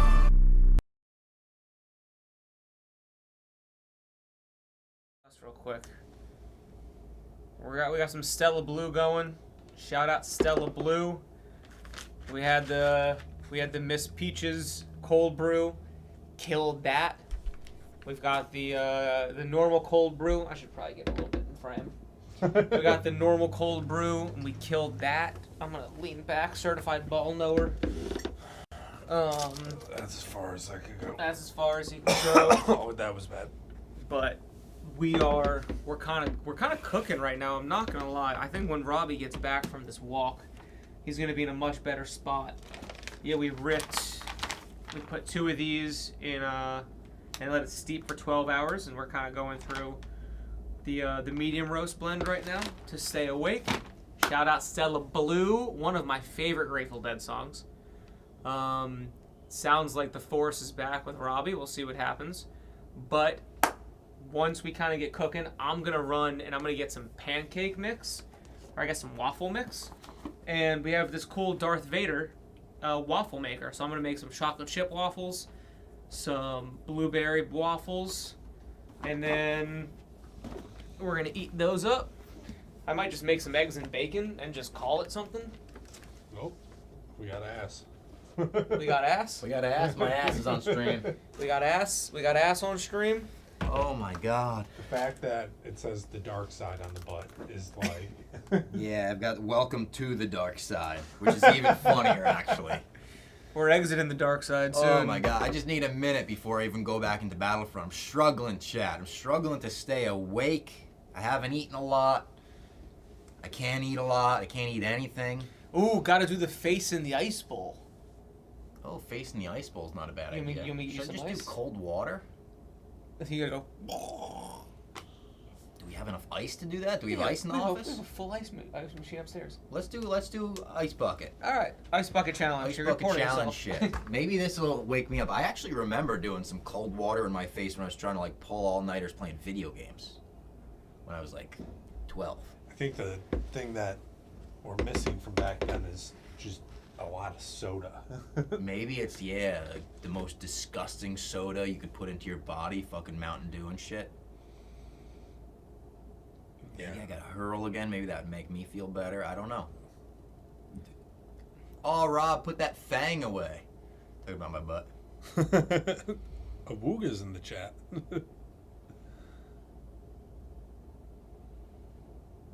Great stream, finish strong. We're trying. We're trying to finish strong here. We're trying not to finish like the Rise of Skywalker, eh? We got 4 hours left. This is the home stretch. 20 hours in. 83% of the way done. That feels good. That feels really good when we look at it percentage-wise. We're like really close. I wasn't gonna say percentages until we got here because 75%. Once you're over 80, yeah, it's nice. 75% seems. Garth Knight tipped $4.99 through Super. I thought you were our guy. What's going on? Are you insulting us? And he said JK, but he called us homos. Shout out my uncle still in the chat. He's the man. He's the best. And you still look good, Bob. My hair is definitely like, if you do the progression of my hair, it's definitely like poofed out as we've done this stream.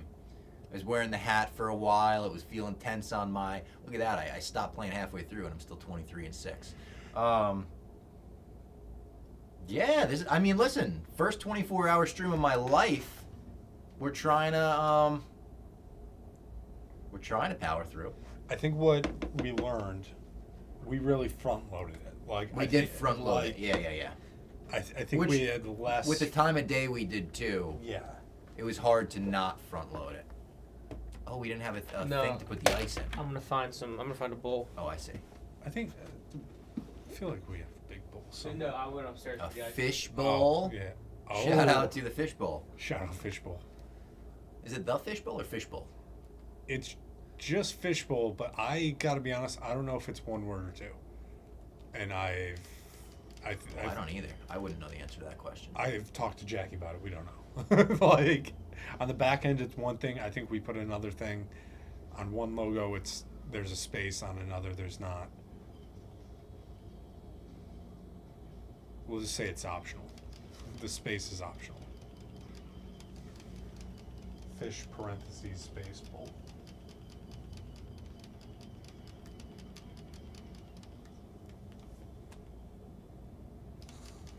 I'll tell you what, a guarantee is after this stream, I'm going to treat myself to an Uber straight home.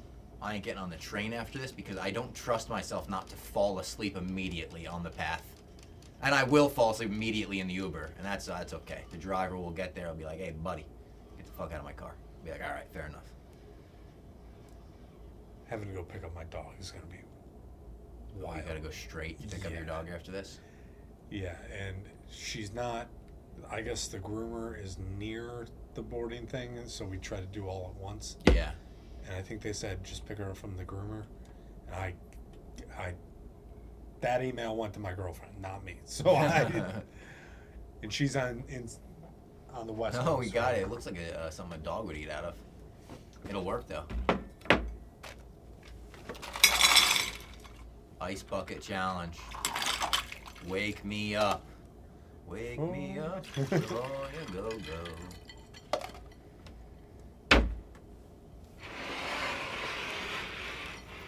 Grogu, don't look. Pause this.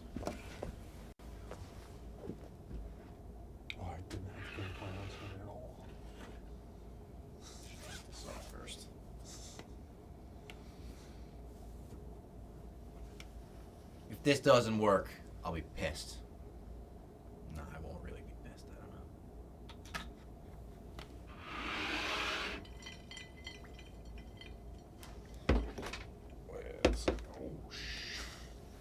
My phone almost Go went this way, actually. right into that ice bucket. All right, let's do it.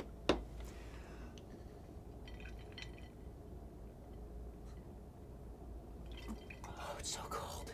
It's way colder than I thought it would be. It was good though. I felt it in my heart. I felt like a heart attack for a second. All right, one more time.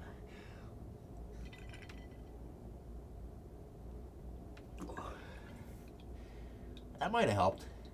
My face is numb immediately. That might help though. The way you did that, it looked like you were drowning yourself. Oh, because I was holding my hair back? Yeah, yeah. Woo! That was cold. One more. One more. Hit the hat trick on it.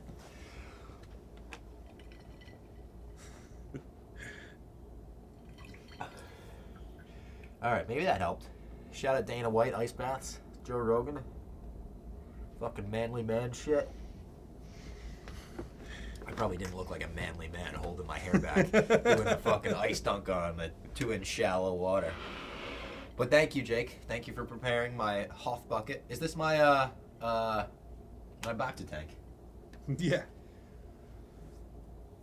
Ooh. All right, that woke me up a little. That kind of worked. Rob does not deserve lemon eyes at this. I need lemons. Oh my God, no. Have you heard Star Wars Hunters on the Switch? Underrated game. No, I haven't. Actually, I haven't played that. I have a Switch. I don't play it as often as I should. Because, like, for flights and stuff, I know how great it is, but I really only play it with my nephew for Minecraft. Hey Arnold type shit, fall asleep and end up at the last stop? Yeah. Here's a fun fact about falling asleep on a train for everybody. I mentioned the intern battle royal earlier. That night, the intern battle royal ended with Glenny Balls slicing his finger open on a, ironically enough, on a bar stool. And we didn't have we weren't like a real company at that point. So it was then Dave's responsibility to take Glenny Balls to the ER. Dave and Lou took him to the ER. And there were so many updates on Twitter coming out. I remember Riggs posted a funny candlelight vigil for Glenny Ball's finger and shit. And I was following along with all of it, and then I just fell asleep. I woke up in Rahway, which if you know New Jersey, is not really where you want to be. It's actually where I trained to be a wrestler. It's where Wrestle Pro runs shows out of and stuff. And it's not the worst place. The Rahway Rec Center is a legendary venue for wrestling, and I love it. I hold it near and dear to my heart. But let me just put it like this. Rahway is most famous for having a prison. You don't want to end up there at 2 in the morning missing your stop. And I did wind up there. I was like, I can't afford an Uber home at this point. So I just waited, caught the next train home, but I really thought I was going to die that night. Samuel George, I fell asleep at the stream up. Does that mean we slept together? No. No! We did not I'm sleep. engaged! No, I appreciate you falling asleep with the stream on. If you have if you had weird dreams about Star Wars meshing with Pokemon, turning into anime, that was what we were talking about while you were asleep. We watched some Star Wars Visions as I was doing the Lego set. And I'm not gonna lie, I mean, I like some better than others, but that first one was fucking badass. I liked it a lot.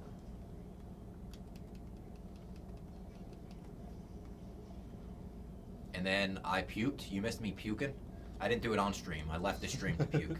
But I felt acid reflux in the middle of the night. I said, I know this is going to make me feel better. And then I came back and I couldn't talk for a little bit. So I gave the reins over to Jake and Nick. And I would just chime in with a, yeah. I feel good after that ice bath. That was the right call. Who made that call in the chat? Shout out to the chat. Was that Jake? Was that your idea? No, someone said it.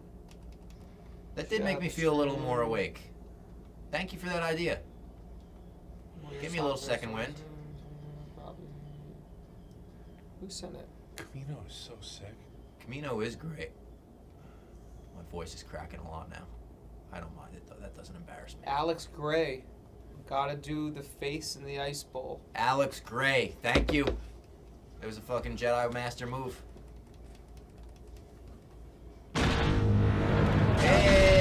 Holding your hair back for a minor dunk in the ice water Garth is the Knight toughest tipped thing a Last Jedi fan can do. You did it, Robbie. $4.99 through JK Super gang. Chat. This guy, he's Holding a your funny hair guy, back Garth. for- He's just donating and roasting. Garth is paying for our dinners and our Yeah, shout lunches. out Garth. Party on, Garth.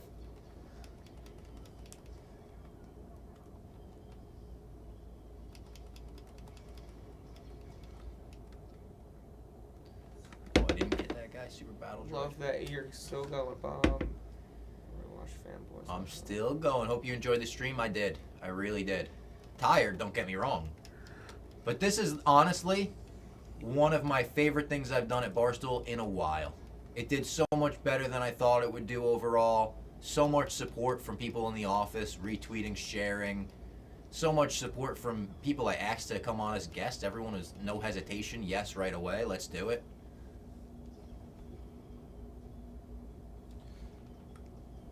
I'm talking fucking Star Wars. Like I said, if I wasn't on stream, maybe I wouldn't be up for 24 straight hours.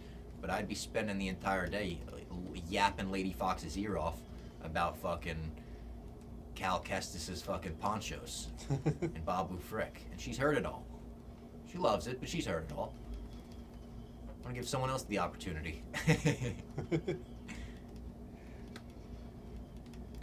Come on. There. Another sub. Hey, shout out to the subscribers. We've gotten a lot of subscribers during the stream. I appreciate that a lot as well. Rewatched Fanboys last night after the interview. Felt like I had to. I love that, Dave. You have a favorite quote, favorite moment in Fanboys? Trent, I swear he loves that Seth Rogen scene with the tattoos in the hotel room. This side is the dark side, the dark side. So goddamn funny. And even just the tattoo, the back portrait of Jar Jar with the double peace signs, and then they break into Lucasfilm and it's the background on the wallpaper is Jar Jar with the double peace signs. Such a fucking funny movie. So rewatchable. Even the opening opens with the house party in the 90s, 99 obviously, or 98 maybe. It's I get knocked down, but I get up again. That song's playing. It's fucking good stuff. Sounds like someone's here. Maybe I'm like schizophrenic at this point. 7. The Dark Slide Sleeve song, he said, is his favorite. Yeah, it's the best. Speaking of Lady Fox, was that her above that said good morning? What? Good morning. There was an Emily Fox. Oh, no, it's my mom. Oh, Oh, I didn't know my mom was in the chat. Oh my god, I love my mom. Shout out to my mom. My mom's basement wouldn't exist without my mom. And as I mentioned before, my mom put up with Star Wars obsessive kids, plural. My brother and myself. Always the most supportive mom in the world, as you can see in my stream. Mother's Day coming up. Shout out moms. Especially moms that are supportive of their children's insane Star Wars addictions. Oh, oh, oh no. All right. Almost did that again. Even the sky. Look at the sky texture. That's just a fucking JPEG. Yeah. The people in the chat are writing like my mom talks. They're writing in my mom's accent. They wrote rap. Because I do an impression of her on my mom's basement sometimes. She's got a Jersey accent. You gotta love it. Mama Fox, massive dub. Is Fanboys the one where Khan from Star Trek is a statue of the Big Bang? Yes. And it gets destroyed by the Star Wars fans. $4.99 through Super Chat. Yeah, Lady Fox don't have the last name yet. She'll have it. But she don't got it yet. She's excited to get it. Fox is a pretty sweet last name to upgrade to.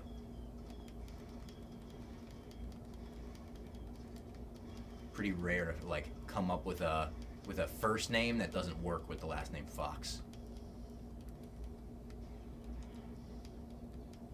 Did you see that other super chat that said? Oh no, I didn't. I see one above now. It was. Sure, this has been answered, but Watch 1. Were you all in on The Last Jedi on Watch 1, or did it take a few times? Personally, all in after Watch 1.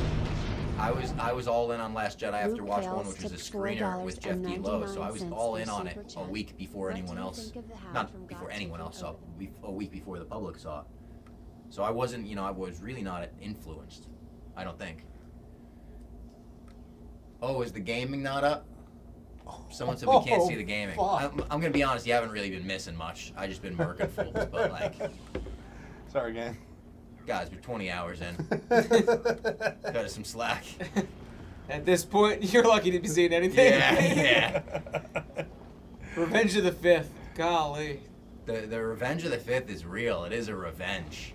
And then you just got another super Oh, another super chat. What did you think of the Hound from Game of Thrones taking over the Balin Skull role in Ahsoka Season 2? I actually really like that casting, and it's tough to recast that character because, oh my god, Ray Stevenson was so good as Balin Skull. But I read that the Hound actor, who I forget his name already, he's amazing. Rory. Yeah, Rory something for sure. Nick something. I read that he was good friends with Ray Stevenson in real life, and that, you know, he's very like honored to take on this role. I don't think looks wise they look too different. You know, I could buy that recast for sure. So unfortunate, but I'm glad he's remaining a big part of the story because he was a big part of season 1, and it felt like they left him on a huge cliffhanger. Yeah, he's like going to the Temple of the Mortis Gods or something, Yep. right? Oh my god. Robbie, give us your best R2D2 scream. Wow! No, that was more TIE Fighter. That was bad. Wow! And I can't do it. My voice is gone. Not gone, but I can't do the R2 scream I did before watching Revenge of the Sith, which feels like 2 days ago. It's more wow. I can't get up that high. I could just do the TIE Fighter screech. I could do the whistling beeps so that'll like. Yeah, it is pretty good. Alright, I'm gonna go get the stuff for Star Wars breakfast. Thank you, Jake. Good luck. BRB. Hopefully I don't get stabbed on 7th Ave. Don't get stabbed on 7th Ave. That would really cause a bummer to the stream. If I do, someone take my credit card and donate $5,000. Giant seismic charge blast you hear from down the block. Just it makes the building explode. Yeah. That'd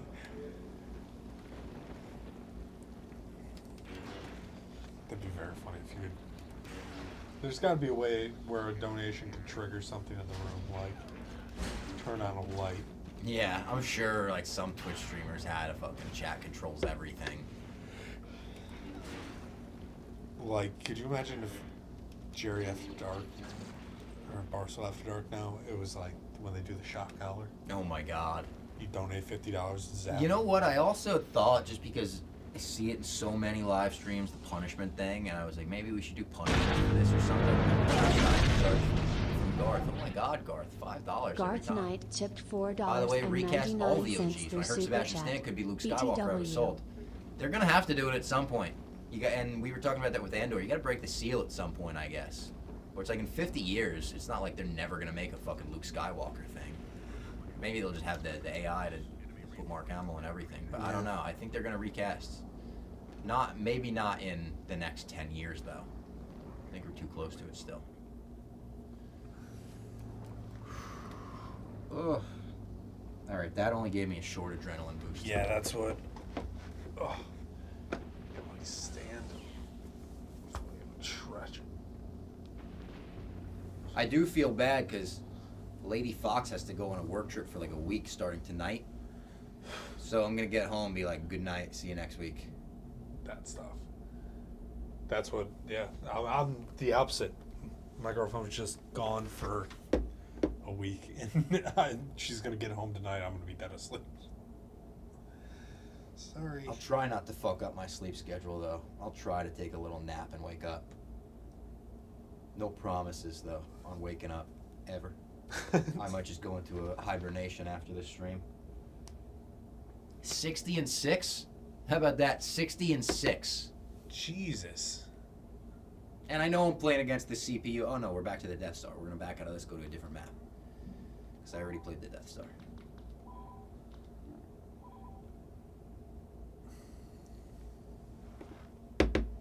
Alright, single player, more instant action. Let's add some different maps. What's a fun one to play? I mean, Mustafar, so let's celebrate Revenge of the Fifth. Let's throw Mustafar on there.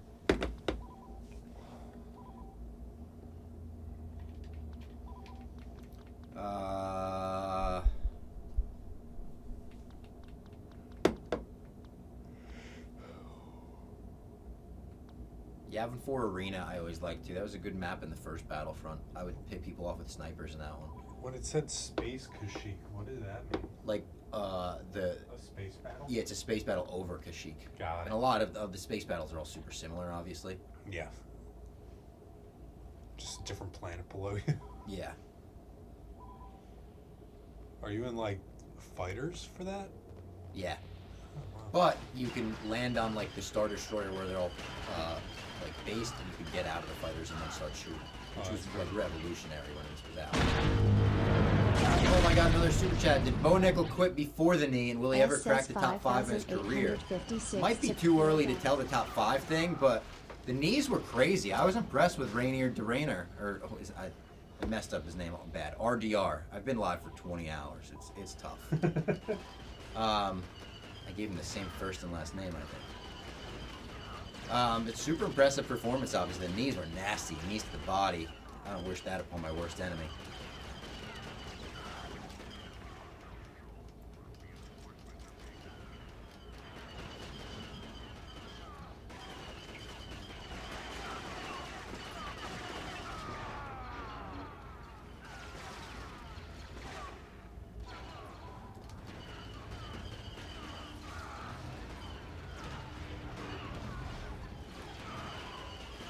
Why is Maul on Mustafar? It's interesting. Why wouldn't it be Anakin and Obi-Wan as the heroes going?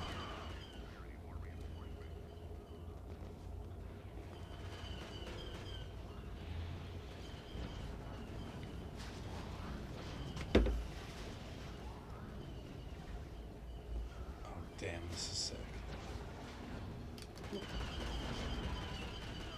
Oh, it's everywhere.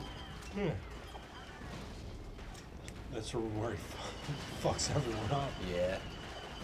A lot of blood to clean up on these floors. Yeah.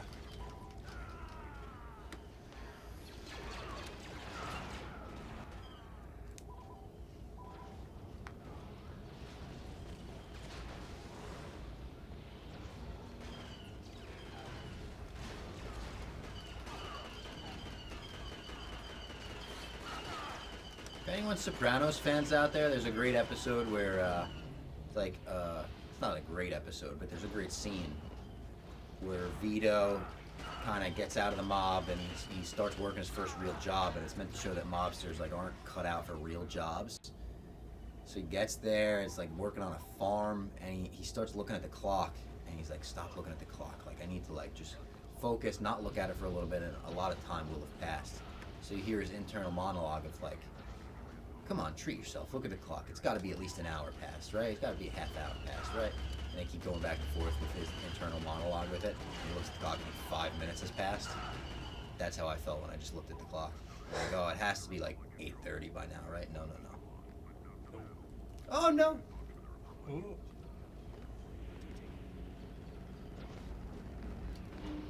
Now this is a test of endurance.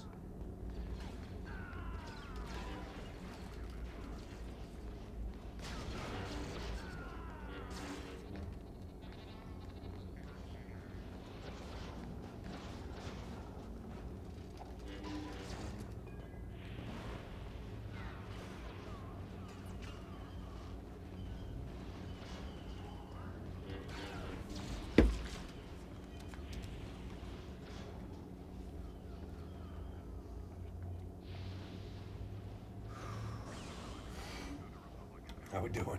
Johnny Cakes. They said 4 minutes has passed. We got a couple Sopranos fans in the chat. Love that.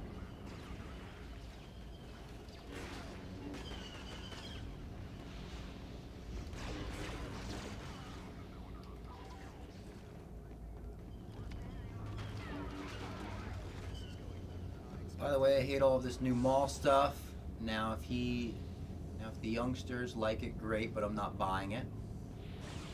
I get that. He was chopped in half. It's hard to believe he came back. It is good stuff, but it's a big leap you got to take to be in on that.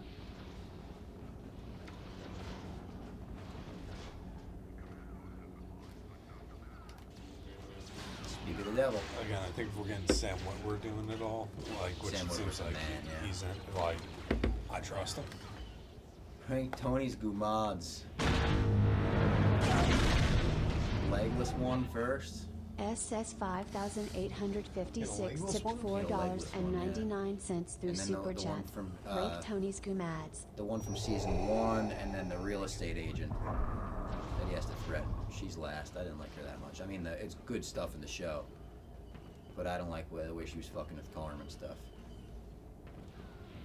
Legless one just makes me laugh a little. Just not because she's legless, because of the storyline.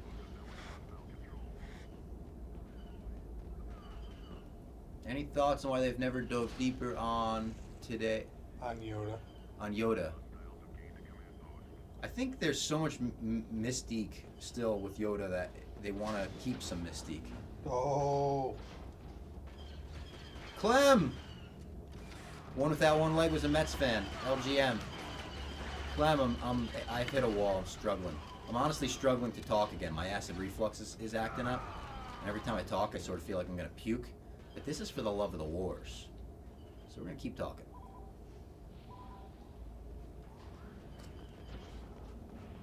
Oh, wait. No, he says, wait, no, Vegas Peyote woman. Forgot about her. She's got to be on the list. She's above the real estate agent. I'm so bad with names. I didn't even watch The Sopranos that long ago, and I forgot a lot of the random side characters' names. To be fair, it is like the fucking... the Goodfellas wedding, Paulie and Marie, and Paulie and Marie.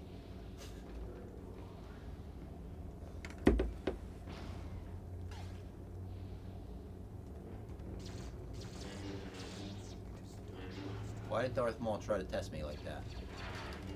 Oh, I'm the only one alive?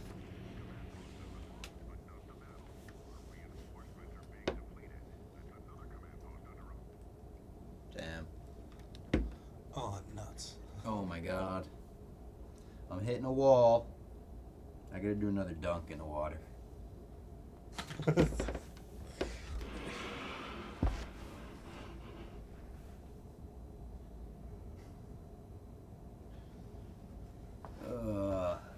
I don't like dunking in the water either. I don't like the cold.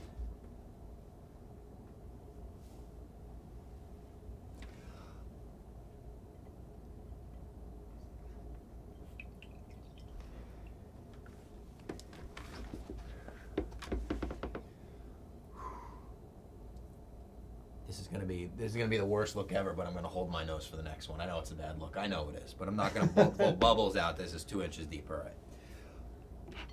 That's not even gonna work. It's not even gonna work. I was wondering how you're gonna try to do that.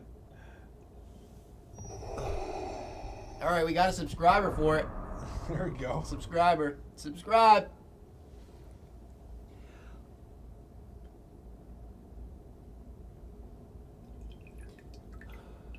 Little ice water dunk.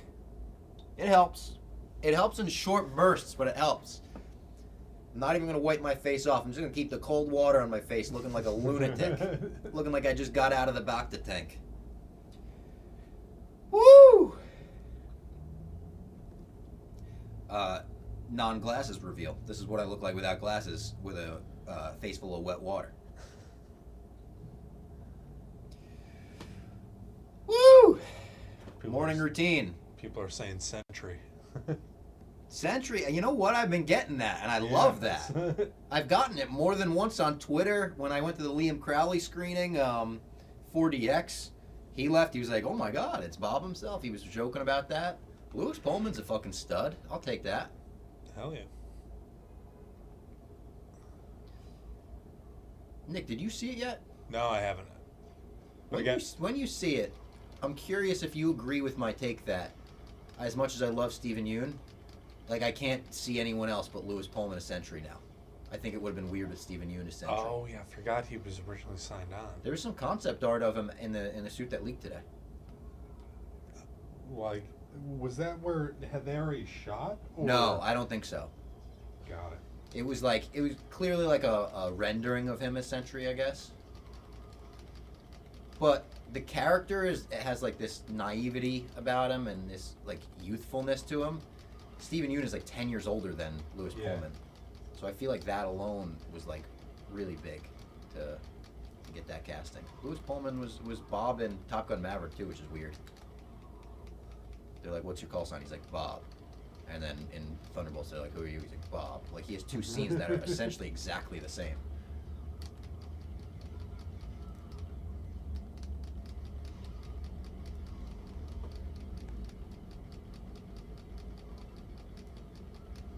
We got contested pillar. What do you call these things? Light bulb?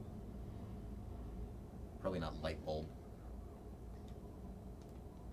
Let's do it, Luke. I just keep thinking of Luke Skywalker's famous quote from the Battle of Yavin, almost there, almost there. I don't remember that. As he's getting close, he starts hitting those. This really was one of my favorite maps in the OG Battlefront. Garth, again, the last show I watched faithfully was Lost. I loved it. People thought I was an idiot for liking it. Like Robbie enjoys The Last Jedi. I love Lost too. And I like the ending of Lost, even though people shit on it. So I'm with you there. Oh my god, another one? Thomas Lossell tipped $5 Thomas, through thank Super you. Chat. Best Best non-Star non-Star Wars Wars video games for Star Wars fans. My pick is Mass Effect. I never played the Mass Effect games, but I know people love them. I know that they're great. Star Wars game for Star Wars fans.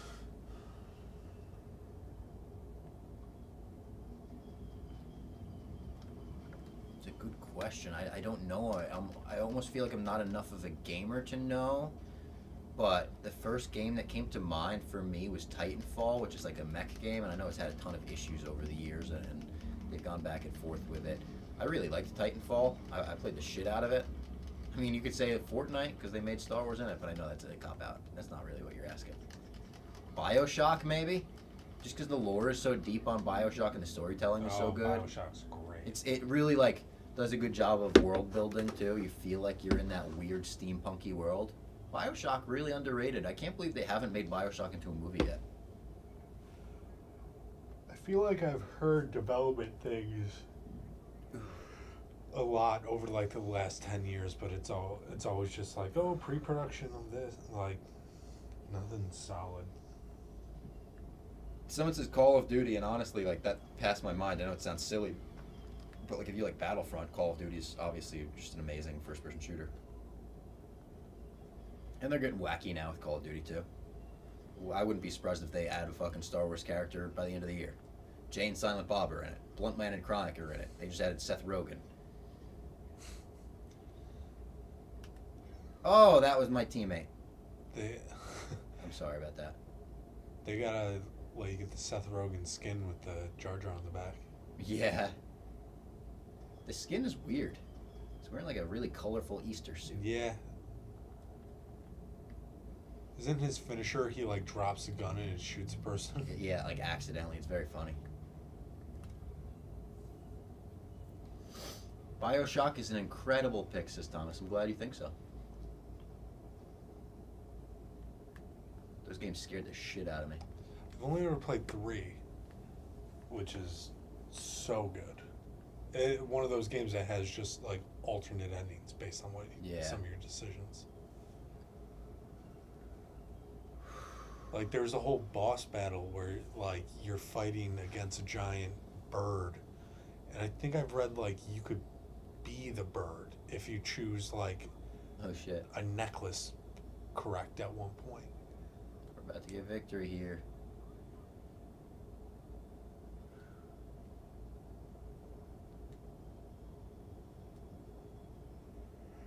Oh, the gaming's not up again.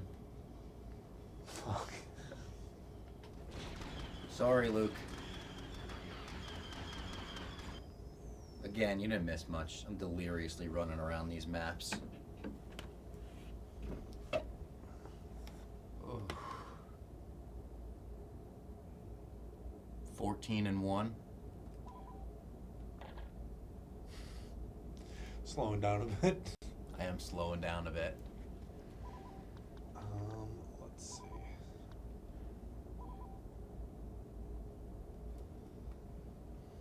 Sam Lauderdale says you need to come out for Star Wars night. assume you mean to Disney or something? Oh, he said, Bob, next spring I'll be in LA. Yeah, that'd be awesome. May the 4th at Galaxy's Edge. I've seen they do special stuff for that. That'd be sick. All right, I'm not going for a full lap, but I just need to stand up in the studio. Stand up and fucking stretch for a second. Oh. Shout out Stella Blue. I would not be awake if not for Stella Blue. It's the only thing that's keeping me up at this point. Was that on the mic? They could really hear that. Yeah, I got a shotgun right now. Shout out Stella Blue. Jake and I have been off mic since the movie ended.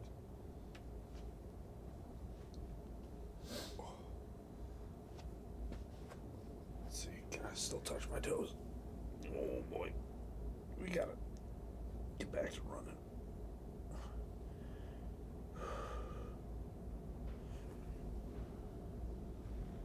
Jake is back.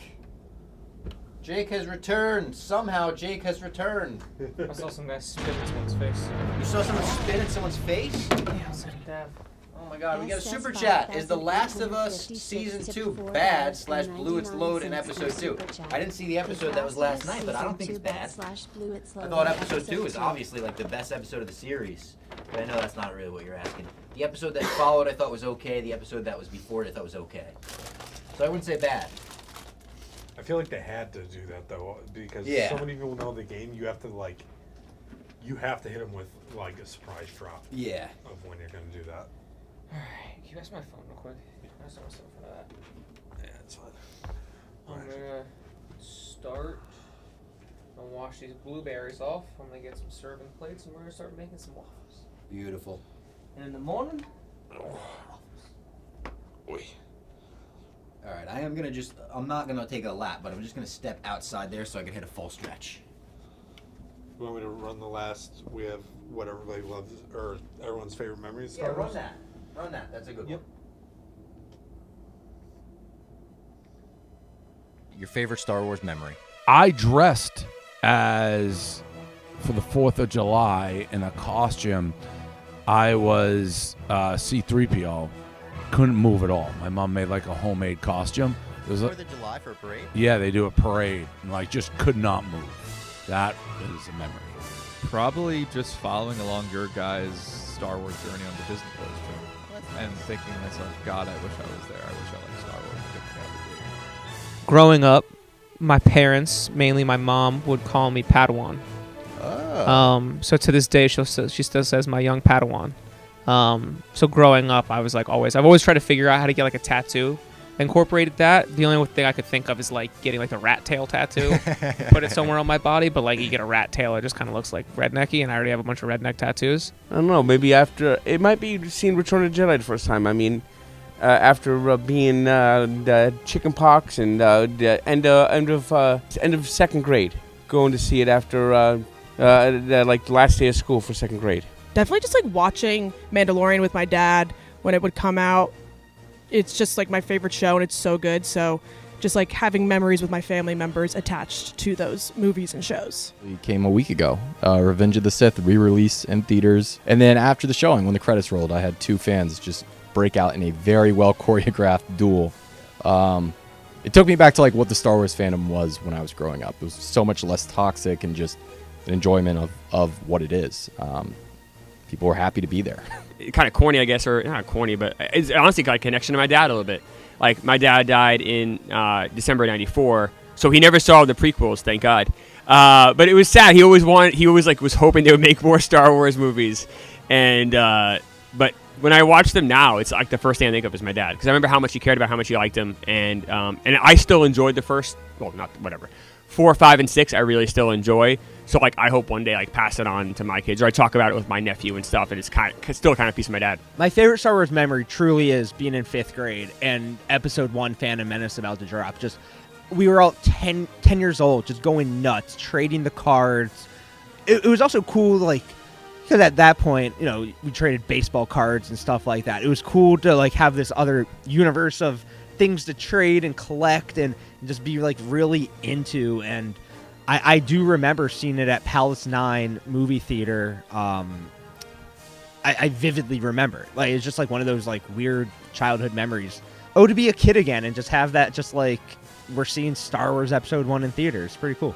I have so many great Star Wars memories from my childhood, especially of the lead up to Revenge of the Sith, trying to get all the Burger King toys with my cousin Kenny, drawing on our grandma's wrapping paper tubes. We would unwrap all of the wrapping paper from the tube so it was just the cardboard tube. Then we would spend hours filling them in with crayons to make them look like lightsabers. The first clash, they would fold over and get flaccid immediately. It was a lot of work for not a lot of pleasure, but it was fun. I mean, playing in the pool with lightsabers, don't try it, Anakin. I have the high ground when you're up on the deck, all of that stuff. And then I would even say the opening of The Force Awakens. I was first in line, or at least maybe like third in line, and I was on the news because of it. They were like, Star Wars fans are lined up early for The Force Awakens.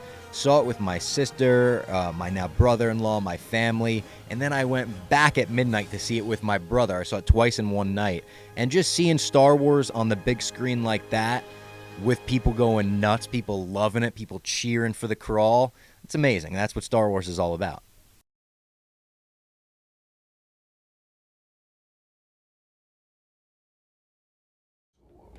We are back. Welcome back to the 24-hour Star Wars stream. We are, I don't know, 21 hours, 20 and a half hours in? Yes, 20 and a half. Clemmer in the chat. People like that Clemmer vid. Welcome back, Jake. You covered Robbie for close to 120 minutes. All right. Oh, Clem is back. Thank God. I need some support. Clem, can you hear me? Oh, Clem. Yee-hoo! You're all clear, kid.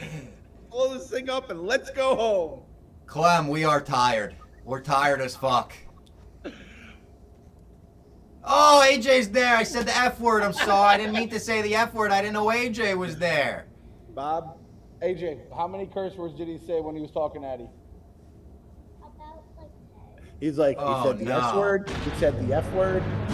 He was just listing them down. Bob. Oh, no. He loves counting other people's F words and S words.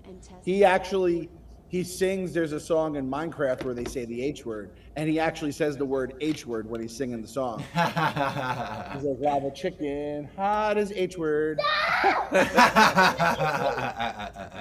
We just got a super chat. Shout out Creepin' Death. He said, I love your Kevin Smith and Tell Him Steve Dave fan. What's your favorite Kevin Smith movie? I'm tied between Mallrats and Clerks 2. I don't know, something between Clerks 2 and Jay and Silent Bob Strike Back, probably, for me. Mallrats is up there for me, too, though. Did he say Mallrats 2? No, Clerks 2. Maybe I said it. I don't know. I'm delusional.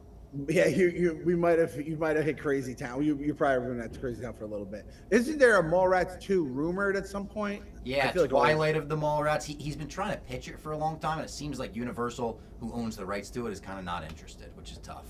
And Shannon Doherty just passed away, and she was such a big part of it. Yeah. That's my. I'd say that's my favorite by far is Mallrats. Clerks, I guess. Clerks 1 would be 2. I feel like I'm missing one that's like very obvious. I mean, Jay and Silent Bob Strike Back is so ridiculous. It's great. Chasing Amy, Dogma. Chasing Amy. I didn't love Dogma. I like Chasing Amy. What else is there? What do we have later on in the Smith catalog? Then he goes down like Zack and Miri make a you know what. Yes, yeah. The stream has changed a little bit. We're in the basement. It's a different kind of basement. I know. We were joking that we were in the Adult Swim portion of the stream at night. We were like, all right, the kids went to bed. We're Adult Swim now. But now it's morning again. Now it's the breakfast Good Morning America portion of the stream.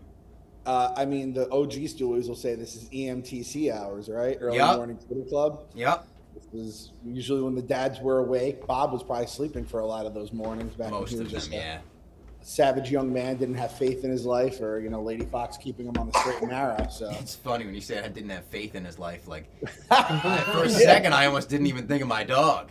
I found God, and I've been a different man ever since. Now he's a man of consequence. The chat says, "Who's AJ's favorite Jedi?" Does AJ have a favorite Who's Jedi? your favorite Jedi, dude? I mean, I hate to tell you. He's a I think Sith it's guy, gonna be right? one He's a of- I think it's stormtrooper the guy. guy with the red sword. I don't know who, but he's a Vader guy. Would you say Vader's your favorite? Yeah, he's a Vader That's a guy. good favorite. That's a good favorite. He is a stormtrooper guy. I think he's the first stormtrooper guy in the history of the world. I feel like stormtroopers are his number one. Yeah, they added in Stormtrooper. I mean, they added in Star Wars that they in Fortnite. Yeah, he got the stormtrooper in Fortnite. He loves Fortnite. He has his stormtrooper skin is his go-to now. I love And also, they had the Gray Stormtrooper as a boss. Oh, yes, Captain Phasma is a boss. I don't know if you know in Fortnite, there's bosses now, and she is so easy to beat, and I was like, they nailed that. All right, it's accurate then, yeah. And also, Darth Vader, Samurai Darth Vader. Samurai Darth Vader. I is saw pretty- that. I saw that. I thought it looked sick. I But wonder if that was also, because of Celebration Japan. What? I wonder if that was because they did Celebration in Japan. It was because it came out the same exact time. Yeah. So it's pretty dope. Samurai is pretty hard to get because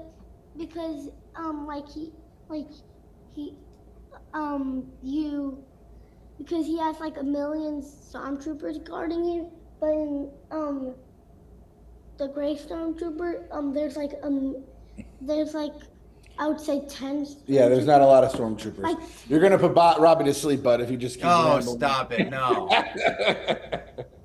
I saw a hummingbird, dude. No, you don't care. Yeah, did you see the Lego set we built? No, he hasn't seen it yet. I saw you guys. I thought that's a challenging late night task. Look at this.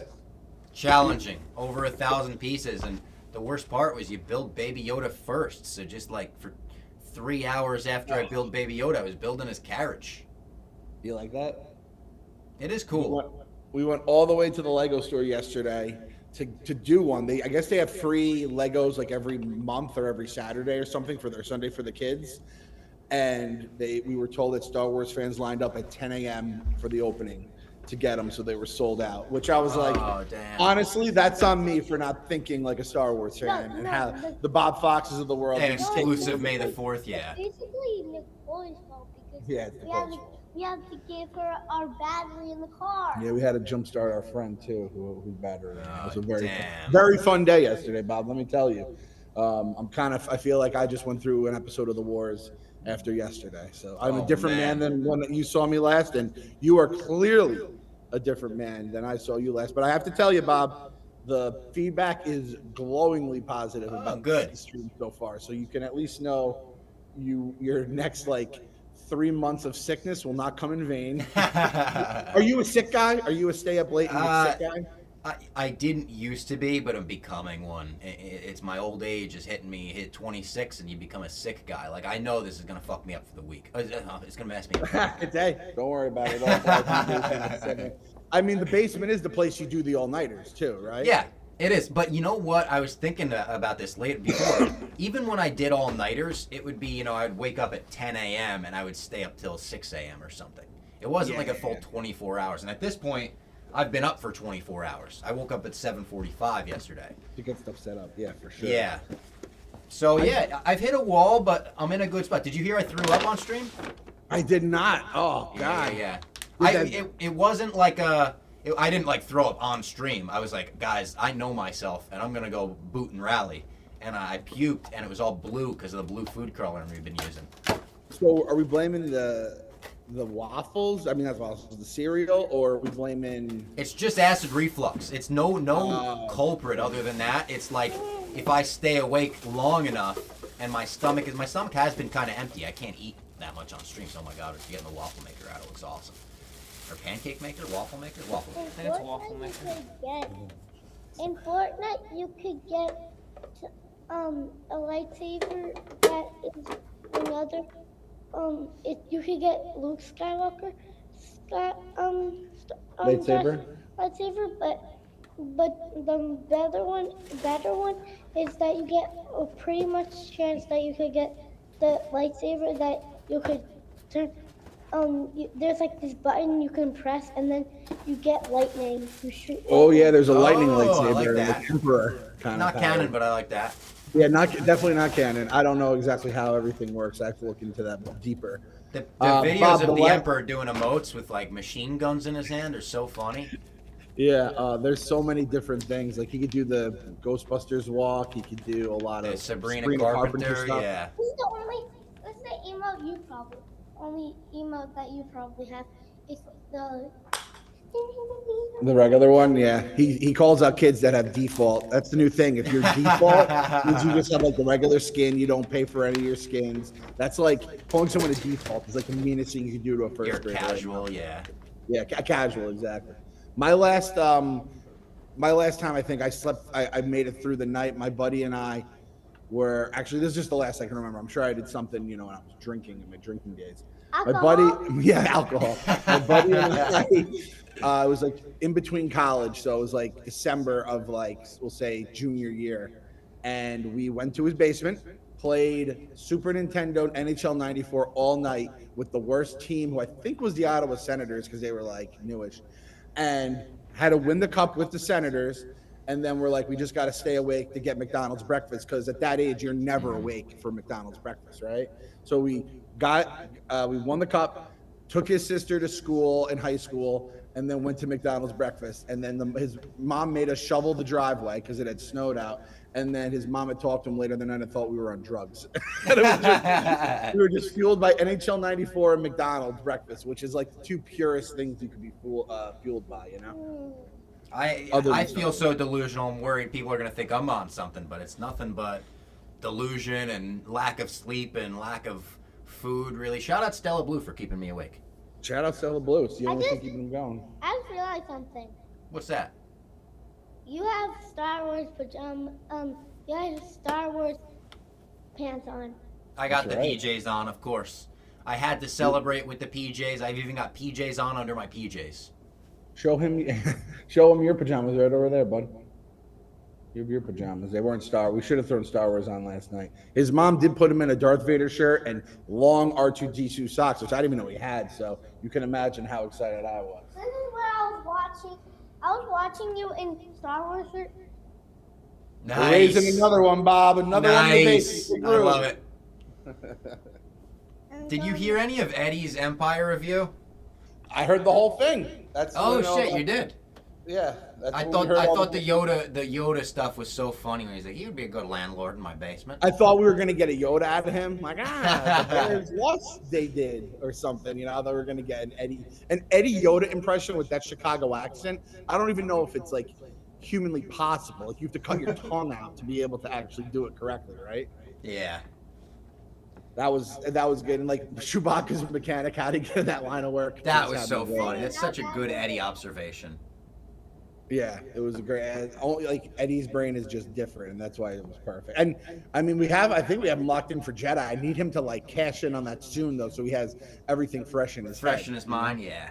I'm gonna become the obsessive Starfighter. Did you see it yet? Did you see it? What'd you think? Come on. So, You know what I hate in the Battle Pass the most? what? The creepy Chewbacca. Yeah, there's a Chewbacca girl. Oh, I've seen that. The Chewbacca thing is creepy as hell. Yeah. As the H word. Creepy as the H word. Yeah. I didn't realize when I first saw your interview after I went off, I didn't realize that was X-Pac. I didn't like notice his face at first, and obviously doesn't have like the long jet black hair. Did you ever ask him about the Kane team up? I don't remember. Oh yeah, we've talked about it. Not only my interview solo with him, but we've talked about it with my interview when me and Jared did it together, because it broke Jared's heart still to this day. Yeah, that's why I can't like love anything. And so Xbox still right? to this day, is like he's not over it. I kind of like this. We started mixing in Sopranos on the stream. I kind of like starting to get some Sopranos in Star Wars. Listen, you talk Star Wars for 20 hours, and eventually you're gonna hit other topics. Yes. You know Sopranos. You used to yell at me and Mommy watched it. Mommy watched it for the first time last year. Oh, you're watching Sopranos. We have to go to bed because we can't watch it. I was like, yo, you cannot watch Sopranos. I remember doing Sopranos. I like that you had the girl with one leg as the number one. I actually think she was like my favorite out of them as just like people. Gloria is like my number one. Like Gloria, that's the name I was looking for. Yeah. But man, she is scary though. Like she's probably the one you'd be like scared of the most. Yes. She was the meets her at the Fountains of Wayne store too. Yes, the Fountains of Wayne. Shout out Fountains of Wayne. A lot of people not from Jersey probably don't realize Fountains of Wayne, the band, is named after just a store in a town called Wayne where they sell fountains. Fountains of Wayne. Did you get onto any Jersey rants on this podcast at all? Did you go down any Jersey rabbit holes or anything? Not really. We shouted out Jersey talking about Kevin Smith and Kyle Newman from Fanboys. He's a Jersey boy himself. Someone asked when my first Midway cheesesteak of the year is going to be. Oh. Someone getting in? Is this the first person in of the day that we're seeing come in on Monday? What? Who is that? We're getting someone in the Dan. office. Oh, it's Dan. We're live. My bingo card hit. I said Bigger Dan would be Dan? the first one in the office. Dan, we're live. We've been live almost 21 hours. Yo. We're talking about Star Wars. Nice. 21 hours. Wow. 21 hours of it so far. When are you ending? 11 a.m. Good luck. That's You when I'm anything? freed. No, I'm all good. Jake's making breakfast. If you want pancakes, there's going to be extra. I might. All right, cool. Awesome. All right. Shout out security guard Dan. We love him. Shout out security guard Dan. Shout out Nick Hammy too. How are we feeling, Nicholas? I'm feeling good. I haven't done one of these in a while, but I'm a little used to it. I knew that 4 o'clock would be the worst, just because we've done so much and there's still 7 hours to go. But no, I'm feeling all right. I'm gonna be able to power through. Did you see the Nikki Smoke segment, Clem? They're asking in the chat if you liked it. I haven't seen it yet. No, I was saving that for like when I It's saw incredible. it. It's exactly what you think it is. Yeah, it's exactly what you think it is. He got us canceled within 3 seconds of opening his mouth. It was amazing. It was truly the Nikki Smokes experience on steroids. It was amazing. Anakin Skywalker is relatable. I mean, who amongst us weren't enslaved as children? He rated his top 5 most attractive Star Wars characters, and I put a rule on him that he could choose no humans. That's perfect. Did he have the dancer from Jabba's palace? Because she was like, whoa. Not really, but he had a Twi'lek, a Twi'lek. Ayla Secura he had. They had Jake a is Jabba working on barge Star at- Wars breakfast over there. What was that, Clem?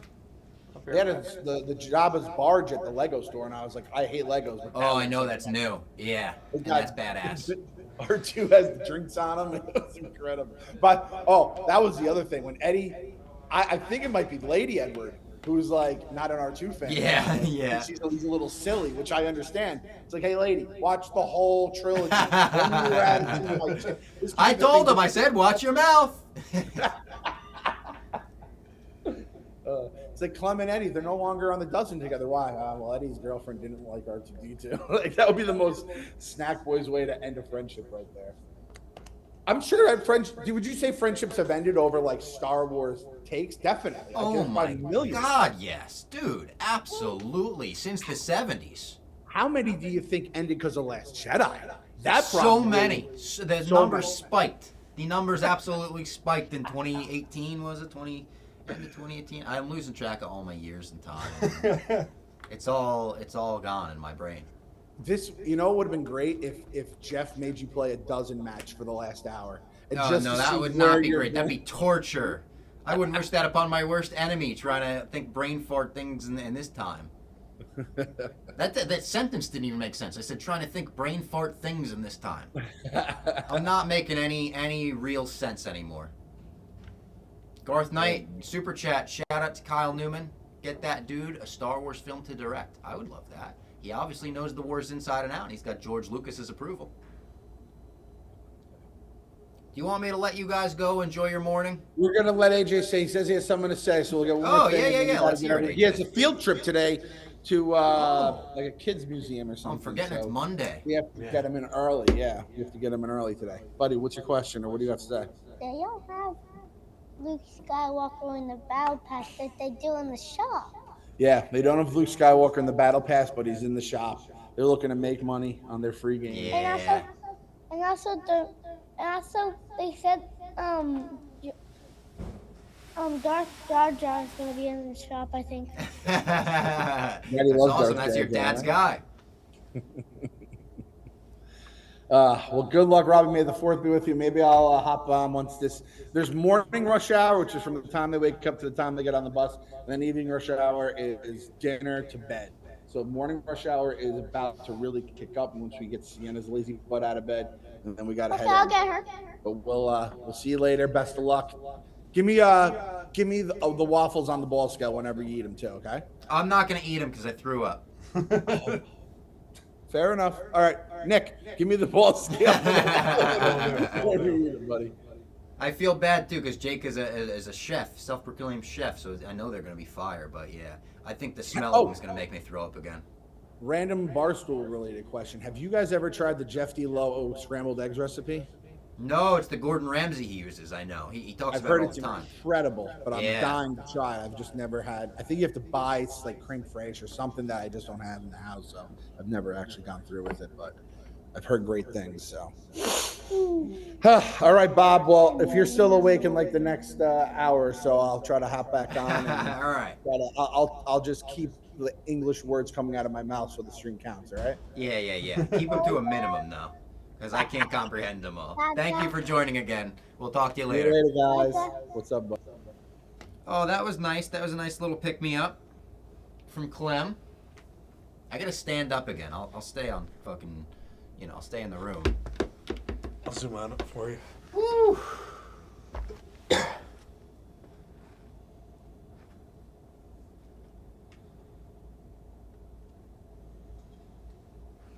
I just gotta stand.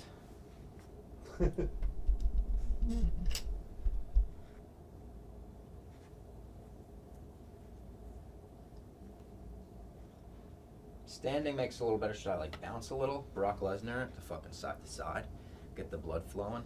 I feel like that'll just make me more tired. I've been doing that. All right, maybe if I go like this. Let's go over here.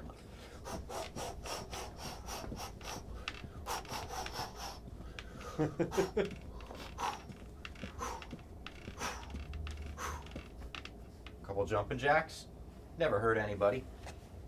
Oh yeah, jumping jacks. We'll do a burpee. That'll end.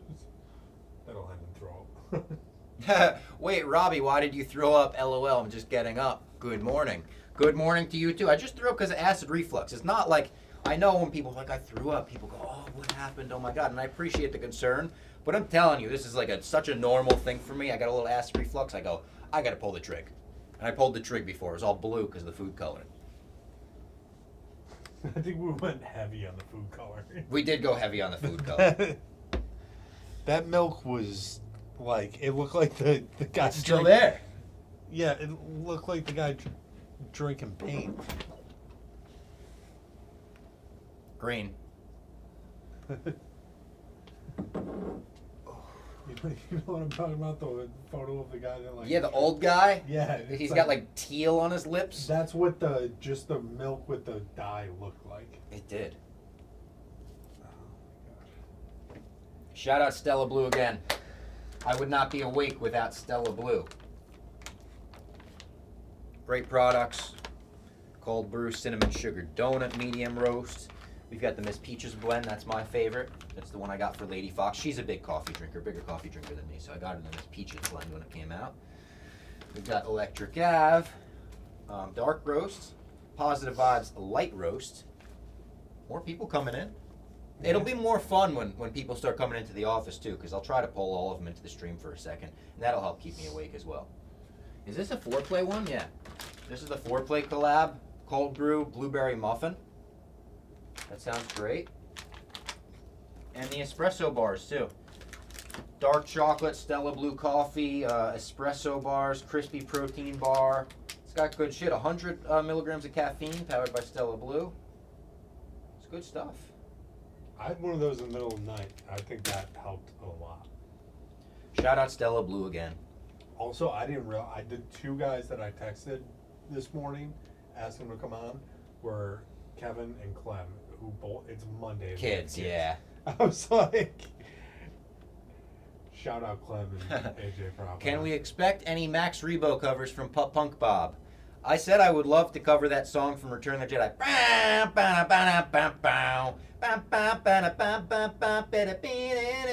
You know that song? Oh, yeah. With this CGI woman with the long snout. Size Snoodles.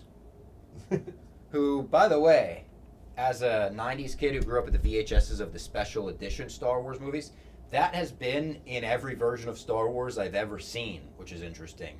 Where, well, like, I've seen the theatrical cut, but pretty much every version I've ever watched and seen has had that scene, so I don't hate it. What's our sub count at on YouTube? Can we get an update on that? Because I feel like it's been great. 53,127. That's amazing. How many added from the stream? I had 52,000 something. Let's see. Pop a Prilosec every other day for the reflux. I think I've tried Prilosec. I think it might have worked. Can you show the Grogu Lego set? Yes. Ooh, careful. It's a very funny shot. And then comes out of the stroller, and he's got two little things on his back, two little wheels that you could use to control his arms, which I've never seen on a Lego. I think that's cool. And then it also has head movement. You could articulate the head, make him look in a different direction, make him look up at the sky, put his arm up like this.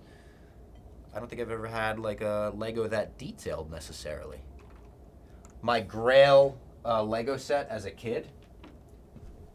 My Grail Lego set as a kid was the Batcave. When they made the Batcave, it was like a 3-panel. It was amazing. Forest Fire, one used it in all his vids, so I really wanted it. And it was always too expensive. Like, my parents were like, listen, it's fucking $300. It's a retired set on eBay, $300, whatever. And I had to get my appendix removed in 5th grade, and the pain was unbearable. And I remember sitting, like, I thought, like, when you have your appendix removed, you think you have to go to the bathroom or something. So I was sitting on the toilet, hysterically, like, writhing in pain. It's the worst pain to this day that I've ever felt in my life. And my mom, trying to make me feel better, we were at the hospital at this point. She was like, if you need the surgery, I promise I'll get you that Lego set. So I went, I had the surgery, appendix removed. I woke up delusional as I am now. And I just opened my eyes for a second. My whole family was in the room. I said, I'm getting that Lego set. And I went right back to sleep. That's awesome. Over 300 subscribers. Over 300 subscribers from this stream. That's awesome. That is absolutely, that's more than I get in a month most months. And then I did get that Lego Batcave set, and it was just as awesome as I wanted it to be. I played with that thing non-stop. It was the centerpiece of my collection.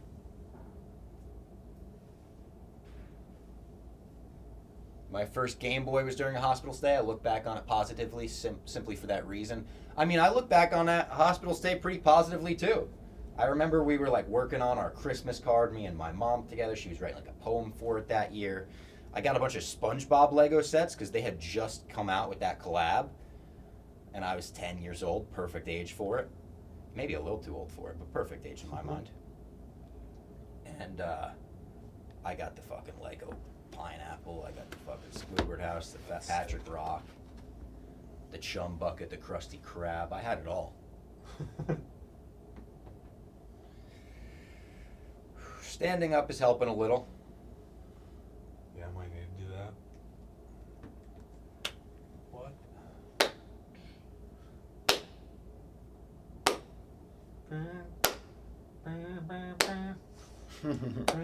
I don't know what I'm clapping for. Did people appreciate the costume changes I did? We're pretty much all out of them. I did the Mando hoodie, I did the Boba Fett hoodie, I did the Luke Skywalker jacket, I did the Disney Boys jacket, I did the Jedi robes, I did a couple different shirts, I did 2 different pairs of pajama pants.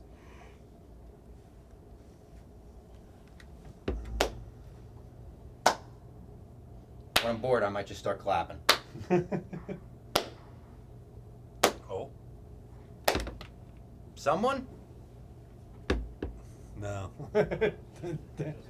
We're hoping that people start coming in. We need energy. We need to liven this up because I'm about to fall asleep.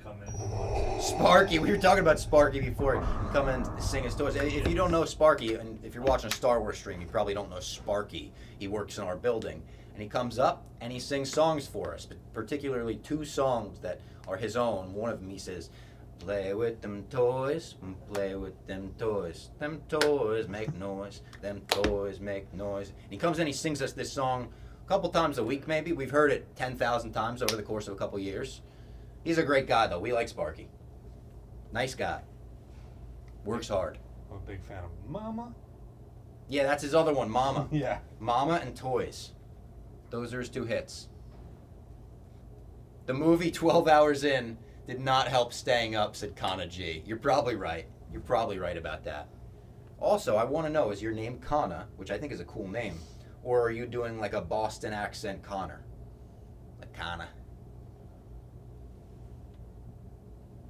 Murph had to crash, and Secret jumps in to relief. Some might say they're the same. Ding dings. What? I've played games with both of them. They're different people. All right. Numbers got to me, and I messed up the first batch. Oh! I did 4 cups instead of 2. So I had to run back the whole first. But we're starting to cook with gas. What's going on? We're standing now. We were talking about Sparky.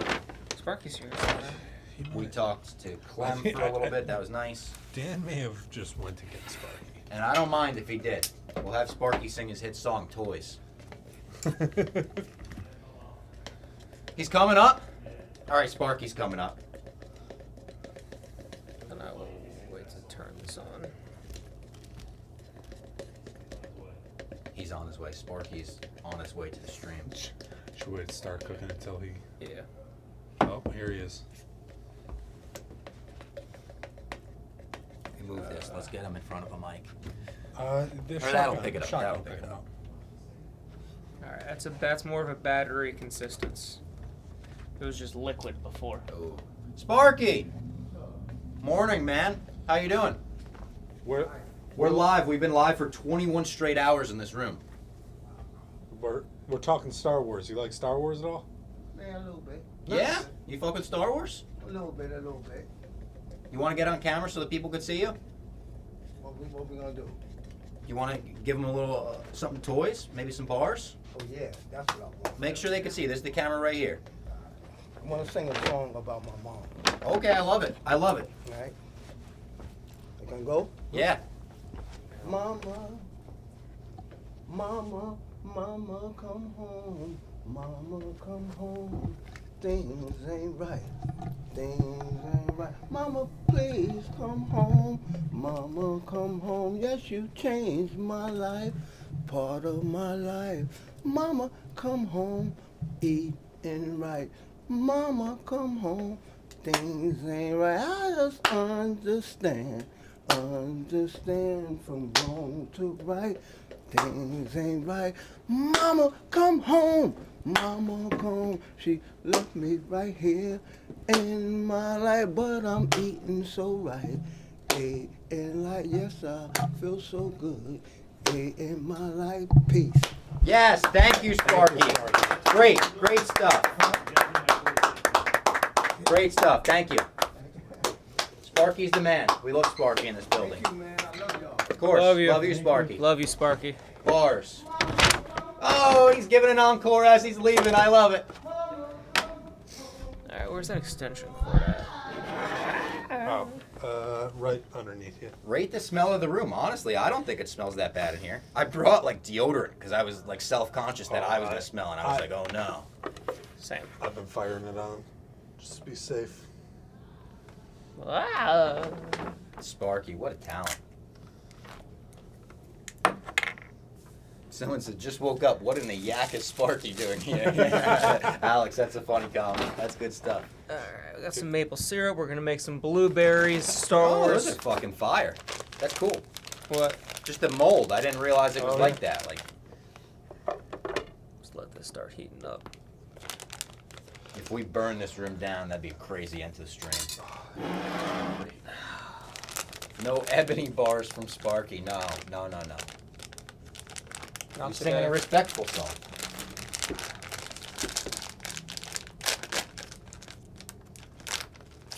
You got to get someone else to rate the room smells. Dan out there? Dan!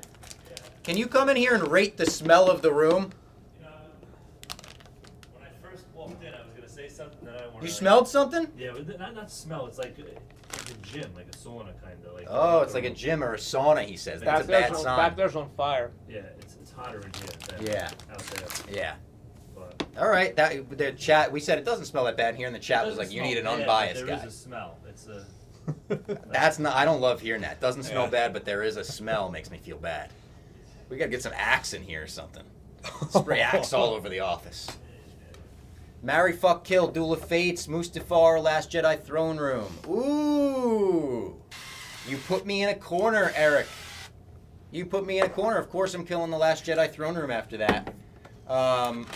Fuck Duel of Fates, marry Mustafar. How about that? Yeah. No, that's the right answer. Hey Bob, I'm a new fan and I'm still learning the intricacies here, but I was thinking about it. And do you think Obi-Wan wished he slept with Padme after Anakin got all pissy and turns evil? Maybe. Maybe. Anakin's a cuck. Morning, boys. Back for the home stretch of the stream. Filmmaker Jeff, welcome back. Eric GG's. Can we turn that camera on so it gets the cooking too? Oh, yeah. Get that Stella Blue breakfast in. I hate that people walk in and they can smell us. And I'm feeling super self-conscious because I just had an episode. So.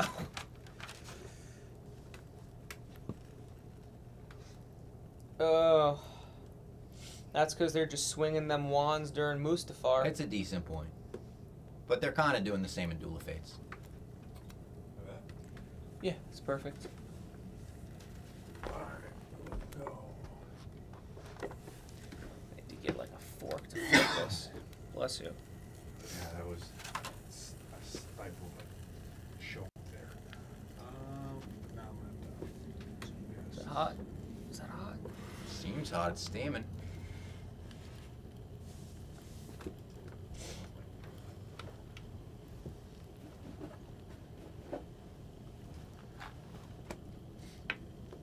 Let's get everyone to bump this on your social medias. Tell all your friends. Hop in. Hop in. This crazy guy and his friends have been live for 24 We hours. got 3 more hours. Let's try to get to 600 people at one point. That'd be crazy. I don't want to jinx it, but have we ever dipped below 100 on this stream? No. That's crazy. Shout out to everyone that's been in for the long haul with us. Even if you weren't there for the entire thing, we've got a lot of people in the chat I'm recognizing that I've seen all night. Yeah, these actually look like fucking Darth Vader. Yeah. I just need to get a little bit more crisp on them. So I had these growing up, but with the stormtroopers, and it's like the best pancake I've ever had. Oh wow. Here, I'll move this guy.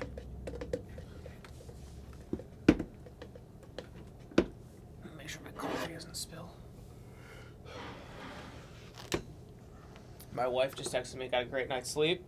Fuck you. Jealous. Real jealous. I think Lady Fox is probably still sleeping, even more jealous of her.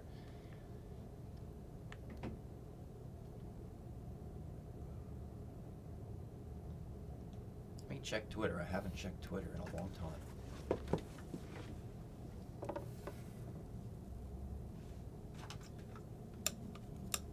Oh, they're making a Star Tours toy playset. Like it's gonna look like the ride. There we go. These waffles will definitely make it smell better. That's a good I just point. kind of wanted to see if the mold would work. Yeah. The master mold. Callie Young had a nice tweet. It's rocked since the beginning. Great stream from the whole team. Thank you. Stream has been awesome so far. I was so happy when I checked in earlier and saw you had 70,000 people watching. Yep. That's accurate. That's correct. We're gonna make some chocolate chip Vaders. Some milk chocolate chip Vaders. I'm a private chef. Cook for money, yeah. Shout out Chef Donnie. Shout out Chef Love Donnie. Fucking haven't missed a video. I know, he's great at them.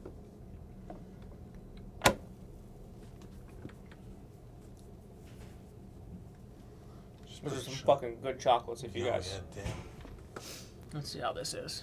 How? That's hot. That's how it is. Oh, burnt his fingers off. I'll take a whack.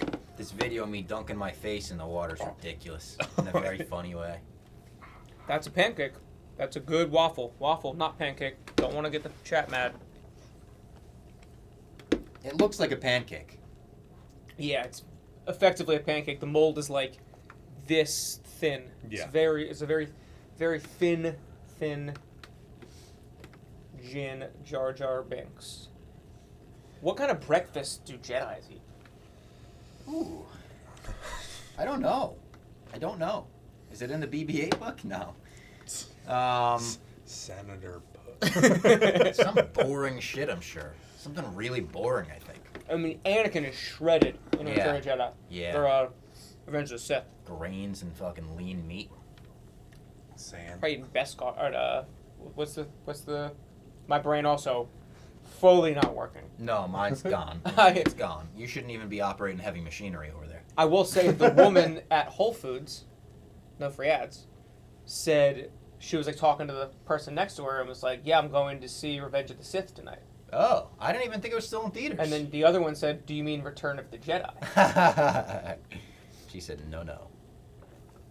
Ooh.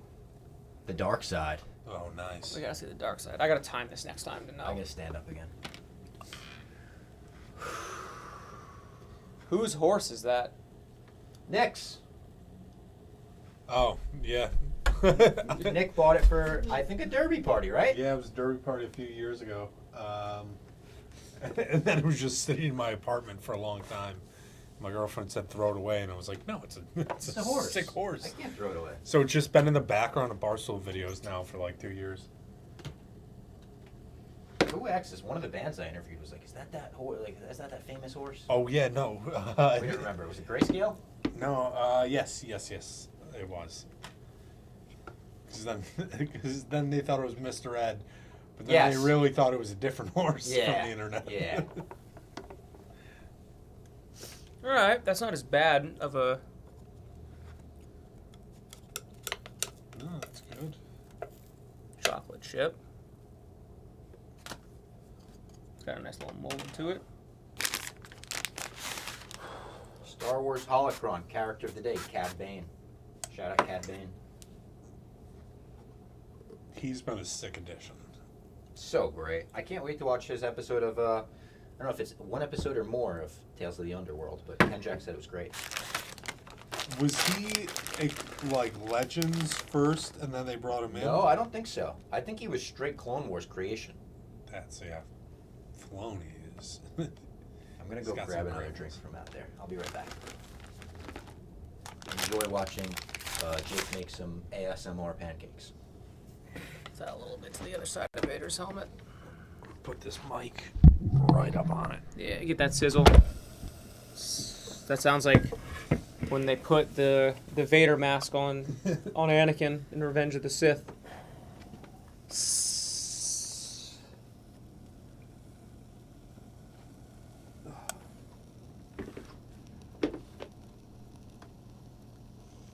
Making a Darth breakfast. Let's read through this this Star Wars cookbook that Bob got. The BB-8, Awakened to the Force of Breakfast and Brunch.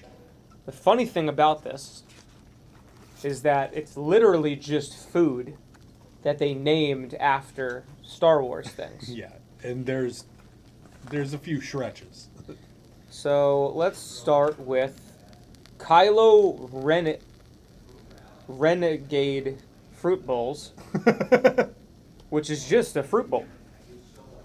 It's 2 cups of fresh strawberries, hulled and quartered, 2 cups of green and/or red grapes halved, 6 sheets of phyllo dough, thawed according to package, and half a cup of melted butter. They didn't have to change his name. Frozen yogurt lightsabers, which is just 2 cups of low-fat vanilla Greek yogurt, red and blue food coloring, and you put it into a mold, and you freeze it. Phasmatic potato packets. Phasmatic potato packets, one of my favorite. It's just called Phasma because they use foil with the potatoes. You know, it's literally just potatoes. Potatoes, put some foil around them. Phasma. 6 russet potatoes, scrubbed and diced. I 3 like this teaspoons dried rosemary, 1 large yellow onion diced, 6 tablespoons of butter, salt, pepper for seasoning, garlic powder for spark. Chewy's bacon. I believe Mrs. Fox made this. She made this yesterday without even knowing that it was a recipe in the book, which is it's a very simple recipe. It's brown sugar bacon. Just brown sugar bacon. That's all it is. Oh, and we got. I'm gonna go clip it. I just saw an AC guy. Yeah, I saw the AC guy come. Oh god. I saw the AC elder, that his dad. So I'm sure he's. Oh, his around. dad? Yeah. I didn't know his dad was involved. Oh. Family business. Yeah. Han Solo oatmeal, which is just, you guessed it, oatmeal. Oatmeal. It says go get a packet of instant. Yeah. All right, let's check in on this one. Ooh. That's a good sign. Let's give it another second. Just logged. There's another one with love. Can't think of it in 20 hours. Thank you, sir. Hey, shout out Austin S. Just logged in at the office. Knew I should open the stream back up. Keep up the great work, boys. Did you guys try to collect all the episode 1 cups from KFC, Pizza Hut, and Taco Bell? No, I was too young. I was only 1 when they were out. But you know who did is Stephen Che. Really? When we were like moving offices or doing something, I remember Stephen Che bringing in like this box and it being like, it's junk unless you guys want it. And it was just a complete set of Star Wars Phantom Menace soda cans. I guess he had like, I think he hit him with a pin in the bottom. I think I'm talking about Stephen Che. It could be Jeff D'Lo, but I think it was Stephen Che. And they hit a pin at the bottom so all the soda would come out, but you didn't have to open the top. None of them were cracked.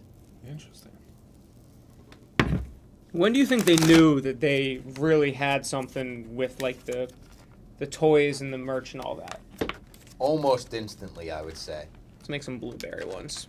I would say it took like maybe a month of like, holy fuck, this is the biggest thing in the world. And everyone's asking where they could get merch and whatever. Blueberry is an excellent antioxidant, or so I just made up. I believed it. Yeah, no. You know? You guys know I'm allergic to all fruit? What? How fucked up is that? Why am I making blueberry pancakes then? No, not like allergic like that. Oh. Not like I'm gonna break out. Like if I eat it, my mouth gets a little itchy. That's pretty much the extent of it. Interesting. What is it? Don't you eat something once a year though? A grape. I have 1 grape a year. I like grapes. I like reminding myself what they taste like. So I'll have 1 grape a year, and I'll usually text Marty Mush a picture of it and say, "This is my 1 grape for the year." And I bet you he fucking loves it. In his head, he's going, "You sick bastard! You sick bastard!" I had my grape last year on like February 14th or February not Valentine's Day, February 24th, 2024. And then let me see when I texted him this year for the grapes. It was very recently. Gotta get the flowers. My Valentine's Day grape. Yeah.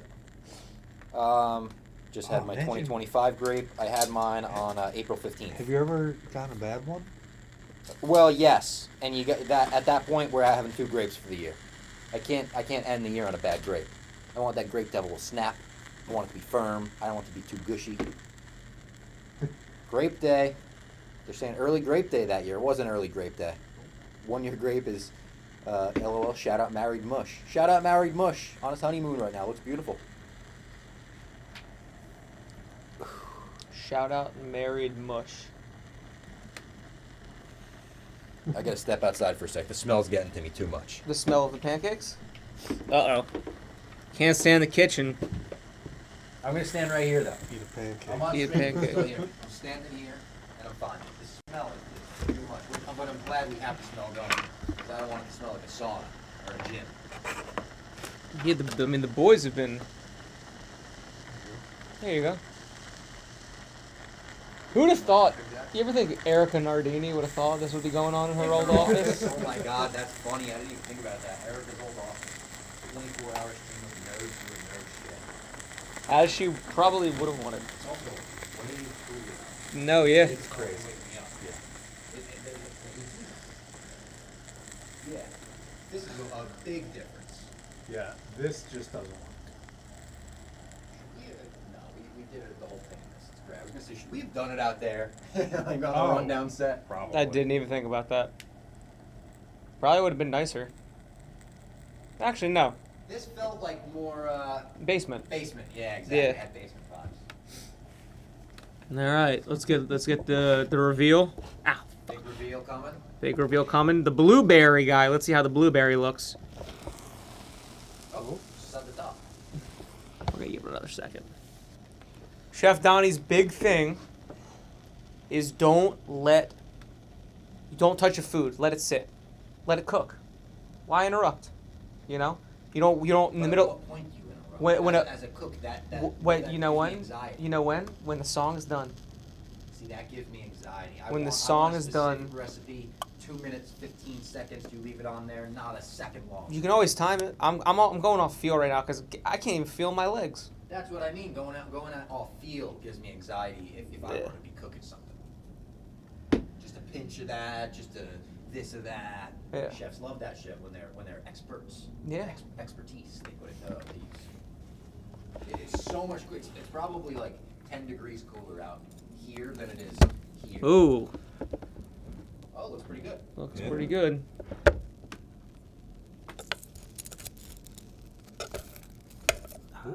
Oh.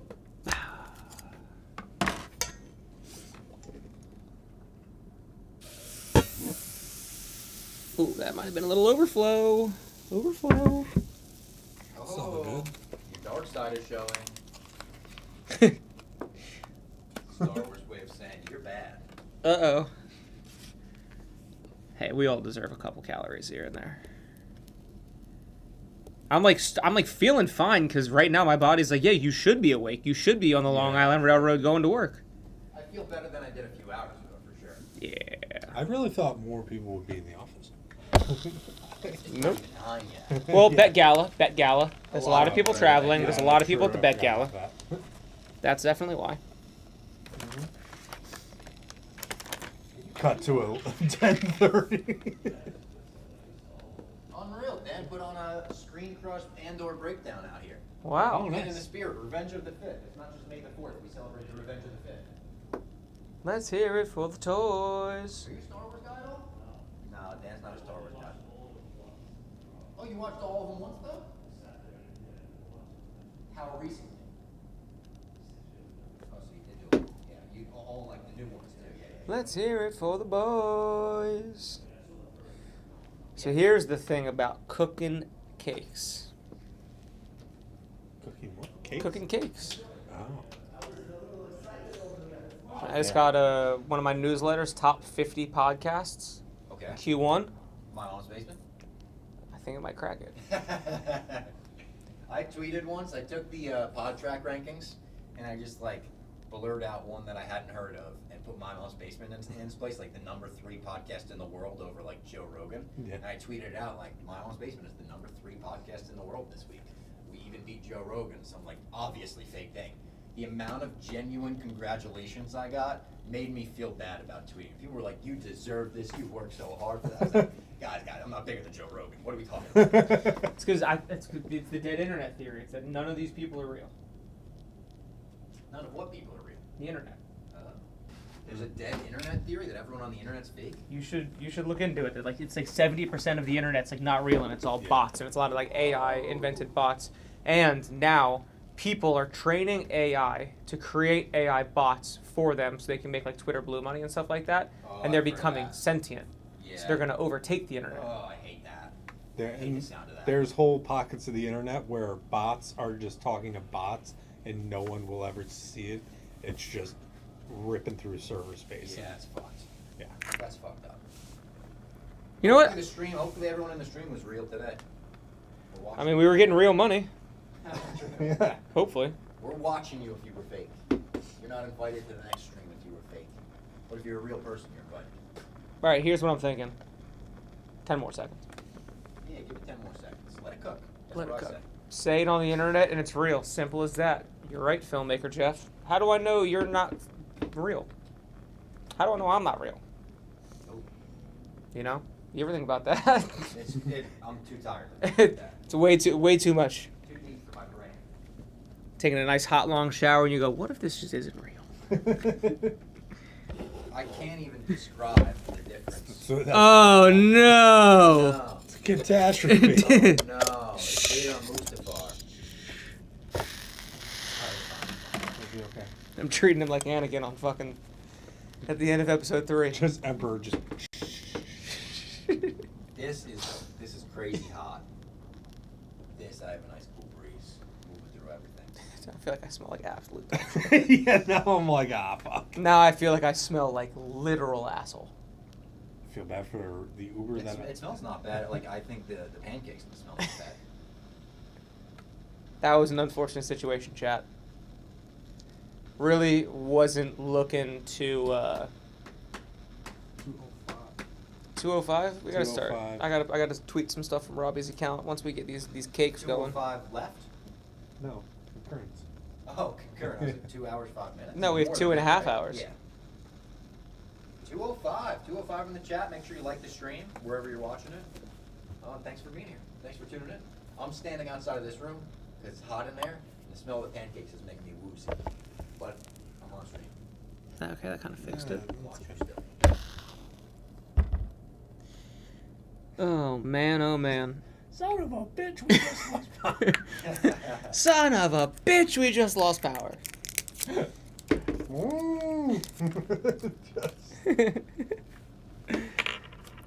If anyone is in need of a really good fucking laugh, just a good giggle, Frank the motherfucking Tank. Unbelievable human being. He's doing, and this was a couple years ago. Frank, he's lost a ton of weight. Frank Walks, inspiring millions. He was just at the Burt Kreischer 5K. He filmed a couple Frank Walks down there. He looks great. Jelly Rolls lost a ton of weight. It looks awesome. But this video is probably 4 years ago maybe. And Frank is adding loops to his belt with like some tool. And the power goes out. And he's got some like chicken thing in the back that goes, go, go, go, go. And he just goes, son of a bitch, I just lost power. Oh, man. There's a Clem update on how his morning is going with the kids.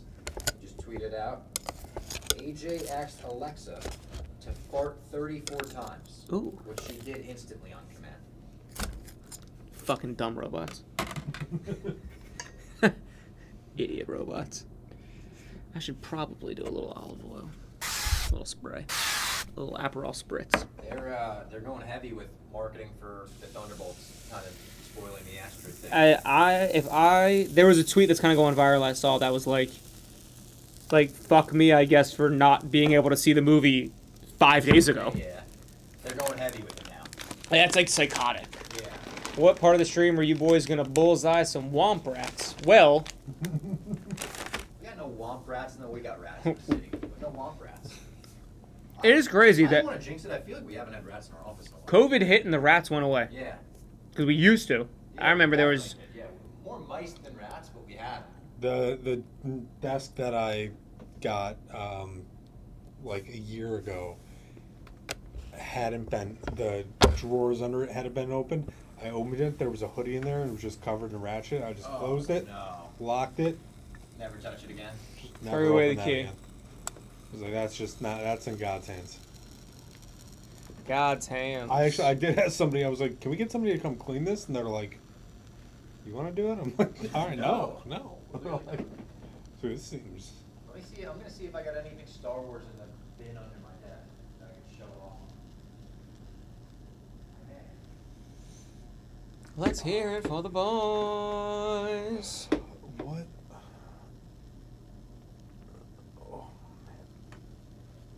Chat, Frank, do you like Star Wars? Yes, I am.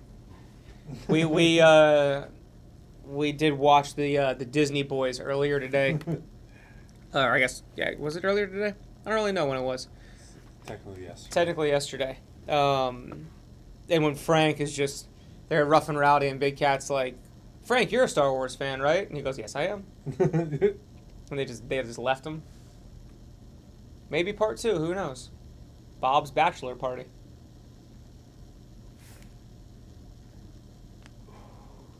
I'm gonna take a bite of one of these real quick. See how these are. One of these blueberry Forgot about Johns. this. It's under my desk. Kind of sick. Oh, what is it? Darth Vader figure, hyper real. Open it up like this. Got all different hands for him. That's so sick. Ironic, kind of. Yeah. Could have used. few of those. Badass. See it on there? Yeah.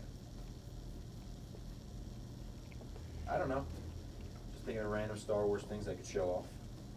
It's cool. I've had this for years. Haven't opened it. I will one day. Checking on my guy. How's he doing? I banged out when Dooku got his head chopped off last night. I'm doing good. If I'm your guy, am I his guy? Yeah.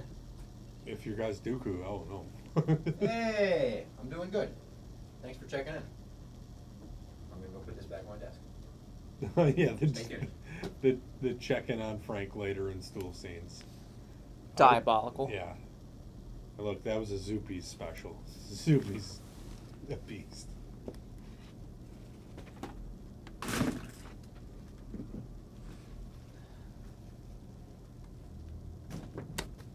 Let's hear it for the boys.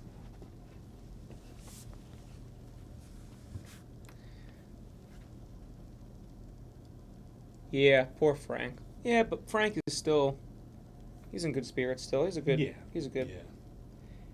chap. Loves a good fucking Star Wars take though. I still like him talking about wanting a Palpatine show. Were you talking favorite hilts before? Oh. Brought up Qui-Gon Jinn's. This is Ken Jax. Took it from his desk real quick. One of my favorite of all time. This was the toy I always wanted to play with because I just thought it was cool. The all black with the grips on it. No other Jedi had a lightsaber that was that black. I just thought that was badass metal. So, one of my favorite hilts. This is show and tell now. Show and tell. Let's hear it for the boys.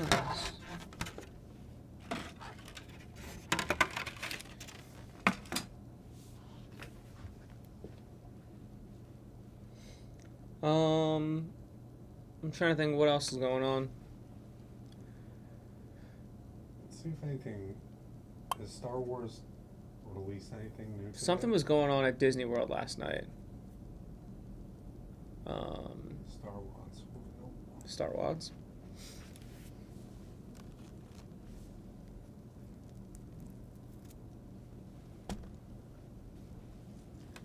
Real Darth Vader. What do we got in the chat? Anything new in the chat? Him and Blutman had an early morning Uber for the Met Gala. Blutman did? I guess so. If I were going to the Met Gala, which I am not, I think my outfit would be overalls with a mesh shirt over it and mesh pants over it. The over-under. Ooh. Not bad. I'll tell you what. Met Gala tonight. Stream it. Yes. Watch the red carpet. Fran and Dave on the red carpet, I believe. People are going to be dressed sharp. I saw Feidelberg's outfit, and it looks phenomenal. I'm excited to see all the outfits. I'm very excited to see the Where'd you get this thing from? Amazon? Amazon. We ordered it from Amazon.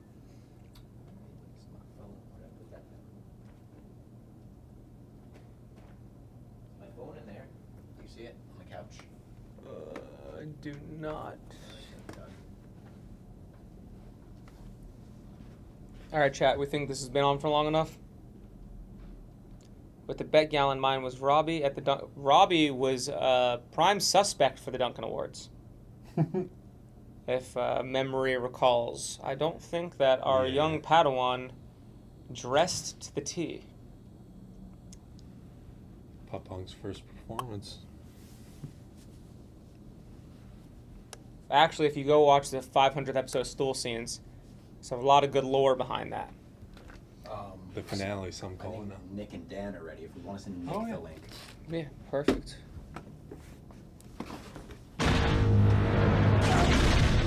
Super chat. Joe Gaffey tipped $1. Andor is already a better for pilot Super than Chat. Han Solo. Andor Wow, is Joe already Gaffey, a better really? pilot than Han I don't Solo. think he is. I love Andor, but come on. I'm unfortunately going to have to be in this frame while I cook. That's fine. I think that's great.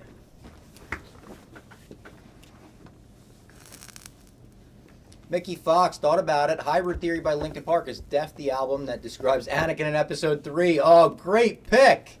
Hybrid Theory, Linkin Park. That's fucking fantastic.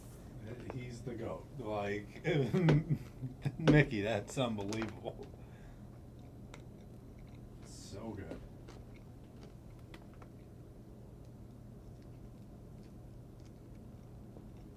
Do you want me to leave the few that's cooking? Or? Yeah, leave it up there. You gotta try these pancakes. They're absolutely Oh, yeah, phenomenal. no, I need to dive in. Do any Jedis wear glasses? No, glasses were not a thing in Star Wars for a really long time. There's the Dr. Pershing in The Mandalorian that has them. Oh, that creep. But it was always like goggles, not glasses. And that always bugged me a little bit as a little kid. But I also get like glasses don't look Star Warsy. They don't look like they belong in space. Oh, that's the best one, chat. Look at that fucking Darth Vader. That looks pretty good. I'm gonna take a photo of that. Just gonna have to flip that in post. In the old post-production. Oh. Oh, oh, oh. We're finally catching our stride.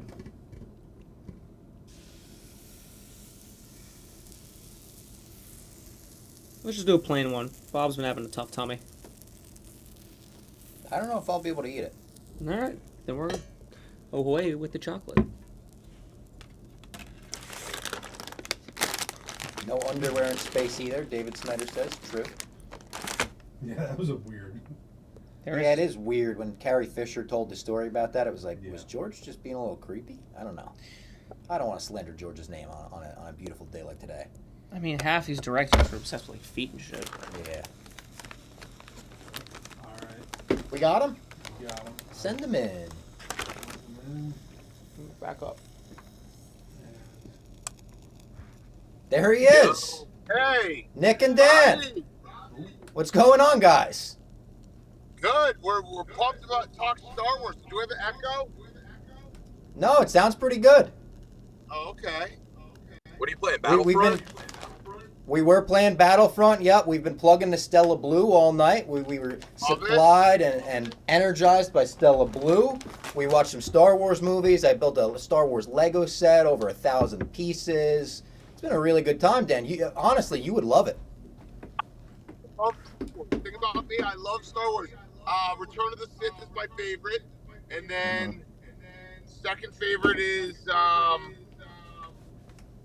What you're doing is insulting. I cut out. I think It's a little insulting. It's a little bit insulting. My culture is not your to joke. Listen, at some point in my life, I will sit down and watch the movies, and I probably will like them. I'm not a sci-fi guy, but I probably will like them. So I have no problem with Star Wars people. I just have never gotten around to them. Will you invite me over when you watch them? Yeah, sure. That was a long pause with the yeah, sure. I didn't buy it at all. There's like, how many movies are there, for real? There's 9 in the Skywalker saga and 2 spin-offs.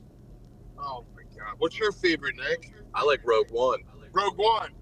Oh, it's a great pick, Nick. Thank you. No, I'm just trying to be different. It's probably Revenge of the Sith. Oh, it is. We watched that one last night. Feels like a lifetime ago. So Robbie, so you're just living your like childhood fantasy right now. This is pretty sick. I love that part. It is. That's the passion about Star Wars. Just building Legos, and that rocks. Making Darth Vader pancakes. That's fucking awesome. Well, Bob, you've watched all of them? The Star Wars movies? No, in the past 24 hours. Oh, no. Just Revenge of the Sith. We've been filling the time with segments, interviews, random my shit. God, It's been fun. amazing. I took callers. We debated The Last Jedi with Last Jedi haters. Do you not want me to break the news of how Quadaneros did at the Boonta Eve Classic? Oh, no. Break the news. Pod didn't even start, man. No. Oh, Didn't even no. start. What language You are didn't you even guys get going? talking? What was that? What did you Boonta just Eve say? Classic on Tatooine, Dan. I mean, honestly, you would like it. You could probably gamble on it. You can gamble on it. I did. Oh, you know what I did watch? I did watch maybe 2 episodes of the Baby Yoda show. Mandalorian. Yeah. Couldn't keep going. But I tried it. I did try it. All right. Oh, Big Cat with some chance cubes in his hands, he'd be going crazy. What the fuck? I feel like you're making you with fun the of me chance cubes, you would love the chance cubes. Yeah, you guys are making fun of me. What is that? What are you gonna? It's gambling. If I It's do gambling. it, you'd be like, "Oh, you're a loser." It's gambling, but you wouldn't be. There's Qui-Gon. even droid football, dude. There's a scene in Attack of the Clones where they go into a bar and on the screen you can see droids are playing football against each other. Hey, I'm getting interested. Well, I appreciate All right, you Robbie, guys well, joining the listen, stream, popping in on your way to the airport. Yeah. We wanted to say keep doing it. It's pretty awesome. 24-hour stream, just Star Wars related. I love it. I do actually love your passion for it. I don't love Star Wars, but I love your passion for it. So this rocks. I appreciate that. That felt real. That felt more real than the invite over to watch Star Wars. Yeah. No, I didn't. I don't think I said yes on that. So that's 100% not real. But this. We'll run this back one the is. tapes. If one of your kids ever comes to you and is like, "Dad, I want to watch Star Wars," you say, They'll "Hold on, we definitely- gotta call up Uncle Robbie." Yeah, they'll definitely be in it. They'll definitely be into it. I can tell my And you kids got to are show like, them the movies in the release order, Dan. This is vital information. Do not show them the movies in the chronological order. It will spoil that Anakin Skywalker is Darth Vader. All right, so you got to go what? 3, 4, 2. No, close. 8. You go 4, 5, 6, 1, 2, 3, 7, 8, 9. How many people do you think that's their password? Oh shit! I got to change that. Bob just got to hack. All right, Robbie. We'll talk to you later, man. All right, talk to you later. Have a safe flight, guys. All right, see ya. There we go. Big Cat and Nick joining the stream for a quick guest appearance. I love it. I love it. This is making it hotter in here, by the way. I noticed that. This is the last one.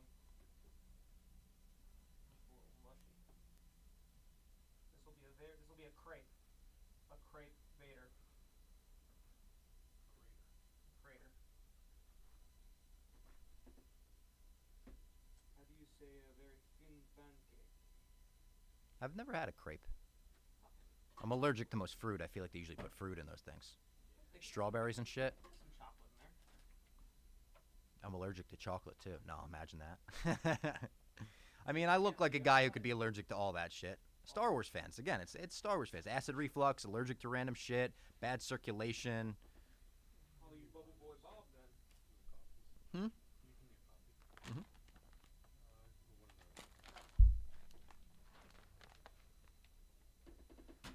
There we go. Stella Blue.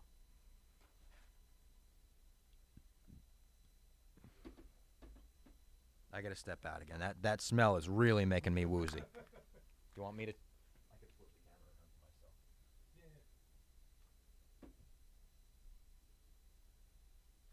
Someone said listen to rock music. That would get us taken off.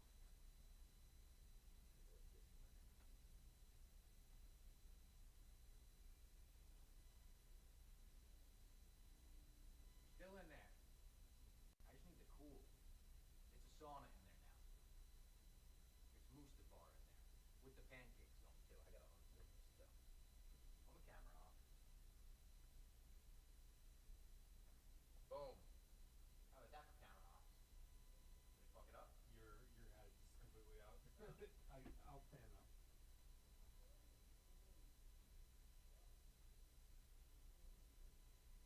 Shout out Big Cat Nick. That was nice.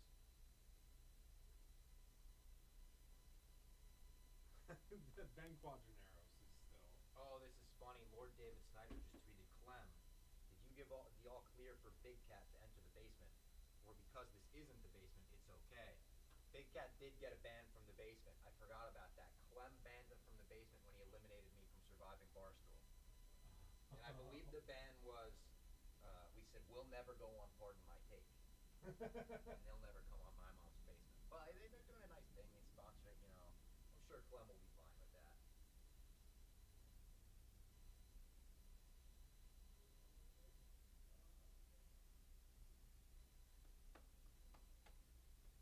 Shout out JP Hovey, said keep fighting Robbie.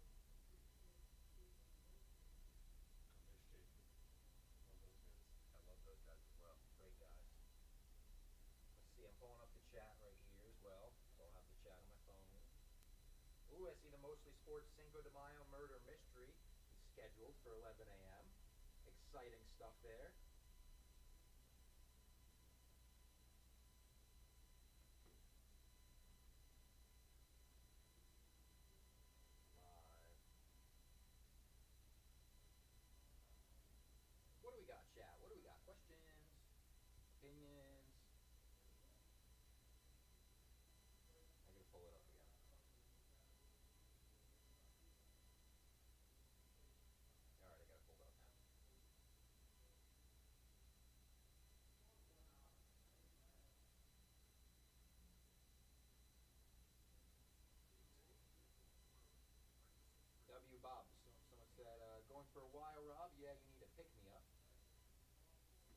this is kind of my pick-me-up. Standing up in this doorway where the AC's pumping. This is working better than any of the ice stuff has worked. Is there pancake on it? Yeah. Oh. Nowhere needs to get close. Just standing here, fucking. I'm good. I'm in business here.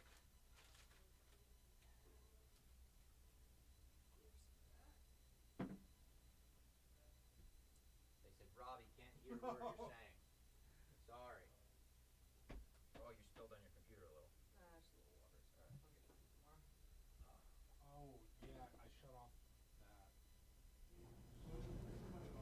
How about now? How about now? You hear me now? I see it popping up on the camera thing. Oh, that's not that. Oh, that's different. We're not taking in the camera audio.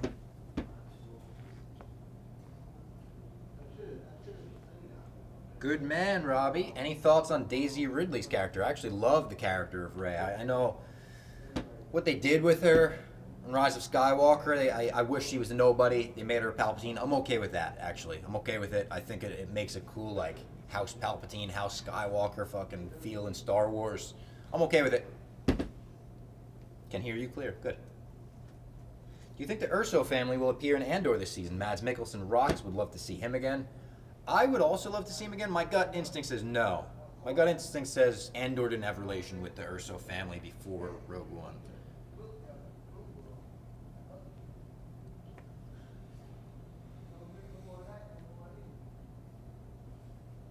What else we got, chat? We got 218 of you in there. Appreciate that. Over 200 people watching at 8:50 a.m. We're in the home stretch. We're about 22 hours in. 2 hours, 10 minutes left, something like that. And I guess we have to stop the stream a little early anyway. So about 2 hours left. What was I going to say? We did it kind of late, but the one question of if you could add an F word anywhere in Star Wars. That was great. That was one of my favorite parts of the stream, that discussion. If you could add an F word anywhere in a Star Wars movie, where would you add the F word? And I think the exercise is to add it to an already existing line, but our chat took it a different way, and we were just adding fuck to random scenes. Just the word fuck. Which works. David Snyder was still upset Big Cat was allowed. I didn't even think about the ban, David. I didn't even think about it, because I'm delusional. Basement Memes, good morning, Bob. Good morning, Basement Memes. Callie Youngnick Hammy knows a guy that can come give you a massage if needed. Came for fights as fast stream. No, I can't do them. I'll fall asleep during a massage. I'll fall asleep during anything. that was one of those things that the idea of it was really funny, and then when it happened, it was really weird. Really awkward, right? Yeah. It was so awkward. He started putting on wigs and stuff. The guy giving fights a massage. Oh, that's weird. Covered him in oils. It was. John, I don't think loves being touched. Like he was very uncomfortable. Rob, buy that Sentry costume ASAP. LOL. I appreciate that. I like being compared to Sentry. Favorite Clone Wars moment? Good question. Good question. It might be Siege of Mandalore. We've talked about it a lot on this stream, so maybe I'm influenced by that, but it's perfect. I mean, it's the perfect, it's the best animation the Clone Wars has ever had. The ending of it with Vader in the fucking snow finding Ahsoka's lightsaber, it's emotional, it's dramatic. Any favorite Mandalore? Oh, they're adding the fuck to the same scene that I added to. Luke at least is. I fucking hate sand. Good morning, Stoolies, he said. Super chat. How many hours are you going to sleep for when this is done? We were talking about that. I don't want to fuck up my sleep schedule for the rest of the week, which I might anyway. It might fuck me up completely, but I think I want to maybe sleep till 4 o'clock when I get home, like take a couple hour nap, and then try to stay up till the night.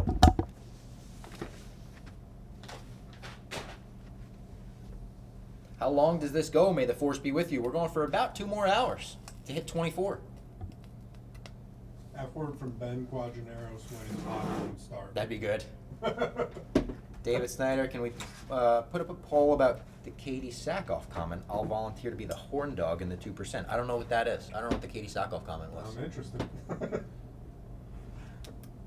Next year, you gotta have a lightsaber dual gauntlet like American Gladiators. We talked about maybe a lightsaber battle of some sort. The issue is they're so clunky if you don't choreograph them. They always look horrible if you don't choreograph them. And if you choreograph them, it's like, almost what's the point?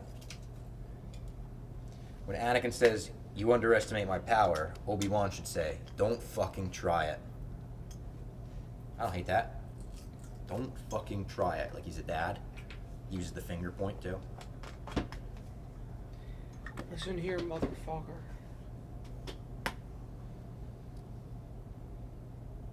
What do we think happens in the next season of Ahsoka? Obviously, Baylan Skoll left off looking for the ancient Mortis temple, and he was like on the fucking finger and everything on that statue. More Thrawn, obviously, more Ahsoka versus Thrawn head on, and what else can I picture for? Maybe Sabine goes back to more Mando roots. I don't know. They're probably not. They probably won't lean away from that. Top 3 sabers: Skywalker saber, Luke saber, Return of the Jedi, Qui-Gon Jinn saber. Those are my 3 favorites. Hello from 666 Satan's Road. Punk. That is punk. It scares me a little. Yeah, a little bit. Could you get a Star Wars character basketball tournament organized, Robbie? Maybe basketball isn't your sport?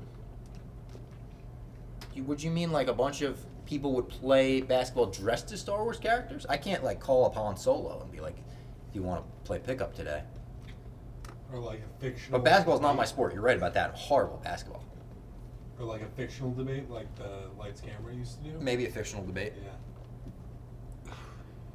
The acid reflux is kicking right now. Early morning hours. They're putting a hurting on me. Keep the questions coming, though. I like the questions. That's keeping me awake. It's keeping me energized. Doing jumping jacks out here.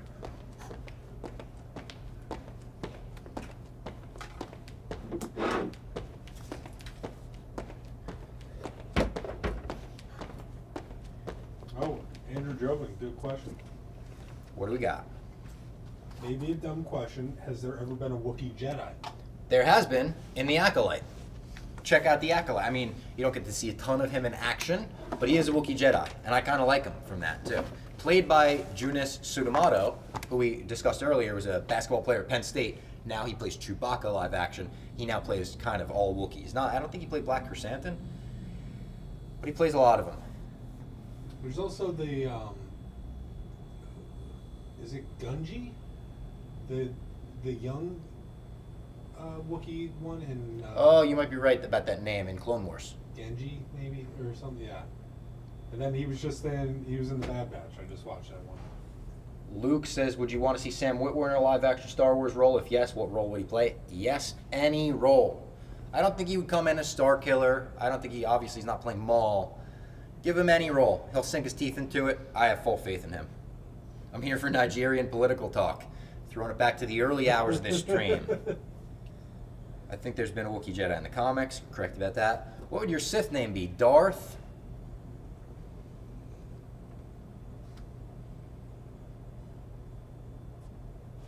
Darth. Basement, but it's bass like the instrument. Oh, I like that. Darth Basement. But bass spelled like I play bass. With an apostrophe in the middle of it. Yeah. Do you think in the Jedi origin story we end up seeing just people using both sides of the Force because there shouldn't be a light side, dark side yet, right? I don't know. I feel like as long as the Force has been around, there's been a light side, dark side. Maybe the people aren't trained in it, but it naturally draws to you. So I would say I don't know. Good luck on the home stretch. Thank you, Adam Coleman. Said, thank you, sir. Great call, Andrew said. Did you play Star Wars Fortnite season? Kind of fire. Haven't played it yet. Maybe we'll put together a stream of that before it goes away at some point. Any pickles in the fridge at work? Swig the juice. It'll help. I hate pickles. That'll make me puke on contact. Who would win, Valentina Shevchenko or Gabby Garcia in Power Slap? Gabby Garcia. She's way bigger. You guys got to be at Star Wars Celebration 2027 LA. Would love to be there. Absolutely in the plans as of right now. Do you think Luke, Han, and Leia should be recast if they show up in Filoni's Star Wars movie? feel like they have to show up in some form, but I don't like the CGI stuff. I don't feel like they have to show up even. I think they could bring Luke back. Luke's been a part of the fold. You could bring back Alvin from Solo: A Star Wars Story, and then you could do Billy Lord as Carrie Fisher if you wanted to take it there. Be okay with that.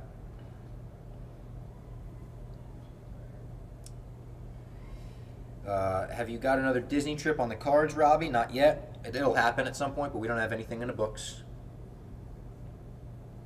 There's a power in the Force, man. There is.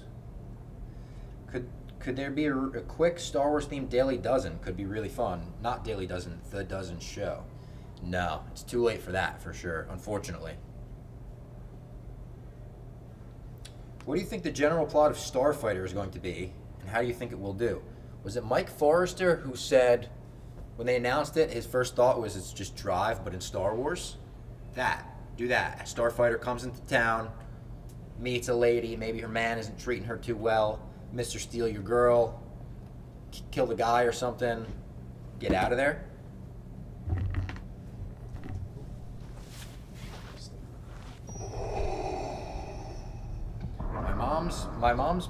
My mom bought my brother a giant Chewie painted glitter shirt he wore in the summer. Got a huge rash, and that's all I think about when I think of Wookiees. It's tough. That is very tough. Bad memory to think about.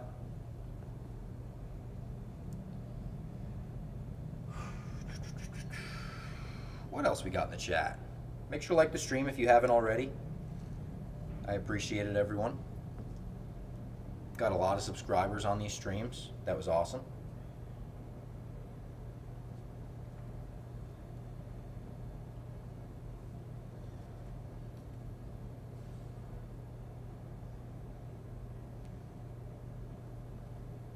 Robbie has the high ground. Did you see the Mon Mothma deleted scene from Revenge of the Sith? Ties directly into Andor and really wish they kept it in the movie. We were discussing that before because I think it's crazy that they called back Genevieve O'Reilly and was like, we still want you as Mon Mothma all these years later. I think it's great. Batman Day is September 20th. Could we see a 24-hour Batman stream? No.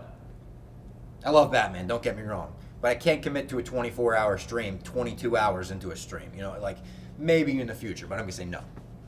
For the record, I'll do a 12-hour stream whenever you want. Yeah, 12-hour stream is nice. 12-hour stream is a breeze. Robbie, how do you feel about all this Donald Glover Lando business? We were discussing that before. The casting of Donald Glover's Lando is like the best part of Solo: A Star Wars Story. I want as much Donald Glover Lando as we can get. Fully in on all of it. Big Donald Glover fan. Big Lando fan. Is Darth Maul a short-lived Star Wars villain? In The Phantom Menace, if you didn't watch the Clone Wars, he is. And I don't fault you for not watching the Clone Wars if you haven't. But if you watch the Clone Wars, he ain't so short-lived. I mean, he's alive through, almost through A New Hope. Pretty much up to A New Hope, he's alive. It's an honor to have slept over in the basement. That is what this is. We had the comment before that was, does that mean I slept with you? No. But it does mean you slept over in the basement. You had a little sleepover with us. Excited for Game of Thrones miniseries this year. I am. It's Night of the Seven Kingdoms, I think. Dunkin' Egg or some shit. Excited for that. What do you... Oh, this is a good question, because we were just talking about this. What do you think about Marvel already changing the marketing and promotional material from Thunderbolts to blank? I don't want to spoil it, but it's what the asterisk stands for in Thunderbolts and everything. I think it's weird. I think it's too soon. Like, I think it's weird in general. Leave it Thunderbolts asterisk. It works. You see the movie, you understand it. Well, not for long. Yeah. The Yak would beg to differ. A 12-hour stream is easy. We're joking about it. It was easy today, you know? I'm not trying to disparage the Yak. They're also drinking like 95,000 beers when they're doing it. Yeah, the case race doing 12 hours is impossible. Donald Glover's the busiest dude in the planet, working around his schedule. Yeah, he's one of those guys I think you should chase. When we see the quotes from Kathleen Kennedy recently about the Taika Waititi movie, where she's like, yeah, we're just waiting for Taika to come to us with a script whenever he's ready. That always rubs me the wrong way, because I'm like, why is... And I like Taika Waititi. I'm not out on Taika Waititi. I like Love and Thunder. Why is Star Wars waiting around for Taika? Taika should be begging to do a Star Wars movie at this point. Was there any actual Star Wars news on Star Wars Day? No, because Celebration was so recently that they unloaded the clip in Japan. Oh my god, drunk Star Wars 24-hour stream. You don't want that. I mean, I feel like we have been drunk for a couple hours just based on no sleep. How much coffee would a Star Wars lord like yourself drink? If it's Stella Blue, all the coffee in the galaxy, brother. If it's not Stella Blue, none of it. Star Wars Western film would go hard, filmmaker Jeff says. I agree. Do a movie about Cobb Vanth. Do it. Timothy Oliphant will sign up, no doubt. Double OT Game 7, though, huh? Yep, we were watching that before. Jake was watching it, updating us. I'm just imagining the Barstool office will carry Bob's tired body through the office like the train passengers carried Spider-Man and Spider-Man 2. I don't know if I'll get that reception for this. I think people are like, oh, you had fun watching Star Wars. Nice.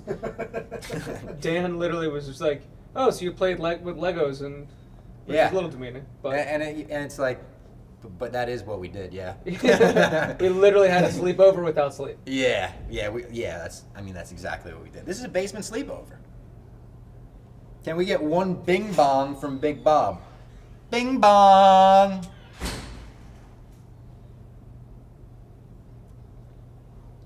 Any of the crew wear Star Wars outfits for Halloween back in the day? I went as Chewie and lost 30 pounds in that sweatsuit.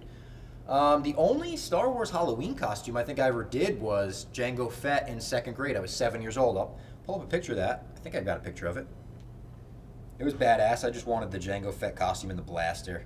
My cousin Kenny was Anakin Skywalker. I definitely have a picture I could show. Because I put it in an album not too long ago. I don't think I ever was.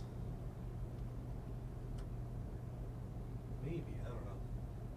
I just need albums. Why are they making albums hard to find all of a sudden? All right, this is my Jango Fett costume. My cousin Kenny and the Anakin Skywalker. Is that on focus? Yeah. And then there's me in my Jango shirt. And then here's me and my cousin Kenny in the basement. The actual basement that inspired my mom's basement.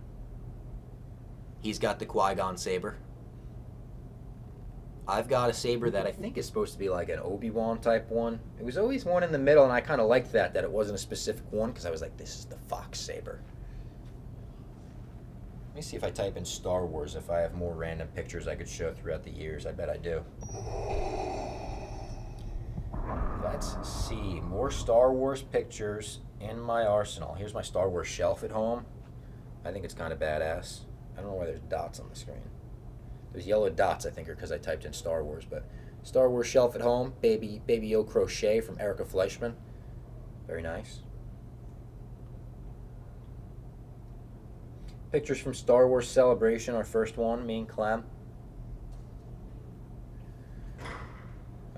We've got a picture of me and Dom outside the Phantom Menace 3D, which we didn't go see. We don't like 3D.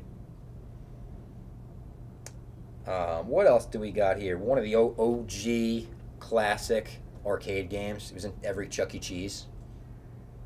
The whole trilogy. You kind of choose your movie. We'll go through it that way. This was just a meme that I made. Me, freshly stoned and telling my dog how much I love them. My dog not knowing what the hell is happening.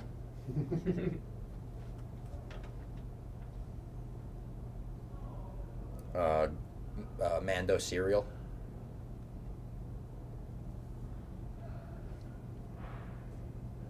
Oh, here's a good one. Star Wars Force Awakens fans are in New Jersey and in full force. This was in the New Jersey News, and you could spot a young Robbie Fox pre-Barstool, third in line for The Force Awakens, sitting on the floor, left school early that day. This was what I was anticipating for months, and it was everything I wanted it to be. I absolutely love The Force Awakens. Here's a picture of me posing with a $22 souvenir mug at Star Wars Celebration. $22. Here is the first time I went to Augusta. The house we stayed in had a book full of bootleg DVDs and a bunch of bootleg Star Wars. I thought that was cool.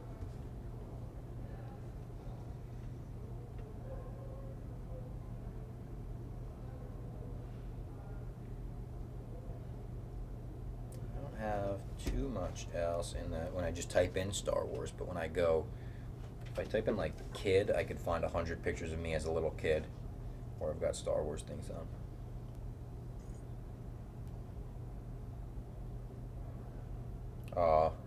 My nephew as a little kid. X-Wing and BB-8, X-Wing pilot jacket on. So adorable.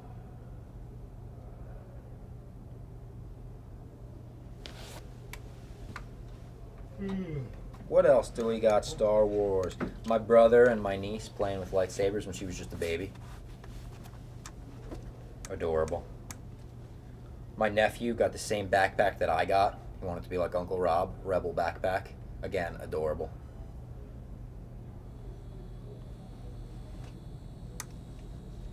I know I've got more Star Wars pictures of me in here too.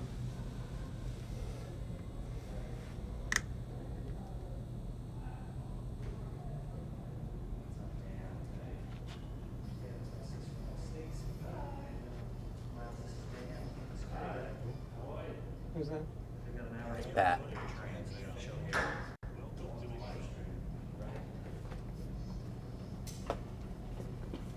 This is my son. Here's a non-Star Wars picture of me, but I think it says a lot about me as a child. Had the fake Gene Simmons tongue, the blow-up guitar that was at every boardwalk game and whatever. Game and stand. Maybe that's the word I was looking for, stand.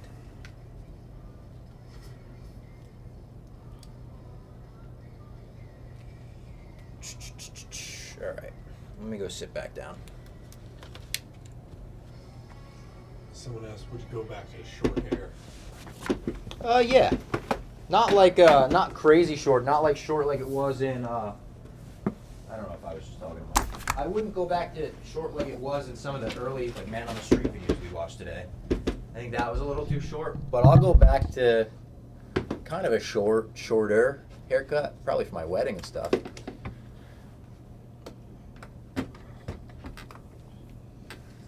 Any pop punk shows coming up? Detroit needs you. No, I wouldn't say coming up. We've got babies joining the band, so we're gonna wait a little bit. But 2025 for sure. Naked Brothers Band.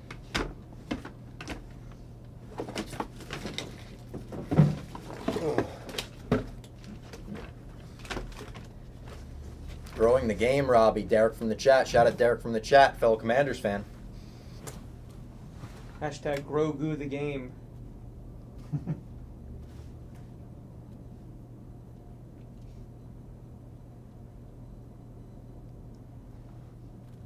What do people want to see? What do people want to see? We got an hour and 48 minutes left. Let's do a countdown clock. I don't know if this is set up for that. Oh, it's just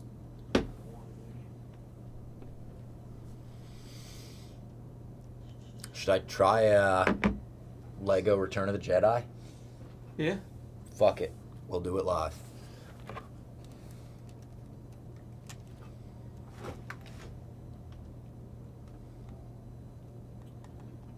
Oh, that's still food.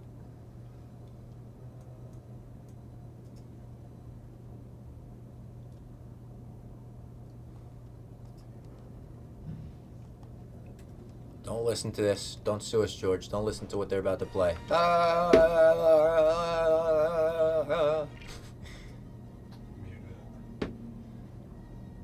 Yeah, Robbie, still going strong. The force is definitely with you. Thank you. And with Nick and with Jake. Look up Lightsaber Boy. He breaks down different Jedi Sith lightsaber styles. That's cool. I might have seen his videos in the past because I've seen videos breaking down different lightsaber styles. It's super nerdy, but I love it. I might have seen that guy. I'm not sure if it's the same guy that you're talking about. Oh wait, we gotta finish Empire. I mean, we don't have to. We fucking finished Empire.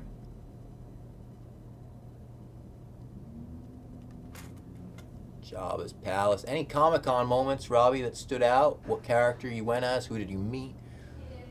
I have a Comic-Con story that does stand out. I haven't really gone to Comic-Con dressed as like an extravagant outfit or anything like that, other than like the stuff that we watched with Clem.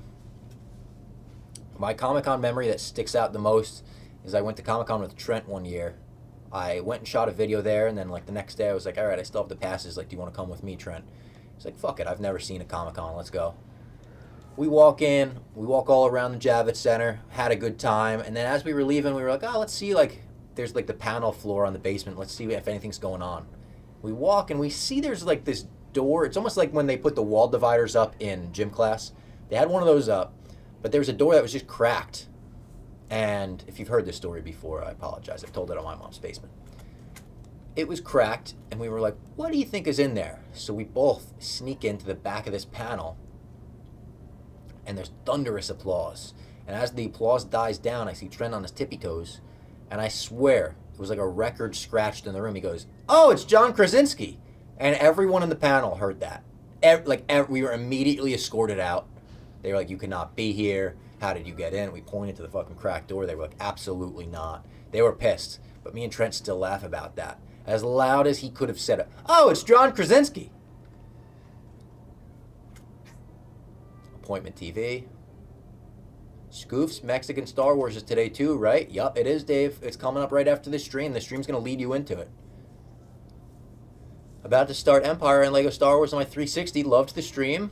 Loved the stream. Have watched 20 plus hours so far. Keep going. Thank you, Alexander. I'm glad that we inspired you to crack open Lego Star Wars.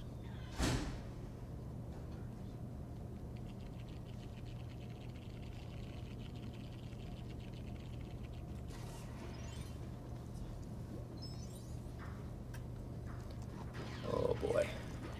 Leia kind of looks naked in this. If you look at her from the back, looks topless. Put it back in your pants, chat. Ooh.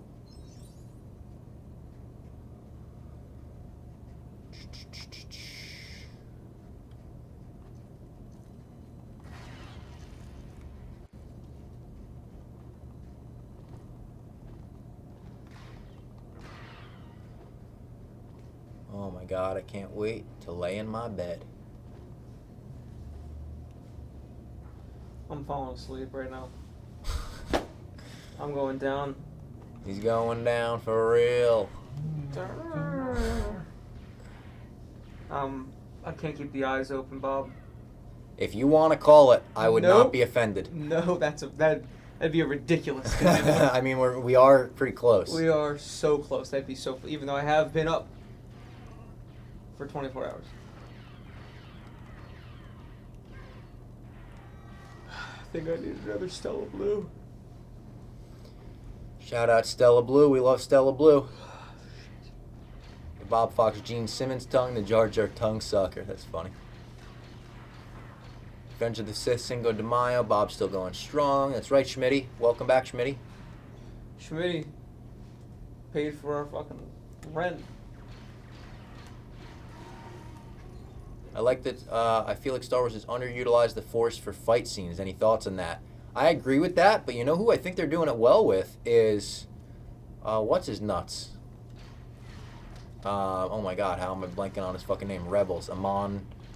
He was in the Outer Rim forever. They got him. He's the main character in Rebels. Yeah, fuck. Why am I drawing a blank right now? I love him as a character. Not Kanan. I know. Ezra. They did a good job where Ezra gave his fucking lightsaber up and people were upset with it, but I was like, I think it's kind of cool if he fights using the Force like a martial artist. And they did a lot of that in Ahsoka Season 1 when he, not a lot of it, when he was in, they did it.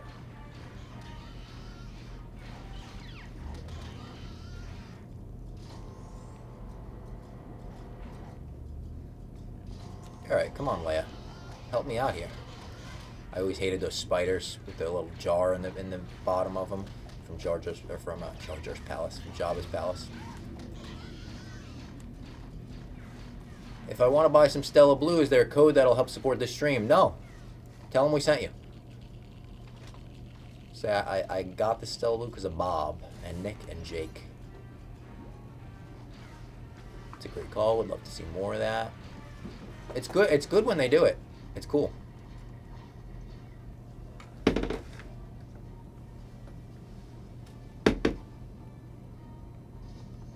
Whoa. That looks ridiculous.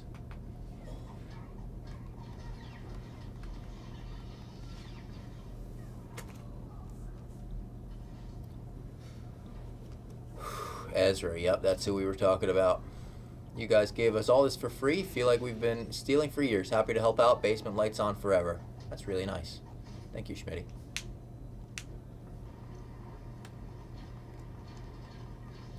Who is that? It's Lukey.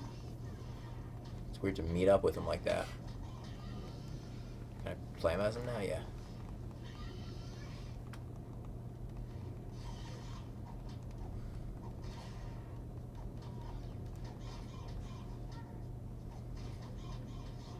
Have you ever done a WWE stream or watch along pay-per-view? We did it for WrestleMania, the COVID WrestleMania 36. I don't know if we've ever done it other than that, though. There was like a pretty big group of us that got together for that. Has anyone told Rob it's going to take him forever to fall asleep after this? Bro, that is not the case. I promise you. I will be asleep in my Uber before I get home. I'm sleeping on the Long Island Railroad. Yeah, like there's no doubt that I will be asleep in that Uber.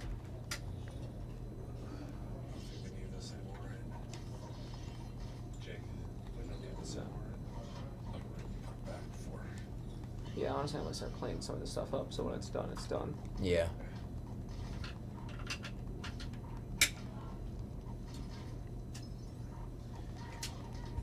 I don't know if I'll be in tomorrow, but I will, of course, clean up everything on Wednesday for sure.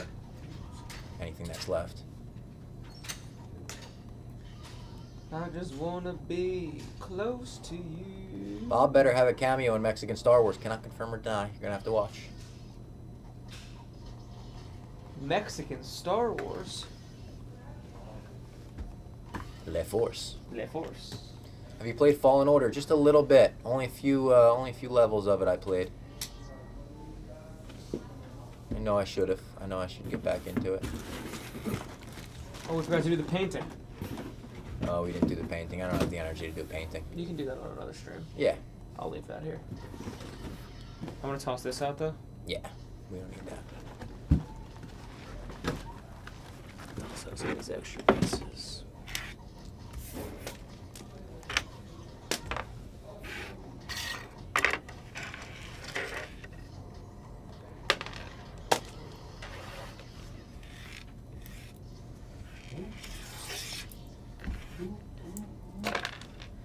My mom was like, "How are you doing?" I said, "Tired."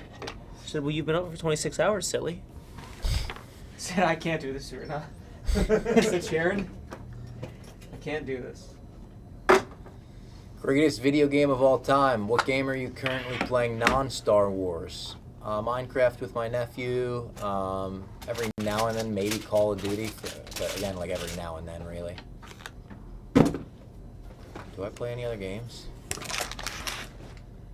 Marvel Rivals. I do Marvel Rivals streams. I blanked on that one, and I've been playing it every day, every Tuesday of the year in 2025. It's 1 hour streams or 24-hour streams? Yeah, no in between.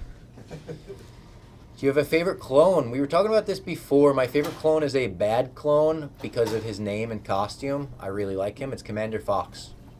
Obviously, you know why I like his name. His costume's cool. It's got maroon tints and whatnot on it. He's a cool action figure. He turns bad in the Clone Wars, but it's alright.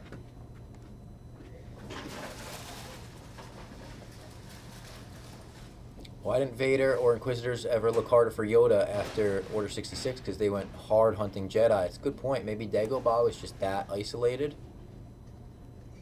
I'm not really sure. Favorite line from Han Solo in the films? Everything's fine here. How are you?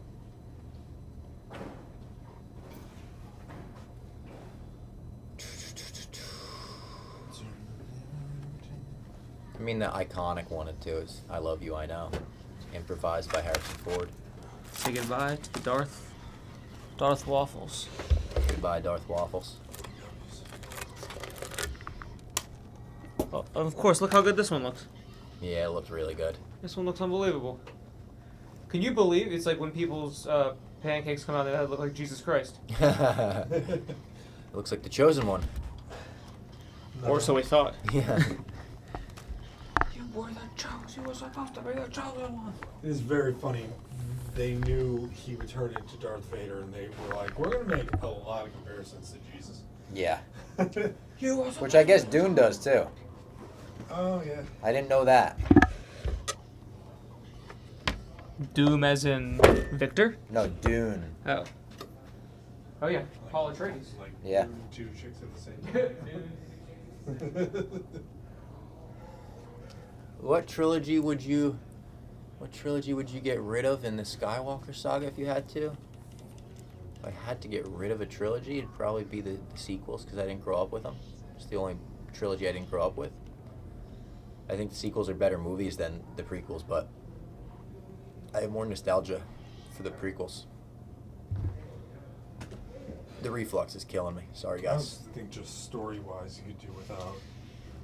Like they could do something different. And it was like, I felt like we had a complete saga before the sequel trilogy. Yeah. It would just be going back to that life, kinda.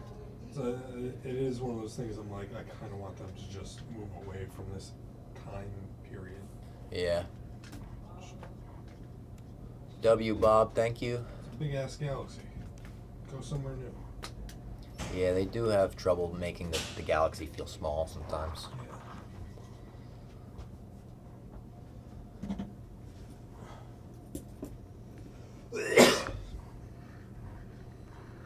Gotta go to work, but W Stream, W Robbie, thank you. Thank you, T. What Sopranos character would be the most out of place in the Star Wars universe? Who would fit in the best? I'd say Paulie and Furio. He'd be a bounty hunter. Great answers. Paulie would be the most out of place, probably, right? Who else from the Sopranos would be fish out of water here? I think even, I don't know. I think Paulie's probably the answer. Furio's a good answer for that, too. Maybe fucking Tony Soprano becomes fucking Jabba the Hutt. Mob boss gets fat.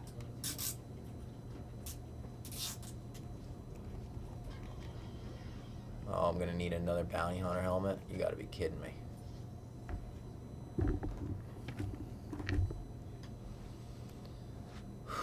Vito is on Geonosis. That's a funny meme. I've seen that before.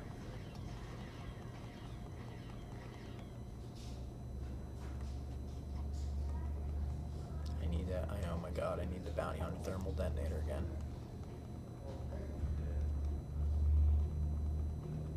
Oh, I can just go there. I didn't realize it's right there. I'm jealous of how good the sleep is going to feel for you three. It's going to hit like crack. I hope so, man. Don't even say that word right now. I'm looking forward to it too much. I got bad news. Bad news? I'm not gonna be able to fucking sleep. My dog's gonna be a bitch. Oh, no. My dog, my perfect little puppy dog. I'm gonna get home. And she's gonna get in my face and go. Oh, I think Faith is going to go nuts, and then she's going to be like, all right, let's go to sleep together. I'm praying for times like that.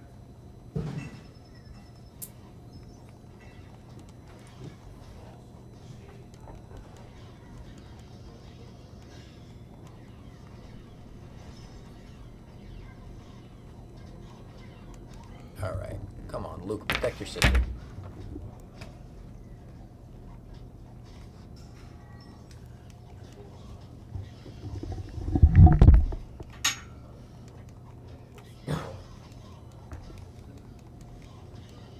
Where are all these guys coming from? Do I have to shut something off again? Because they're just constantly coming out of the tube? Yeah.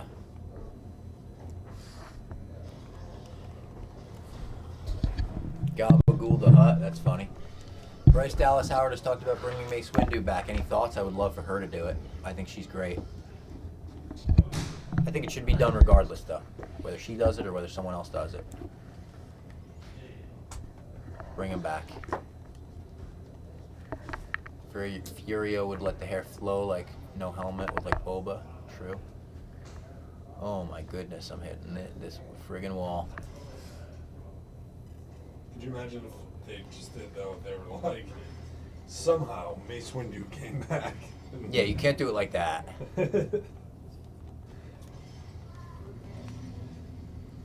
I kind of respect if they just double down though. I love Mace. Me too.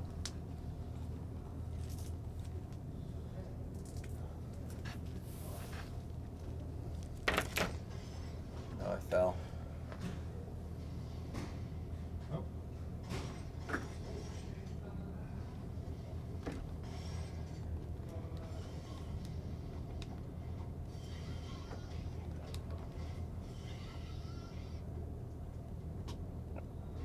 We go down to meet with Jabba? Not yet. Oh.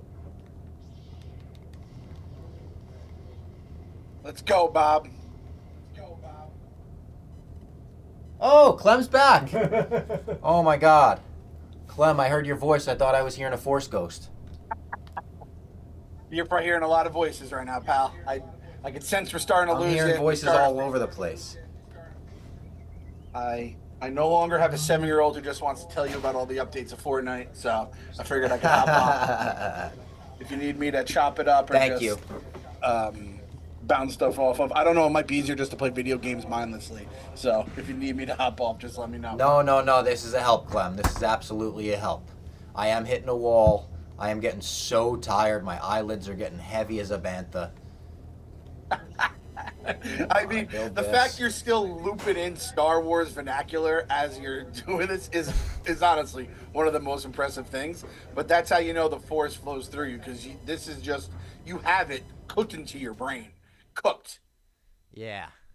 Even when I can't come up with my mother's maiden name right now, I could come up with the fucking release order, machete order, all that. That didn't even really make that much sense. I need R2. I got to release R2 here.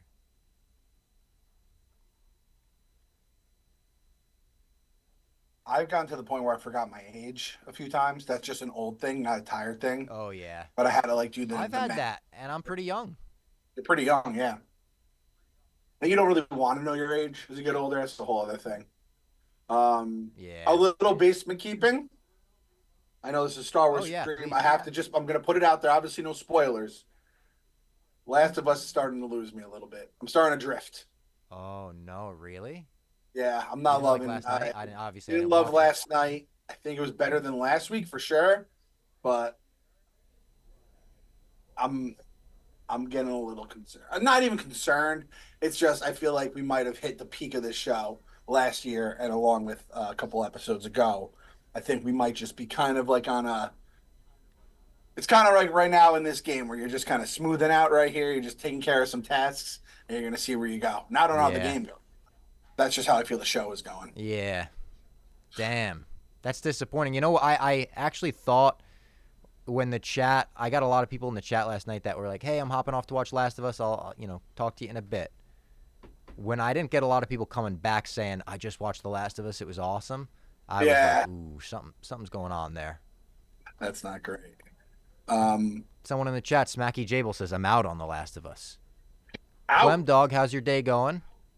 Says Triggy, I think it is.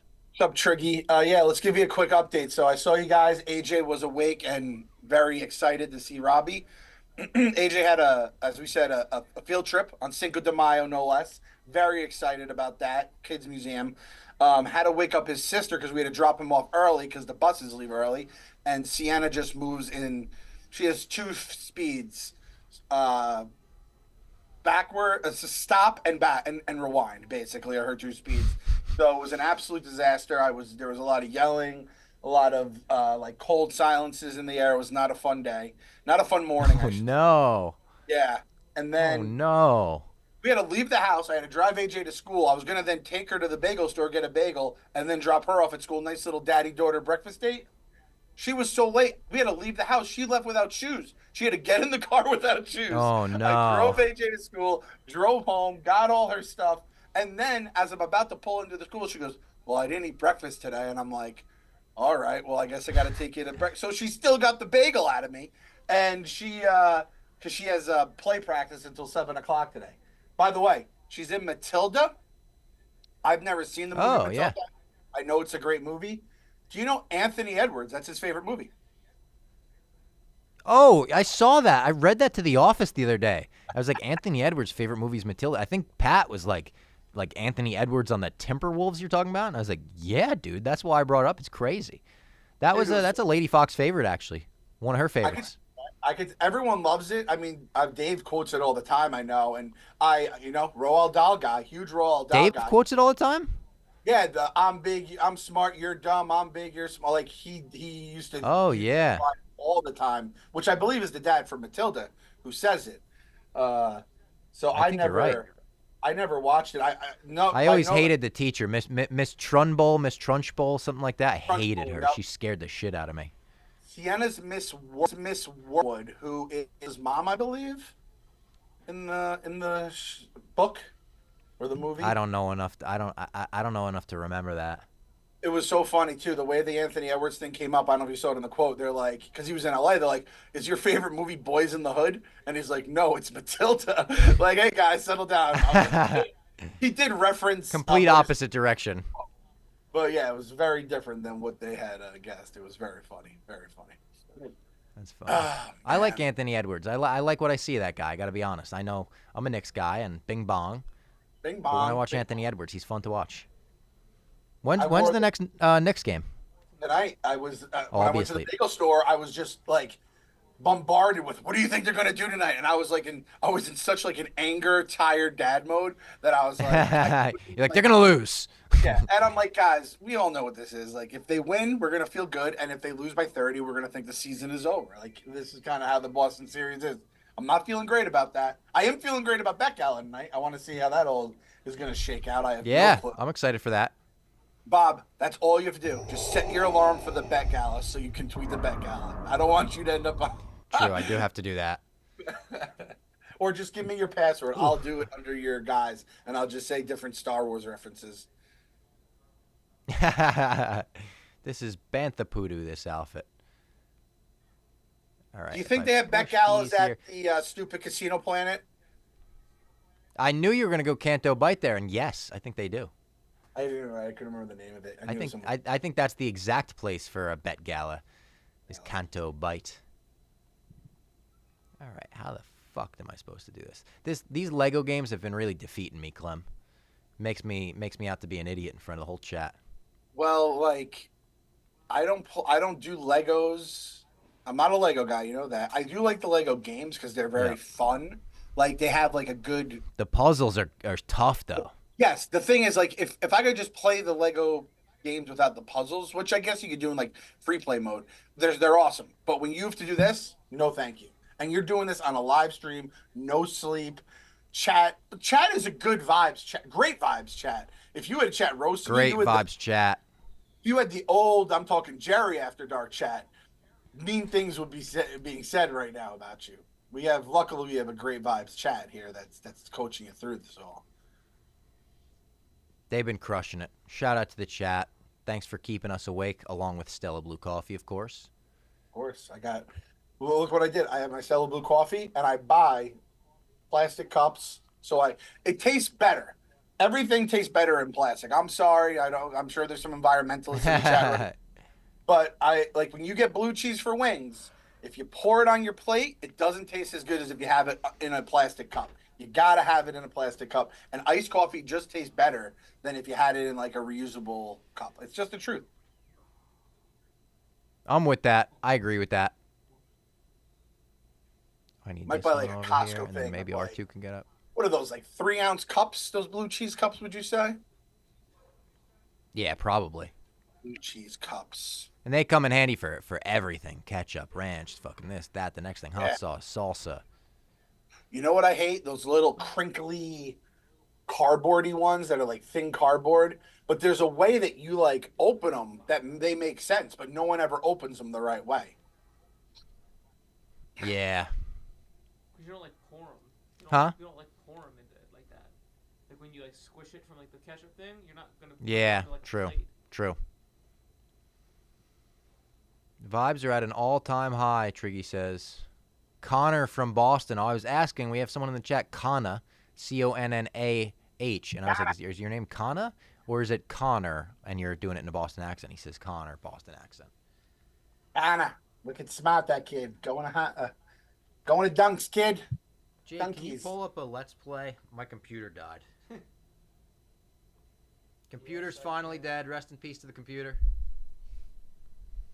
It made it 22 hours with us. Or almost, I guess. Or more than that. By the way, I forgot to show this during my my time with R2. My R2D2 mini golf ball I bought in Jersey. It's the only ball. I love that. Yeah, it was like $10-15 too. I was like, I don't care. Like, just give it to me. I need it. I could, I guess, make it myself. But I mean, the perfect character become a golf ball. So For real, yeah. I mean, there's one a little more perfect. BB-8, maybe. BB great. Yeah. I got a story. This is the worst part about having like your buddy, your coworker, your podcast co-host, whatever you want to call it, live streaming for 24 hours. You can't text them. There was like 100 things I had to text you yesterday, and I didn't want to do it during the stream. I didn't want to send it to Nick to tell you. I was like, I'll just have to remember this. Yesterday, it was May the 4th, obviously, and the kids were in like Star Wars playing mode. So they were doing something where one was R2D2, one was Darth Vader, and then they'd switch characters. And you know what my character was, Rob? I was wearing a gray shirt. Do you know what my character was in Star Wars to play with my kids? Snoke? Oh, Phasma? They made me the Death Star. Oh, that's tough. Because I'm round and I was wearing gray and I'm big. I have to be the Death Star. Like, has anyone ever been the Death Star in a fucking game of Star Wars before? They made me No. like, that's evil. I'm a planet murderer. I'm a genocidal space station. That's what my kids see me as, which, again, to be honest, I became the Death Star this morning. But last night, I was in a great mood, and they made me the Death Star, dude. That was so humbling. How kids will humble you, dude. That is humbling. That's tough. The Death Star is so tough. I thought Phasma would have been insulting. The Death Star is way worse. The Death Star is way worse. I mean, Bob, I'll never forget when Bob came up to me, and this was Bob Fox when he was still pretty meek and quiet because he was, newish to the company as a full-time. He's like, Clem, I think Dave's going to let us go to Celebration. I came with an idea. He's like, I'm going to be Slave Leia, and if you want to be Jabba the Hutt. And I'm like, Bob, it took balls to come up to a fat guy and say, can you be Jabba the Hutt? To make a video, no less. And from that point on, I knew you had it in you, pal. And the fact you wore that bikini. That was a great video. You wore that bikini about as good as one not named character. Yes. Let's hear That your was best fun. R2D2. I'd love to make it out to... Yeah, you got one? Someone asked for my best R2D2 theme, Andrew Jobin. They asked for mine before and I couldn't do it. It's I sounded really like hard a TIE to fighter, not R2. Oh. I lost one of those things. Where'd it go? I glitched out and I don't have the thing I need anymore. It was a glitch. It flew up into the ceiling. That glitched out. I might have to start the level over. Like, there's no way to get that back.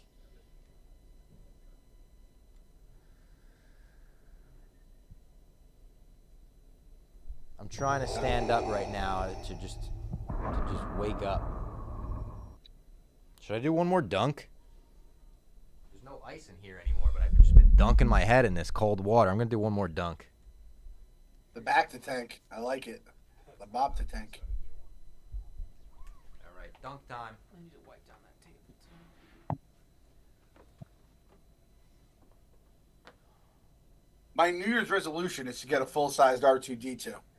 And I tweeted that out in hopes that Dave would see it and then buy me a full-sized R2D2 because I really don't think I can pull that one off with wifey Clem over here. Full-size R2D2. Yeah, do you have room for one?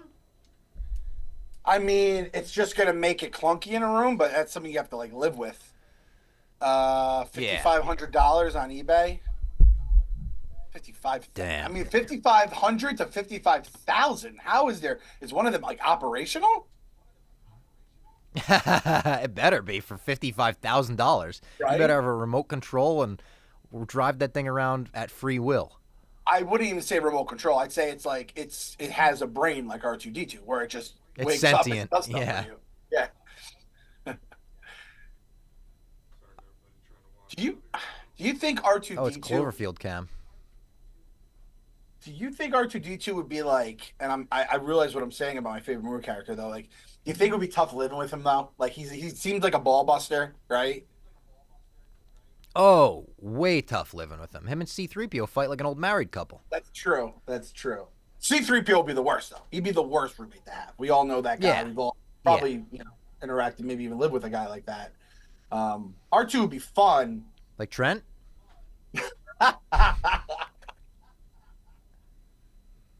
Someone called in before and they were like, hey, I'm in like Trent's home. And we were like, oh my God, in his house? And he was like, no, it's like Iowa. And we were like, oh, all right, gotcha. He's sleeping. You guys want to talk to him? Like, what? No, run, Trent, run. That was when me and Trent we had put our apartment, not put it on sale or whatever. We were not renewing our lease together. And they were like, all right, we got to start showing the apartment. And someone sent Trent a picture. Trent had like pictures of him and Tiger Woods on our fridge as like magnets. Someone just sent him a picture and was like, hey, dude, I think I just viewed your apartment. You're like, yeah, no duh, dude. There's pictures of me all over the place. I spent the night in that apartment when the trains were shut down, and I had to just crash somewhere. Oh, yeah, slept on our couch. Super comfortable couch. That's the one thing I remember. That, and you had an entire display of Funko Pops in like the corner of the apartment that were so incredibly above Trent's nerd knowledge. I thought it was hilarious. Yeah. He let me nerd that apartment out. He didn't have a lot of decorations and stuff. I'm starting Jedi over, which is crazy, but that was glitched out and there was no way I could get it back, so you got to do what you got to do. I ain't going to finish it on the stream, I don't think. I think it's too long. What was your favorite video game to play on the stream? Good question. Is probably playing A New Hope. I thought Empire was a little too hard, but I thought playing A New Hope was really fun in this. Battlefront 2 was fun, but to be honest, I was delusional. Yeah. Like, just delirious completely. That's tough. I mean, the thing is, like, anything that at some point Travi, what's up? Overwrites all the other stuff. Still kicking. I've given Rivals a Travi try. just popped his head in. I stink at it, and my kids are Star Wars fans. Who popped in, Bob? Travi. Oh, nice. Social Travi. This is where we'll get, I'm sure, more people from the office hopefully coming in, popping their heads in. Are you scared of Roan potentially coming in and, like... No, he's got to be out still, right? Paternity leave, it has to be. Roan could mess with me. That's basically if anyone real could mess life. with me, Roan could.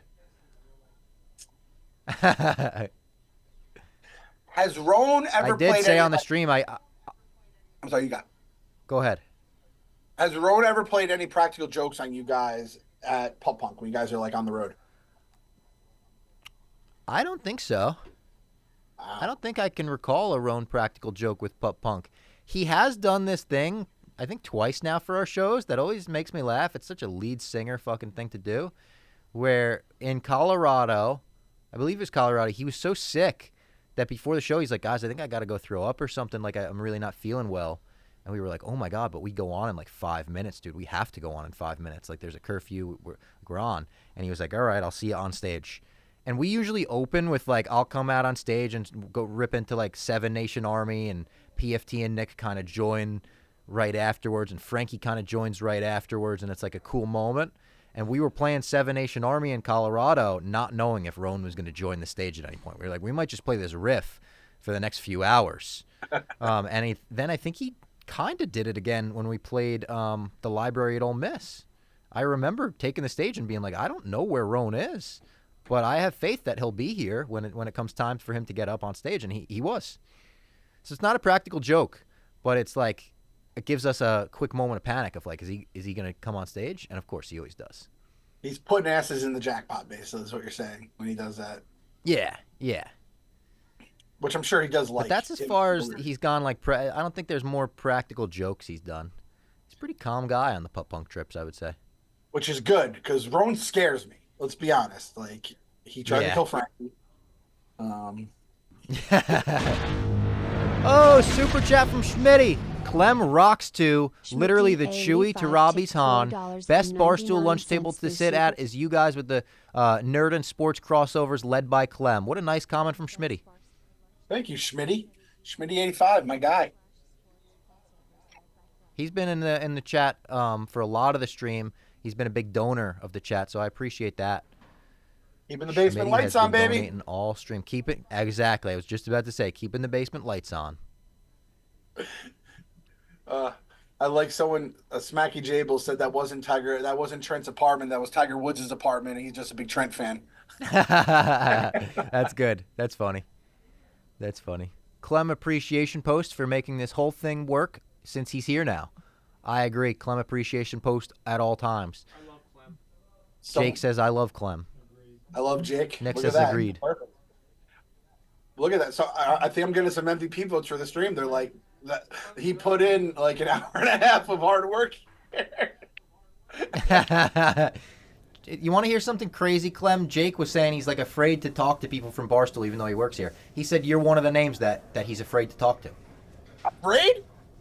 Clem, I'll type out a text to Nick Turani and then delete it and then do that 5 more times and never send the text. I'll do the same thing to Roan. My buddy had his bachelor party in Philly, and like, why would I not reach out to Roan? And it took me like a week and a half to reach out. Why not me though? I feel like, and whenever you text me, I'll text right back. I'm like, oh, it's just Jake. Like we're going back and forth here, you know? Like No, I'm just a nervous Nelly around you guys. I'm a fan. all right. It's opposite for me. When I go in the office, I'm scared to talk to like a lot of people because there's so many, especially like back in the day when everyone was in New York, there's just so many new faces, and I'll go in like, it's been 4 months since I was in, and back in like the Penn days, we'd hire 25 people in the 4 months since I was in last. So I didn't know if those people were there, if they're guests, if they're just some person passing by, a DoorDash person. It's like, it was craziness. There wasn't there like a DoorDash guy who just sat and watched the game during a live stream once, just sat on the couch? Like Yes. Yes. Crazy. Yeah. Just came in and sat down, and people were like, wait, is that the fucking DoorDash guy sitting here? That's very funny. Best place in the world to I'm gonna work. do something crazy this last hour. What do you mean crazy? I don't know if I have crazy in me. I got crazy in me. I'm at the point now where it's like, do or die. What's crazy? What are you thinking crazy? Jake says we got to get crazy. I think it was crazy doing 24 hours. I think it was psychotic. I said, Clem, I told Robbie, I said, whenever you want to do 12 hours, shoot me a call. I'll pick up on the first ring.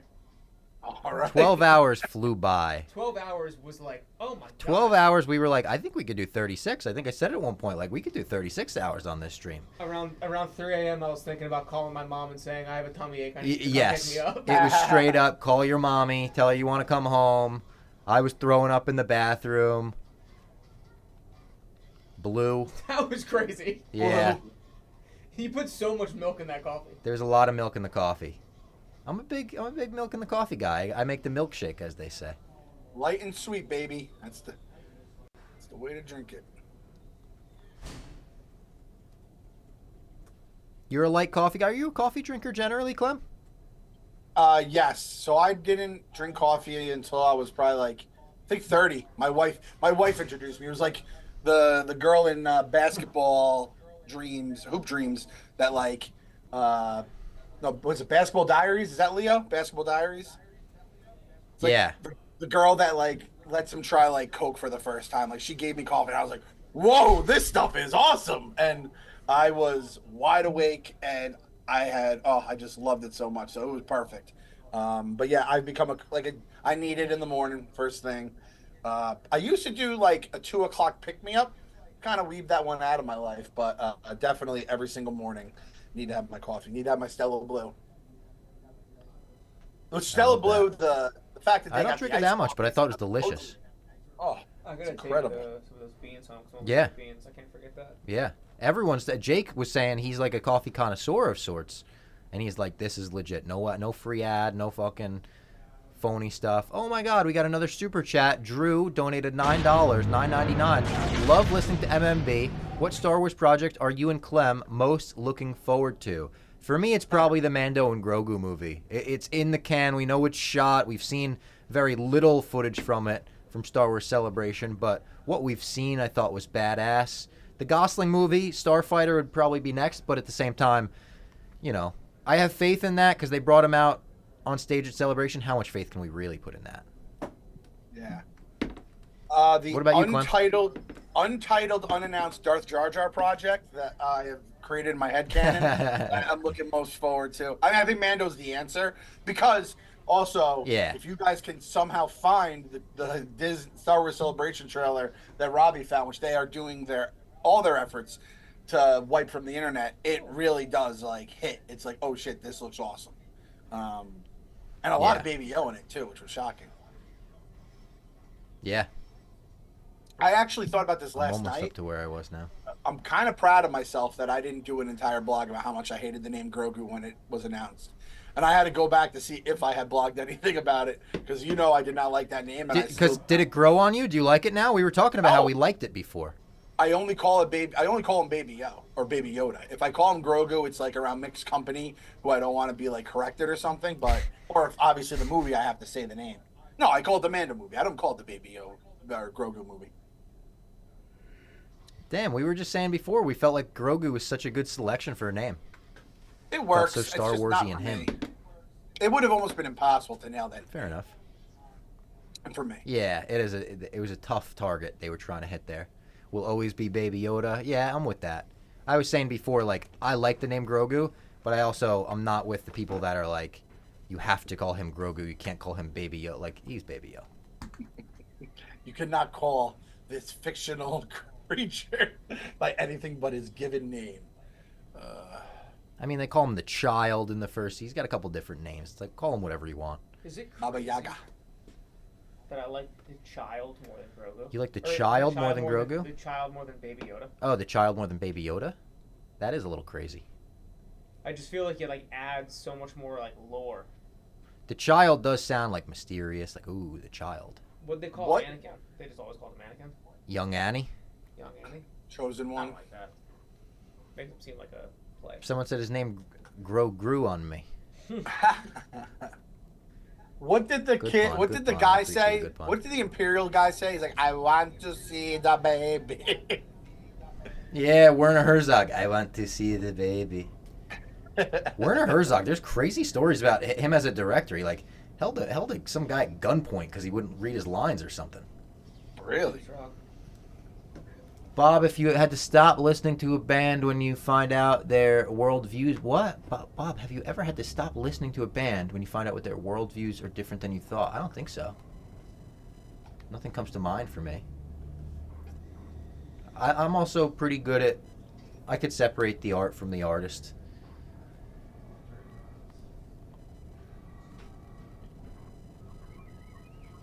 This acid reflux is killing me.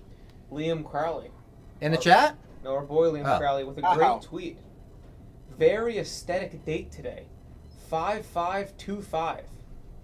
Oh, true. We haven't 5 times 5, 25. We haven't had a perfect square since 2016.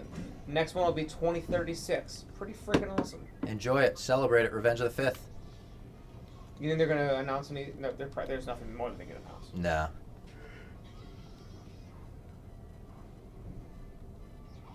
What if they show like alternate angles from those two guys who were on the platform? Oh, that'd be great. All right, we're back on the glitched level. Oh, I thought that you were on another part. No, I had to go all the way back because it glitched. I started the entire thing over again. Oh, this acid reflux is killing me. I might have to hurl again. Bob, do you take meds? Clem, talk Star Wars. Talk Star Wars for 5 minutes, if you can. See, I'll talk. Well, I'm going to answer the chat here, too. Devin Eckhart, what's with the ZD Championship hangover in the dozen? Can you guys flip the switch in the postseason? I'll be honest, Devin, I'm trying to think, like, the last time, I don't play a ton of competitive sports, obviously. I have to say, I do understand the championship hangover now. after this last year of the dozen because it just doesn't click the same. The hunger's a little different, for lack of a better term. And man, we are in a very weird spot as a team. I think we can flip the switch, but I'm honestly not 100% sure. All right, we got Jake hopping on now too. Perfect. Clem, wait, Clem, big news, which I think I saw you retweet. I've been running Robbie's Twitter. Eddie watched Empire. And his breakdown of it was perfectly Eddie. It was awesome. It was like when he was like, Yoda, he's just a tenant below your building. You see him take out the trash, have some small talk. It was the perfect description of Yoda. He's a basement dweller, for lack of a better, and it was perfect. Yeah, that's. I can definitely see that as kind of the quirky character you run into as a landlord. We got to get him to watch Jedi now. Like, you need to strike while the iron's hot with Star Wars because you can. My wife, we watched New Hope and Empire like 15 years ago, and she has never watched Jedi, and it's my fault. I'm a bad boyfriend, husband, whatever it was. We've hit all the different times in our relationship since she watched it. So. The original trilogy, I feel like you got to get done, and then it's like you do the prequels and the sequels when you can, you know. Well, his number one, like part of the review was like it made me want to watch Last Jedi. Or Return of the Jedi. Oh, Return of the Jedi. Oh, you're cutting out. Are we good?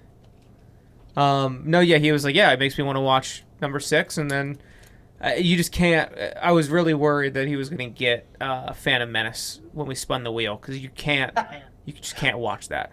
What do you think would have been the funniest? Solo. I mean, Solo would have been awful. The two best would have been Empire and Rogue One, probably.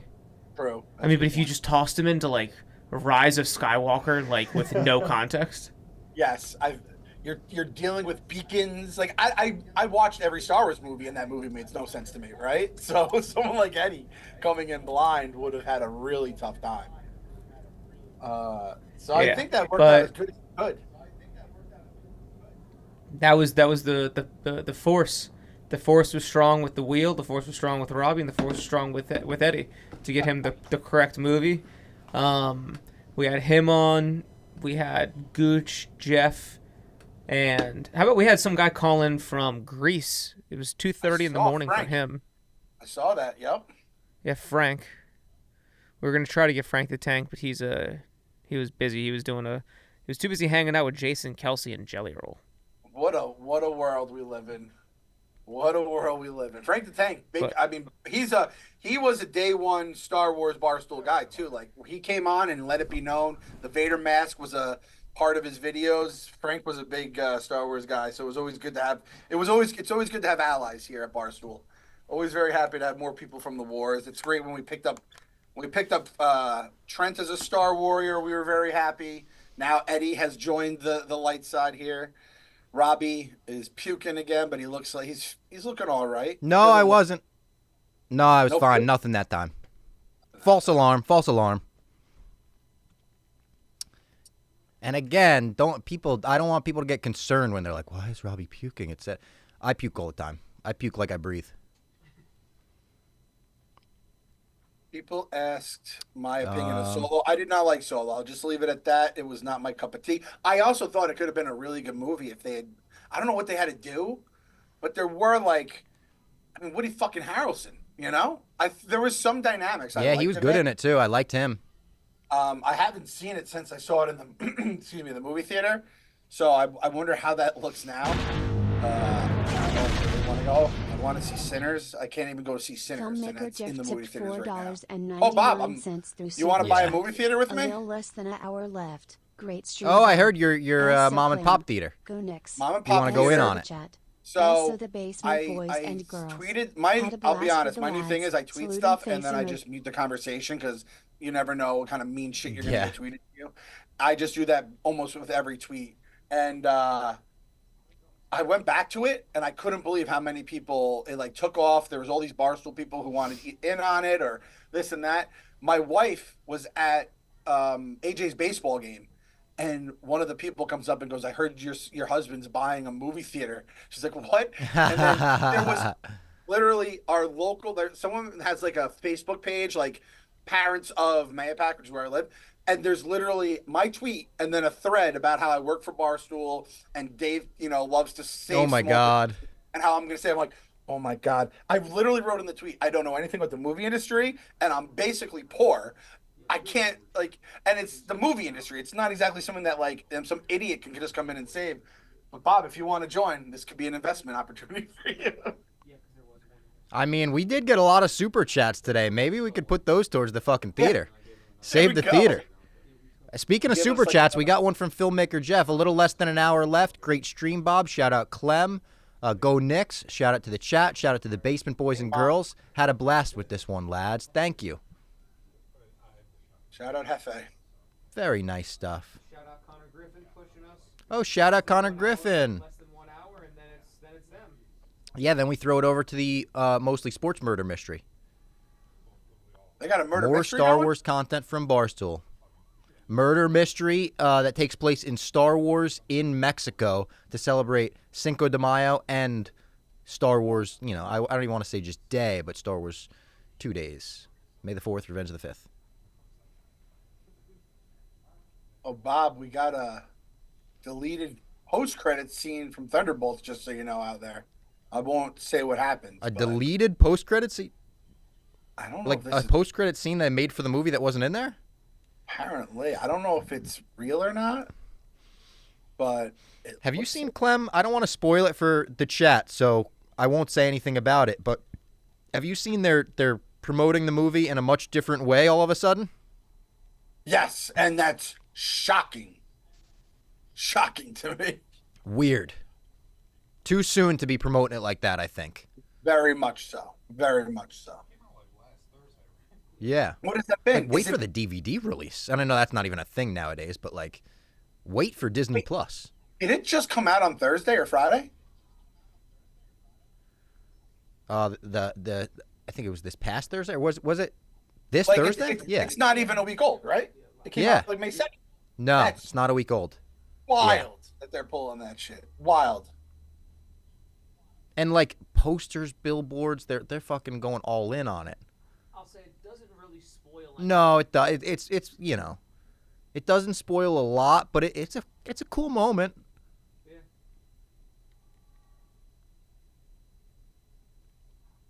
Actually, it kind of does.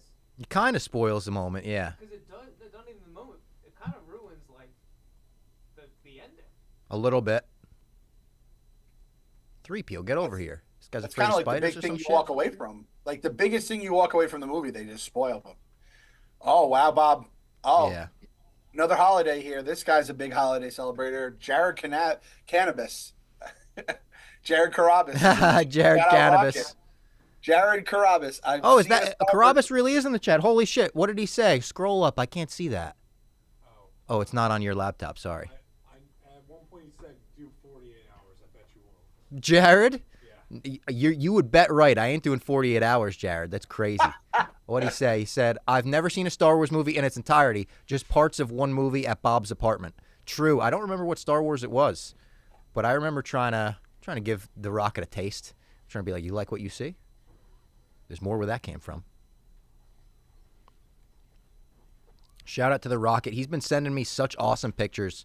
He's on a trip. I don't know if he's back from his trip yet, but he went to Liverpool and London with his whole family and went on a Beatles tour. So he went to the Cavern Club. He went to John and Paul's childhood homes. He went to George Harrison's home. He did it all, like the bucket list stuff for any Beatles fan. And I'm super jealous of the trip. It looked awesome. Looked incredible. Imagine and it takes a lot for Jared to travel out of the country, I think. Like, I don't think he's a big international traveler, but you tell him Beatles. Yeah. You tell him you got Beatles memorabilia to show him, and he'll show up. So, would you say your Star Wars is to you what the Red Sox are to Jared? Yeah. I would say that's probably accurate. Yeah. I was like going the to thing ask. you live and breathe and care about the most, and I was gonna say who's the bigger wrestling fan, but I feel like you guys are probably both equally big wrestling fans, and then you both have your like We are, other yeah. things that are the number 1A, right? I think that's pretty accurate, yeah. I would say we're pretty even wrestling fandom. We like different stuff, too. Like, I might like more newer, like, different promotion stuff, but Jared, like, loves the old stuff and Roman and CM Punk as much as I love any of it, you know? Do you get into like I feel like you're more into like the independent or like a little more scrappier Yeah, stuff. I like the indies. Yeah. Yeah, I like the indies. I like Japanese wrestling. I like Mexican luchador wrestling.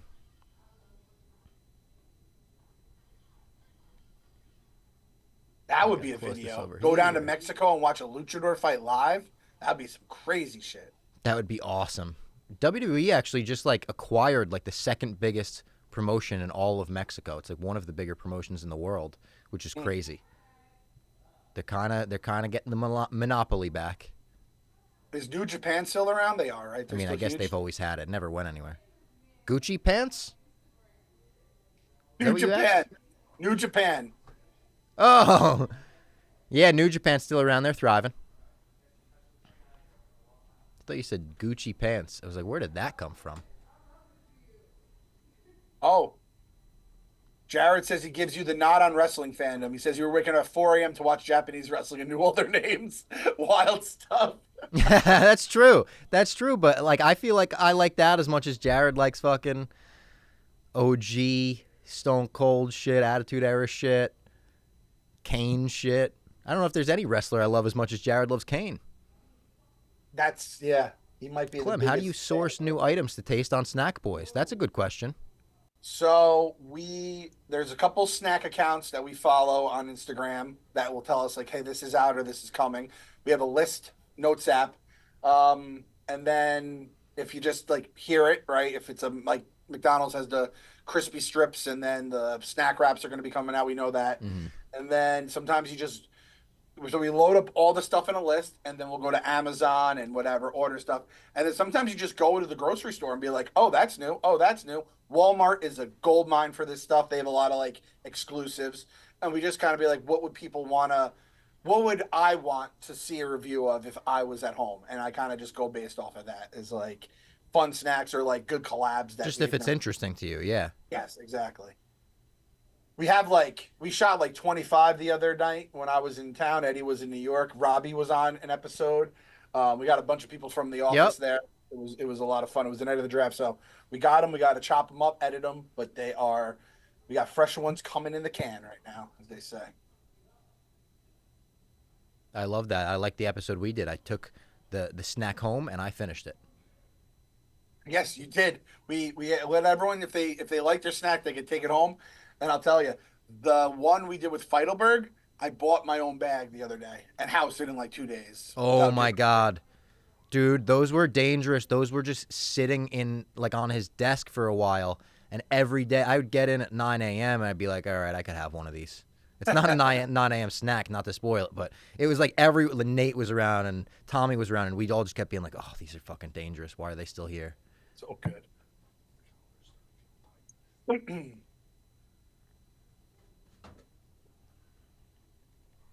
Who's my favorite Jedi? The Rancor gets me in one shot. He's like that guy in Tyson's Punch-Out. I have a theory that R2-D2 is a Jedi. Is that crazy to think? I mean, just the way he basically, like, if you give him a fucking, when he throws that lightsaber to Luke, that's like the most force-sensitive action done in all the movies. It's maybe the greatest throw of all time. Exactly. It's like the guy that throws Stone Cold his beers. Oh my! Could you imagine that if R2-D2 threw Stone Cold beers like during the heyday of Raw? That oh, I need that now. That's what AI is made for. Someone AI that video for me. I actually have a sometimes I'll go on Old Navy. They'll have like $5 T-shirts, and I'll just buy a bunch of just random stuff that I'll wear like twice. There was a Stone Cold tank top, and I'm like, need this. And it has the little skull, I believe, in the one corner, the back. I had to make sure he wasn't giving the finger. He's doing the two arms up.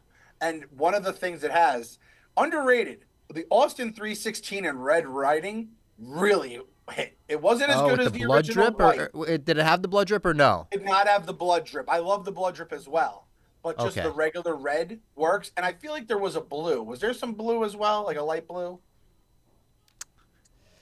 I Or don't is that just remember the if there was smoke a from the blue. skull? That might have just been the smoke from the skull. I'm thinking. Probably that. The smoke from the skull was blue for sure. Yeah.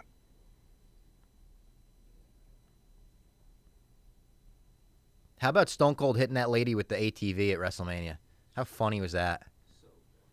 Dude, it's so funny. She WrestleMania. reacted like she got hit by an AT-AT. WrestleMania is one of those nights that even if you're not a wrestling fan anymore, it still hits. Like just the atmosphere, the It'll tweets. take over, yeah. It takes over. I don't know if the only other pay-per-view that comes close is occasionally the Rumble, just because you have the competitors coming out, Yeah. and now the road to WrestleMania is such a big thing. But like, is SummerSlam even a thing anymore? Oh, yeah, and this year, for the first year, it's 2 nights at MetLife. Oh wow, so it's local too. I was gonna say and it's I gonna be just hot hate as MetLife. fuck. MetLife in August. Getting out It's of gonna be MetLife in miserable, August I think, is going to be heat-wise. the worst thing in the world. Yeah. Ugh. The worst thing in the world. If Jared's still in the chat, we had the worst experience ever trying to get out of MetLife for WrestleMania 35. We just wound up walking like a mile up the highway and chasing down a taxi because we were like, there's just no chance that we're going to be able to get an Uber in this madness. It was raining. It was cold. It was crazy. The worst. It's the fucking worst stadium ever. Oh, Smacky Jables went from saying R2-D2 is a Jedi for sure to saying R2-D2 is a Sith Lord. I know. What the fuck is that about, Smacky Jables? Nick said Chopper's definitely a Sith Lord. He is a friggin' genocidal, homicidal maniac, like Sabu back in the day. B2 Emo? Is it B2 Emo? Yeah, you got that right. I think he might be my second favorite droid. Like, if I had all the droids lined up and was like, who would I want to hang with? Really? I think R2's first, even though, like we said, he's a ball buster. And I think B2, like, I don't know, man. That guy just has good vibes all over him. All over him. I was quoting him before, saying Bix. Where were you? You were a little late. The droid from the pirate droid is pretty high there too, from Skeleton Crew. I love that dude. I know. That guy was awesome. That guy's really underrated. And he had that like creature living in his eyeball. Yes. If you didn't watch Skeleton Crew, highly recommended. Just a joyous experience start to finish. Yeah, I would say Skeleton Crew was one of the. It surpassed my expectation. I didn't have low expectations for it, but I didn't know what to expect in general for the most part, and it really did hit better than I could have ever hoped for. 3PO dead. Yeah, I'd put Jude Law in more stuff too. Love the guy. 3PO is dead last in terms of droid hangs. He would be the fucking. I really don't enjoy. I do not like 3PO, but you're not supposed to like him. That's kind of his character. I respect everything he's done for the rebellion, but man, he's just he's always telling them they're gonna die, they're gonna lose. You don't want a guy like that around. He's fucking has a snarky British accent. No, thank you, C3PO. But we actually did get him answered when I asked the office a couple times where they said, what's the most underrated, who is the most underrated Star Wars character? A few people said 3PO, including Dave. Least favorite? No, most underrated. Most underrated. I mean, he does play a role in everything, I guess. Kind of like we said with R2, but I don't know.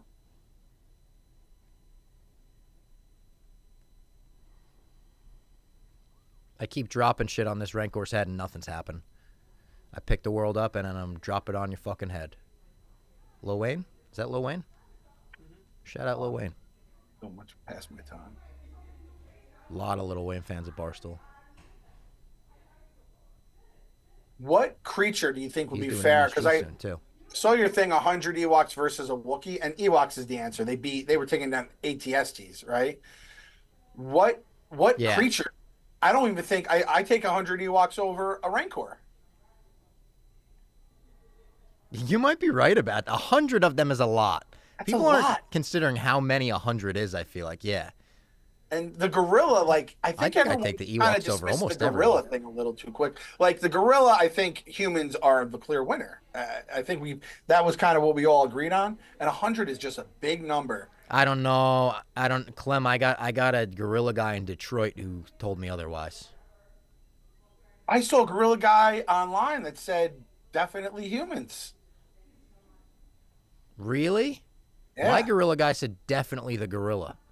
Maybe he was home team cooking, though. Yeah, it's like, unless the gorilla gets timeouts, and how does he call timeout? Does he know what a timeout is? Is he able to make the T with his hands? I don't know. But that is definitely a part of it. 100 Wookiees against a gorilla. I mean, the Wookiees. I think for sure. The Wookiees. Easy. Easy. Kyrat Dragon versus 100 Ewoks. Okay, that might be the dragon.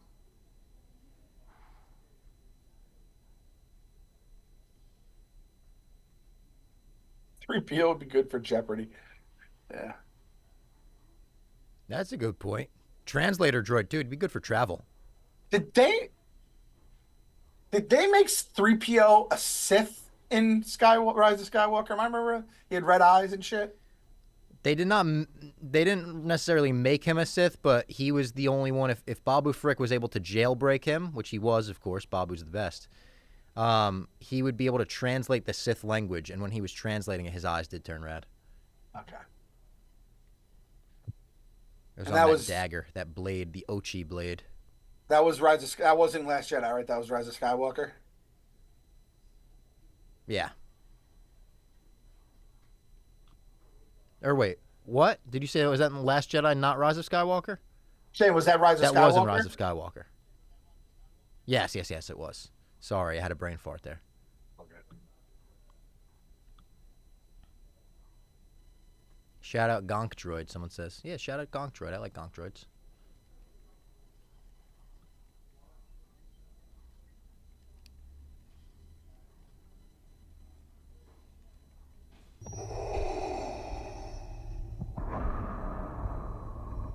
How did that not get another heart out of him? By the way, Clem, we reached 53,000 subscribers in the midst of this stream. A lot of people subscribed. Shout out chat, shout out subscribers. That is incredible. My Yeah, kids good do stuff. ask.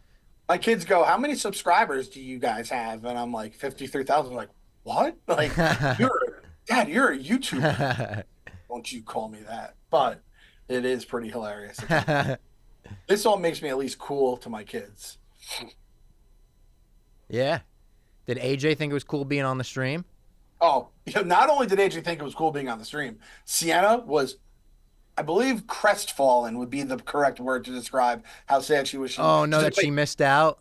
Yeah, she goes, "Wait, you were on the stream?" I go, "Yeah." And AJ goes, "I was too. It was so much fun." She's like, "What? He was on the stream?" I go, "You were sleeping." And this is as I'm yelling at her for not getting out of the house on time. And she's here complaining about it. Like, if you were awake, you could have done whatever you wanted. AJ keeps asking when he can play with you in Fortnite, and I'm like, "Oh, don't worry, buddy. Later." So she just keeps telling. When he found out you were still streaming from yesterday, I mean, it was like he saw like someone flying for the. It's like I told him he could fly. He's like, "What?" So shout out, Bob. You're a hero in this house. I'll tell you that much. Wow. I like that.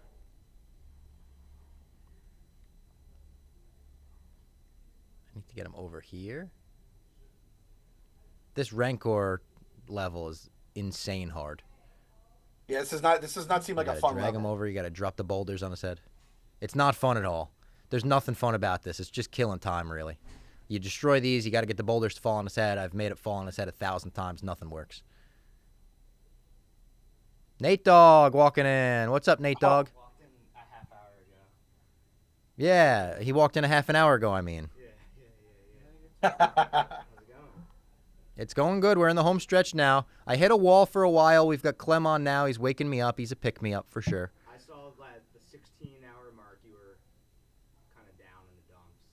Was I 16-hour mark? Yeah, that. About where you puked. Yeah, it was when I puked. Yeah, I puked blue food coloring all over the place. But I'm all good. Yeah, I've been watching the full stream. Have you been watching it? But I haven't slept either. Oh, he's joking. He ain't been watching it. Yeah, what the fuck? I was in chat. Give us a reference from this stream. You were not in the chat, mate. We were watching chat. Wants to pull on the fucking... Okay, all right. Was that clipped? Did you watch a clip? Memes, they clipped that, but yeah, I don't think that one got around. I saw you in the chat. Thank you. I did not see you in the chat. I didn't see him. I've been eagle-eyed. I didn't see him. How about this? Jake Bass fucking shouted you out. You didn't say anything about that. Yeah. Jake said I'm a huge Nate guy. Always have been. Always have been, always will be. I grew up with Jake Bass and his dad. I heard. He talked all about it. You missed it. You can get fired for saying something Think like you that can around lift parts. 53,000. What does it say? Think you can fit all 53,000 MMB subscribers on the Imperial Star Destroyer? Probably. I don't know how many that fits, but I would think 53,000. That thing's fucking gigantic. The Imperial class, right? That's the Vader one? Yeah. Yeah, definitely. Definitely. Question is a regular A Star little Destroyer. puke never hurt nobody. You're right. Robbie, if you want one storyline, Robbie wants one storyline you wish you could change in Star Wars. If there's one storyline, I would take away the kiss in Rise of Skywalker.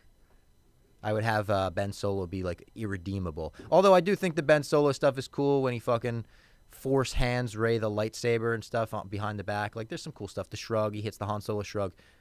Again, I'll find the positives in all of it. I got a question. Are you doing this level right? No. Guaranteed I'm not. I'm doing the same thing over and over and over again. You've been doing this for 25 minutes. I know, and my computer's dead, so I can't look up a Let's Play. Have you used R2 to get that thing right there that's flashing?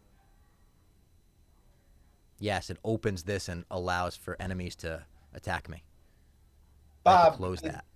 Did George ever say, like, the kisses with Leia? Like, did he kind of just not know where that was going and he kind of wish he could take it back? Has he ever commented on that? I don't know. That's a good question. The Luke and Leia kiss, and maybe just, he didn't have a plan. That's another thing. People always give him credit for, like, the sequel should have had a plan like the originals. It's like the originals were actually also without a plan. The prequels are the only trilogy that had a plan. Was Darth always his father? Did he ever say that? No, he wasn't. Originally, Anakin and Vader were two different characters. Like, when A New Hope came out, what Obi-Wan is telling Luke wasn't, like, a lie. Because, again, modern-day internet does shred that decision. And like you said, are they going to reverse it in Jedi or blah, blah, blah? But I feel like people wouldn't like that. I mean, what am I doing with this level? I'm just doing the same thing over. I couldn't be dropping more boulders on the Rancor's head. There's gotta be another way. There has to be another way. I'm pulling it up on my phone. I have it right here. Oh, you got it? See, I mean, I took one heart out, though, so you would think I was doing it the right way. Oh, it seems as if you open up, like, one of these, like, little container things over here, and one of the little guys falls out, and he, like, eats it. And they're slower, and then you blow up the thing, like, while he's eating it, and then it lands on him. So I need to create, like, bait for him? Yeah. You go to C-3PO and, like, open that thing over there to the left. And then he, like, Where'd he take him, though? Because I opened one of them. He's eating him here. If I go like this, will that work? Yep. Oh, it did work. Thank you, Jake. What time is it? What's our time check? 10:28. Holy shit, we're in the home stretch. We're in the closing stretch. Like the stream if you haven't, folks. We're almost done. And then we're going to throw it over to the Star Wars Murder Mystery, which is going to be great. What do we go like this? Close the gate on him. Finally, we defeated the fucking Rancor. Took him down. We got a question earlier, Clem, where someone said, if Dana Beers was in the Star Wars universe, who would he be? What character would he be? I said he might be the Rancor handler. that cries when he dies. Oh, him and the Rancor would definitely be throwing back some beers. Like, that's his boy. That dude, that's one of the greatest acting jobs in the entire fucking movie. The trilogy is just when he's so it's fucking great. heartbroken. Yeah. So heartbroken. You feel heartbroken for him. You've never seen this guy in your life, and you're like, I'm devastated for him. He lost his life partner. Jabba's just freeballing it. He just goes naked in this version of the galaxy. That was the first. Also, we read about how. Go ahead. No. What'd you read about? Sorry, we have a slight delay on the Zoom. It's making it a little hard to know when to jump in. We were reading about, what's the word for it? That the Hutts are self-producing. What's the word for that? Asexual. We were reading that before. Like the Hutts are just born, they're born skinny. That was part of it, and tiny. But it was like, it's like Jabba could give birth or something, right? Oh, they're asexual. They are asexual. Yeah. Huh. They self-reproduce. MT14, how we feeling, Bob? Actually feeling pretty good now. I hit a wall and I was feeling bad for a little while, but now I'm feeling good. Feeling good in the home stretch. Impressive stream, Bob. Thank you. Ewan McGregor or Hayden Christensen for an interview. Could only pick one. I would have to go Ewan. I love Hayden Christensen too, though. Don't get me wrong. Ewan McGregor, just a much better career overall. Much more media trained. Although maybe it would make Hayden more fun because he doesn't do as many interviews. We could say this is where the fun begins.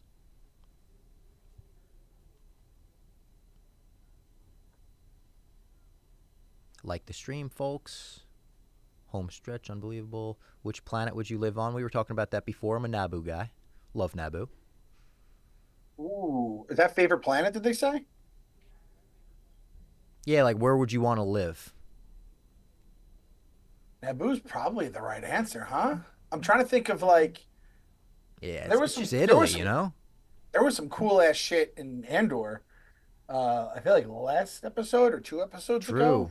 Or what? At this point, we're just Gorman's nice. I know. We're talking about the Gorman massacre, so I know it might not get nice in the end, but Gorman looks pretty nice right now.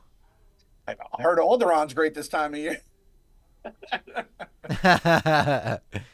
I did say as we were watching Revenge of the Sith, you know, when Leia gets given to the Organas and then Luke gets given to Uncle Owen and Aunt Beru, I was like, damn, Leia really got the luck of the draw on this one. And then I thought about it for a second. I was like, well, at least until that Alderaan thing. Yeah, Luke definitely got the short end of the stick for most of his life, and then it all flipped. It's funny, Eddie said, he asked during the, when you're talking Empire, because I was thinking, I'm like, I think someone's like, she's a princess, right? And I'm like, yeah. And like, she doesn't seem like a princess, you know, she's not like on a throne hoity-toity. And I'm like, no, like she puts in that work. And then you said it, like, the princess, the planet she's a princess of is destroyed. So it makes actually perfect sense. It's gone, like, unfortunately. She is with a scoundrel and a Wookiee, basically, for her life now. Yeah. I did like Eddie's analogy though, where he's like, if Princess Peach was just fucking around with 2 hooligans, we would have to ask where she was going. You know the Toads would be coming out of the woodwork trying to save her. That's all she has, though, right? Yeah. It's like the Toads are the only thing that really ride for Peach in the Mario universe, because it's all bad guys. It's Goombas and Koopa Troopas. Yeah. True. She needs plumbers.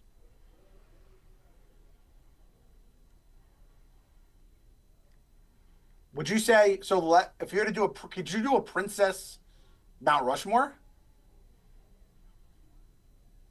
Leia, Peach. Leia's easy. Who was your next one? I guess Peach. There's really not a lot of princesses, right? Yeah, Leia, Peach. I mean, like Disney obviously has so many. Oh, that's a good point. I'm thinking of people with the first name Princess. That's yeah. Disney does expand it. Who would you have as a Disney princess? Like if I were choosing, that's what I was thinking. I don't like. Is Moana a princess? I would say the Moana. chief, right? So does that make her the princess? That's the whole debate with Maui, because you know she has a male character that's saving her. That's like the whole joke. I don't consider her. Well, wait. I guess she is technically the princess of her island, though. Yeah, if that's the case, Moana's definitely on Yeah. Mount Rushmore. Definitely.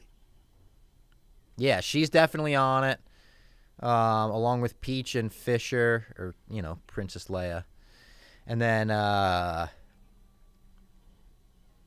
don't know, Ariel. She's kind of cool. She's got fucking a fin. That's true. I like that Cinderella doesn't mind getting dirty. Like she'll get down and clean whatever has to be. I appreciate that about her. Snow White doesn't. I think I had a crush on Belle when I was little. What's not to have a crush on? She literally means beauty, right? And yeah, I guess so. Yeah.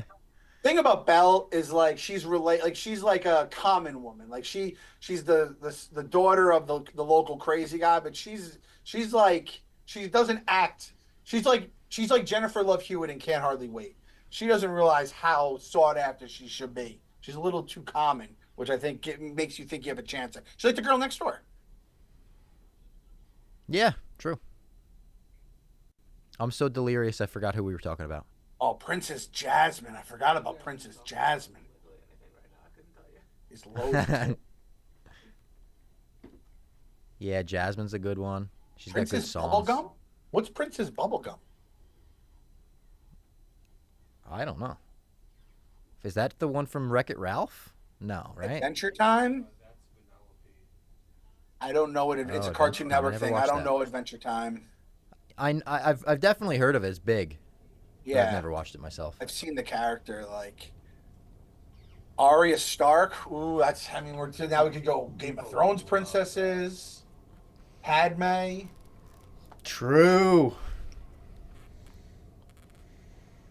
Does Peach get knocked off this Mount Rushmore now? I mean, No, I don't think so. I don't think you knock Peach off. early Peach I would knock off. Peach is hanging with the boys in cart, Well, that's what I'm saying. Early Peach, again, as an old Mario 1, Mario 3, just getting kidnapped, nothing else. But she has proven her worth in kart, party, tennis, golf, and so on and so forth. She rides now. She can fight. She's part of the game where she fights so she's definitely in it. I'd say her and Leia are definitely locks, and I think even Moana. It's the fourth that's open. Elsa and Anna, I forgot about them. Princess Bride. Oh, they're good ones, I guess. Padme. Stephanie McMahon. Stephanie. What the hell was that? I heard a sound for a second. Am I going crazy? Is the sound I heard in my head? Millie Adcock. Oh, my controller died. What time is it? 36. All right, let's plug the controller in. We got some more time.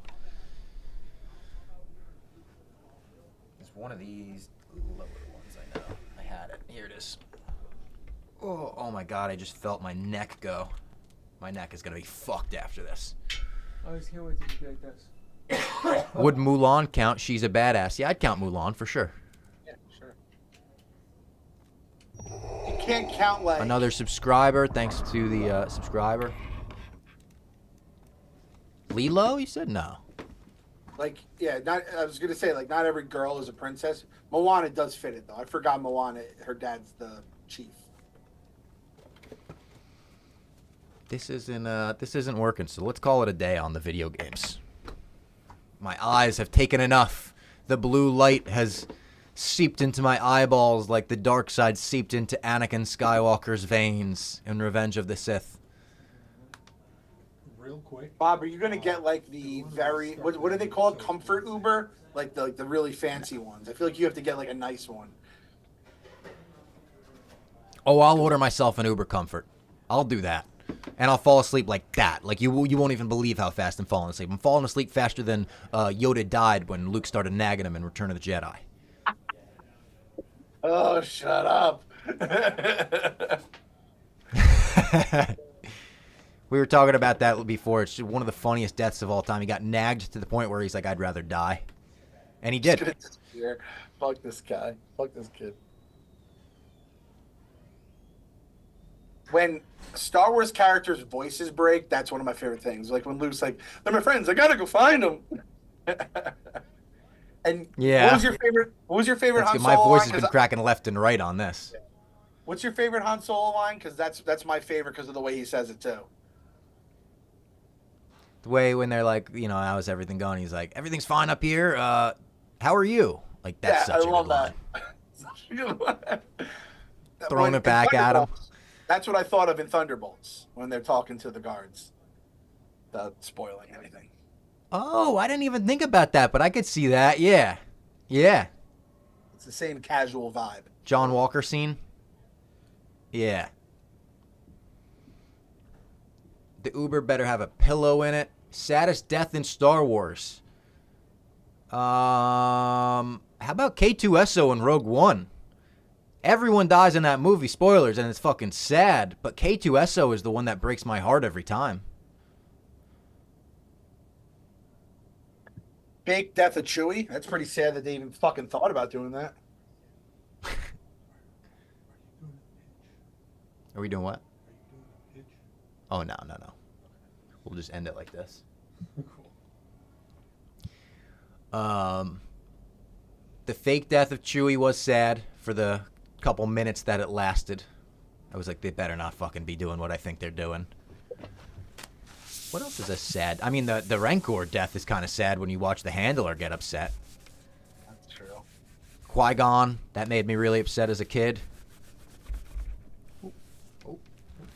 Han Solo himself in Force Awakens. Han was ready. That's the only thing that made me feel a little less sad, but that was really sad. Yeah, that's true. He kind of knew what could have happened when he walked out on that bridge. Han was ready, Obi-Wan was ready, Yoda was ready, Luke was ready. You know, there's so many of them. Like, the Leia one is sad because of the circumstances, especially. Because it just makes you think of Carrie Fisher, and it's just sad. But Princess at Leia least she was sad came moment, back to life that time when she was shot into space. That was the good thing, you know? Alex says Jet Lucas in episode 3. We did talk about Jet joining the episode 3 cast in a quick scene. Darth Maul wasted a good character. Fair. Much respect, Bob, Nick, and Jake. Hell of a stream. Thank you very much, filmmaker Jeff. Appreciate that. Clem, do we know what Jackson Dart's position on the sequel trilogy is? I mean, the fact that he is such a pro Anakin guy, I kind of fucking love about him.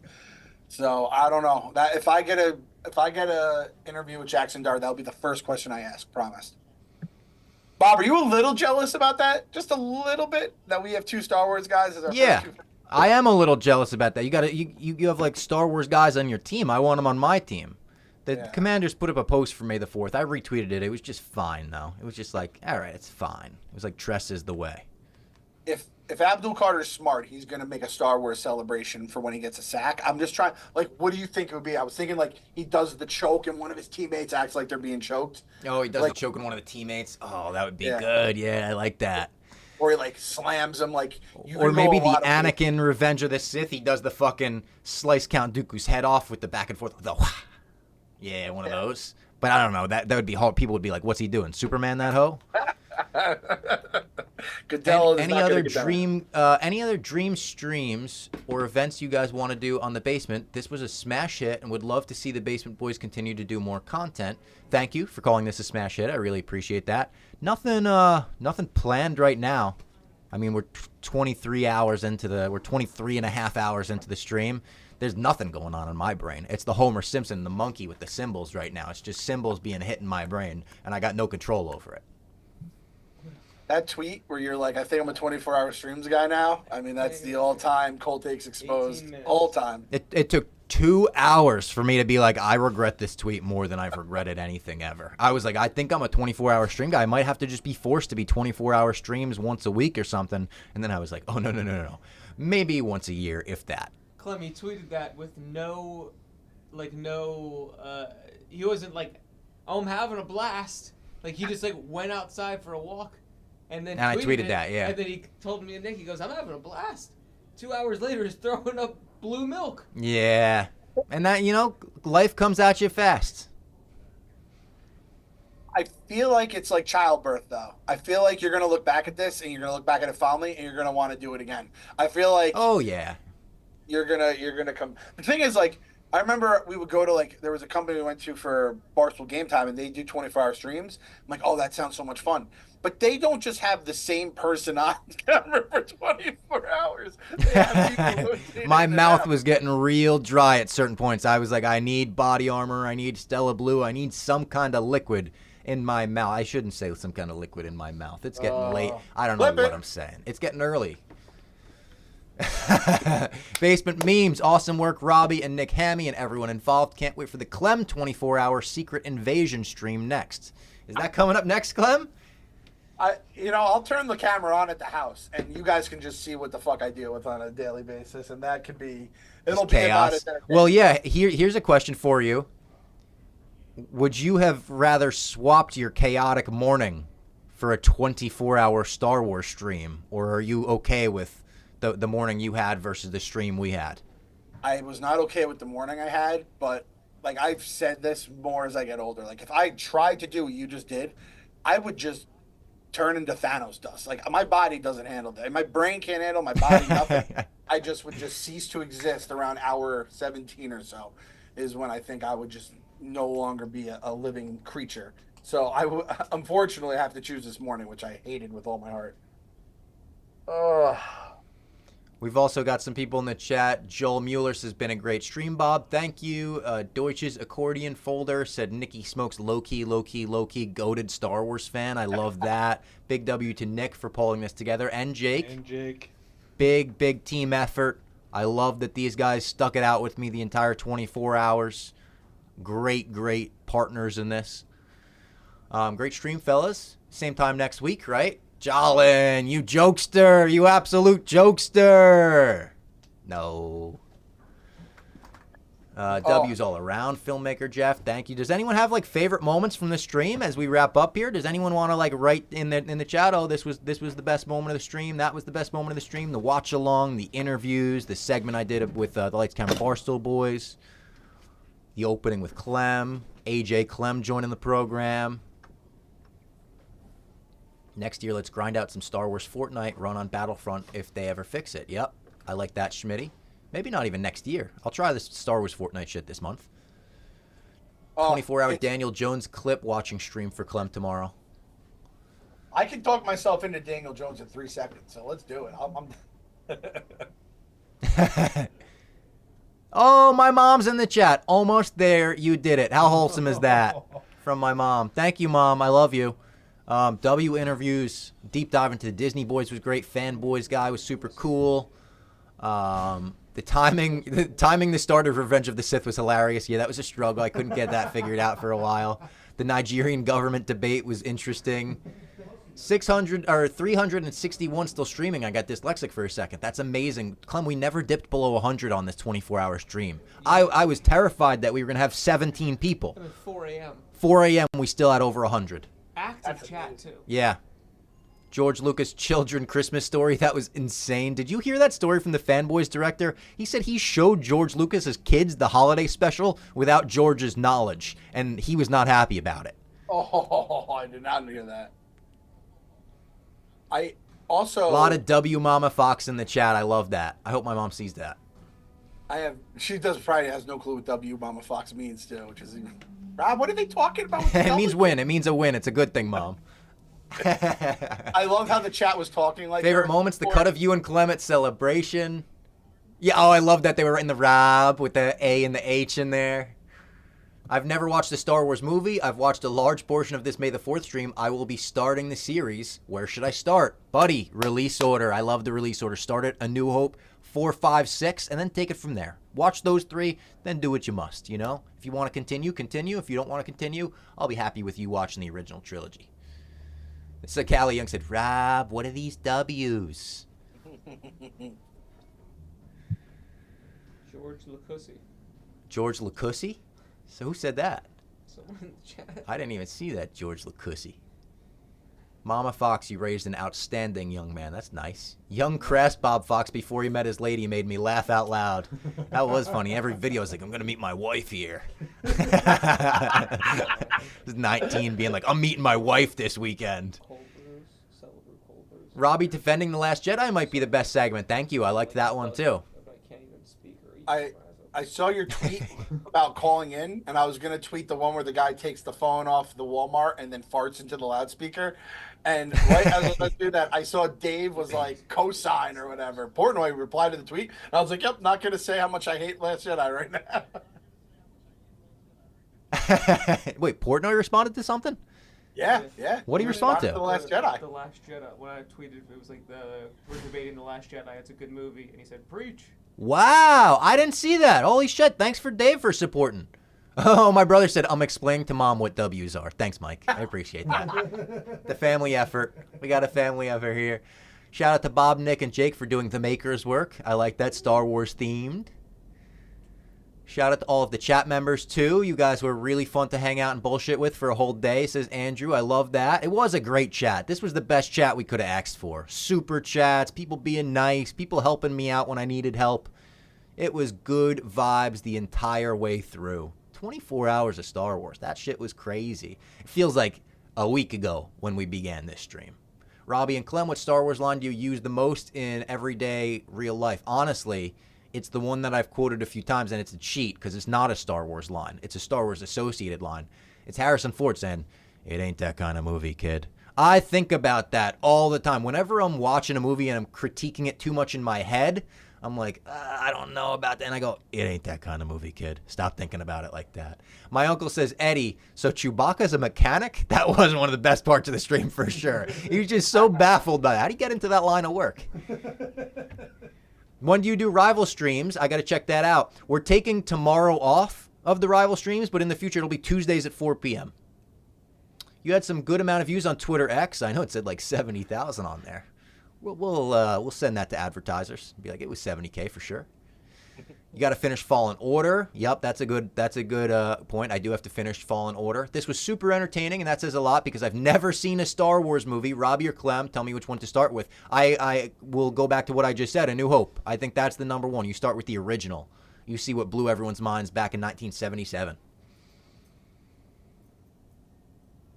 Luke in the chat says this may be the best part right now, just the Basement Boys chopping it up. I love that. Casual Basement Boys stuff. This is the part that really required little effort. It's just me and Clem talking. Clem was kind enough to hop on a few times throughout the stream, and he revived me. Clem was the Bacta tank today.